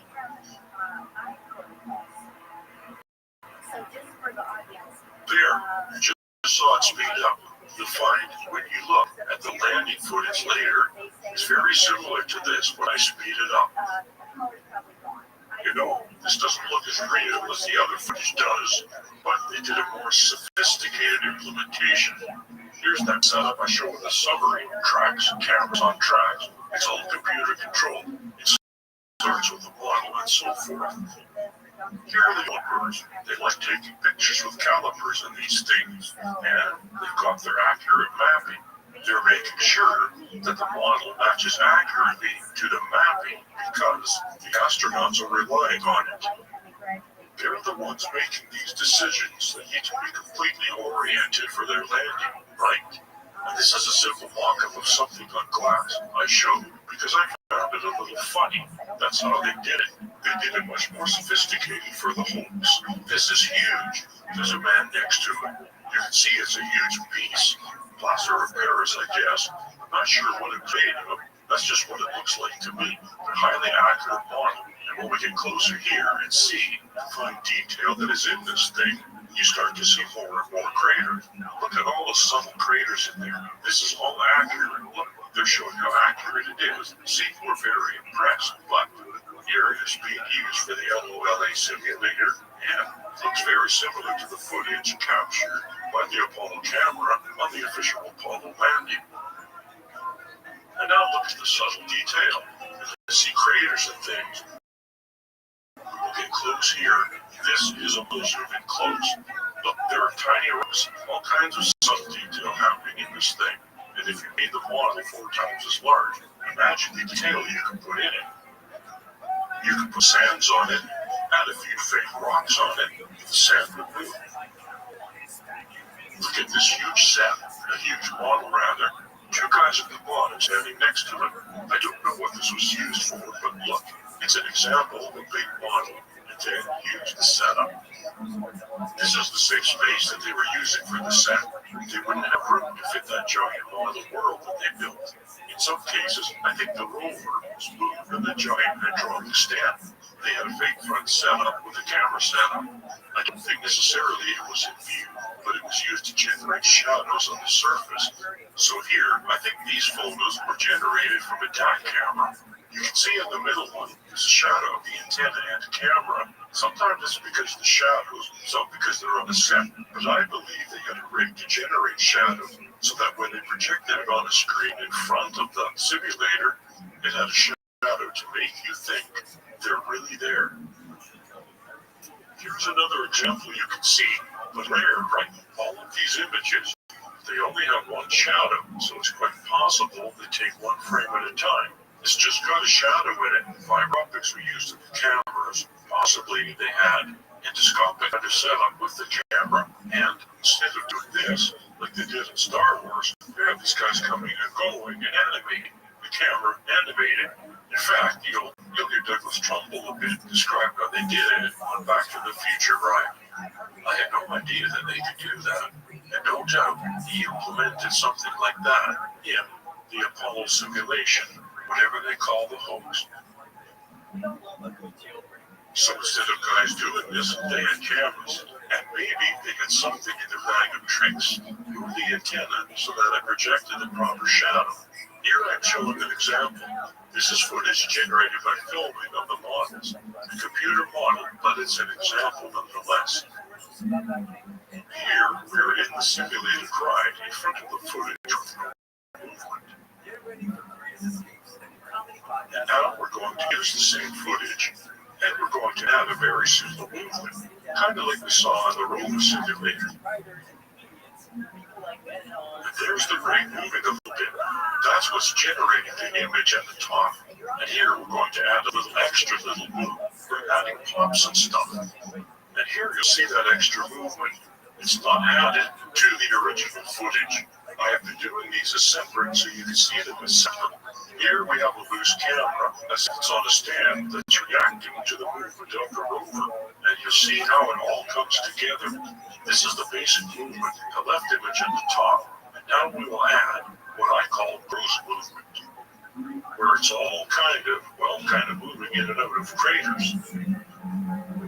Now we have the smaller movement, and it's a little extra.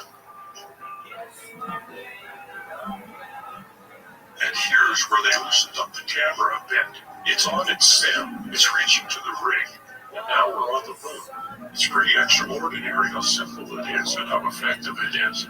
Now you can even see the reflections in the antenna up there. I believe it probably had a 360-degree setup for any kind of reflections, and that's not that much more difficult. Let's look at the actual footage here. I'm not going to show it all to you, but you can see more in the appendix. It's quite extensive. I think it would be interesting in having someone go through and really nail down what is what. But I think that's, well, not necessary here. And this is why. There are a lot of things that landed on the moon. A lot of unmanned things. The rovers went pretty far. There are a lot of opportunities to see what the moon should look like. And when stitched together, I can tell you what the moon should look like. So those flipping through real quick are either low frame rate DAC or Hasselblad photos from the chest camera.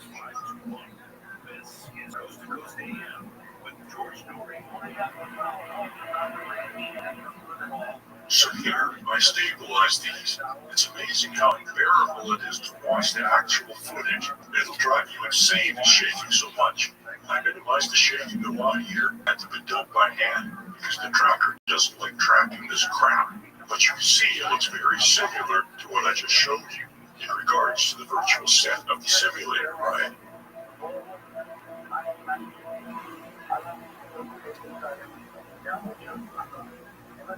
See that shadow on the lower right? This could be a setup. I believe this is a section of the set. The previous one, if you look at this clip, and when you look at the whole clip, I believe sometimes they mixed how they did it. Sometimes they filmed it with a model, sometimes they filmed it on a set. They used the same rover, actually, that was on a set. They put it on a rig up here. It looks like it's on a set, but it's hard to tell. You don't see any shadows of the astronaut on the ground. The other astronaut sitting in the rover. The reflections are just the landscape. So I think it's quite possible that this is fixed footage, meaning they're not on a set. And this is all reacting to the motion-controlled camera that they have on it. There's nothing about this footage that says, you know, the landscape, so it's actual. There's no detail in here, so you can't see the detail. It's all limited. The other thing about this footage is that it is transferred to HD. Thank you very much. It should be transferred into log to digital format so that we can analyze it for ourselves. Perhaps somebody else can get that to happen. And there's a shadow on the ground. Either that was on a set, quite possible. They're kind of going in circles, or actually done on a model.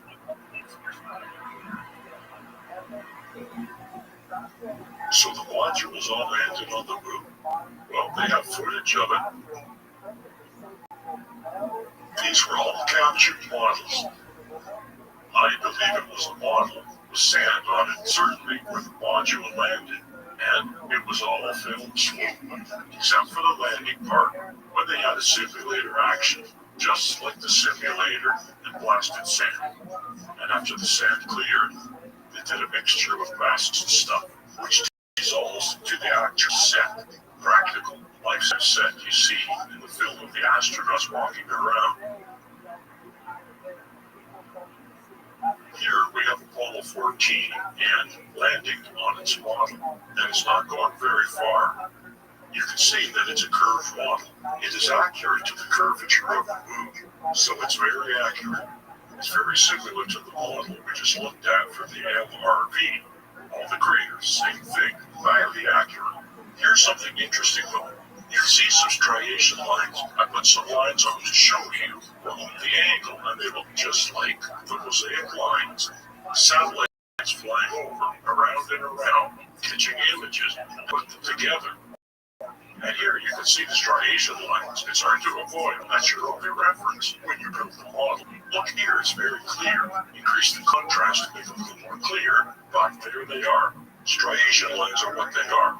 These are the mosaic images, and here we are coming in for a landing. It's all sped up compared to the real landing. It's in real time. And you can see the setup now. Fortunately, it did not obliterate the view so clearly, so they didn't have an opportunity to do a good blend. And the giveaway. They give us the crater shadows. They change. It's one of the shapes of the surface of it. The crater shadows is one. Now we're analyzing that.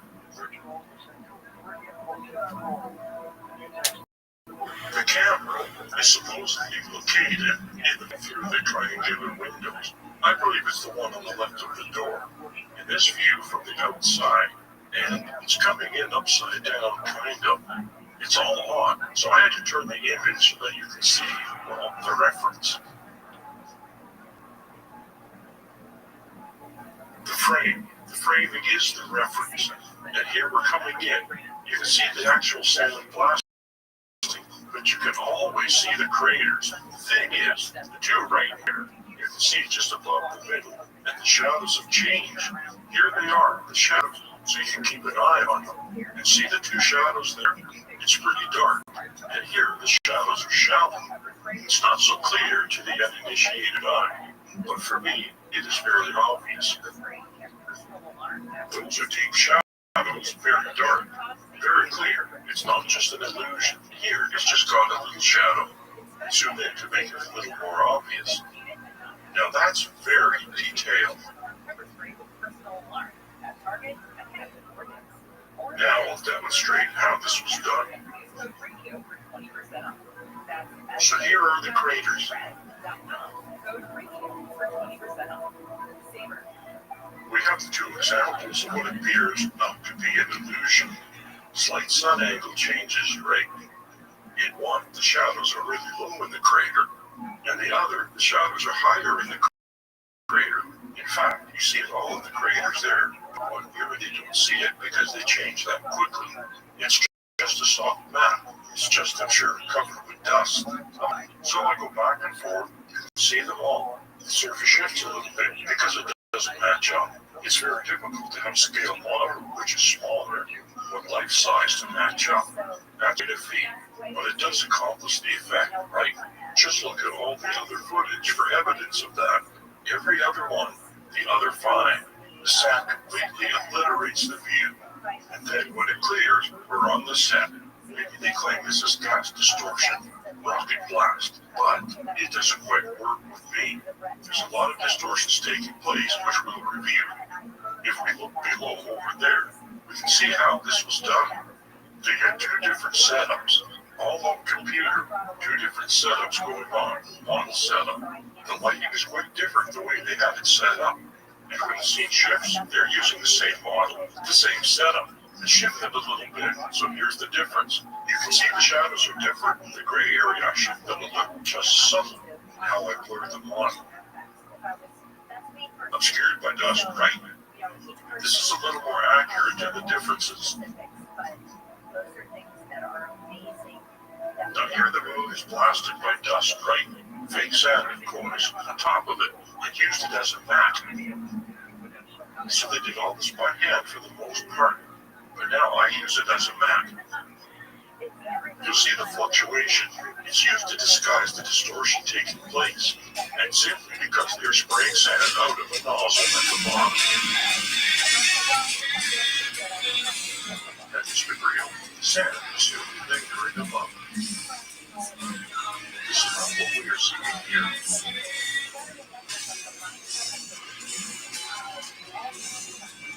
There's another discrepancy here. That's because one was a log and one was a life size. There's a change occurring here. Detail. Not quite sure what it is. As it fades in and then fades out again. But there's no reason for this thing to be changing like this. It's changing shape. I think Douglas Trumbull is likely the mastermind behind this. He was the 2001 Space Odyssey visual effects mastermind, and he had a lot of experience in simulating and space stuff. His first job was with Rabbi and working for Apollo, generating PR stuff for Apollo. To the moon and beyond, something generated was set around, and it was used as a technology backdrop. Here's some information about To the Moon. It's a large film format, really longer than other formats, and it's extraordinary what they did on Space Odyssey 2001. There's evidence that it was supported by NASA, and it was a kind of an deed figure among the technology that used it for the Apollo hoax. And it's also in the interest to see he worked for the Apollo program already before 2001.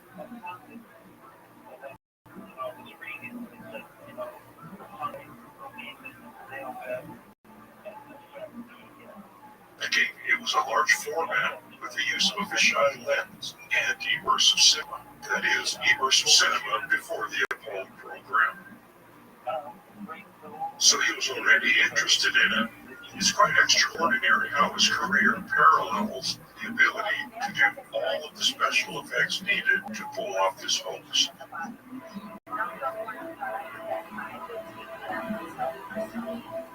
Let's hear him tell us in his own words. I'll get into it right away, and I'm going to take it pretty much chronologically, so I think it'll make a certain amount of sense.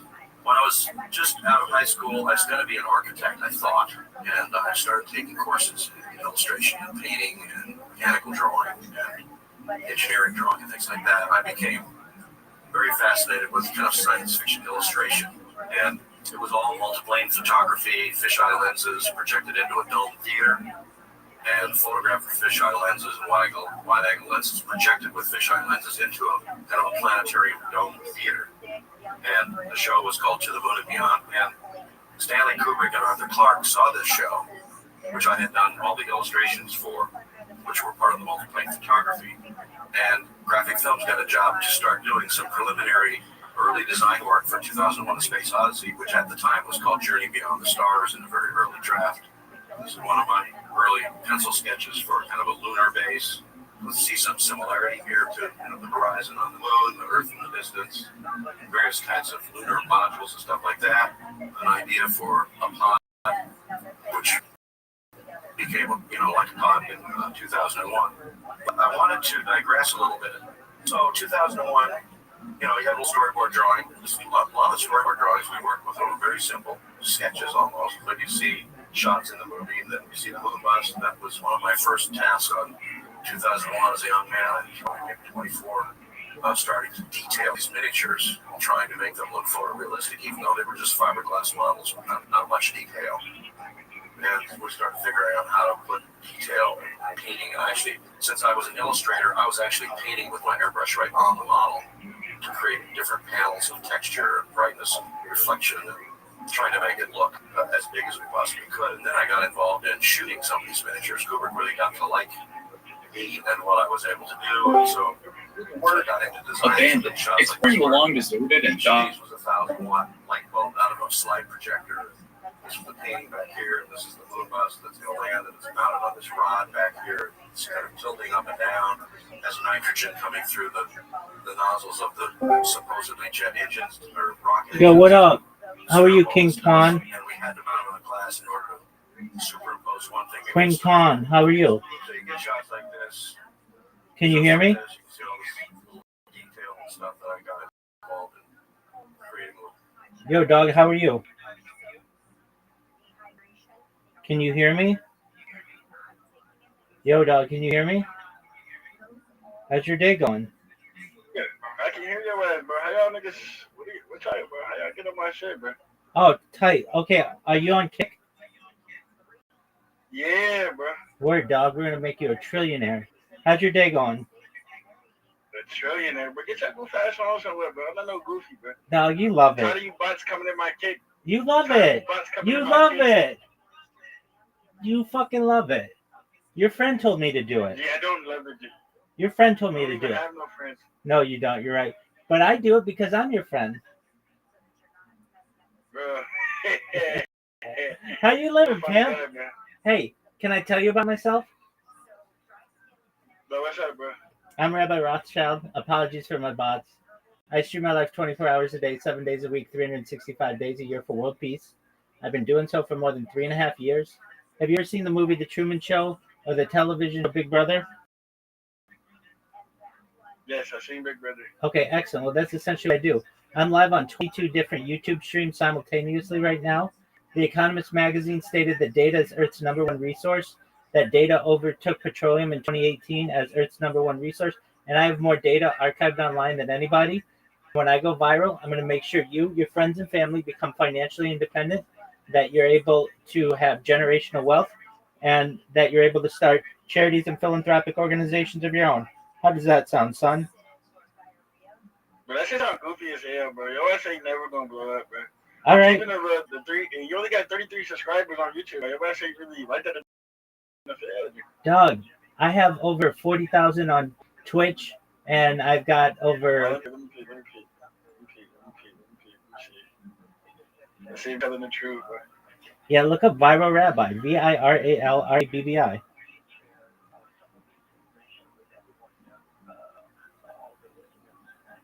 Your ass is really streaming, man. Word, Your Doug. ass got 136, bro. Your ass a liar, son. No, go to Viral Rabbi, VIRALRABBI. I've got like 48,000 subscribers. On Kick, right? No, on Twitch. On Twitch.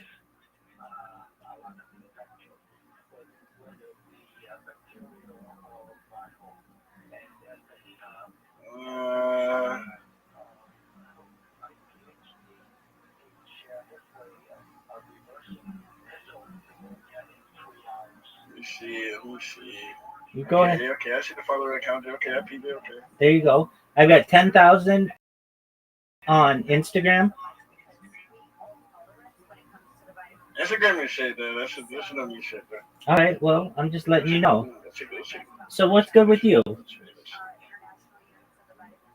just chilling, bro. I just seen you. I don't know. Like, I just was looking at my clips on Kick, and I just seen all the. I was wondering for a minute. I'm like, this is like YouTube, right? Like you just like, I don't know how you did that shit. I don't know if you just clicked my shit or something. I don't know how that shit works. Word, dog. I don't really know how Kick works. I created bots, dog. You created bots? Yeah, robots. How did you do that? Did you use like AI? No, I just do it the old-fashioned way. I use macros. I program them to essentially create an account, to make a clip of someone, to follow them, and spam. And spam them. Bless you. Thank you, my friend. Type deal. That's what's up, bro. That's what's up. I was just trying to see what this shit was and shit. Like, I didn't understand this shit at the time. So. Absolutely. Hey, you got a good heart. If there's anything you ever need, I'm here for you. Okay, brother? Yeah, you stay safe, man. You as well. Take care, my pimp.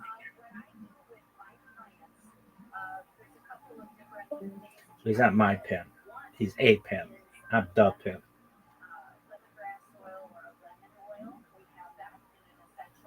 I meant to say my G.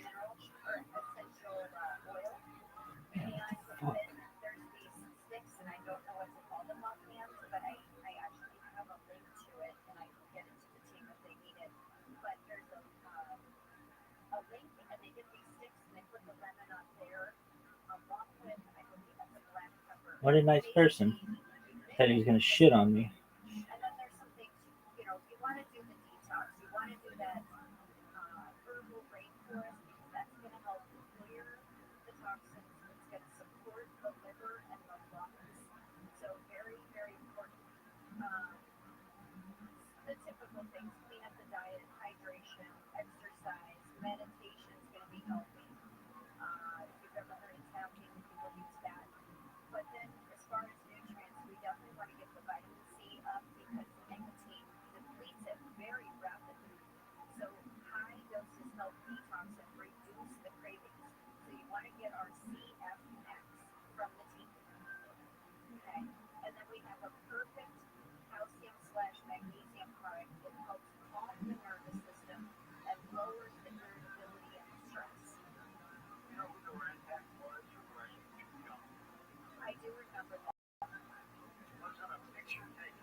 stress, and it'll be for my wife, who's suffering from Alzheimer's, and she has anxiety and stress problems, and she's also on blood pressure meds and blood thinners. Would that, would your product interfere with the blood pressure meds and the blood thinners? No, it won't. The de-stress is one of my favorite products. It's fantastic. No, she needs a whole lot more. She should schedule, but de-stress, yeah. Man, you goofy. The mind fuels the body. Word, girl. You mentioned Edgar Casey on a previous segment, and he taught that the mind, body, and spirit all had to be in balance for true healing, and he was right. That's one of my taglines. And so when stress hits the body, it will start to chew through the B vitamins and the minerals like crazy. And so that's why people feel frazzled, they get anxious, they get exhausted. And so de-stress is the letter D, and then stress. Get it from the team, call in, and that will put the nutrients back where they belong, which is in the nervous system. And that is packed with B's, with all the B vitamin and magnesium to the level that you need. There's specific dosing about that. And, it's what the brain needs, to calm down, to clear. Oh, completely, yeah. And this will balance out stress hormones. It's fantastic, the de-stress. Randy, do you take emails through your website? Yes, I do. So, Foods.com is the website for you. you were going to tell me that. That one I can't remember. Maybe staff has it on hand. They can send it. I feel like we need it, Dr. Randy Shannon at Critical Health News. I'll have that next time. Randy, thanks, and thanks for filling in for Ben Peters tonight. Absolutely. I'm so glad that I got the phone. Dr. Randy Shannon, pharmacist refuge, will join us in about 3 weeks. Not willing to taking a hiatus for a while. When he comes back, he comes back. Be sure to check it. Up next, it's going to be The Coming of the Saucers, a republished book by Chanel Arnold, granddaughter of Janet Arnold, who in 1947 witnessed a series of saucer-shaped objects over Mount Everest. Show updates right to your inbox for free. Coast Zone newsletter. Sign up today at coasttocoastam.com.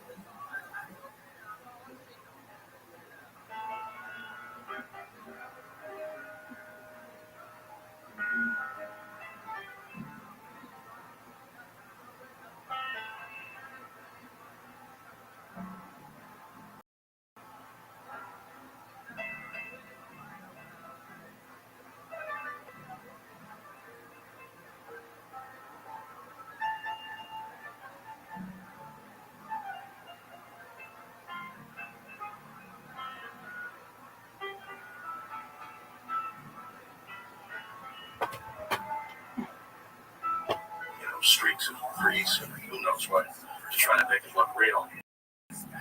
So working on the big stage, one of the big here, that's the space station set over here, and the Moon Bus set over here. This is the Moon Bus set being built. Several shots of that. I designed a lot of these moon terrains. I had a lot of arguments, discussion with Stanley about what we thought the moon was going to look like, because nobody knew. There hadn't been any satellites or anything that really had looked at the moon surface in any detail. So this was kind of a Chesley Bonestell, rocky, craggy terrain kind of thing that he wanted. And I was actually going in another direction, which did not make the cut. Here's me working on my moon terrain, which I thought was, in fact, in retrospect, very much like what the moon is like. It's very rounded, very soft, very eroded by micrometeorite impacts, and not craggy at all. These are some early designs for the Jupiter sequence. The Discovery spacecraft went through a zillion different iterations. The Stargate was going to be a slot inside one of Jupiter's moons that they go into. This was actually a very early hypothetical rendering of what the mod might look like at a very early stage. This slot in one of Jupiter's moons was going to be another little universe down there that didn't belong in our universe, and they had to go down there These are like 2 pods. Looking down here, they're going to send little protons, a whole bunch of things that were designed, written, experimented, drawn, discussed, and deleted. This movie went through tremendous development. So the thing I'm talking about today is all the whole kind of creative process of how you tackle a problem, work on it, discuss it, solve it, change it, and try to come up with a new solution to make something on the screen that people have not seen before. Anyway, ShowScan was this 60-frame, 70-millimeter giant screen thing that was way better than Cinerama and way better than IMAX in 1975. The simulation ride was this whole idea of hydraulic motion bays and a capsule with people inside, which I'll show you later, became the Back to the Future ride for me, which was a lot of fun. And then another ride called Cine Ride, which never came to pass, which was really cool, but I'm sure we're going to do this pretty soon, was projecting multiple ShowScan films in a dark ride situation that you're in a vehicle. And we filmed these films knowing that the vehicle was moving at 30 feet a second, or 30 feet a minute. And so we filmed it with the camera moving 30 feet a minute, projected these films into domes that had foreground sets that were all moving in perspective to the perspective shift of the movie.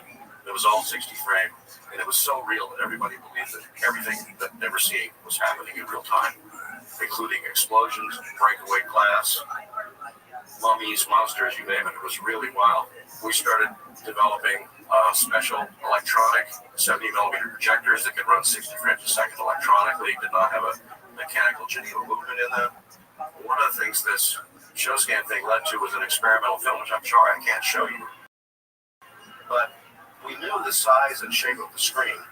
And so I this thing, I said, well, if we shoot it in ShowScan and we project it in exact same scale as the theater itself, I'm going to do this illusion.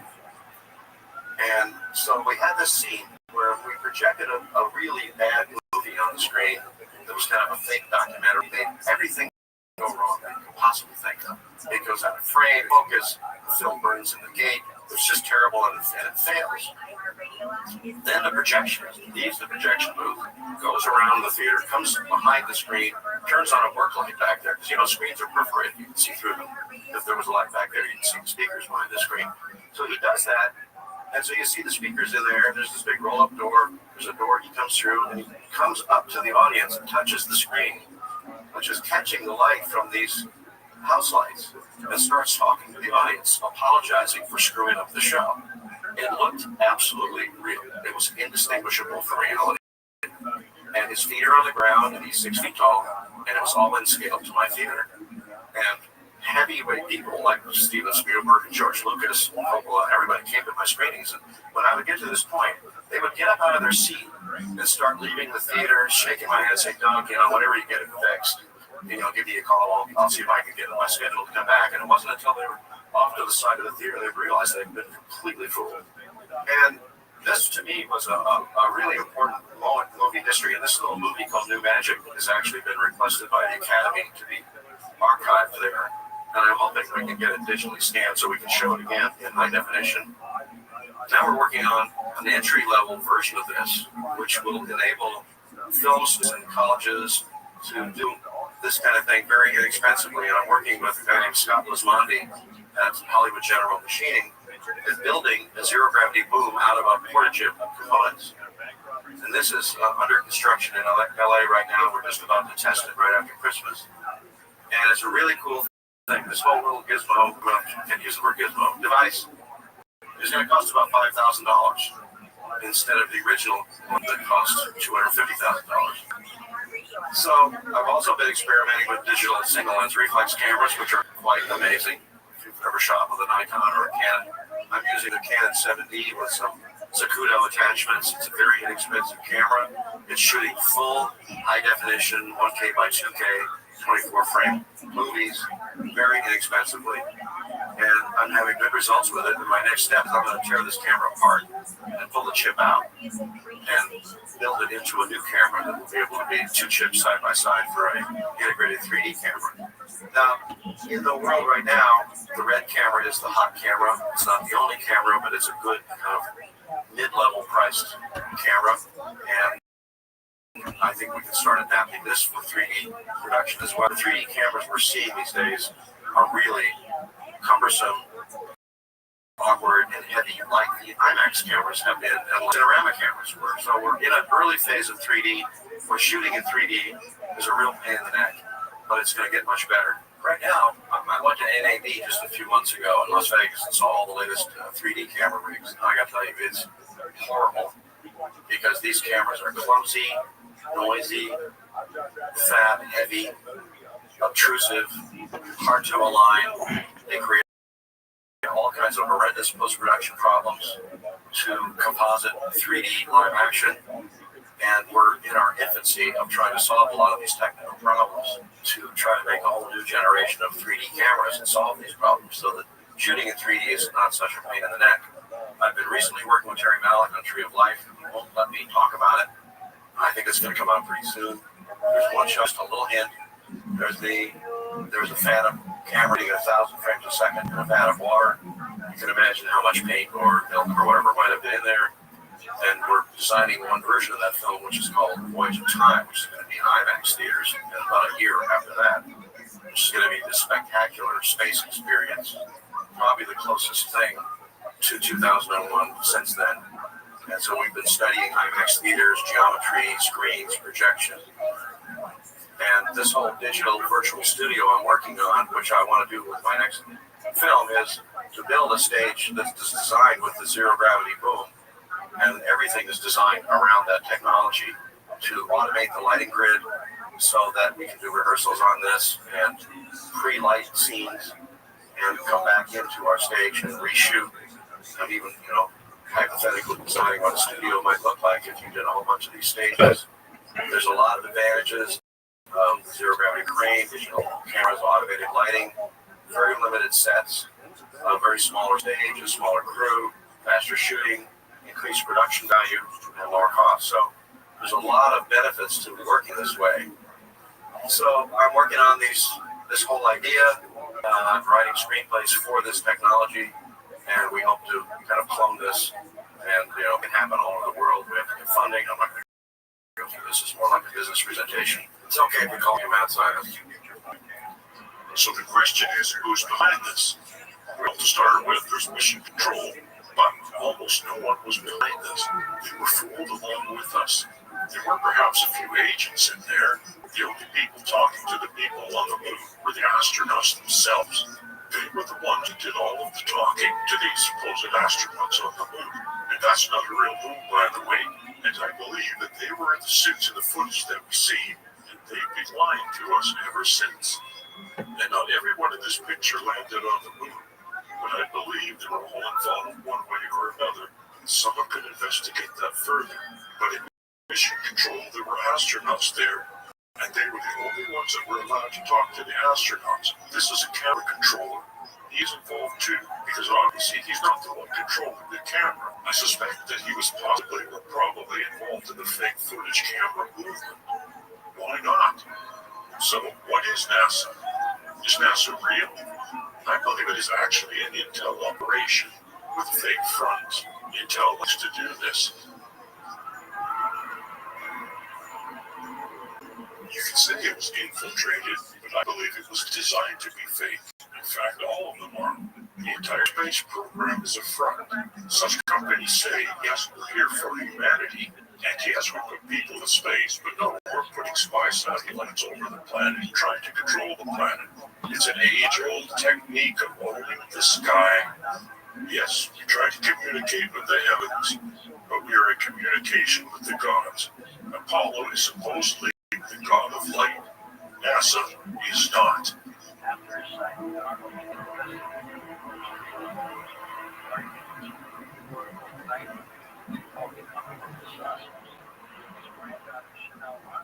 So without Apollo, what is NASA?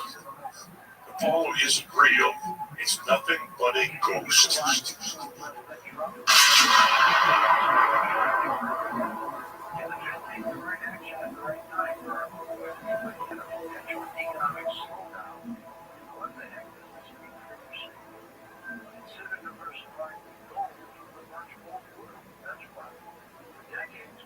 What in the fuck is that? That's a lot of shit. Economic stagnation, global uncertainty, and high inflation and virtual makes it incredibly easy for you to diversify some of your savings If you have an IRA or 401k, your benefit of tax sheltered IRA is a good goal.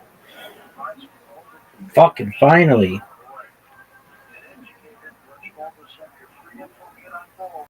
So the next door coach is the number 90 90 90 10. Next coach 90 90 90. Consider the first line of motion for your savings. Next coach 90 90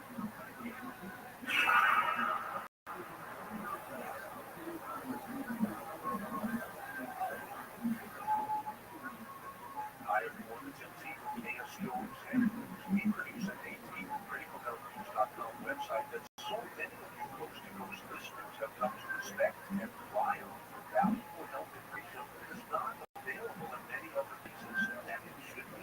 We help sick people get well without replacing one disease with half a dozen others in the process. And criticalhealthnews.com uses education, logic, and common sense to help people understand that good health and long-life are with proper nutrition, not toxic prescription drugs that cause side effects that are often worse than the original disease or condition. Check out full articles, videos, doc-quality works, and recordings at criticalhealthnews.com. You can also order our premium quality products, or you can call 855-949-7234 to talk to a real live company at criticalhealthnews.com. You can 855-949-7234.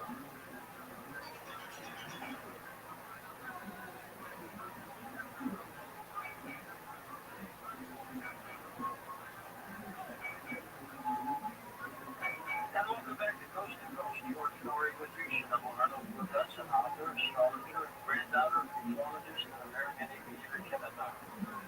The first person in the 20th century to report flying saucers, quite the term. Chanel published this historic book that he wrote in 1952 called The Coming of the Saucers to Honor Abraham.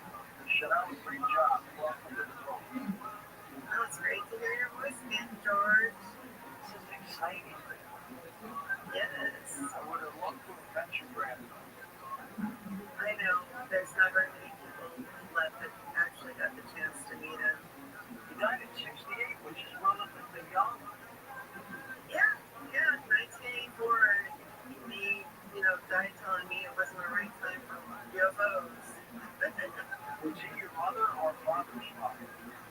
He is my mother's father, and I went through a divorce and took on his last name just because I'm a public speaker on his behalf. He wrote the book, The Coming of the Saucers, with Great Robert, who owned at that time a science fiction magazine called Amazing Stories. And those two got along well, didn't they? They did. They would communicate via records. They record records and send each other records back and forth because that was before, even long distance phone calls. How much did you talk to your father and grandfather about your book? Not much. I've learned more from my mom just growing up and hearing stories, and he lived quite an exciting life. After his signing in 1947, he was quite a busy man, investigating other sightings, and his friends kept seeing flying saucers. Everyone around him was seeing flying saucers. It all started with summer saucers, 1947. And that's when we had the Rothschild crash in July. It's got to be from the same source. Yeah, he thought that there was a connection with the atom bombs just being released on Hiroshima and Nagasaki 2 years before 1945. And the Cold War had just started in March of 1947. So his initial thoughts to report the flying saucers were he thought they were Russian aircraft that were, top secret that no one knew of, and it was patriotic duty to report what he saw. Tell us about the sighting of the 9 flying saucers over Mount Review. Where did you come? My grandfather was a businessman. He sold fire safety equipment remotely to people in remote areas, and he also flew prisoners back and forth for the state of Idaho. Very respected man. He was 32 years old, and he was leaving Chehalis, Washington from a business trip, and there was a reward. It found a C-46 military marine transport plane that had crashed into the side of Mount 4th, 1947. It was a beautiful, clear day, and he thought it'd be a great day to fly around to see if he could spot it. Because $5,000 was a big reward back then. It was about 3 p.m. and he was seeing bright lights, like as bright as a arc light flashing into his cockpit. He looked and saw 9 objects flying at a high rate of speed in between Mount Adams and Mount Rainier. He clocked them, and they were flying so fast that he did, and Pettis probably couldn't even do it anymore with his own math by hand. He clocked them going about 1,200 miles per hour between Mount Adams and Mount Rainier's points, and they're also flying in an echelon formation, 4 in front, 5 in the back, almost like the way geese fly. One thing is they were kind of pulsating, almost like a beating heart, and that really, captivated his attention as well. He only saw them for about 3 minutes as they disappeared near Monroe, Washington, and he was just so in awe by what he saw. He knew it was, he didn't need to report what he saw. He thought he had seen like Russian aircraft that nobody knew about, and so it felt like it was his duty to report what he saw. Was he in shock when he saw them? He just thought they were, top secret aircraft that he had never, had ever seen in his life. And one thing about him is they were flying so fast that they thought they could be guided missiles, but nothing back then flew 1,700 miles per hour, or in between 1,200 and 1,700 miles per hour. Truly was remarkable. Was he a believer after that? He definitely was, and his mail was gone by public military officials. The Air Force was created that year in 1947, and he got to know Lieutenant Brown and Captain Davidson, and they were really concerned about some of the mail he got because he was famous overnight from religious organizations, because they thought he was the prophet of the end of the world. It was so shocking. And he also got into the books of Charles Ford. Charles Ford kept track of odd sightings people had had in newspaper clippings that he had put together in a book. And he thought that, he was 32 years old when this sighting happened in his life. And in the military Marine transport plane he was looking for, had 32 people that had died in the crash. He thought that there was a synchronicity about that. He was 32 years old, and the military Marine transport plane had 32 people that had died in it. And then they discovered the crash exactly a month after his sighting on the 24th of July, and then they had the memorial for the Marines that died on the 24th of August, and he thought that was weird, so it was exactly a month apart, each time. He also, carried a synchronicity card of with President Kennedy and President Lincoln. They had a lot of synchronicities with them as well. One had a secretary named Kennedy, one had a secretary named Lincoln, and he thought that synchronicities in life, were patterns that needed to be recognized. Is that a picture of your grandfather on the cover becoming of the saucers? It is. It's the one that I republished. It has a picture of my grandfather holding his camera, which he often did, looking up in the sky for answers. In his lifetime, he spent $30,000 of his own money investigating flying saucers. He would fly and interview people, and it was really interesting. But then he had to get back to the real world making money, and had to kind of calm down. But the summer that this happened,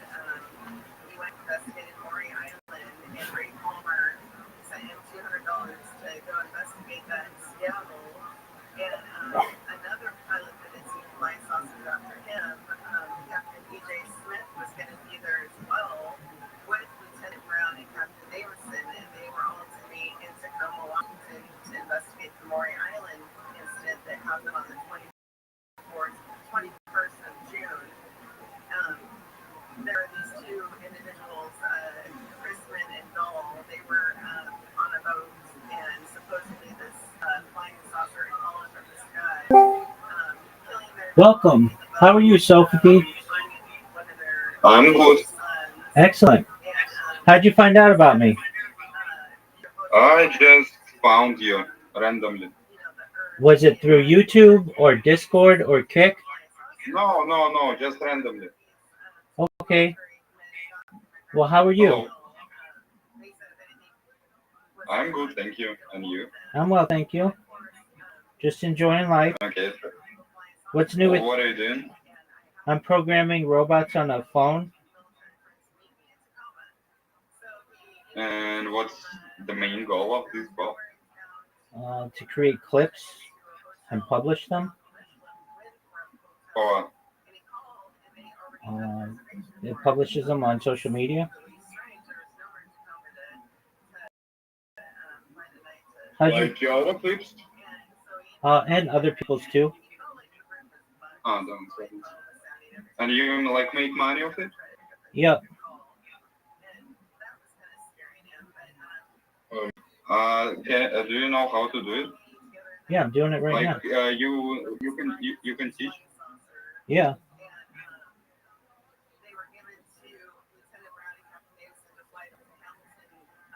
Do you have an And answer? how much do you make month? It depends. Like 1 hour? It depends. If you find a creator who needs clips made of them, they can pay you like $100 for 10 clips, so like usually like $10 a clip. Okay. That's nice actually. Word, Doug. How's your day going? It's okay, we're trying to fix our computer a little bit. Okay, what's going on with your computer? So you like leave your Discord in these in the clips you mentioned, right?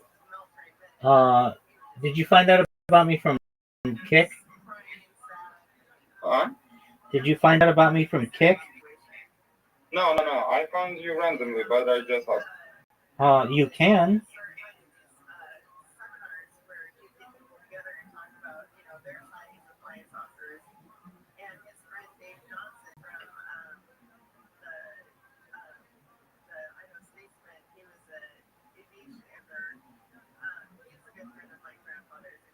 Yeah, like I found you on one of the clips of the guy who has like 10 followers. Yeah, that's probably right. So it was on on Kick? Yeah. Okay. Yeah, I mean, that guy didn't pay me, but sometimes other people pay me to do projects for them. Okay, I got you. So like if I were a rich Twitch streamer, I could hire you? Oh yeah, definitely. Okay. That's nice actually. I wanna leave your contact. You want to what? I wanna stay in this Discord server, and in case maybe we can catch up. Absolutely. You're always welcome here. I stream my life 24 hours a day. So I'm always live in here. Okay. You do great clips? I do a lot of clips. I don't know if they're great, but I do a lot of them.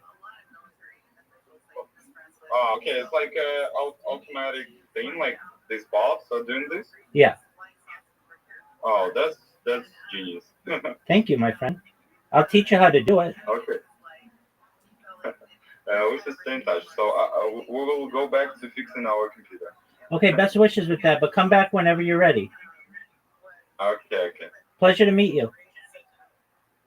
Goodbye. Bye.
wanted it to be, always to the point of, these things are so extraordinary. And he was an Eagle Scout, he grew up, he loved his country, he thought it was his favorite patriotic duty to report what he saw. And,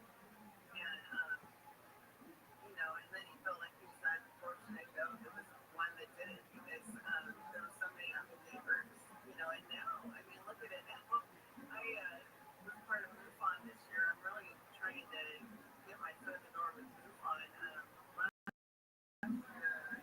Earl Grey passed away, but he got me to be part of MUFON in Dallas, and this year I was also part of that too, but this year I met this guy, Alan Steinfeld, and he knew Lynn Mulhall. She met my grandfather when she was a little girl. Her father was in the military, and I guess that she was from Boise, Idaho. And so I got to her on the phone. That's where I met you about 11 years ago, right? Yeah, in Boise. Now I live in Oregon, but anyhow, yeah, it's just crazy because she met my grandfather when she was a little girl, and I had no idea. And I thought that was really cool. Just like small world. But, I admired her. I grew up in ecology, watching all the shows I could, absorb. And, my grandfather, with his beliefs, I have my own beliefs. Like, he believed there is a connection between the living and the dead. And I believe that, they're always seeing their volcanoes. And I believe that volcanoes are some sort of portals into other dimensions. And that's why you see them flying, like, out of Mount Shasta. I hear reports of, like, people seeing, flying saucers fly outside of the sides of volcanoes. What did your grandfather think of the extraterrestrials? He didn't believe in that. He believed that they were just interdimensional, and they were coming from the dimension we go to from when we die. They were coming from that dimension instead of the fifth dimension. It's like we're in the third dimension, I think, is the dimension we're in now. But yeah, he believed that they held he's the reason why we're here. The connection between the living and the dead. Documents that you accomplished the mission that you had. Those are fantastic. Oh yes, I did. Where'd you get them all? Oh, my mother inherited the estate, so we ended up. I heard it'd be good to donate all the records to Rice University, and I told my mom that we kind of want everything preserved.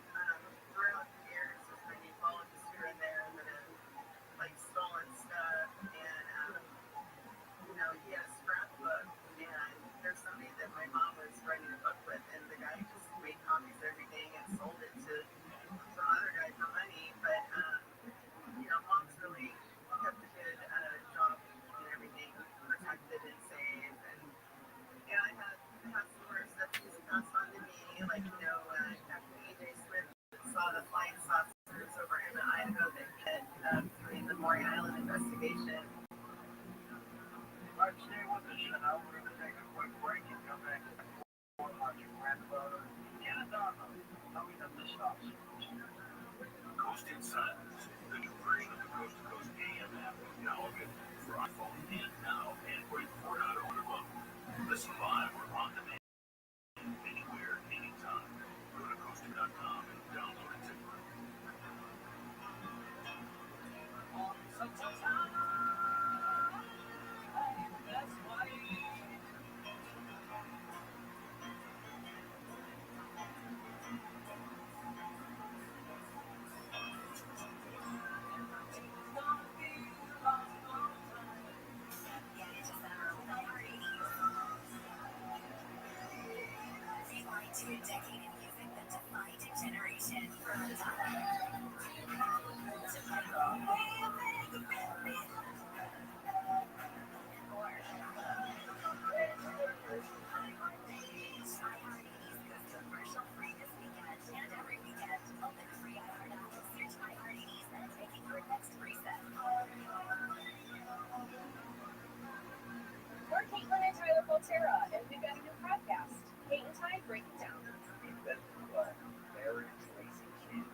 Rabbi figured out sweethearts and space flight.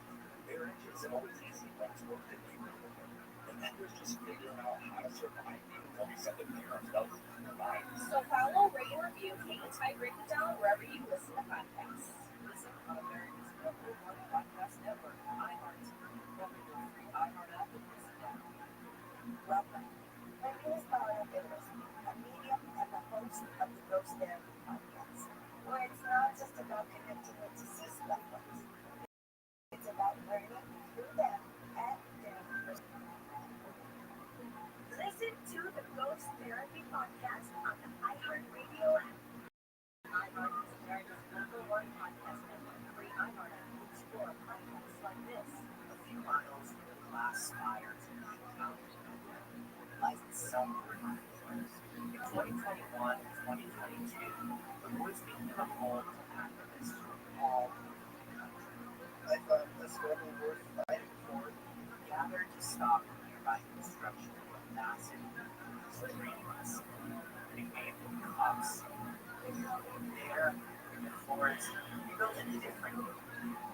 The forest occupation and things like that present a vision of a society where we can have what we need and support each other without being at each other's throats or being subservient to each other. So one day, those shadows. Approximately 9 o'clock this morning, law enforcement was meeting with various sectors of the property. An individual, without warning, shot at George Stecker's early tree. What I heard was a full clip on the other. It was just like a whole mess of shots. Like blasting off. From wondering encyclopedia to national TV, this is Kings of the Forest. We got about 150 to 200 programs that got let out now. I have this short. Follow the Kings of the Forest. They focus on the Kings of the Forest. Listen on America's #1 podcast network, iHeart. Open your free iHeart app and listen now. In the history of cinema, few films have been successful as a godfather. Francis Ford Coppola's gangster epics set a new standard, not just for movies about the mafia, but for movies in general. Although, if you talk to the people who made it, The Godfather's prospects for success were far from short. In fact, before its release, they were pretty weak. And they said, we're finished, this is over. Deliver something to work, try to get rid of those guys. It's a fact. You need to not take the penalty. Like Hobo Small Seal, I stripped back the marsh in the street and talked to never before heard from sources to get at what really made the process so much. Leave the Gun, Take the Penalty is based on my most best-selling book in cinema. And on this show, all my years of research to help unpack the story behind The Godfather's film from start to finish. We sit through a number of old films, many of them conflicting, and try to get to the truth of what really happened. Leave the Gun, Take the Penalty figures doing all time interviews. Francis Ford Coppola, Robert Evan Godfather, James Bond, what's the cover next? Success right now, Porsche, up the drive around the block, now run. Lots of I got a call from Ted, it was from Talia Shire. But if you everything was Gary, August, Jesse, And many others. We still aren't entirely sure what's true and what's not, but we can promise that our 10-part series gives everyone who's involved a chance to tell their own story. Listen and subscribe to Leave the Gun. Yeah, he followed. He clipped like that. He has like 8 followers.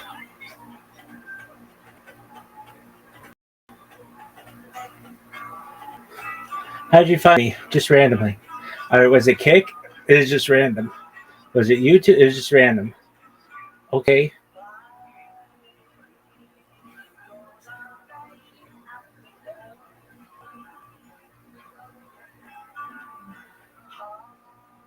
Man, I gotta take a shizzy.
You're listening to Coast to Coast AM with George Dorian. We're going to take your calls next hour with Jen Emma Arnold as we talk about the grandfather and the UFO sightings. And get ready to make the call.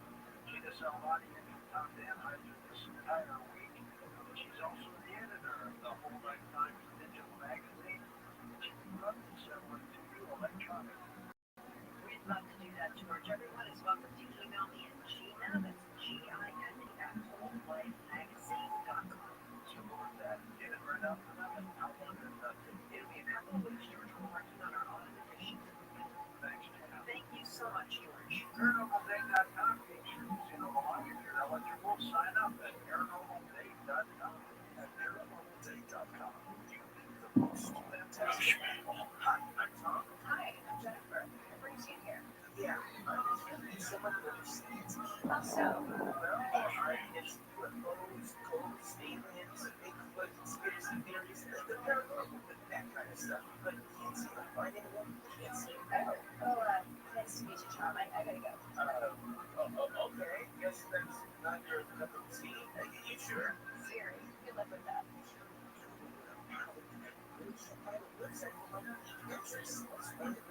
Have you thought about paranormalday.com? I'm on Paranormal Matchmaker, and it's paranormalday.com. It's a website for people looking for people like them. Stuff like interesting. I'll give it a try. Well, let's try this again. I'm Tom. Hey, Deb, your profile on paranormalday.com looks very interesting.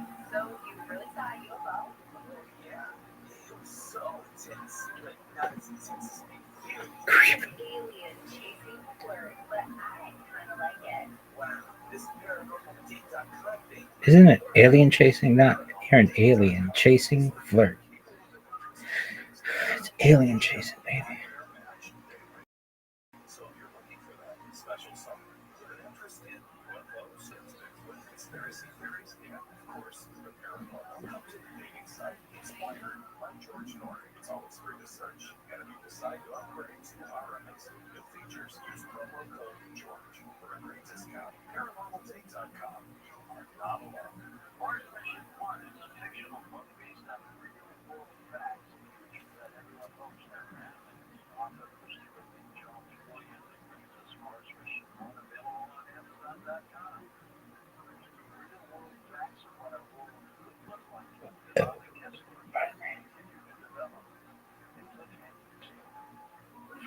Lands on the surface of Mars, for example, when a missile blows up a satellite for 80,000 pieces of debris. That debris, saving along at thousands of miles an hour, destroys more satellites up there, creating more debris. Non-stop chain reaction.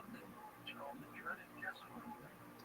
Satellites are destroyed by the debris, cell phones fail, GPS fails, power fails, life on Earth as we understand it, and everything the same. Mars Mission 1 is surviving the guesswork. Let's hope it never happens. Now available on Amazon.com. Mars Mission 1, surviving the guesswork.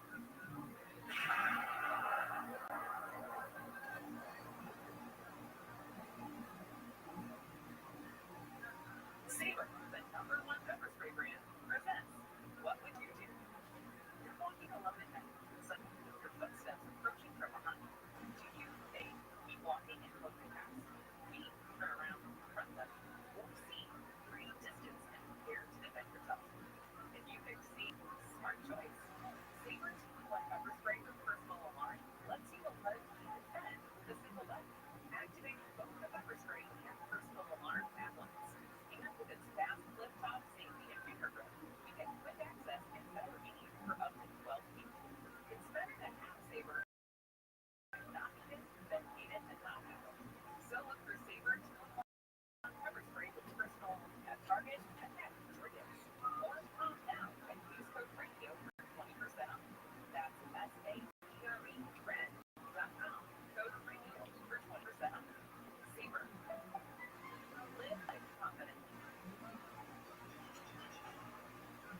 Almost ready to go to the ring.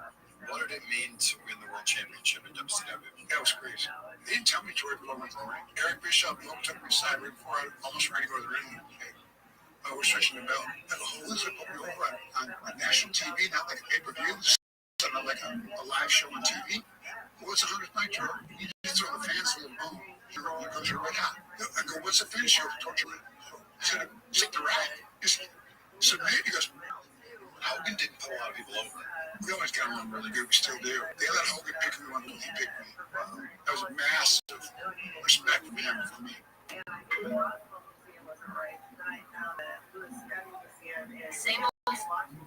You ain't got it.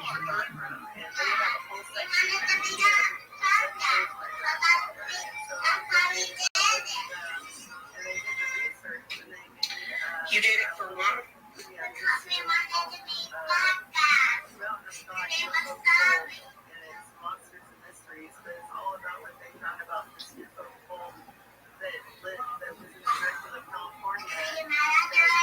I'm pretty upset. 3 days after my grandfather had his who knows? Who knows?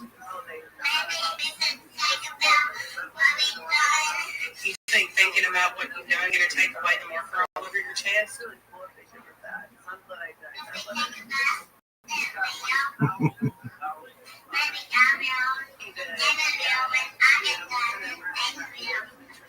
You are officially never allowed to use a marker again. Try paper next time. All the things that, flying saucers were, the whole craze, and it was pretty intense. Even in Portland, near the 4th, I think it was on the 4th of July, there was a mass UFO sighting right after his sighting in 1947. I mean, once he had his sighting and recorded it, everyone started seeing flying saucers. It couldn't be stopped. It's still my brother. That in June of 1947, he saw and then 1 month later, crash and burn.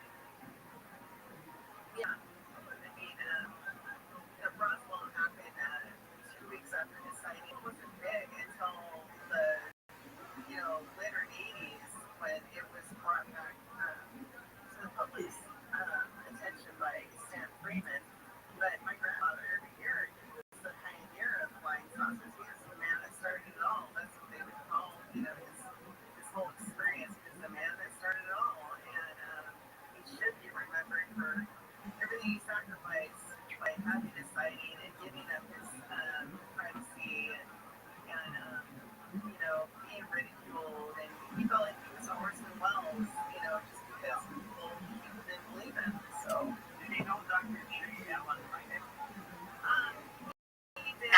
At first, Alan Hynek didn't believe him, but later became a believer of his sighting because Alan Hynek was paid to disprove everyone, not to believe everybody. And what changed Alan Hynek was Mexico was sighted by Monty's Warren police officer. That convinced J. Allen Hynek there's something real.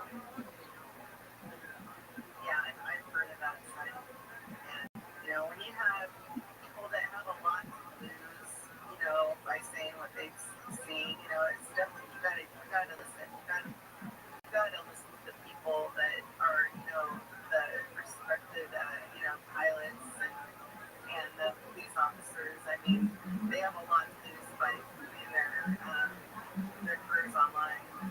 Would you say that your grandfather died disappointed? He did. He died, unfortunately, very disappointed because he felt like he still didn't have an answer. And, he is posthumous now. I hope that he knows that he's respected and remembered on the other side. And I hope he's proud of me and, being a speaker on his behalf. When I called to get through to Coast with you in 2007, the lights in the bedroom, I was calling into Coast to Coast on were flickering. And I told Paula Harris that. She thought that was definitely my grandfather helping me get through to Coast. And you guys are talking about Roswell, the anniversary of Roswell. I'm like, what about the anniversary of my grandfather's sighting? So that's kind of how I slipped down into the UFO. What kind of plane was it? I call it an airplane, and it was just kind of like a small Cessna type aircraft, and yeah, I mean, there's a replica in the state of Washington, and they want me to go get my picture taken in it. It's like near Fort Townsend. It's like the very tip top of Washington. So eventually I'm going to get up there, sit in that airplane, and get a picture taken. So Does Linda Moulton remember the meeting? She does. I mean, she was sitting with my Aunt Kiska, and they must have been like 5. It wasn't my mom. My mom hadn't been born yet. There was 10 years between my aunts and my mom. But, I talked to her on the phone, and it's just great. I mean, her father was interested in my grandfather's sighting, and they were, speaking, and Linda was playing with my because I got some jacks, jacks on the floor, and I was like, wow, I had no idea, and she was from Idaho, as well as where my grandfather lived in Boise, but she's like in New Mexico now, but it was just great to know that somebody I admired, had met my grandfather. Same with Sam Freeman, I dropped him off the airport and told him I loved him. He, was a believer in my grandfather, so. I'll tell you an extended story. Not all. But in 1971, he was my first radio interview in Detroit at Columbus University about UFOs. And I went out and interviewed him, and I loved him. I stayed in touch with him. And then when he died,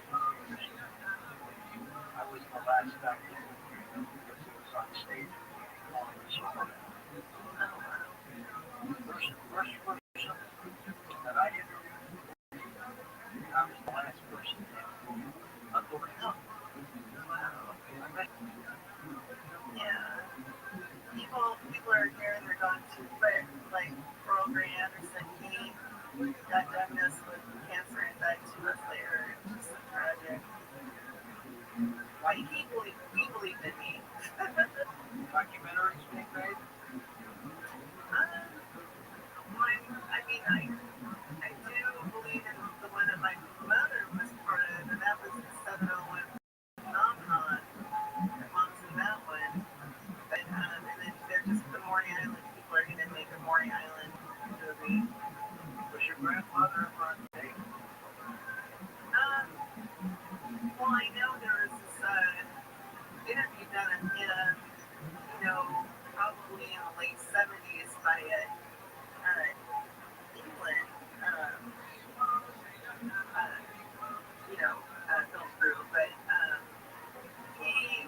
Stay with us. Chanel Arnold with us. We talk about the life of her grandfather becoming up with saucers. We're going to take calls with her. Come right now. Find out more about tonight's guest. Log on to coasttocoastam.com.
Widespread racism and institutional massive diet is a serious and devastating issue that has impacted the lives of millions every day.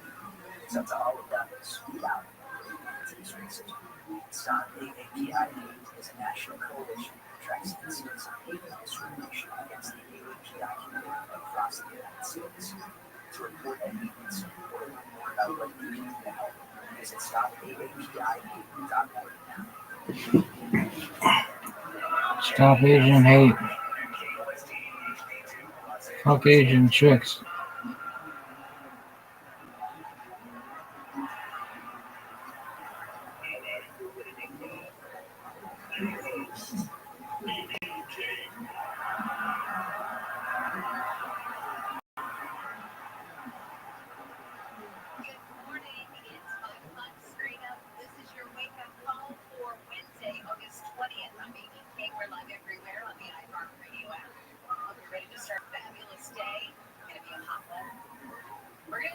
Today's show is going to be very positive because I got a note on the talkback yesterday from a very nice man who said that yesterday's show was just depressing.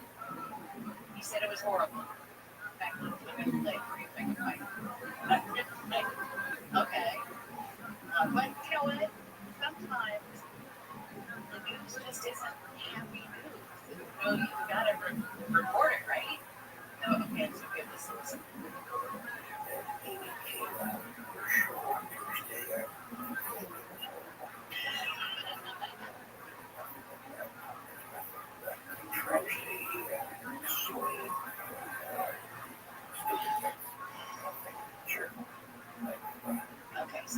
cheerful today, right? I mean, we still have bad news, but we're going to be cheerful about it. And we're going to get y'all. Zoot, how you living, pimp? So here we go. Here's what's ahead on Wake Up. The strongest team Are you ready to lose? starts today. No. Yeah, you are. Hey, Rabbi. What up, pimp?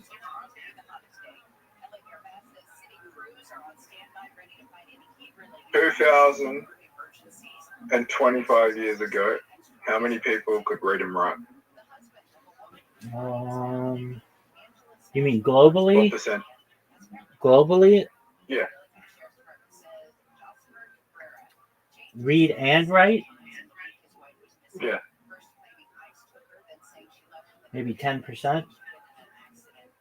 10%? If that, yeah. Maybe less. Perhaps. I feel like that aspect is the reason for a lot of religions being created in that time, because you'd have to be a very intelligent, you'd be perceived as a very intelligent person if you had the ability to read and write back then.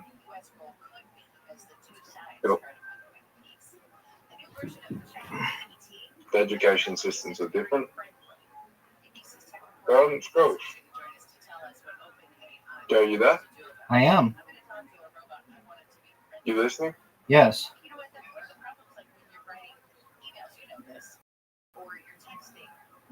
I'm listening to you. Go ahead.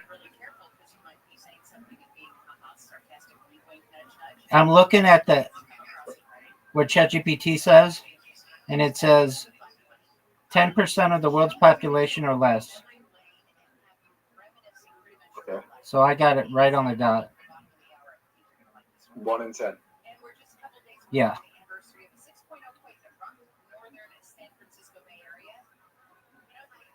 What about in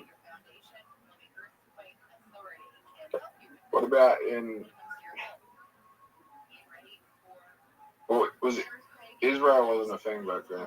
Yes, it was. But Judea was. Was it? Yep. Yeah.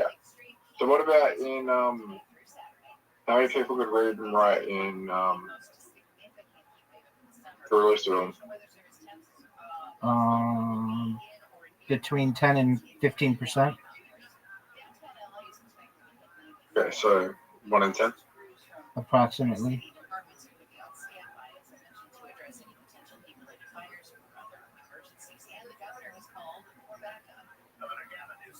So that means 1 in 10 people would have been listening to stories and not reading them. That's correct.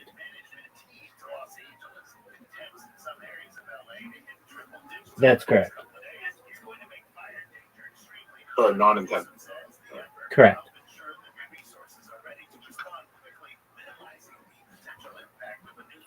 My question for you is, are you ready to lose? Yeah. Okay, that's what I wanted to know.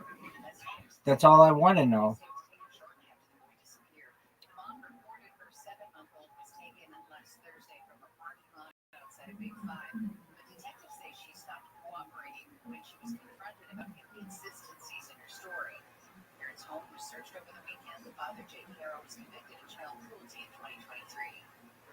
Zoot, you have an invitation. Let's see what you've got, dog.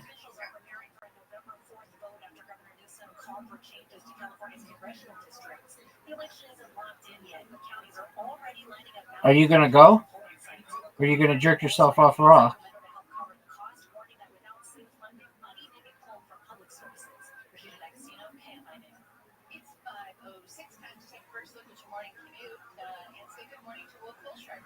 You're up, pimp.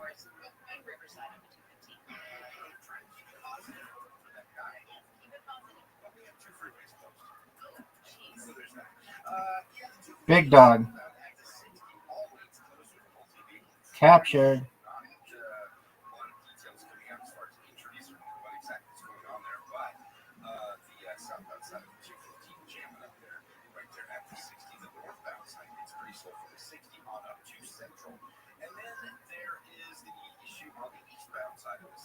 You're up, pimp.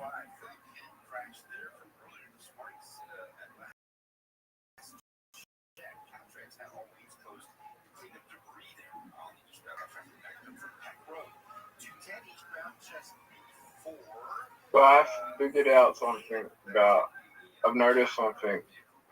When speaking to less intelligent people, they often predict things to happen without backing up the facts. So if it does happen, they seem smart, but they don't have the facts to back it up. There you go, big dog. ABC's Karen Travers. So, Karen, President Trump is still working to arrange that face-to-face meeting between Russian President Putin and Ukraine's President Zelensky. And a big part of any kind of peace deal, according to, as we understand it from that meeting of the world leaders on Monday, would be a security guarantee. And that's sort of This is a close game, son.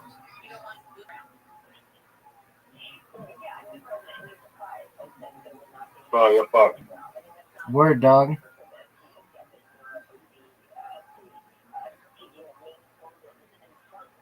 Are you proud of the way you just played? That was a very good way to play. All right, well, let's see you do it again.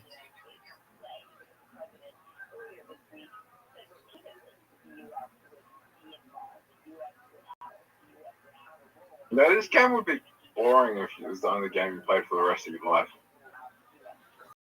Word, dog.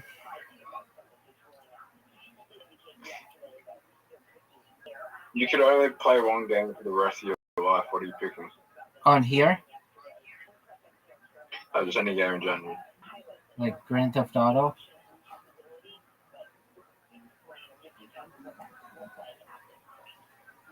Karen, is this frustrating at this point because they want the talks to happen without basically spilling the tea on everything that they're talking about? Dog, look at these moves.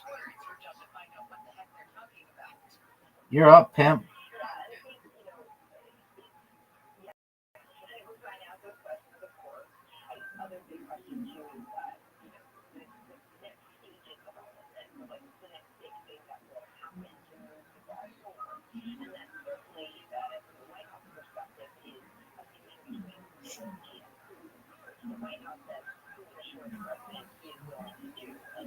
I don't play. I would play.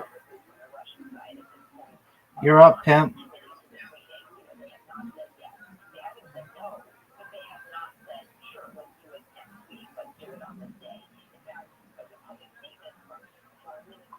I could only play one game for the rest of my life. It would be you.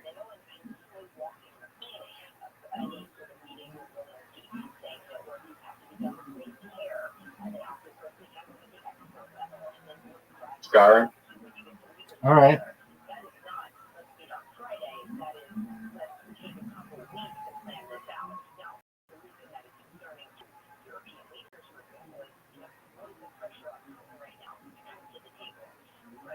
I'd say that's like the most virgin answer I could.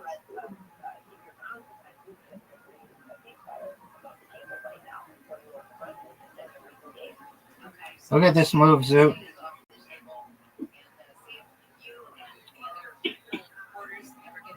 What's a game that like women like to? What's like a video game women like to play with men?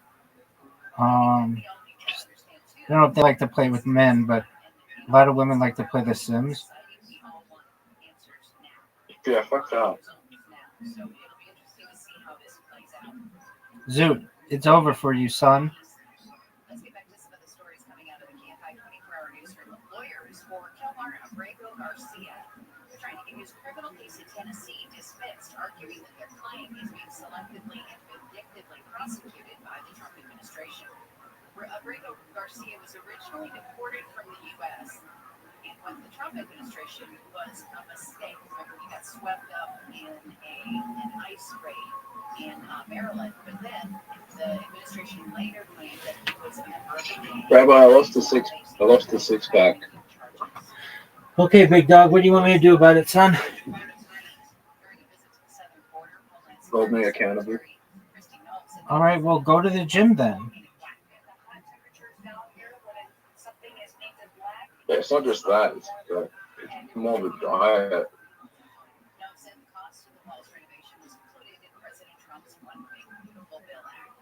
North Carolina Governor Josh Stein has declared a state of emergency as Hurricane Aaron threatens the coast with flooding and high winds.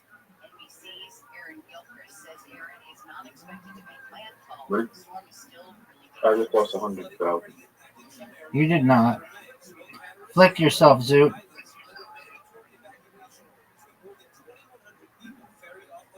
Yeah, I lost this game.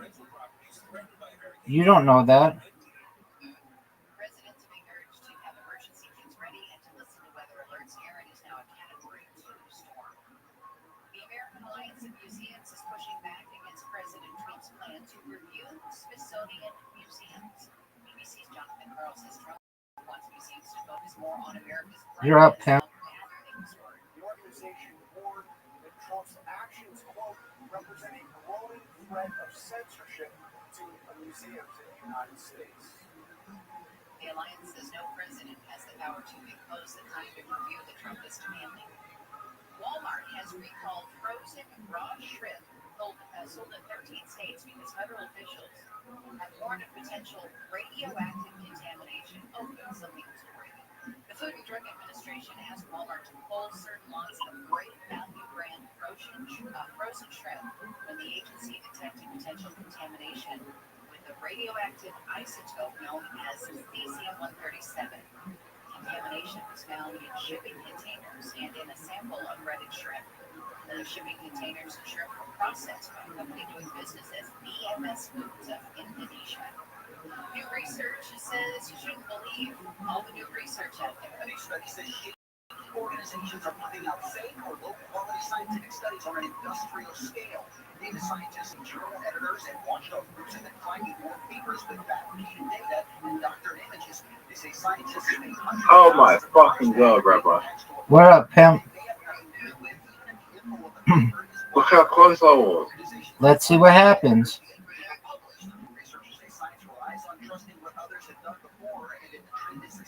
What was the best move here? You're up, pimp. Rabbi, that wasn't a good move. It was a great move.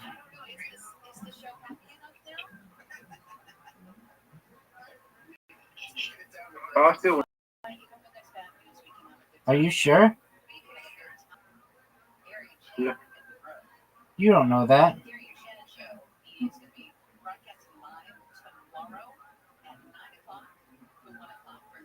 You're up, pimp. That's not good. You're up, pimp. Rabbi, I'm in trouble. Let's see what you're gonna do. Pimp, go. Pimp. Are you gonna go? Yeah, I know. You just fucked up, son.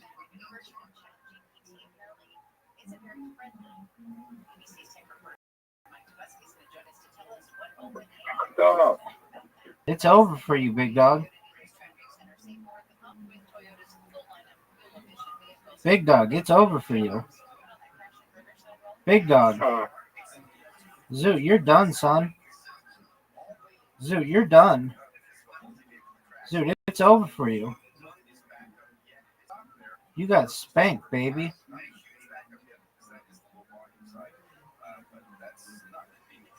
Zoot, it's over for you.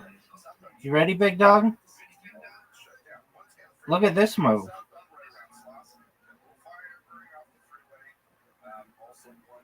Look at this. Rabbi, I have to check something. All right, we'll do it after this game, son. Do it after this game, son. Look at this move.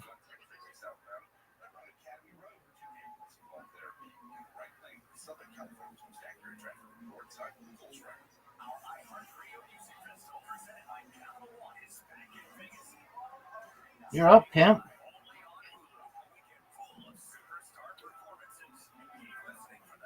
Dog, I fucked up.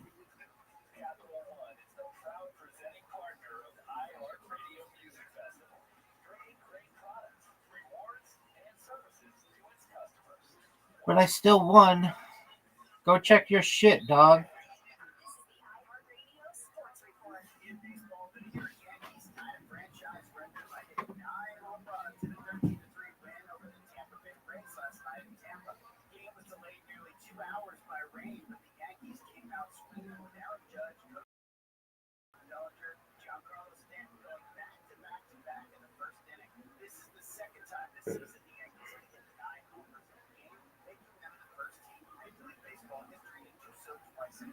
Box in a box. What the fuck did you just say, dog?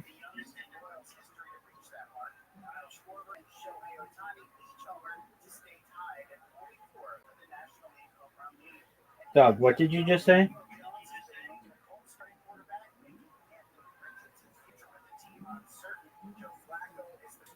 Dog. I said, You said fox in a boxer?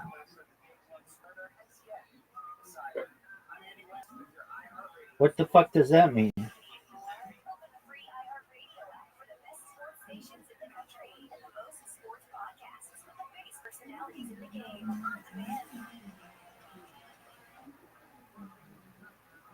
Dog, what does that mean?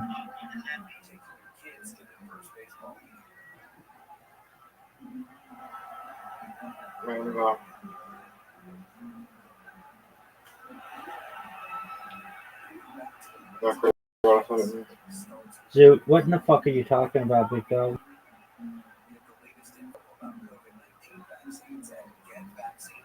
Dude, about what in the fuck are you talking about, big dog?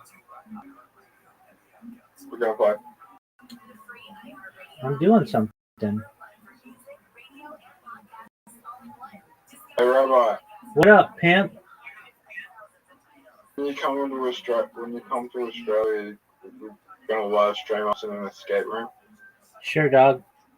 The whole fucking continent's an escape room for an American. Why do you feel that? You've got a bunch of animals that'll kill you.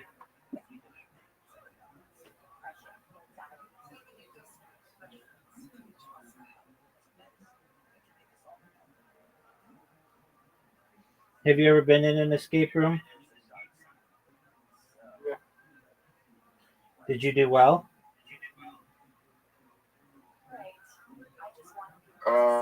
Once with my family we did terrible, and then last year with my ex-girlfriend we did okay. Did you have fun? Yeah. Was it the best time you've ever had in your entire life? Yeah, I still got the gift she gave me for the escape. What was it? She gave me a gift for the escape room. What did she give you? Oh, she gave me we went on a date and we went and saw Wicked, so she got me a Wizard of Oz. This was November. And an escape room. This was November of 2024. Yeah.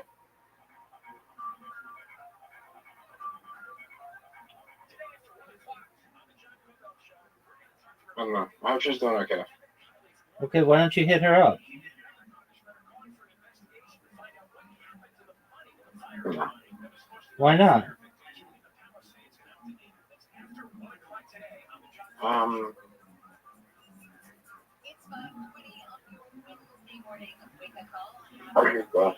I just had to end it. So, oh yeah, this was the chick who just wanted your money.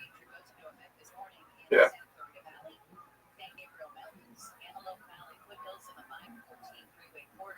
I mean, she wasn't a bad person. She just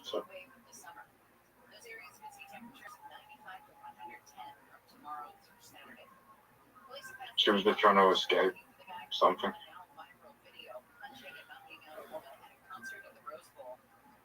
Do you miss her?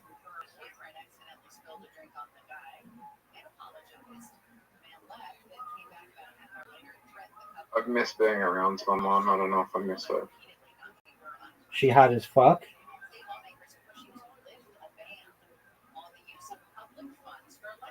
She was okay. So that's a no. Okay. Hey, Zoo, remember? Doug, remember you were going to get pictures of yourself for social media, and then you always say you're going to do it in 2 weeks? What the fuck happened to that? I'll do it in 2 weeks. No, don't give me that bullshit. What do they call chicks in Australia? Hold on. Hold on, Sheila's? Get yourself a fucking Sheila, dog.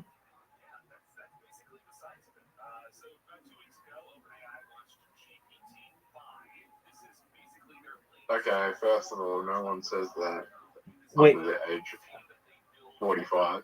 Wait, who? Secondly, Wait. What do you mean? no one fucking says that. They say it in Crocodile Dundee, dog.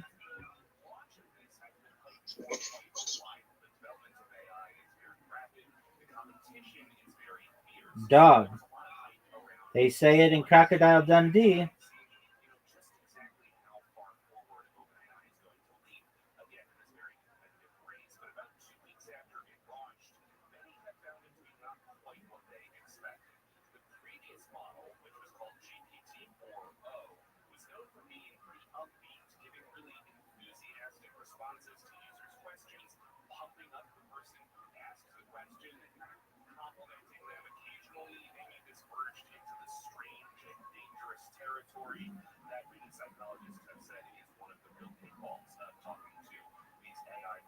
Dog, they said it in Crocodile Dundee.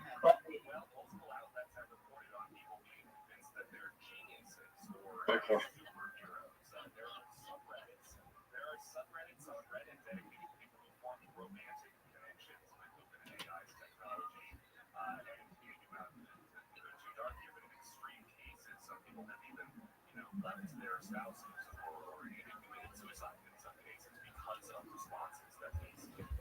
So have you ever called a girl a Sheila?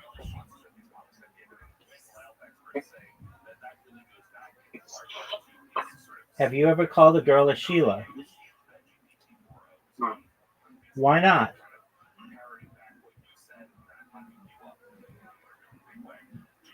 Why haven't you ever called a girl a Sheila?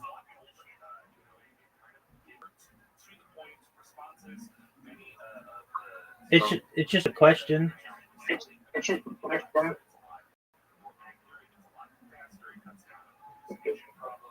What'd you say, Pim?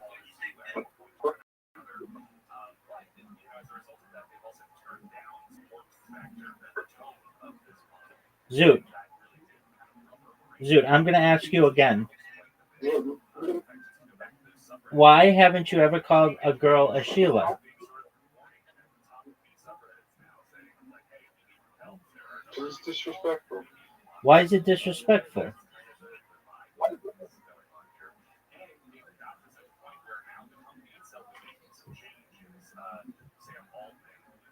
I'm asking you a question, dude. Why is it disrespectful to call an Australian girl a Sheila? What are they called? Women. Okay, but why wouldn't you call a girl a Sheila? Because Sheila is a name. Oh, like for a woman? Oh, woman? His name's Sheila, and you call her Sheila, but you don't go around saying Sheila. Why not? Because I'm not fucking 60 years old. Okay, why do old Australian people use the term Sheila? Because Sheila was probably a very common Australian name back then. Oh, is that why?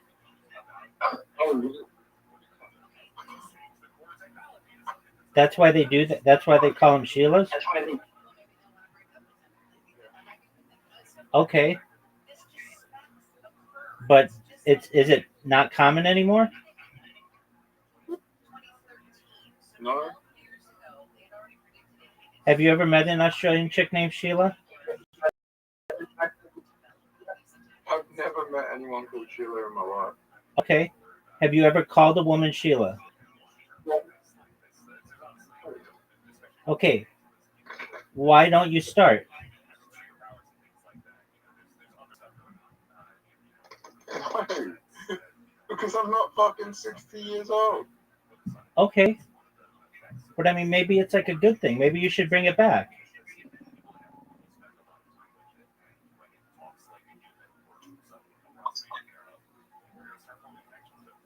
Maybe the reason why it's no longer popular is because you don't do it.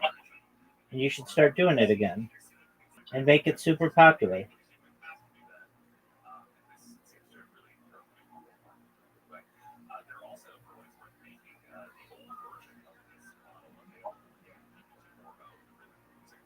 Does that sound like a plan? Yeah. Do people use the term bloke?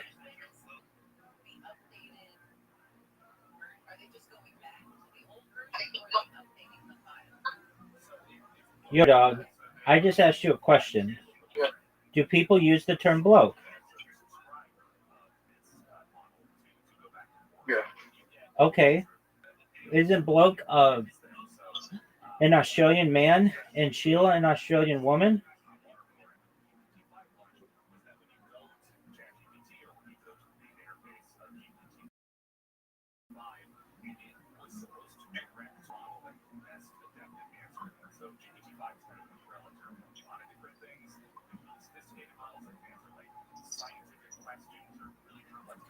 Dog, you are really sensitive on this Sheila word.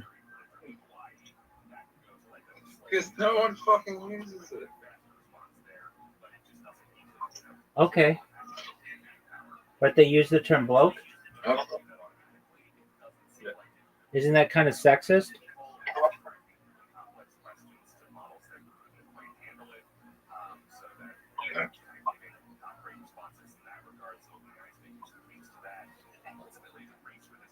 Zoot, are you going to the gym tomorrow? Yep. Okay.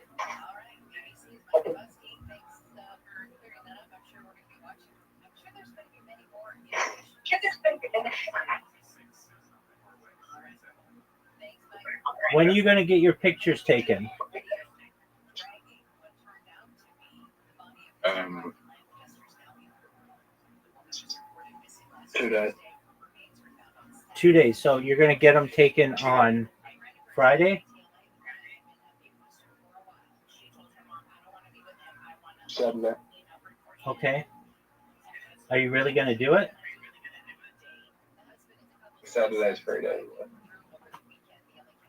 Right. So you should have said 3 days, not 2 days. But that's cool. Are you really going to do it? Why not?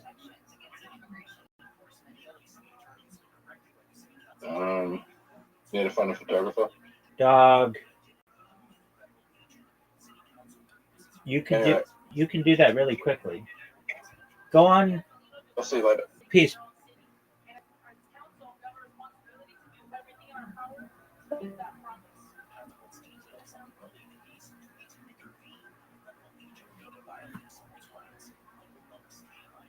California seen a drop in homelessness in some areas.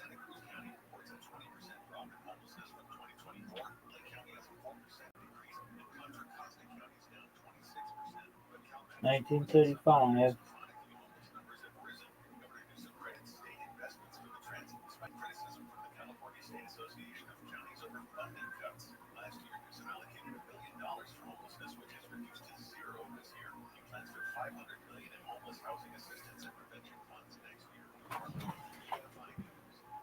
Staff at Los Angeles General Medical Center are looking for anyone who might recognize a patient who's been in their care since July 31st. He was found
run sunflower. A car versus a semi, and it's caused traffic to just basically stop before the 57 on that westbound 210.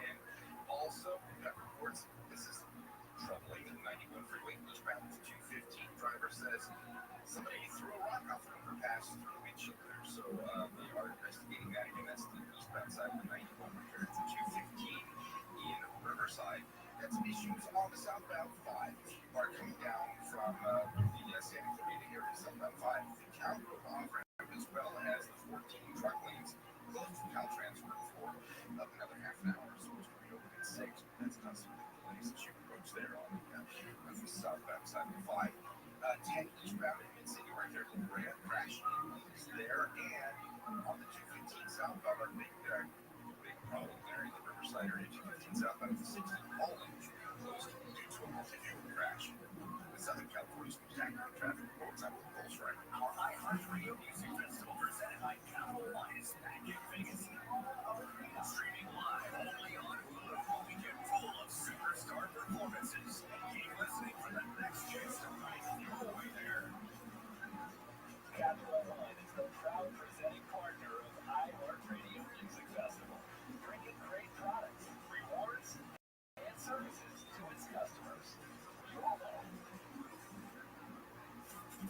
iHeartRadio brings you New to You, streaming edition. Looking for something to watch? Listen up. Next week on Netflix, Tuesday, the second season of the reality docu-series with Love Meghan with the Duchess of Sussex, Meghan Markle. Next Wednesday, the launch of the Netflix docu-series Katrina, Come Hell or High Water. Next Thursday on Netflix, the season 2 begins epic series Martin Mysteries. Season 2 of the romantic drama My Life with the Walter Boys, as well as the new Netflix mystery comedy The Thursday Murder Club starring Helen Mirren, Pierce Brosnan, and Ben Kingston. Next Friday, the premiere of the Netflix documentary Unknown.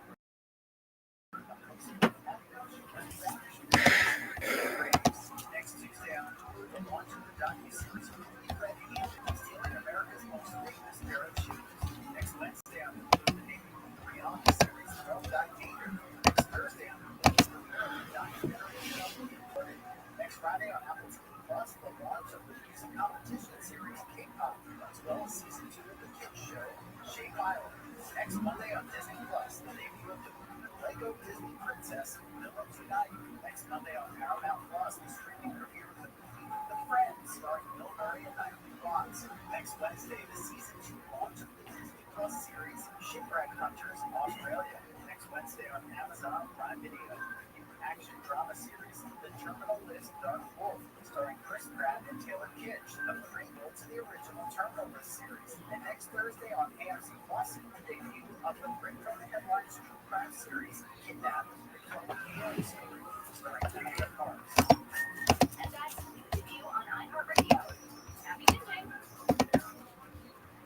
Here's this week's iHeartRadio countdown of the top TV streams.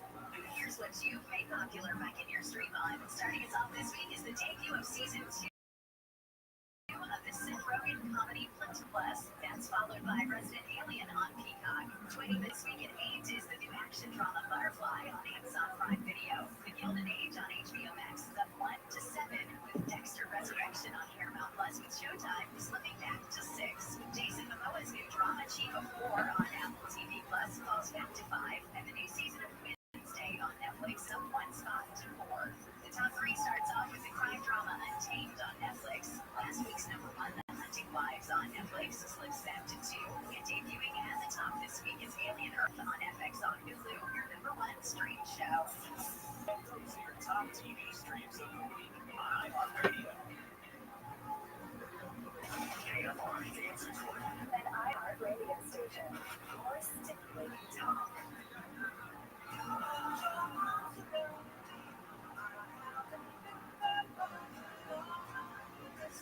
It's 5:37 on your wake-up call this Wednesday morning. Good morning. I'm Amy King. Thanks so much for starting your day with us. Here's what we're following in the KFI 24-hour newsroom.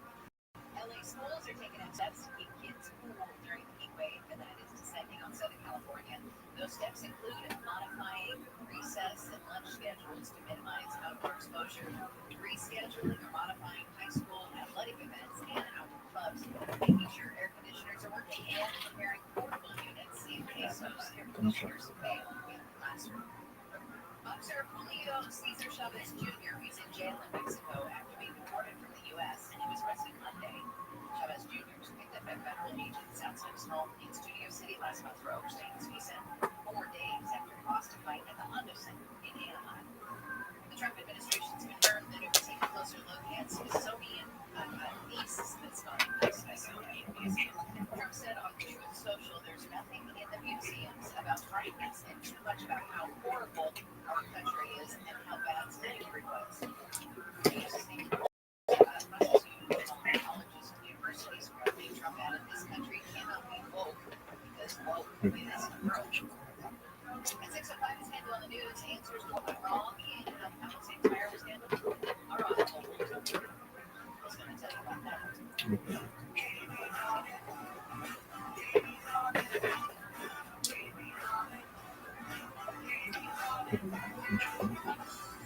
What am I on the street because there is so much content out there.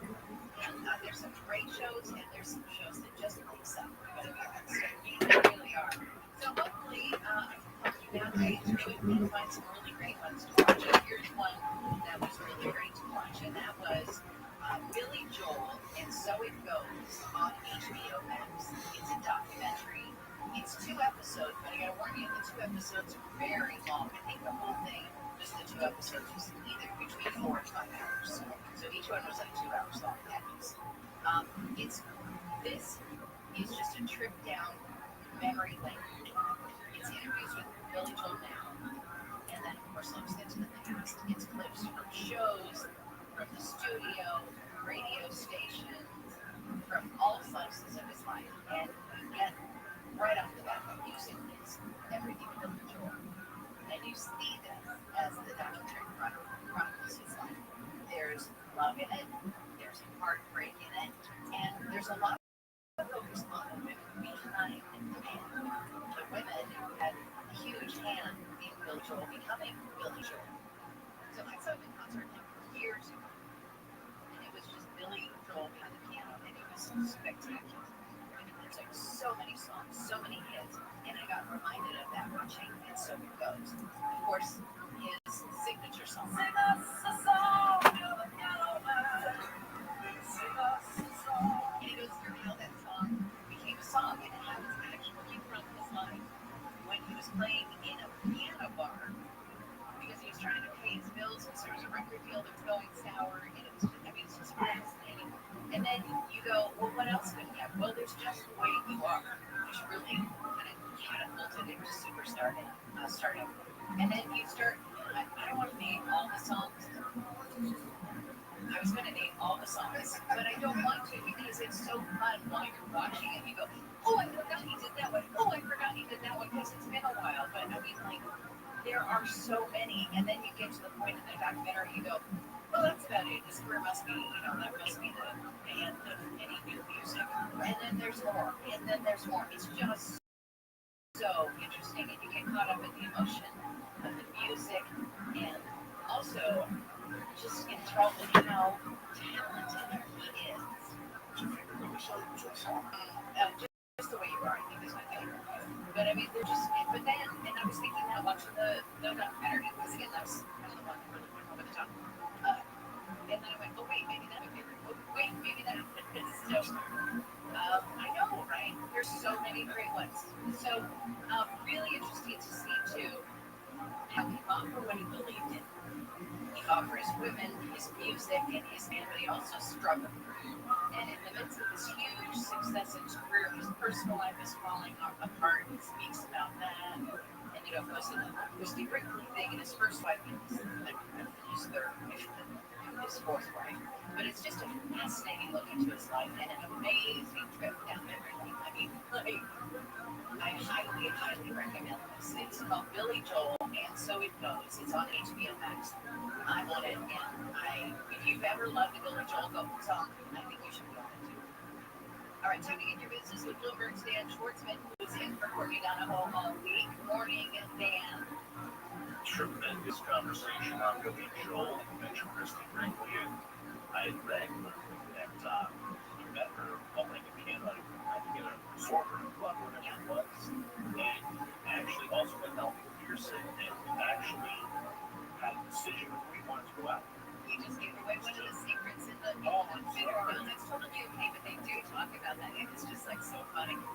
sounds like Elvin Pearson from Alec. Hey, Billy.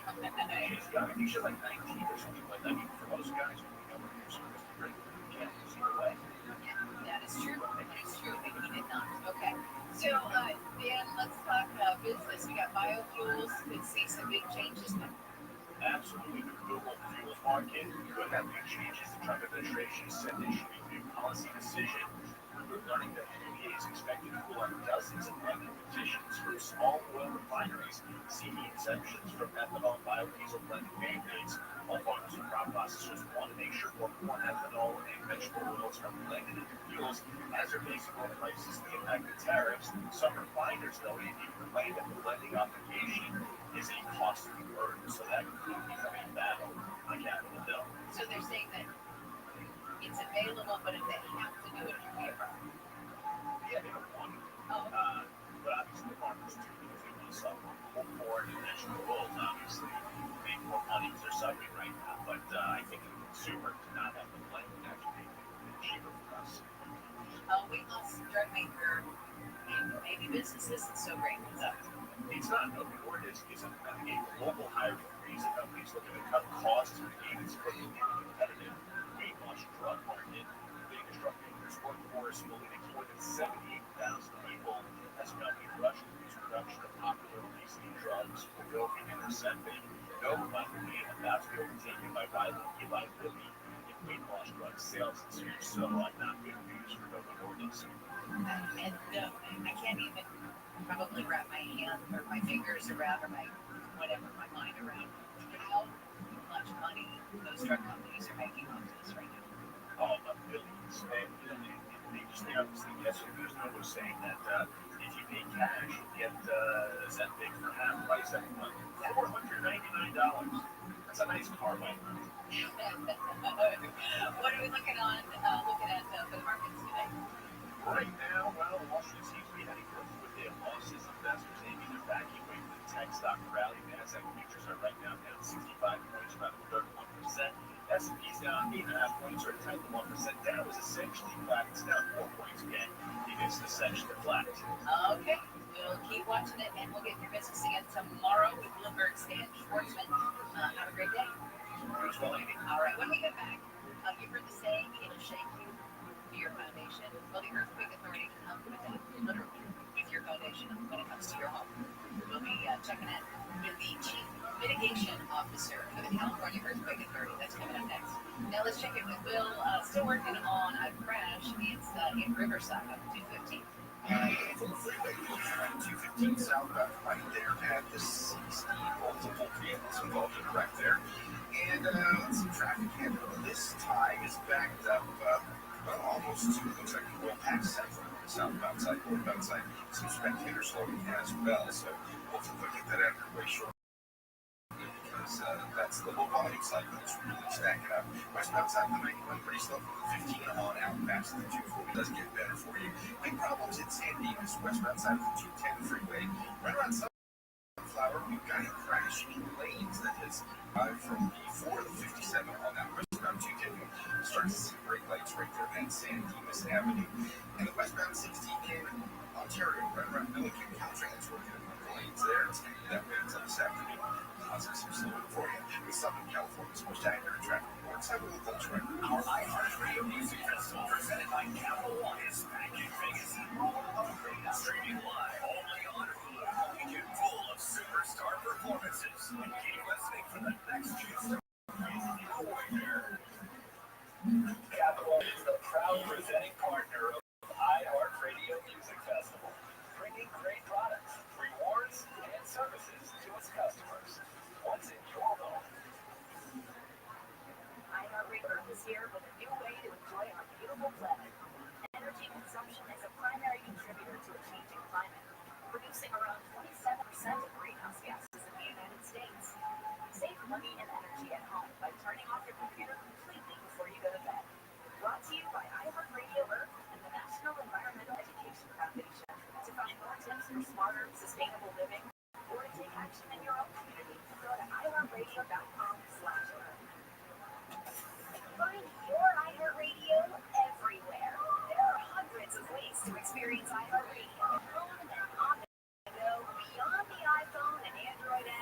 iHeartRadio.com. Here's another way to connect to iHeartRadio. Amazon Fire TV supports iHeartRadio with a beautiful big screen display while you enjoy your favorite music, radio stations, and podcasts. And make sure you link your iHeartRadio account and use voice controls for easy navigation between content on iHeartRadio. iHeartRadio on the big screen is easy to control from the remote or with voice controls, and it provides large cover art on the screen. And you can sync with your iHeartRadio account for seamless listening between your devices. Your iHeartRadio music, radio stations, and podcasts now on your big screen TV. Amazon Fire TV and the Fire Cube. Check it out for free now. iHeartRadio. Anywhere you want to listen, iHeartRadio is there. The free iHeartRadio app is number one for music, radio, and podcasts all in one. Discover a new podcast from our library of hundreds of thousands of titles. Here's an iHeartRadio podcast preview. She was our idol. It's like, oh, Margaret, you're so cool. Drive a job, are you a lawyer? You're stunning and beautiful. You have to grow up in the world. Our two bosses. Bosses. Said Margaret was killed. I said, what? Oh, yeah.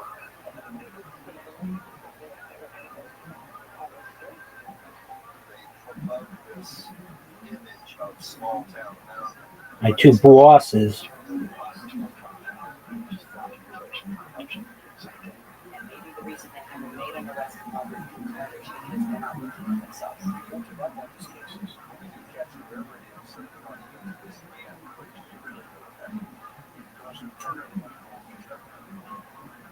This is Gone South, a documentary podcast series by C13 Originals, a Cadence 13 studio, written and narrated by me, Jacob Winston. Season 1, Who Killed Margaret? If my mother played a role in this, I don't think she should die thinking that she got away with it.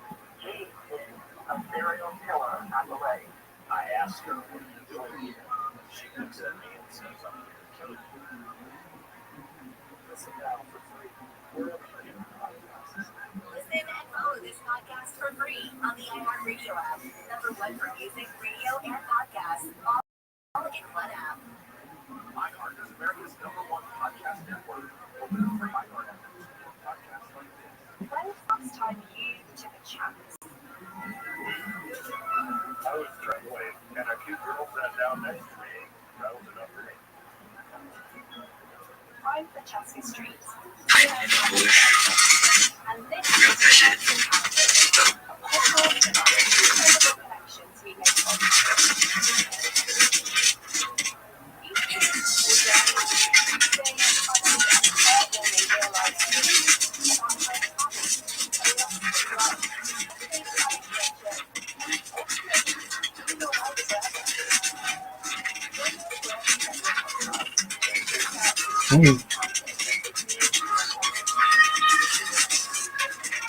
Let's talk gold.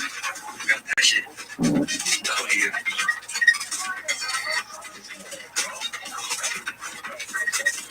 They was hiding in the bush. Spraying crack. Gotta appreciate you, Ness. Let's go.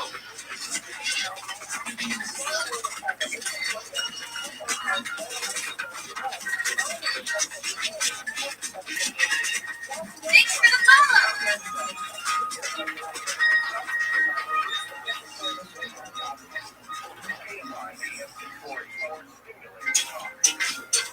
Welcome. Now, you're the one to thank me.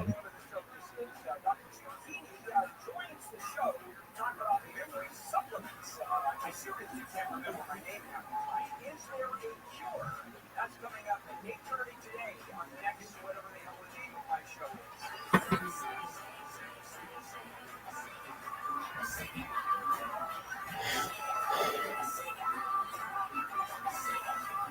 It's 5:53 on your Wednesday morning wake-up call. Here's what we're following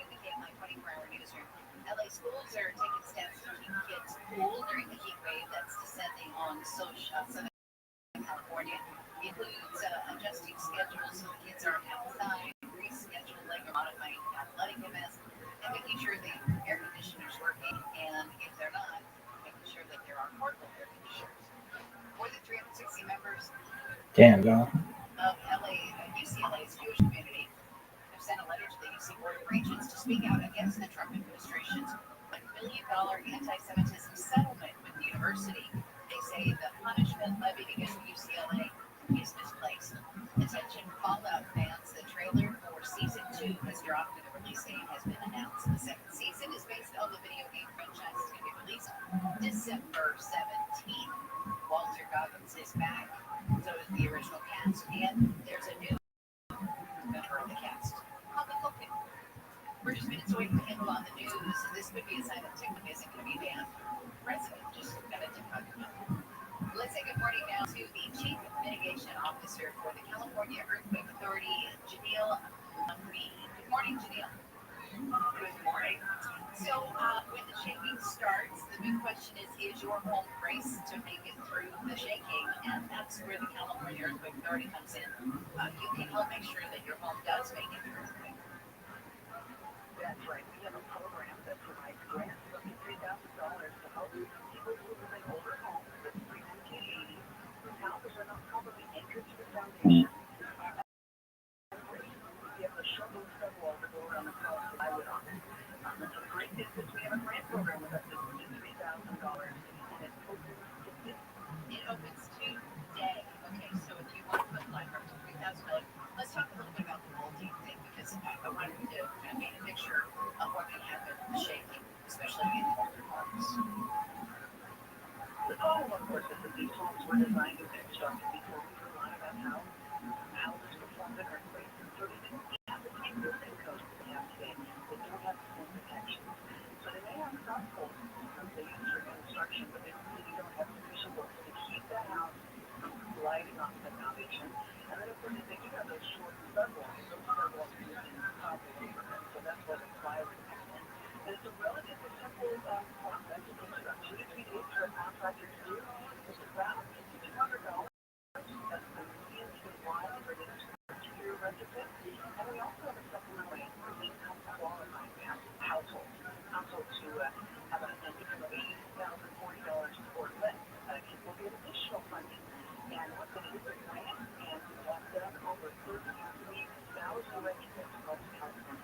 Okay, and so then, Janelle, the difference between having your house bolted to the foundation and not having your house bolted to the foundation can mean a difference of total destruction at this point, right? Yes, it's interesting because some of these houses, they are able to listen and put them on a foundation. But it's hundreds of thousands of dollars. And in the Napa earthquake, we found houses that came off their foundation, on average, were not reoccupied 2.5 years after the event. So you can imagine, that people have to move out of their house all the while still paying that mortgage. So really, really catastrophic, disruptive damage. And the retrofit really is a simple process. People will give you the information on what to do, and of course, we'll give you some financing to assist. And then we're very excited that we're introducing rental and income properties. It used to be that you had the owner occupied, and now it can be a rental or income property. 1934. In this case, it sounds like an ounce of prevention thing. Like you could spend $2,000 now, or you can have your home have hundreds of thousands of dollars for the damage when they're shaking. That's exactly right. Okay, so Janelle, this sounds really cool. How is it paid for? Okay, so this is paid for. The California Earthquake Authority has a seed funding for it, and then we leverage that with both using FEMA funding, and that's a grant to us, and then I know this is going into California homes to make them more resilient. Okay, and where do we rip them on? EarthquakeBraceBolt.com. Very simple to find. Even if you just put it in Richmond, my house will help when it pop up to the top, and registration is open to October 1st. Not first come, first served, don't panic. Okay. Lots of time to go on and take checks. Okay, and is this open to everybody for the $3,000, and then as you mentioned, supplemental, or you have a certain income? If you need to be in one of our zip codes, you'll find that we're in the majority of zip codes of high hazard up and down the coast and across the middle of the state, the guard on call. You need to have a pre-1980 house and basically have this in good condition. It's not a flat on grade, it's not a older site house. It's a house with a crawl space that we have to take care of. Okay, that's such a great program.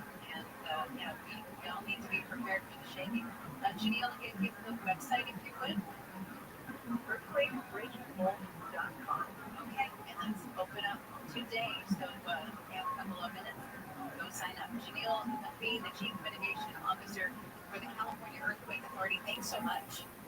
Thank you, and I really appreciate it. All right. What a great thing that you can do. It'll protect you, and like when you think about your whole house, just like if there's some jolts, boom, boom, boom, boom, and then your house just falls off the foundation. Right off. Okay, this can prevent that.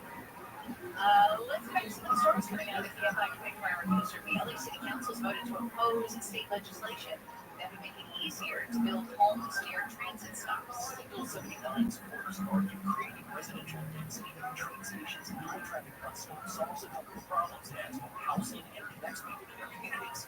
The city council Republicans disagree. She says it gives too much power to the state. SB 79 would essentially say that one size fits all, and it takes nothing into account about the work that the city of Los Angeles has engaged in. The movement City Hall was named some council members argue the bill makes sense. Should be considered because LA has not done a good enough job building housing. Michael Ross, KFI News. LA County District Attorney Nathan Hoffman is going to be honoring 3 people who went above and beyond for fellow residents. At the Westchester YMCA later this morning, Hoffman is going to recognize a woman who intervened when a family member attacked another family member. Also, a convenience store worker who helped stop a woman and her baby from being kidnapped, and a construction worker who stopped someone who randomly attacked a coworker. We should do that more often, recognizing the heroes. NASA's Webb telescope has found a tiny new moon around Uranus. The moon spotted in February appears to be just 6 miles wide. It's not easy to say they think it hid for so long because of its faintness and because it's so tiny. Uranus has 28 known moons that are named after characters from Shakespeare and Alexander Pope. This is KFI and KOST HD2, Los Angeles, Orange County. Southland weather from KFI, as I've been mentioning, here comes the heat, sunny and hot after some areas of low clouds, even dense fog in some areas.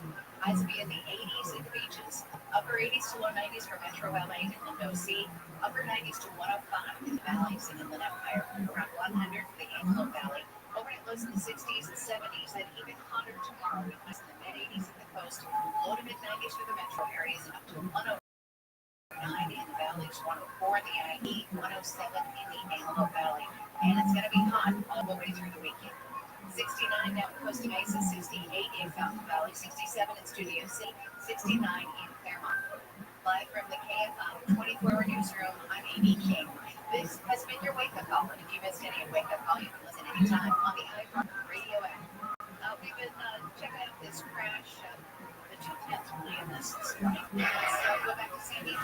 No, we're not going to San Diego. We're going, Will? How about Riverside? Okay, Riverside. 215. That's a really big story right now. The 215 shut down southbound side, but right there, the 60 Riverside interchange, where they actually bring about the interchange, not the Riverside interchange. But at any rate, the 215 completely shut down there at the 60 because of a bad crash. Traffic's now slow from Martin Luther King on that southbound side. We've also got some work making life difficult there as you head out of the Ontario area. It's going to be the westbound side of the 10 freeway from Indian Hill out to Gary. 3 lanes blocked there until 6 a.m. So it's a little over time, so hopefully that will be clear shortly. Also, we've got some issues. If you're trying to get from San Dimas 210 freeway, this will be the 210 westbound right there near the 57. Car versus the sign just past the 57 there, and that is jammed up traffic all the way into San Dimas as you continue westbound. And that earlier problem looks like it has cleared on the 10 freeway in San Dimas to eastbound side crash right up. With Southern California's most accurate traffic reports, I'm Will Driver. Americans pay about $5 billion to control termites and repair their damage every year. Many people underestimate exactly how much damage they do. Call Pacific Coast Termite today at 800 Pacific for a free home inspection. Certain restrictions apply. No tinting, no double bagging your food, no pet sitting. Mention KFI and get 10% off termite treatments and a 2-year guarantee on their work. Call 800 Pacific, 800 Pacific, or go to PacificCoastTermite.com today. My Friday schedule, pool, tan, Flamingo Fridays, repeat. Now your top reasons to visit a woman. Think big, pick a drink, and party like a rock star. Flamingo Fridays is the best nighttime pool party in SoCal. Number 2. Gather to draw live September 6th. Get tickets now. And the number 1 reason. Midway West Just feels good. Skip work and book your midweek stay for a special price. Good times. The real estate market feels more uncertain than ever these days. Homes are sitting longer for sale, prices are falling in, sellers are outnumbering buyers like never before. Do you want to sell your house now, but worried about it sitting on the market for too long? Call Winthrop Homes first to discuss your options. Do you have a house that needs repairs? Ready to downsize, relocate, or sell an inherited property? Dealing with rental headaches or financial stress? Winthrop Homes offers a fast, reliable, multi-cash offer. Winthrop Homes buys homes as is, no repairs, no commissions, no hassle. Close in as little as 3 days or on your timeline. Skip the stress and traditional risk. Call Winthrop Homes. Our offers are firm, no less than price drops like other cash buyers. Call 800-307-2010. No obligation on cash offer. 800-307-2010. That's 800-307-2010. Southern California's trusted home buyer for over 40 years. Or visit us at witchwoodhomes.com. Number one on your car radio preset and the new and improved iHeartRadio app. He never sounded so good. KFR AM 640.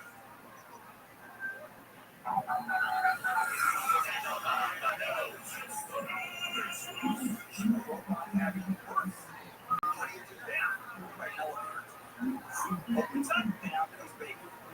And how does it get its nutrients? The hose. And now, Handle on the news. ladies and gentlemen, Here's Bill Handle. And good morning. Wednesday, as the year is flying. Actually, started saying the year is, does it seem like it just started January 1st? And it has certainly flown up. And I have a theory. It's a theory that makes a lot of sense when I heard it. And that is, I think that when you're in school, grade school, junior high school, I remember on June 21, something that day, when you're in school, it's out, 3 months of vacation. It seemed forever. And now 3 months slips by, and it's a question of me as well. When you're 6 years old, 3 months is a far bigger percentage of your lifespan than you experience than when you're 7. So I guess that works. Do you hear the clock? I could talk about the clock ticking at my stomach. I'm watching the clock ticking right here in front of me. You made me laugh so hard yesterday when you said you're having a party this Saturday. It starts at 6. Your all should be over by 8. I'm like, you married a 4-year-old. It is not ending at 8 p.m. I did not marry a 4-year-old. It's not. I married a 26-year-old. Yes. So I laugh about it is not going to be over at 8. Well, for me, it's going to be over. And I'm going to say good night. Yeah. I remember the first time I had yes, my ex at 9 o'clock, and it was our first dinner party. And there I was at 9, and I stood up and said, okay, I'm going everybody in, going to bed. Good night. And I just walked out and went to bed. And everybody went, maybe it's time to go. What do you think? Okay, whatever you want. Now it would be, what's that? Yeah, it's got all the young friends having a party, and Amy are going to be tripping the light fantastic. I have to tell you, she is actually older than I am. She's very old, so she is. So she knows our music. She knows that music. Are you ready for this? Her parents, her dad is 6 months older than I am. How's that? Remember the first time we met? She introduced me to her dad. Said, Bill, this is really cool. And I looked at him and said, do I call you Dad? And he said, no, you call me Ruby. That works. Her parents are charming as hell. Oh, yeah, they're great. They are lovely. Great. Okay. Let's talk about yeah, of course, we have all kinds of news. We do. First, hello, Bill. Good morning. Good morning, Bill. I say good morning. He was not going to be here Friday because he's coming in for Conway Friday, right? And it's going for Bo. He's a Japanese. I think it's good job. Okay. So it's lovely and smart as hell.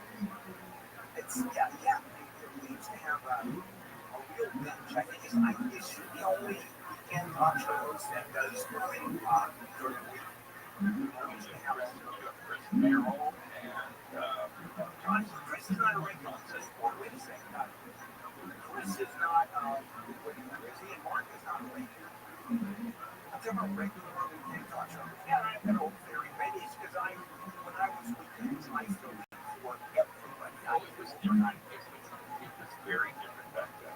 Yes, we had a bench. Very much so. Very much so. We had a 7 to 9 o'clock slot, and it was known as the death slot here in KFI. They would go through those. Basically, as often as I changed my levels. There we go.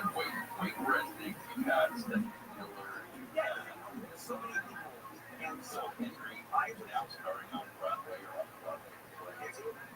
Yeah. I love Phil. Phil is brilliant. He has a podcast very, very well. There's a whole just one of the most talented characters out there. All right. Yep. And there's Amy. Good morning. Hi, Bill. Hi, Kono. And Dan. Okay, guys. Yes. It's on. Did we go off on a few tangents this morning? All of us.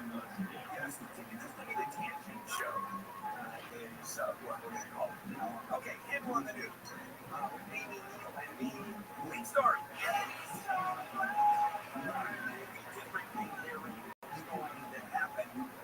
First of all, Texas is going to vote on districting congressional districts, which will create 5 more Republican districts. It's Tempe district, Cherry, that's what's going on. California doing the same thing. In retaliation to bring in 5 more Democratic seats. And I'm going to talk more about that at 7 o'clock. And there are so many people against the Democrats, which I don't understand. For some reason, they're okay with the Republicans doing it to create more Republican seats, but we shouldn't do it here in California. Because it's illegal. Well, okay, we're passing laws where it is legal. You put something on the ballot, you change the rules, that's what happens all the time. So we're going to talk more about that. A lot of it makes no sense to me at all. And that conversation will happen. Okay, moving on. Scrutinizing the Smithsonian. Trump administration says that it will review Smithsonian museums. They've been hinting at it for a while now, but now it's official. Calling the museum's portrayal of U.S. history too negative. Trump wrote on Truth Social, the Smithsonian is out of control, where everything discussed is how horrible our country is, how bad slavery was, and how unaccomplished the downtrodden have been. There's nothing about success, nothing about brightness, nothing about the future. Now, why do we see this story? Because there's nothing about the future in the museum? No. And the BBC did a story, and what they were filming at the time was Neil Armstrong going down the lunar lander, and what he said was the last step. As there's nothing about how great America is, Trump says. And they're a quote. That's one small step for white men and one giant step for mankind. It was right there, and yes, that makes sense. Anyway, it's here it all apart. Slavery is, it's not all bad. Yeah, the Holocaust Museum, too, is going to talk about some of the design and how stripes were slipping. Yeah, I know that. Because past the big thing that they put in spin on slavery. Now, I will tell you that most Americans don't understand much about slavery, about how many. Would you think that Brazil had more slaves than the United States? Yeah, in terms of sheer numbers, 12 million slaves taken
about the bad part of slavery. I don't know why it's I don't understand.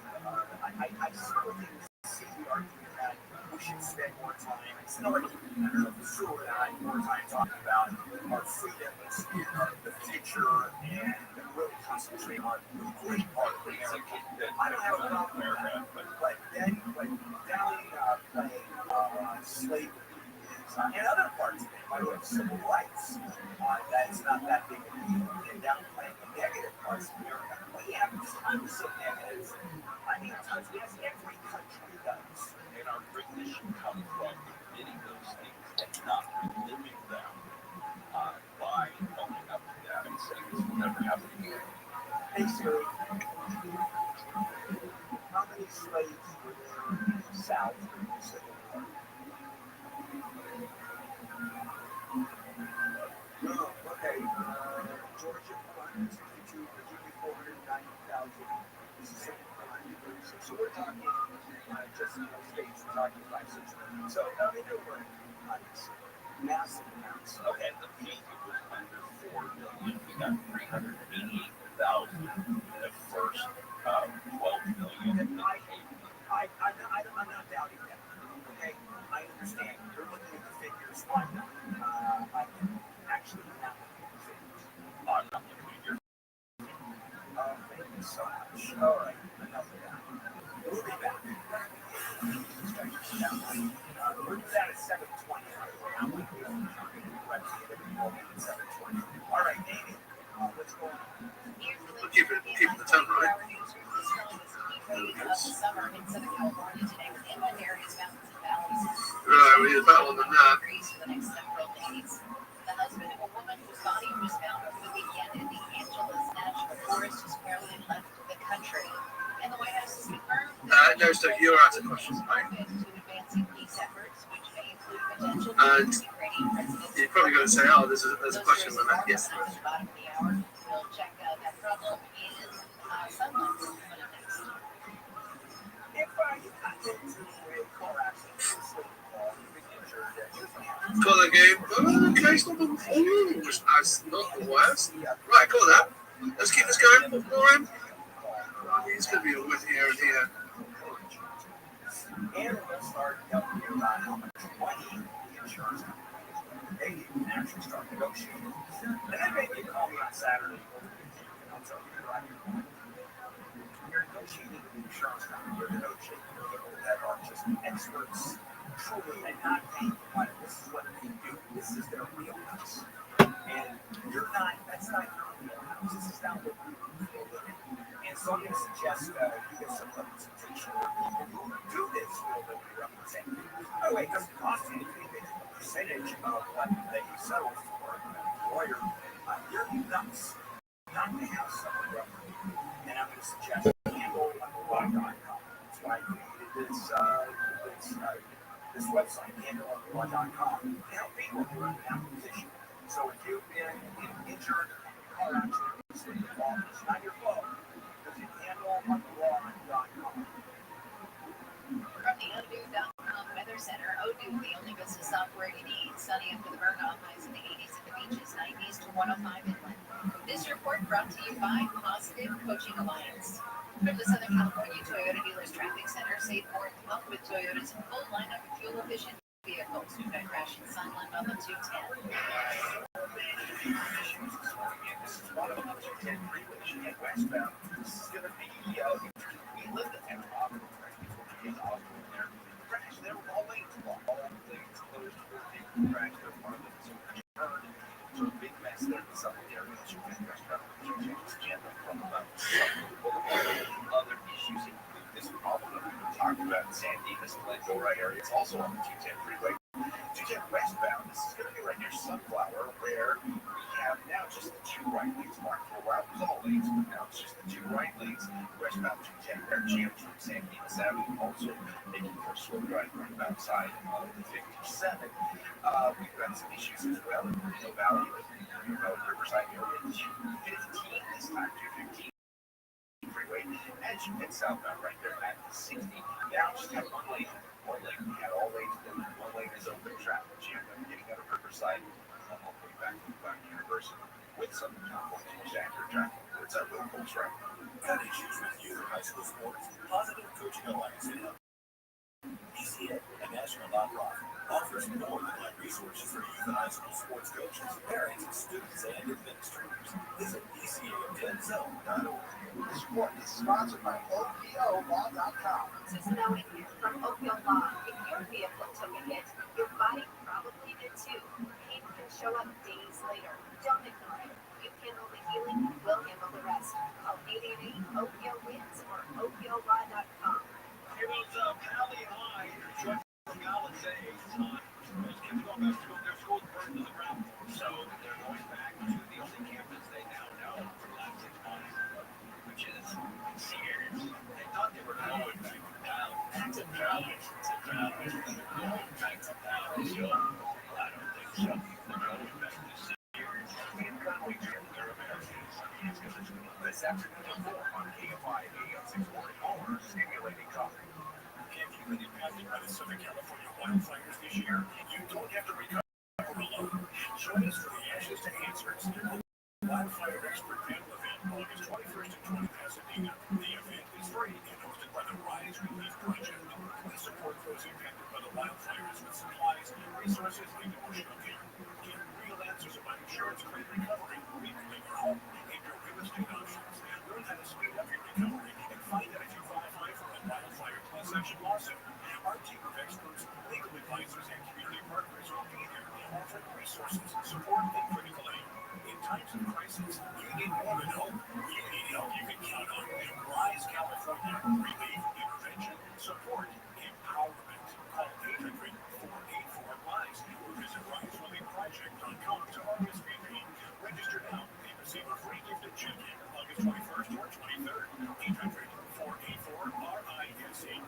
The IRS finally caught up with Louis. I paid my taxes in 8 years. I owed the IRS a lot of money. Louis was in deep trouble. They're going to take your house, put it in your bank account, garnish your bank. They don't care. They're going to take your paycheck. Louis found out about Optima Tax Relief, the leading tax resolution firm. A-plus rated by the Better Business Bureau. They've resolved over $1 billion for their clients. Optima Tax can help me. They calm me down. They make me feel comfortable, and I trust them. Louis has a lot to be thankful for. I owe the IRS more, and I'll make them live a comfortable life, a lot better life. It's because of Optima Tax. For tax help you can trust, call Optima now for a free consultation. Take it from Louis. If you owe the IRS, don't want to give Optima Tax a call. They can help you. Call 800-764-6022. 800-764-6022. 800-764-6022. Optima Tax Relief. Actual plans, some restrictions apply for complete details. Please visit OptimaTaxRelief.com. You may not believe it, but leaving it better than you found it begins at home. Your next camping trip can be exchangeable, zero-waste, one-pound propane zone. Find a retailer at littlecamper.com/radio. Little Camper, what years?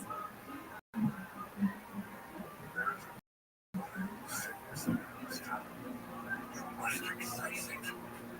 Take it to a deep breath. Cut it out.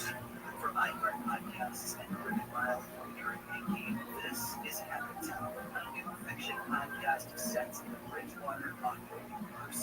Listen to Habit Town on America's #1 podcast network, iHeart. Follow Habit Town and start listening on the free iHeartRadio app today. KFI AM 640, more stimulating talk. Coming up on the next episode of Gary Jim Show, there are a number of guys, and that number is increasing who are choosing to be single dads. That's coming up this morning after 10.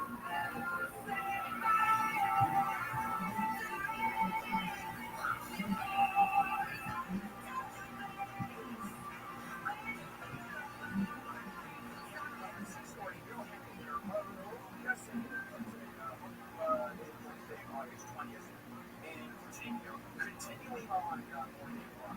So,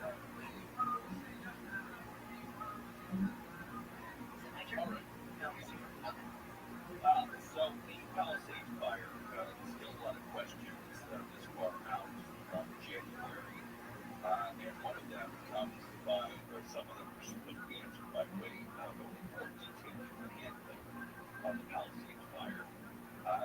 However, the American Outdoor News or McKenzie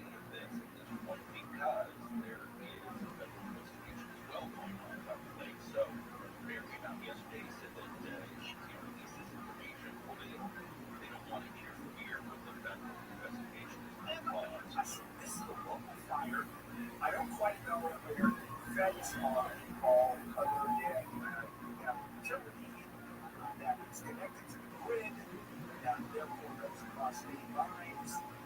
I would think it the other way around. Local fire, local authorities, local investigations, and if it's involved in the investigation, okay, go right ahead. But saying, oh no, we're not going to release our local reporting until at the request of the feds. Well, before next week, some of the frustration is coming out from those who want the information. There is the sharing of the who serves on the City's Fire Commission. It's a citizen panel that she serves on that. Is over sees the Los Angeles Fire Department is looking into this saying we want that information because we're in fire season. We want to know what could be wrong so we don't. Tracking Heights, Anaheim, has unveiled a new website, and along with local residents, are providing real-time updates to ice rink in the city. The website is called Contigo, which means painting with you in Spanish. The Anaheim spokesperson, Mike Leister, says we're tracking reports and actual incidents throughout the city and the region and doing it in real time. So there was a raid at the Home Depot over the weekend, and it was up on the website within about 5 minutes. Another raid was reported at the Euclid Car Wash on Saturday. Welcome. How are you, 9-5? What's good? Can you hear me? Good, look. Yo, dog, Yeah, I can hear you got to be 18 to be in here. Yeah, I am in this. How'd you find out about me?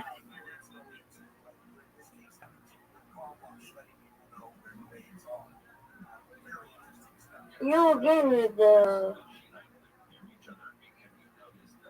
shoes. Dog, I don't know what you're talking about.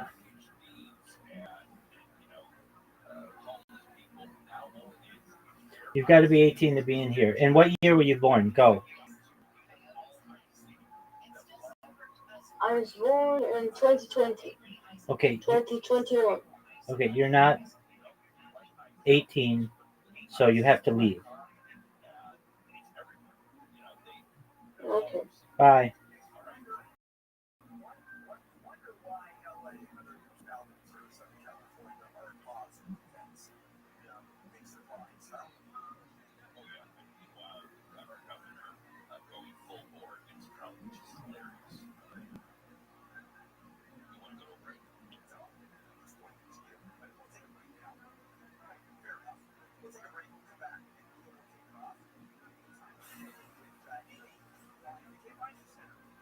Triple-digit temperatures are expected to make Southern California for the next few days. The National Weather Service has issued an extreme heat warning. It starts today and runs into the weekend. Temperatures in the valleys are forecast to be up to 109. Temperatures several degrees hotter in desert areas. Downtown LA is expected to hit 94. Forecasters say outdoor activities should be avoided. Governor Newsom is mobilizing fire engines, bulldozers, hand crews, and a helicopter as the hottest heat wave of summer descends on SoCal. The resources will be on standby to help local crews already positioned to fight any heat-related fires. Republican lawmakers in California have sued to try to stop Newsom's redistricting plan. Democrats are rushing to set up a special election to have voters change the way congressional maps are drawn up. Republicans say California's constitution requires bills to be in print for 30 days, but that safeguard was ignored. Assemblyman James Gallagher says Newsom undermines democracy at every turn. Election should be fair. Believe that redistricting should be done by citizens in an independent way and not politicians. Then you stick by this. Republican lawmakers say they filed a petition with Cal Court to stop the legislature from violating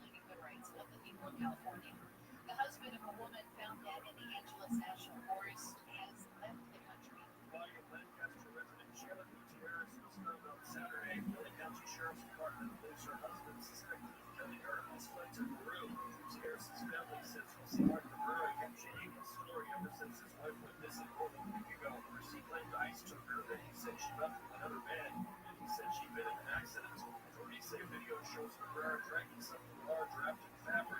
Terrace's body was found wrapped in similar material. Can't find it. Lay has been charged with stalking for allegedly using email, the internet, and the phone to intimidate two separate people. The FBI says she emailed one person at least 166 times in the last year, and the other person 533 times. The indictment says the emailed messages were both aggravating. One asked, "Do you need garden tools for digging a grave?" The woman's trial is set for October. California Association of Realtors says home sales fell in the Southland in July. Closed escrow sales of single-family detached homes totaled a seasonally adjusted annualized rate of almost 262,000. The association says July home sales activity dipped 1% from the rate of 264,000 homes in June and was down 4% from a year ago. Home prices have followed as well, with the median selling price of a single-family home in LA County at $884,000. Southland weather from KFI. A heat advisory goes up later this morning and goes through Saturday evening for inland areas. It's going to be sunny after experiencing morning low clouds. Highs in the low 80s at the beaches, 90s for Metro LA and Inland Orange County, 90s to 105 in the valleys and IE. We're around 100 for the Antelope Valley. Hotter tomorrow with inland areas up to 109, 80s at the beaches, 90s for the metro areas. It's 64 in Orkney, 8 in Newport Beach. We've got a crash in Glendora on the 210. It's a message for this morning and this is the restaurants out of the 210. I ran sunflower. Let's see. 2 right lanes open, 2 right lanes open for the surveyor crash. Big officer and vehicles were tracked and as results say, as you get away from San Dimas Avenue, also slowing from about 57, approaching narrow highway. Outside, some issues as well on another stretch of the 210. This time it's going to be in Sun Valley. We'll talk about this for a little bit. It is westbound 210 in Wheatland. Looks like cars are switching by. Possibly a vehicle a lane is going to go from there on the westbound side of the 210 in Wheatland. But it's really slow as you get away from Summit Boulevard on that stretch of roadway. It's also pretty slow in Moreno Valley here at 215. And talking about this southbound side of the 215 at the 16, we have a lane open, at least one lane, possibly two. Now, only the right lane open, traffic jam down. Riverside started just past MLK with some California's most accurate traffic reports on the Ultra.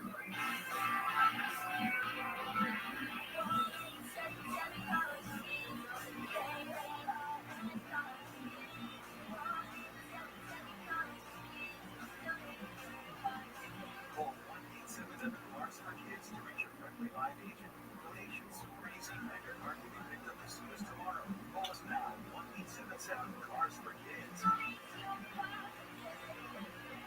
Did you know you can donate real estate too? Great for protecting your own personal information. You probably even use things like two-factor authentication, strong passwords, VPN. But as much as you try to be in control of how your information is protected, there's lots of places that also have. That's why LifeLock monitors millions of data points every single second for identity threats. If your identity is stolen, a LifeLock specialist is going to help solve the identity theft issues, guaranteed, or your money back. Save up to 40% off your first year. Promo code LifeLock.com. This is determined results. So which path do I want to take? Help people in need. Stand on the sidelines watching. Worry about how to pay for school or have my education paid for. Push myself and learn new skills. Stay the same. My decision is to serve part-time with the Army National Guard, and my results will be life-changing. What will you decide? Go to NationalGuard.com/part-time service. Sponsored by the California Army National Guard. Aired by the California Broadcasters. Labor Day savings are here, and there's no better time to try out your Lexus. At Lexus Santa Monica, lease the 2025 NX250 for just $409 a month. Or go all electric in the 2025 RC380 for only $399 a month. If you know and pre-owned Lexus vehicles are running daily, easy financing or unmatched services, why go anywhere else? Visit LexusSantaMonica.com. Call or stop by 1501 Santa Monica Boulevard. And when you do, ask for Matt, the general manager. Offers end September 2nd. It's the Labor Day sale from Cincy, the store that helps more Southern Californians do the California Dreamer than any other. This California Dreamer is giving me nightmares, Larry. During Cincy's Labor Day sale, get the lowest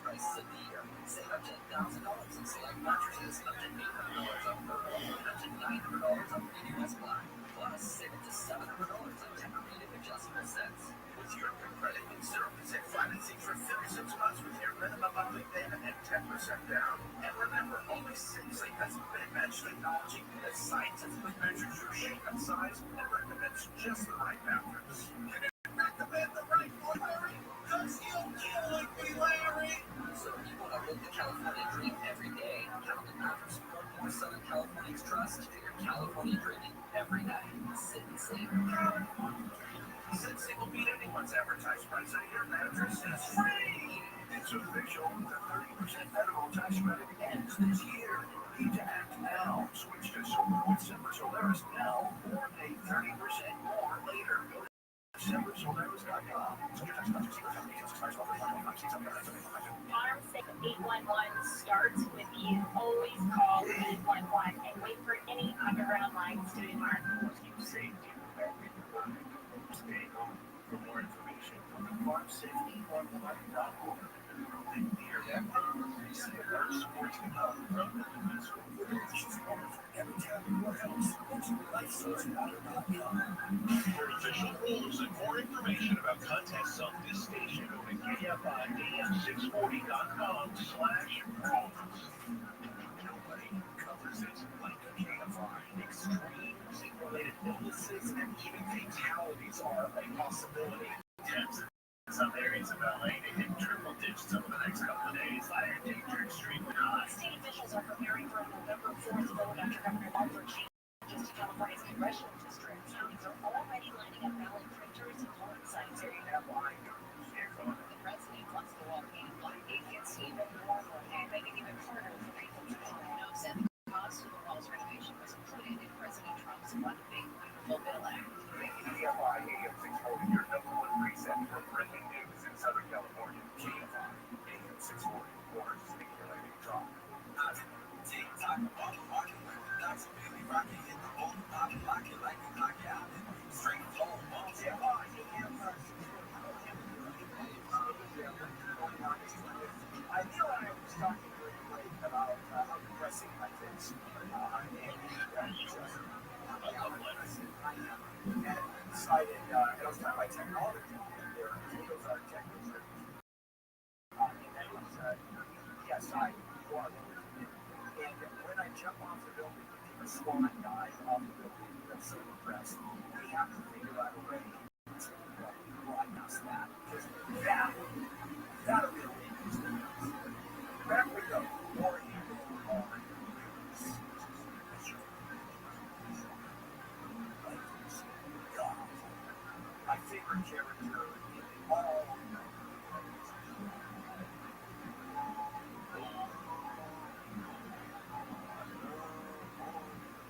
You know what? I'll tell you something. I saw Ed Bond $2.99 for a dozen eggs. How's that for like it? Look it up. Okay, fair enough. And did you look at the company that's producing them? Like the Salmonella egg company? House oatmeals. Okay, moving on. They're all different sizes and colors, but they're all also Walmart shrimp is on sale. Oh, that's another one. We'll talk about that. That's a great story. Okay. Oh my gosh. All right. So, all you kids worry about it, your president's on fleek, yo. The White House has joined TikTok. They now have at White House for you to enjoy. They did their first initial video showing footage of Trump as he declared, "I am your voice." So, and then typed in America, we are back. What's up, TikTok? Yo, yo! President in his house. He was against TikTok until he realized that TikTok had a lot to do with its win, bringing young people to the Trump side. And Which he credits to his boy, right? yeah, actually, yeah, absolutely. You remember he was ordered the sale of Lightning, the company that owns the TikTok. That's close. One or the other. Lightning, it's and now he will go. Moving on. RFK is not A-OK with this one. The American Academy of Pediatrics has come out recommending COVID-19 vaccines for kids between 6 and 23 months old. Kennedy says that goes in direct contrast to the CDC dropping its recommendation that young children get the COVID-19 mRNA vaccine. And Kennedy also said that the drug makers Pfizer and Moderna have donated, made contributions to the American Academy of Pediatrics, and that constitutes conflict of interest. At some point, thank God, the American Academy of Pediatrics is more interesting in just a guess now than it is. It's not a rocket move for big pharma. But we know that Robert Kennedy is beyond the vaccines and straight out of these vaccines. You wait until COVID explodes. And I'm guessing now, right, the calendar is COVID explodes. Like measles is exploding relative to the other years. And those people who have measles were not vaccinated. Why vaccinate anybody against diseases? Yeah, but it's a different kind of vaccine. It is a different kind of vaccine. There's no, but it doesn't matter. It's still a vaccine, and it's still proving to be very reliable, and it doesn't cause autism, and it's new technology, and that is good news. I just need to get in the way of science. I really, especially when it's this obvious. And not that our views against RMNA vaccine is this healthy kids should not get it. And in your pediatric academy said everybody should get it. I'm curious as to why they're recommending, and again, I don't know why they're recommending it for such young kids when like 90% of the people who got really sick and died from COVID when it was as lethal as it was were older people and people with pre-existing conditions. It wasn't kids getting sick. It wasn't. The kids were far from it. They had a lot more tolerance, that's true. But what they're saying, there's no polio out there. Yet kids will get polio vaccine at 6 months and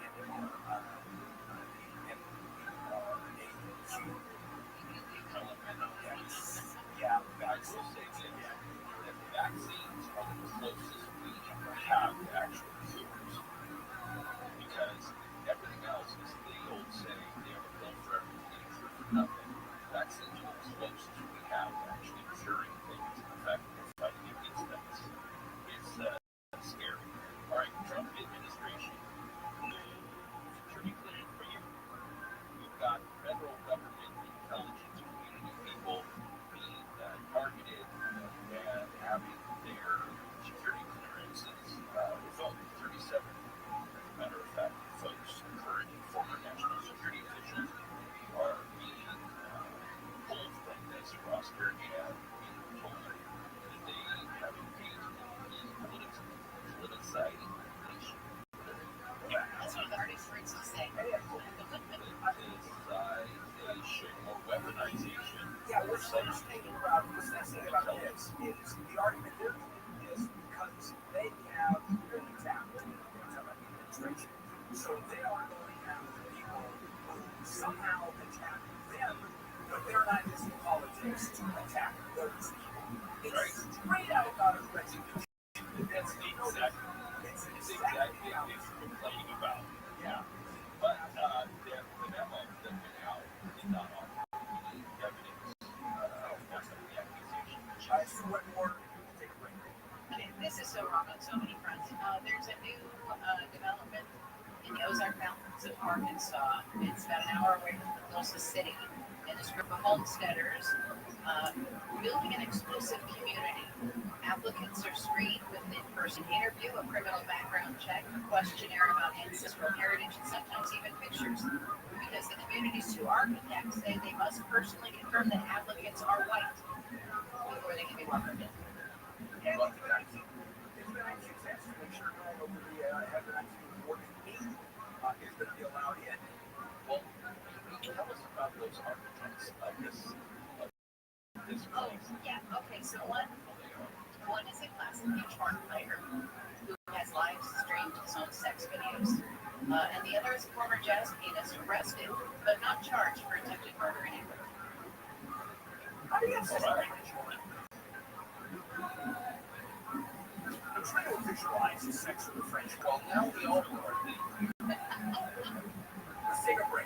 I got a couple of ideas. Yeah, we're coming back, everybody.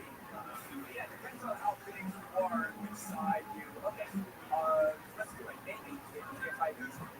Here's the latest red flag warning for critical fire danger goes into effect this morning in the Santa Clarita Valley, San Gabriel Mountains, Antelope Valley, foothills of 5 and 13 freeway corridors. If the city gets its way, ice agents may soon be required to prove it before conducting actions in the South Lake. A police department in Northern California says it's using AI to communicate with people they pull over who don't speak English. Those stories and more coming up at the top of the hour. We've got trouble in Moreno Valley. We'll tell you about that next. If you think you have a lemon of a car, 2025, you can ram a car, for example, you buy it at a dealership and just can't get it fixed. Let me make a suggestion that you go to mylemonlaw.com. Here's why. Because your complaint is against the manufacturer of the car, not the dealership. And imagine those kinds of complaints. And if you don't think you need experience, you are crazy. Which is why mylemonlaw.com is having so support. These are experts. I mean, they really know what they're doing. This is special. And they're high-end lawyers. And representation of these things for 100% by the manufacturer of the car. That's the law. So, visit mylemonlawlawyer.com and you think you have a lemon. Text lemon to 40333. That's lemon to 40333. Visit mylemonlawlawyer.com. Sunny and hot, highs in the 80s and 90s in the beaches and metro areas, 90s to about 105. Valleys, IE, and the high desert. This report brought to you by California Baptist University. We've got a crash in Moreno Valley, the 215. It's weird, right? 215 South out there at the 60. Been talking about this for a while. All they've been blocked for a while. Traffic's recovering, but it's going to be a little while. Getting out of Riverside South out 215 at the 60. Westbound side of the 210 Sunflower Lane crashes. It's still really slow. Right before the 57. Northbound side of the 605. This is going to be in San Fe Springs area right there. Telegraph. 3 vehicles crashed into each other, somehow finding one another. And the 2 lanes are blocked. The 14 southbound. We've all passed right there. 2 cars slammed together there. Traffic's jammed from Sand Canyon. I will go driver if you see something slowing you down. Please let us know about it. Out 250 on your cell. Keep it in the headline. Listen to the Steve King podcast wherever you get your podcasts. This week we bolster Frank Lutz. California Baptist University is honored to support active duty military veterans and their families. CBD maximizes GI Bill benefits and military tuition assistance, making education more affordable and accessible. Apply today at calbaptist.edu. CBD. Legal Purpose. This report is sponsored by the Los Angeles Dodgers. Celebrate Salvadoran Heritage Night at Dodger Stadium on August 26th versus the Reds and embrace vibrant Salvadoran culture. Enjoy pregame performances and secure a unique Salvadoran night jersey with a special tier package. For more information, visit Dodgers.com/promotions. It's urgent here that Washington has too much crime. Gangland shootings, mentally ill people attacking pedestrians, lots of teenagers stealing cars, vandalizing convenience stores. In Washington, D.C., they're nothing but this. These guys have been in power as progressives for 10 years. Look what they've created. John Cobell, a good chunk of our society is just flat out stupid. This afternoon at 1 on KFI AM 640. More stimulating talk. My Friday schedule. 10 Flamingo Fridays. Repeat. And now the top 5 reasons to visit Morocco. Number 5. Think big, have a drink, and party like a rock star. Flamingo Fridays is the best nighttime pool party in SoCal. Number 4. Gather to Grom, live September 6th. Get tickets now. 3. The $50,000 giveaway. 16 table gamers get $2,500 in promo chips from 6 to 9 p.m. And one winner gets $10,000 cash at 10 p.m. the 28th. And the number 2.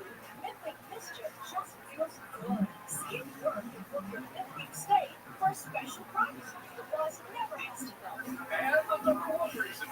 Good times at the right time. Get a Black Nike Instant Perks watch set when you earn 500 points on your rewards card. 26. Morocco Casino Resort. 20 years of good times. Americans pay about $5 billion to control termites and repair their damage every year. Many people underestimate exactly how much damage they do.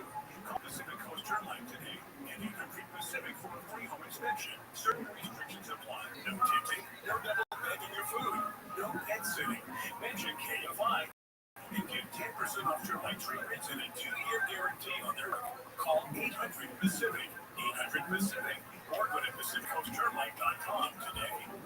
Finding great candidates to hire can be like, well, trying to find a needle in a haystack. Sure, you can post your job to some job board, but then all you can do is hope the right person comes along, which is why you should try ZipRecruiter for free at ZipRecruiter.com/radio. ZipRecruiter doesn't depend on candidates finding you, it finds them for you. Its powerful technology identifies people with the right experience and actively invites them to apply to your job. You get qualified candidates fast. So while other companies might deliver a lot of pay, ZipRecruiter finds you what you're looking for. Needle in the haystack. Citywide, 4 out of 5 employers who post a job on ZipRecruiter get a quality candidate within the first day. ZipRecruiter, the smartest way to hire. And right now, you can try ZipRecruiter for free. That's right, free at ZipRecruiter.com/radio. That's ZipRecruiter.com/radio. ZipRecruiter.com/radio. Your own personal information, probably even use things like two-factor authentication, strong passwords, VPN. But as much as you try to be in control of how your information is protected, there's lots of places that also have it. That's why LifeLock monitors millions of data points every single second for identity threats. If your identity is a LifeLock specialist, it's going to help solve the identity theft issues. Guaranteed or your money back. Save up to 40% off your first year with promo code BECK at LifeLock.com. Live radio, trusted DJs, breaking news, live play-by-play, this music and podcasts just for you. It's the free iHeartRadio app. Radio your way. Join the millions who already have it. Download the free iHeartRadio app, the #1 app for radio. AM 640 Lady John. I'm on today on the Cowboy Show. A veterinarian stuff through with all the answers. I love Jeff Morgan. The doctor comes through on all things pet related. And with the heat, well, it's a blast of all creatures. So all of that later on.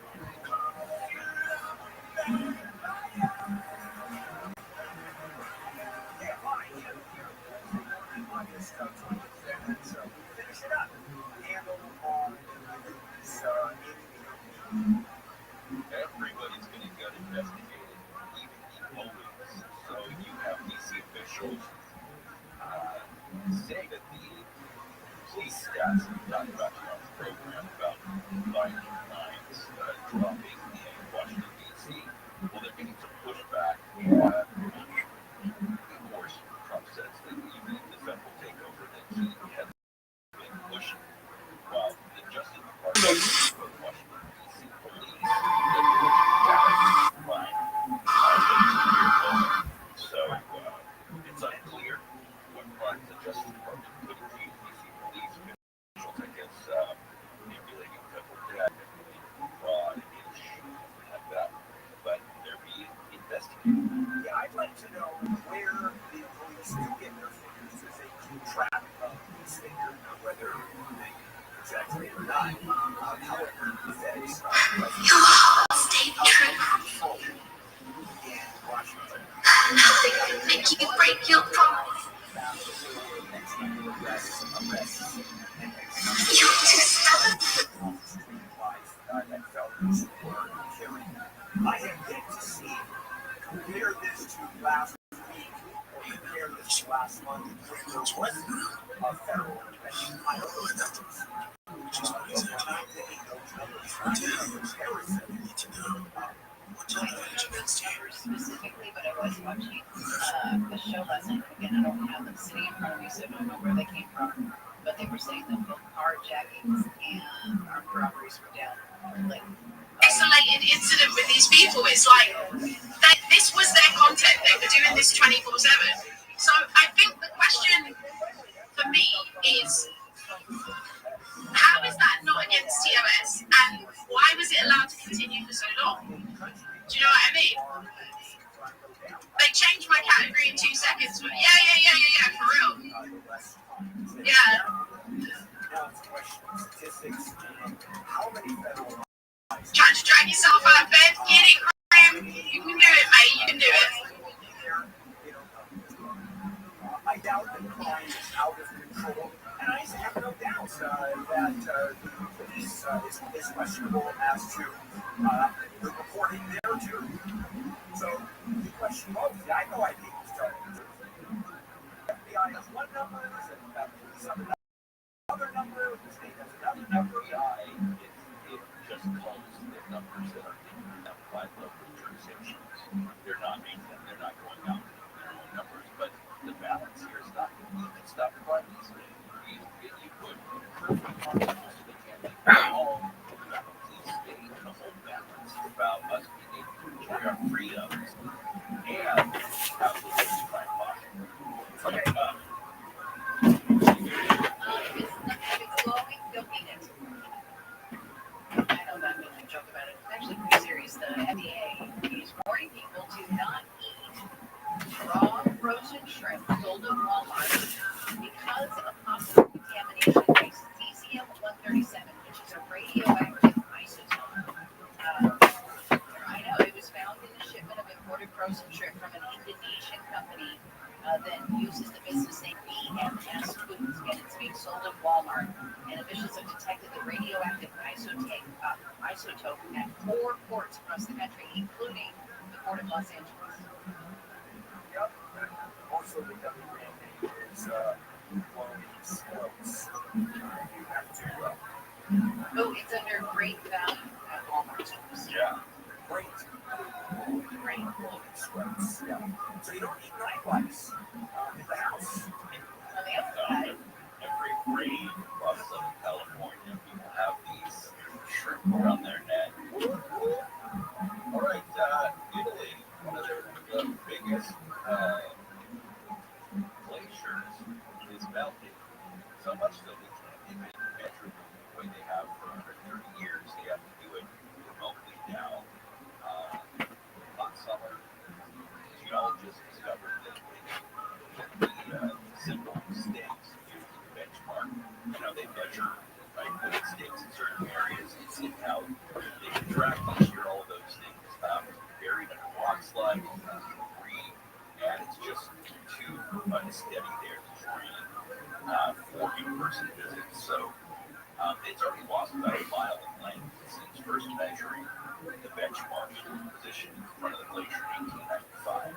Go to the Mendenhall Glacier up in Alaska, where it used to be rock, 2 blocks, and you'd be on it. Now it's 40 miles down on the road, or it's actually treated that long, it's without going back.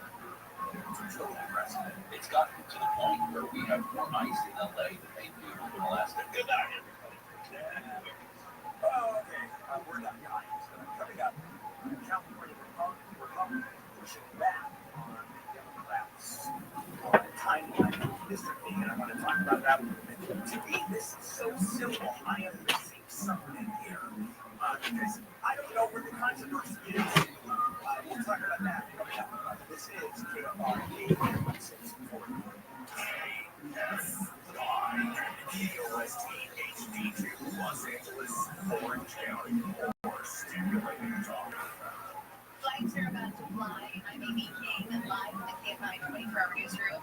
A red flag warning for critical fire danger goes into effect this morning in the Santa Clarita Valley, the San Gabriel Mountains, Antelope Valley, foothills, and the 5 and 14 freeway corridors because of what the National Weather Service calls the most significant heat wave of the summer. Those areas would see both low humidity levels and temperatures of 95 to 110 degrees from tomorrow through Saturday. The governor has called in some backup for Southern California. Governor Gavin Newsom will deploy a total of 10 fire engines, 2 water tenders, 2 bulldozers, 1 helicopter, 2 hand crews, 3 dispatchers, and 1 incident management team to Los Angeles. With temps in some areas of LA to hit triple digits over the next couple of days, it's going to make fire danger extremely high. Newsom says the effort will help ensure that the resources are ready to respond quickly, minimizing the potential impact of a new fire. Jason Campidonia, AFIA. News brought to you by St. James Accident Attorneys. The man arrested in connection with the killing of an American Idol music supervisor and her husband inside their home in Encino is scheduled to be arraigned. Raylan Budarian of Encino is facing 2 charges of murder in the deaths of Robin Kay and her husband Thomas Guluka on July 10th. The murder charges including the special circumstance allegations of multiple murders and murder during the robbery. The LA City Council has directed the city attorney to create an ordinance that requires the LAPD to verify the identities of federal agents. Councilwoman Eunices Hernandez says it's important to make the community feel safer as immigration rates continue. At its core, this motion is about trust. Trust that the city will protect its people. Trust that our immigrant communities will not be left alone in moments of fear and uncertainty. The council has also voted to seek information from the federal government on immigration actions in LA since January. Council members may want clarity on the LAPD's duty to intervene when a federal agent might be violating rights. Lawyers for Kilmar Abrego Garcia are trying to get his criminal case in Tennessee dismissed, arguing that the client is being selectively and vindictively prosecuted by the Trump administration. Abrego Garcia was originally deported from the U.S. after the Trump administration said he was caught up in a raid by mistake, but then later alleged that he was a member of a gang. He's now facing human trafficking charges. Police in Huntington Beach say the woman who shot an employee in a California closets warehouse was a co-worker. Police say Lucero sent Pedro Castro and Clara, 2 co-workers, when they collided, missing the other. About 2 hours later, she was wounded by Southgate police officers who shot her to death after she allegedly pointed a handgun at them. The man who was shot has suffered major injuries but is expected to survive. The motive is unclear. David Markdale, KFI News. A police department in Northern California is using an AI tool to help communicate with non-English speakers during traffic stops. The technology is embedded in an officer's body camera. Campbell Police Captain Ian White says this department use the technology to study down those language barriers. I think from the standpoint of the way we look at it, it's about providing a better level of service. The AI system supports more than 10 languages and records interactions for potential court use. Southland weather from KFI. Here comes the heat. It's going to be sunny after some areas of low clouds and even dense fog. Highs will be in the 80s at the beaches. Upper 80s to low 90s for Metro LA and in Orange County. Upper 90s to 105 for the valleys and IE. Right around 100 in the Antelope Valley this afternoon. Overnight lows in the 60s and 70s. It's going to be even hotter tomorrow. Tomorrow should be the hottest day of the speedway. Mid-80s at the coast. Low to mid-90s for the metro areas, up to 109 in the valleys, 104 in the IE, 107 in the Antelope Valley. It's 63 in Anaheim, 64 Redondo Beach, 62 in Santa Clarita, and 68 in Rancho Cucamonga. The KFI market report, the Dow is down 9 points, the NASDAQ is up 241, the S&P 500 is trading down 35. We've got slowing in Temecula, 15. Southbound side of 15, Joey, 215, all the way down to Temecula Parkway, just a parking lot. We had a motorcycle crash. It is gone, but the slowing is left over, and sorry, it's a tough haul through there. We've got listeners giving us on some problems out there. Northbound 605, after Florence Avenue. Looks like a 3-car pileup in the number 1 and number 2 lanes. I'm still on the freeway. It's backed up. Looks like all the way to the 105. My name is Bill. Hope everybody can hear it. Thank you, Bill. Yeah, you let us know how you're doing on the cell. It's KFI traffic. If you are stuck in something, let us know. That slowing is really bad there on the north side of the 605. We've also got a tough drive on the westbound side of the 105 as you get away from the 710 all the way to the area station. So all the way over to Crenshaw with Southern California's most accurate traffic. You know, one of my favorite sayings is abuse does not bar abuse. That means just because people abuse something doesn't mean that it doesn't have a legitimate purpose. And that deals with the legal system itself. So if you've been injured in a car accident, slip and fall, or incident, assault, there's negligence involved. You have the right to defend yourself, which means you do it. Yeah, I was out in LA Law Group here, my career.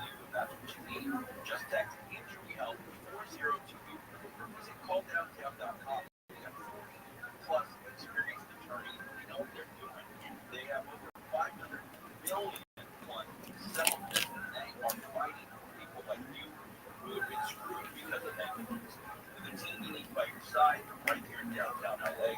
Plus, there's zero upfront cost for the state plan. Now, get on the free case review. Do it now. Text injury help 40222 or visit calldowntown.com. Our iHeartRadio Music Festival presented by Capital One is back in Vegas. Streaming live only on Hulu. A weekend full of superstar performances. Keep listening for the next chance to win your way there. Lenovo and the iHeartRadio Music Festival. Tech that hits different. And you're here to keep up with the beat. Lenovo PCs are built for creators, dreamers, and fans who don't hit pause. Visit Lenovo.com for the latest in AI PCs and game-changing tech. Hello everyone, it's Billy Corky here. Welcome to my new show.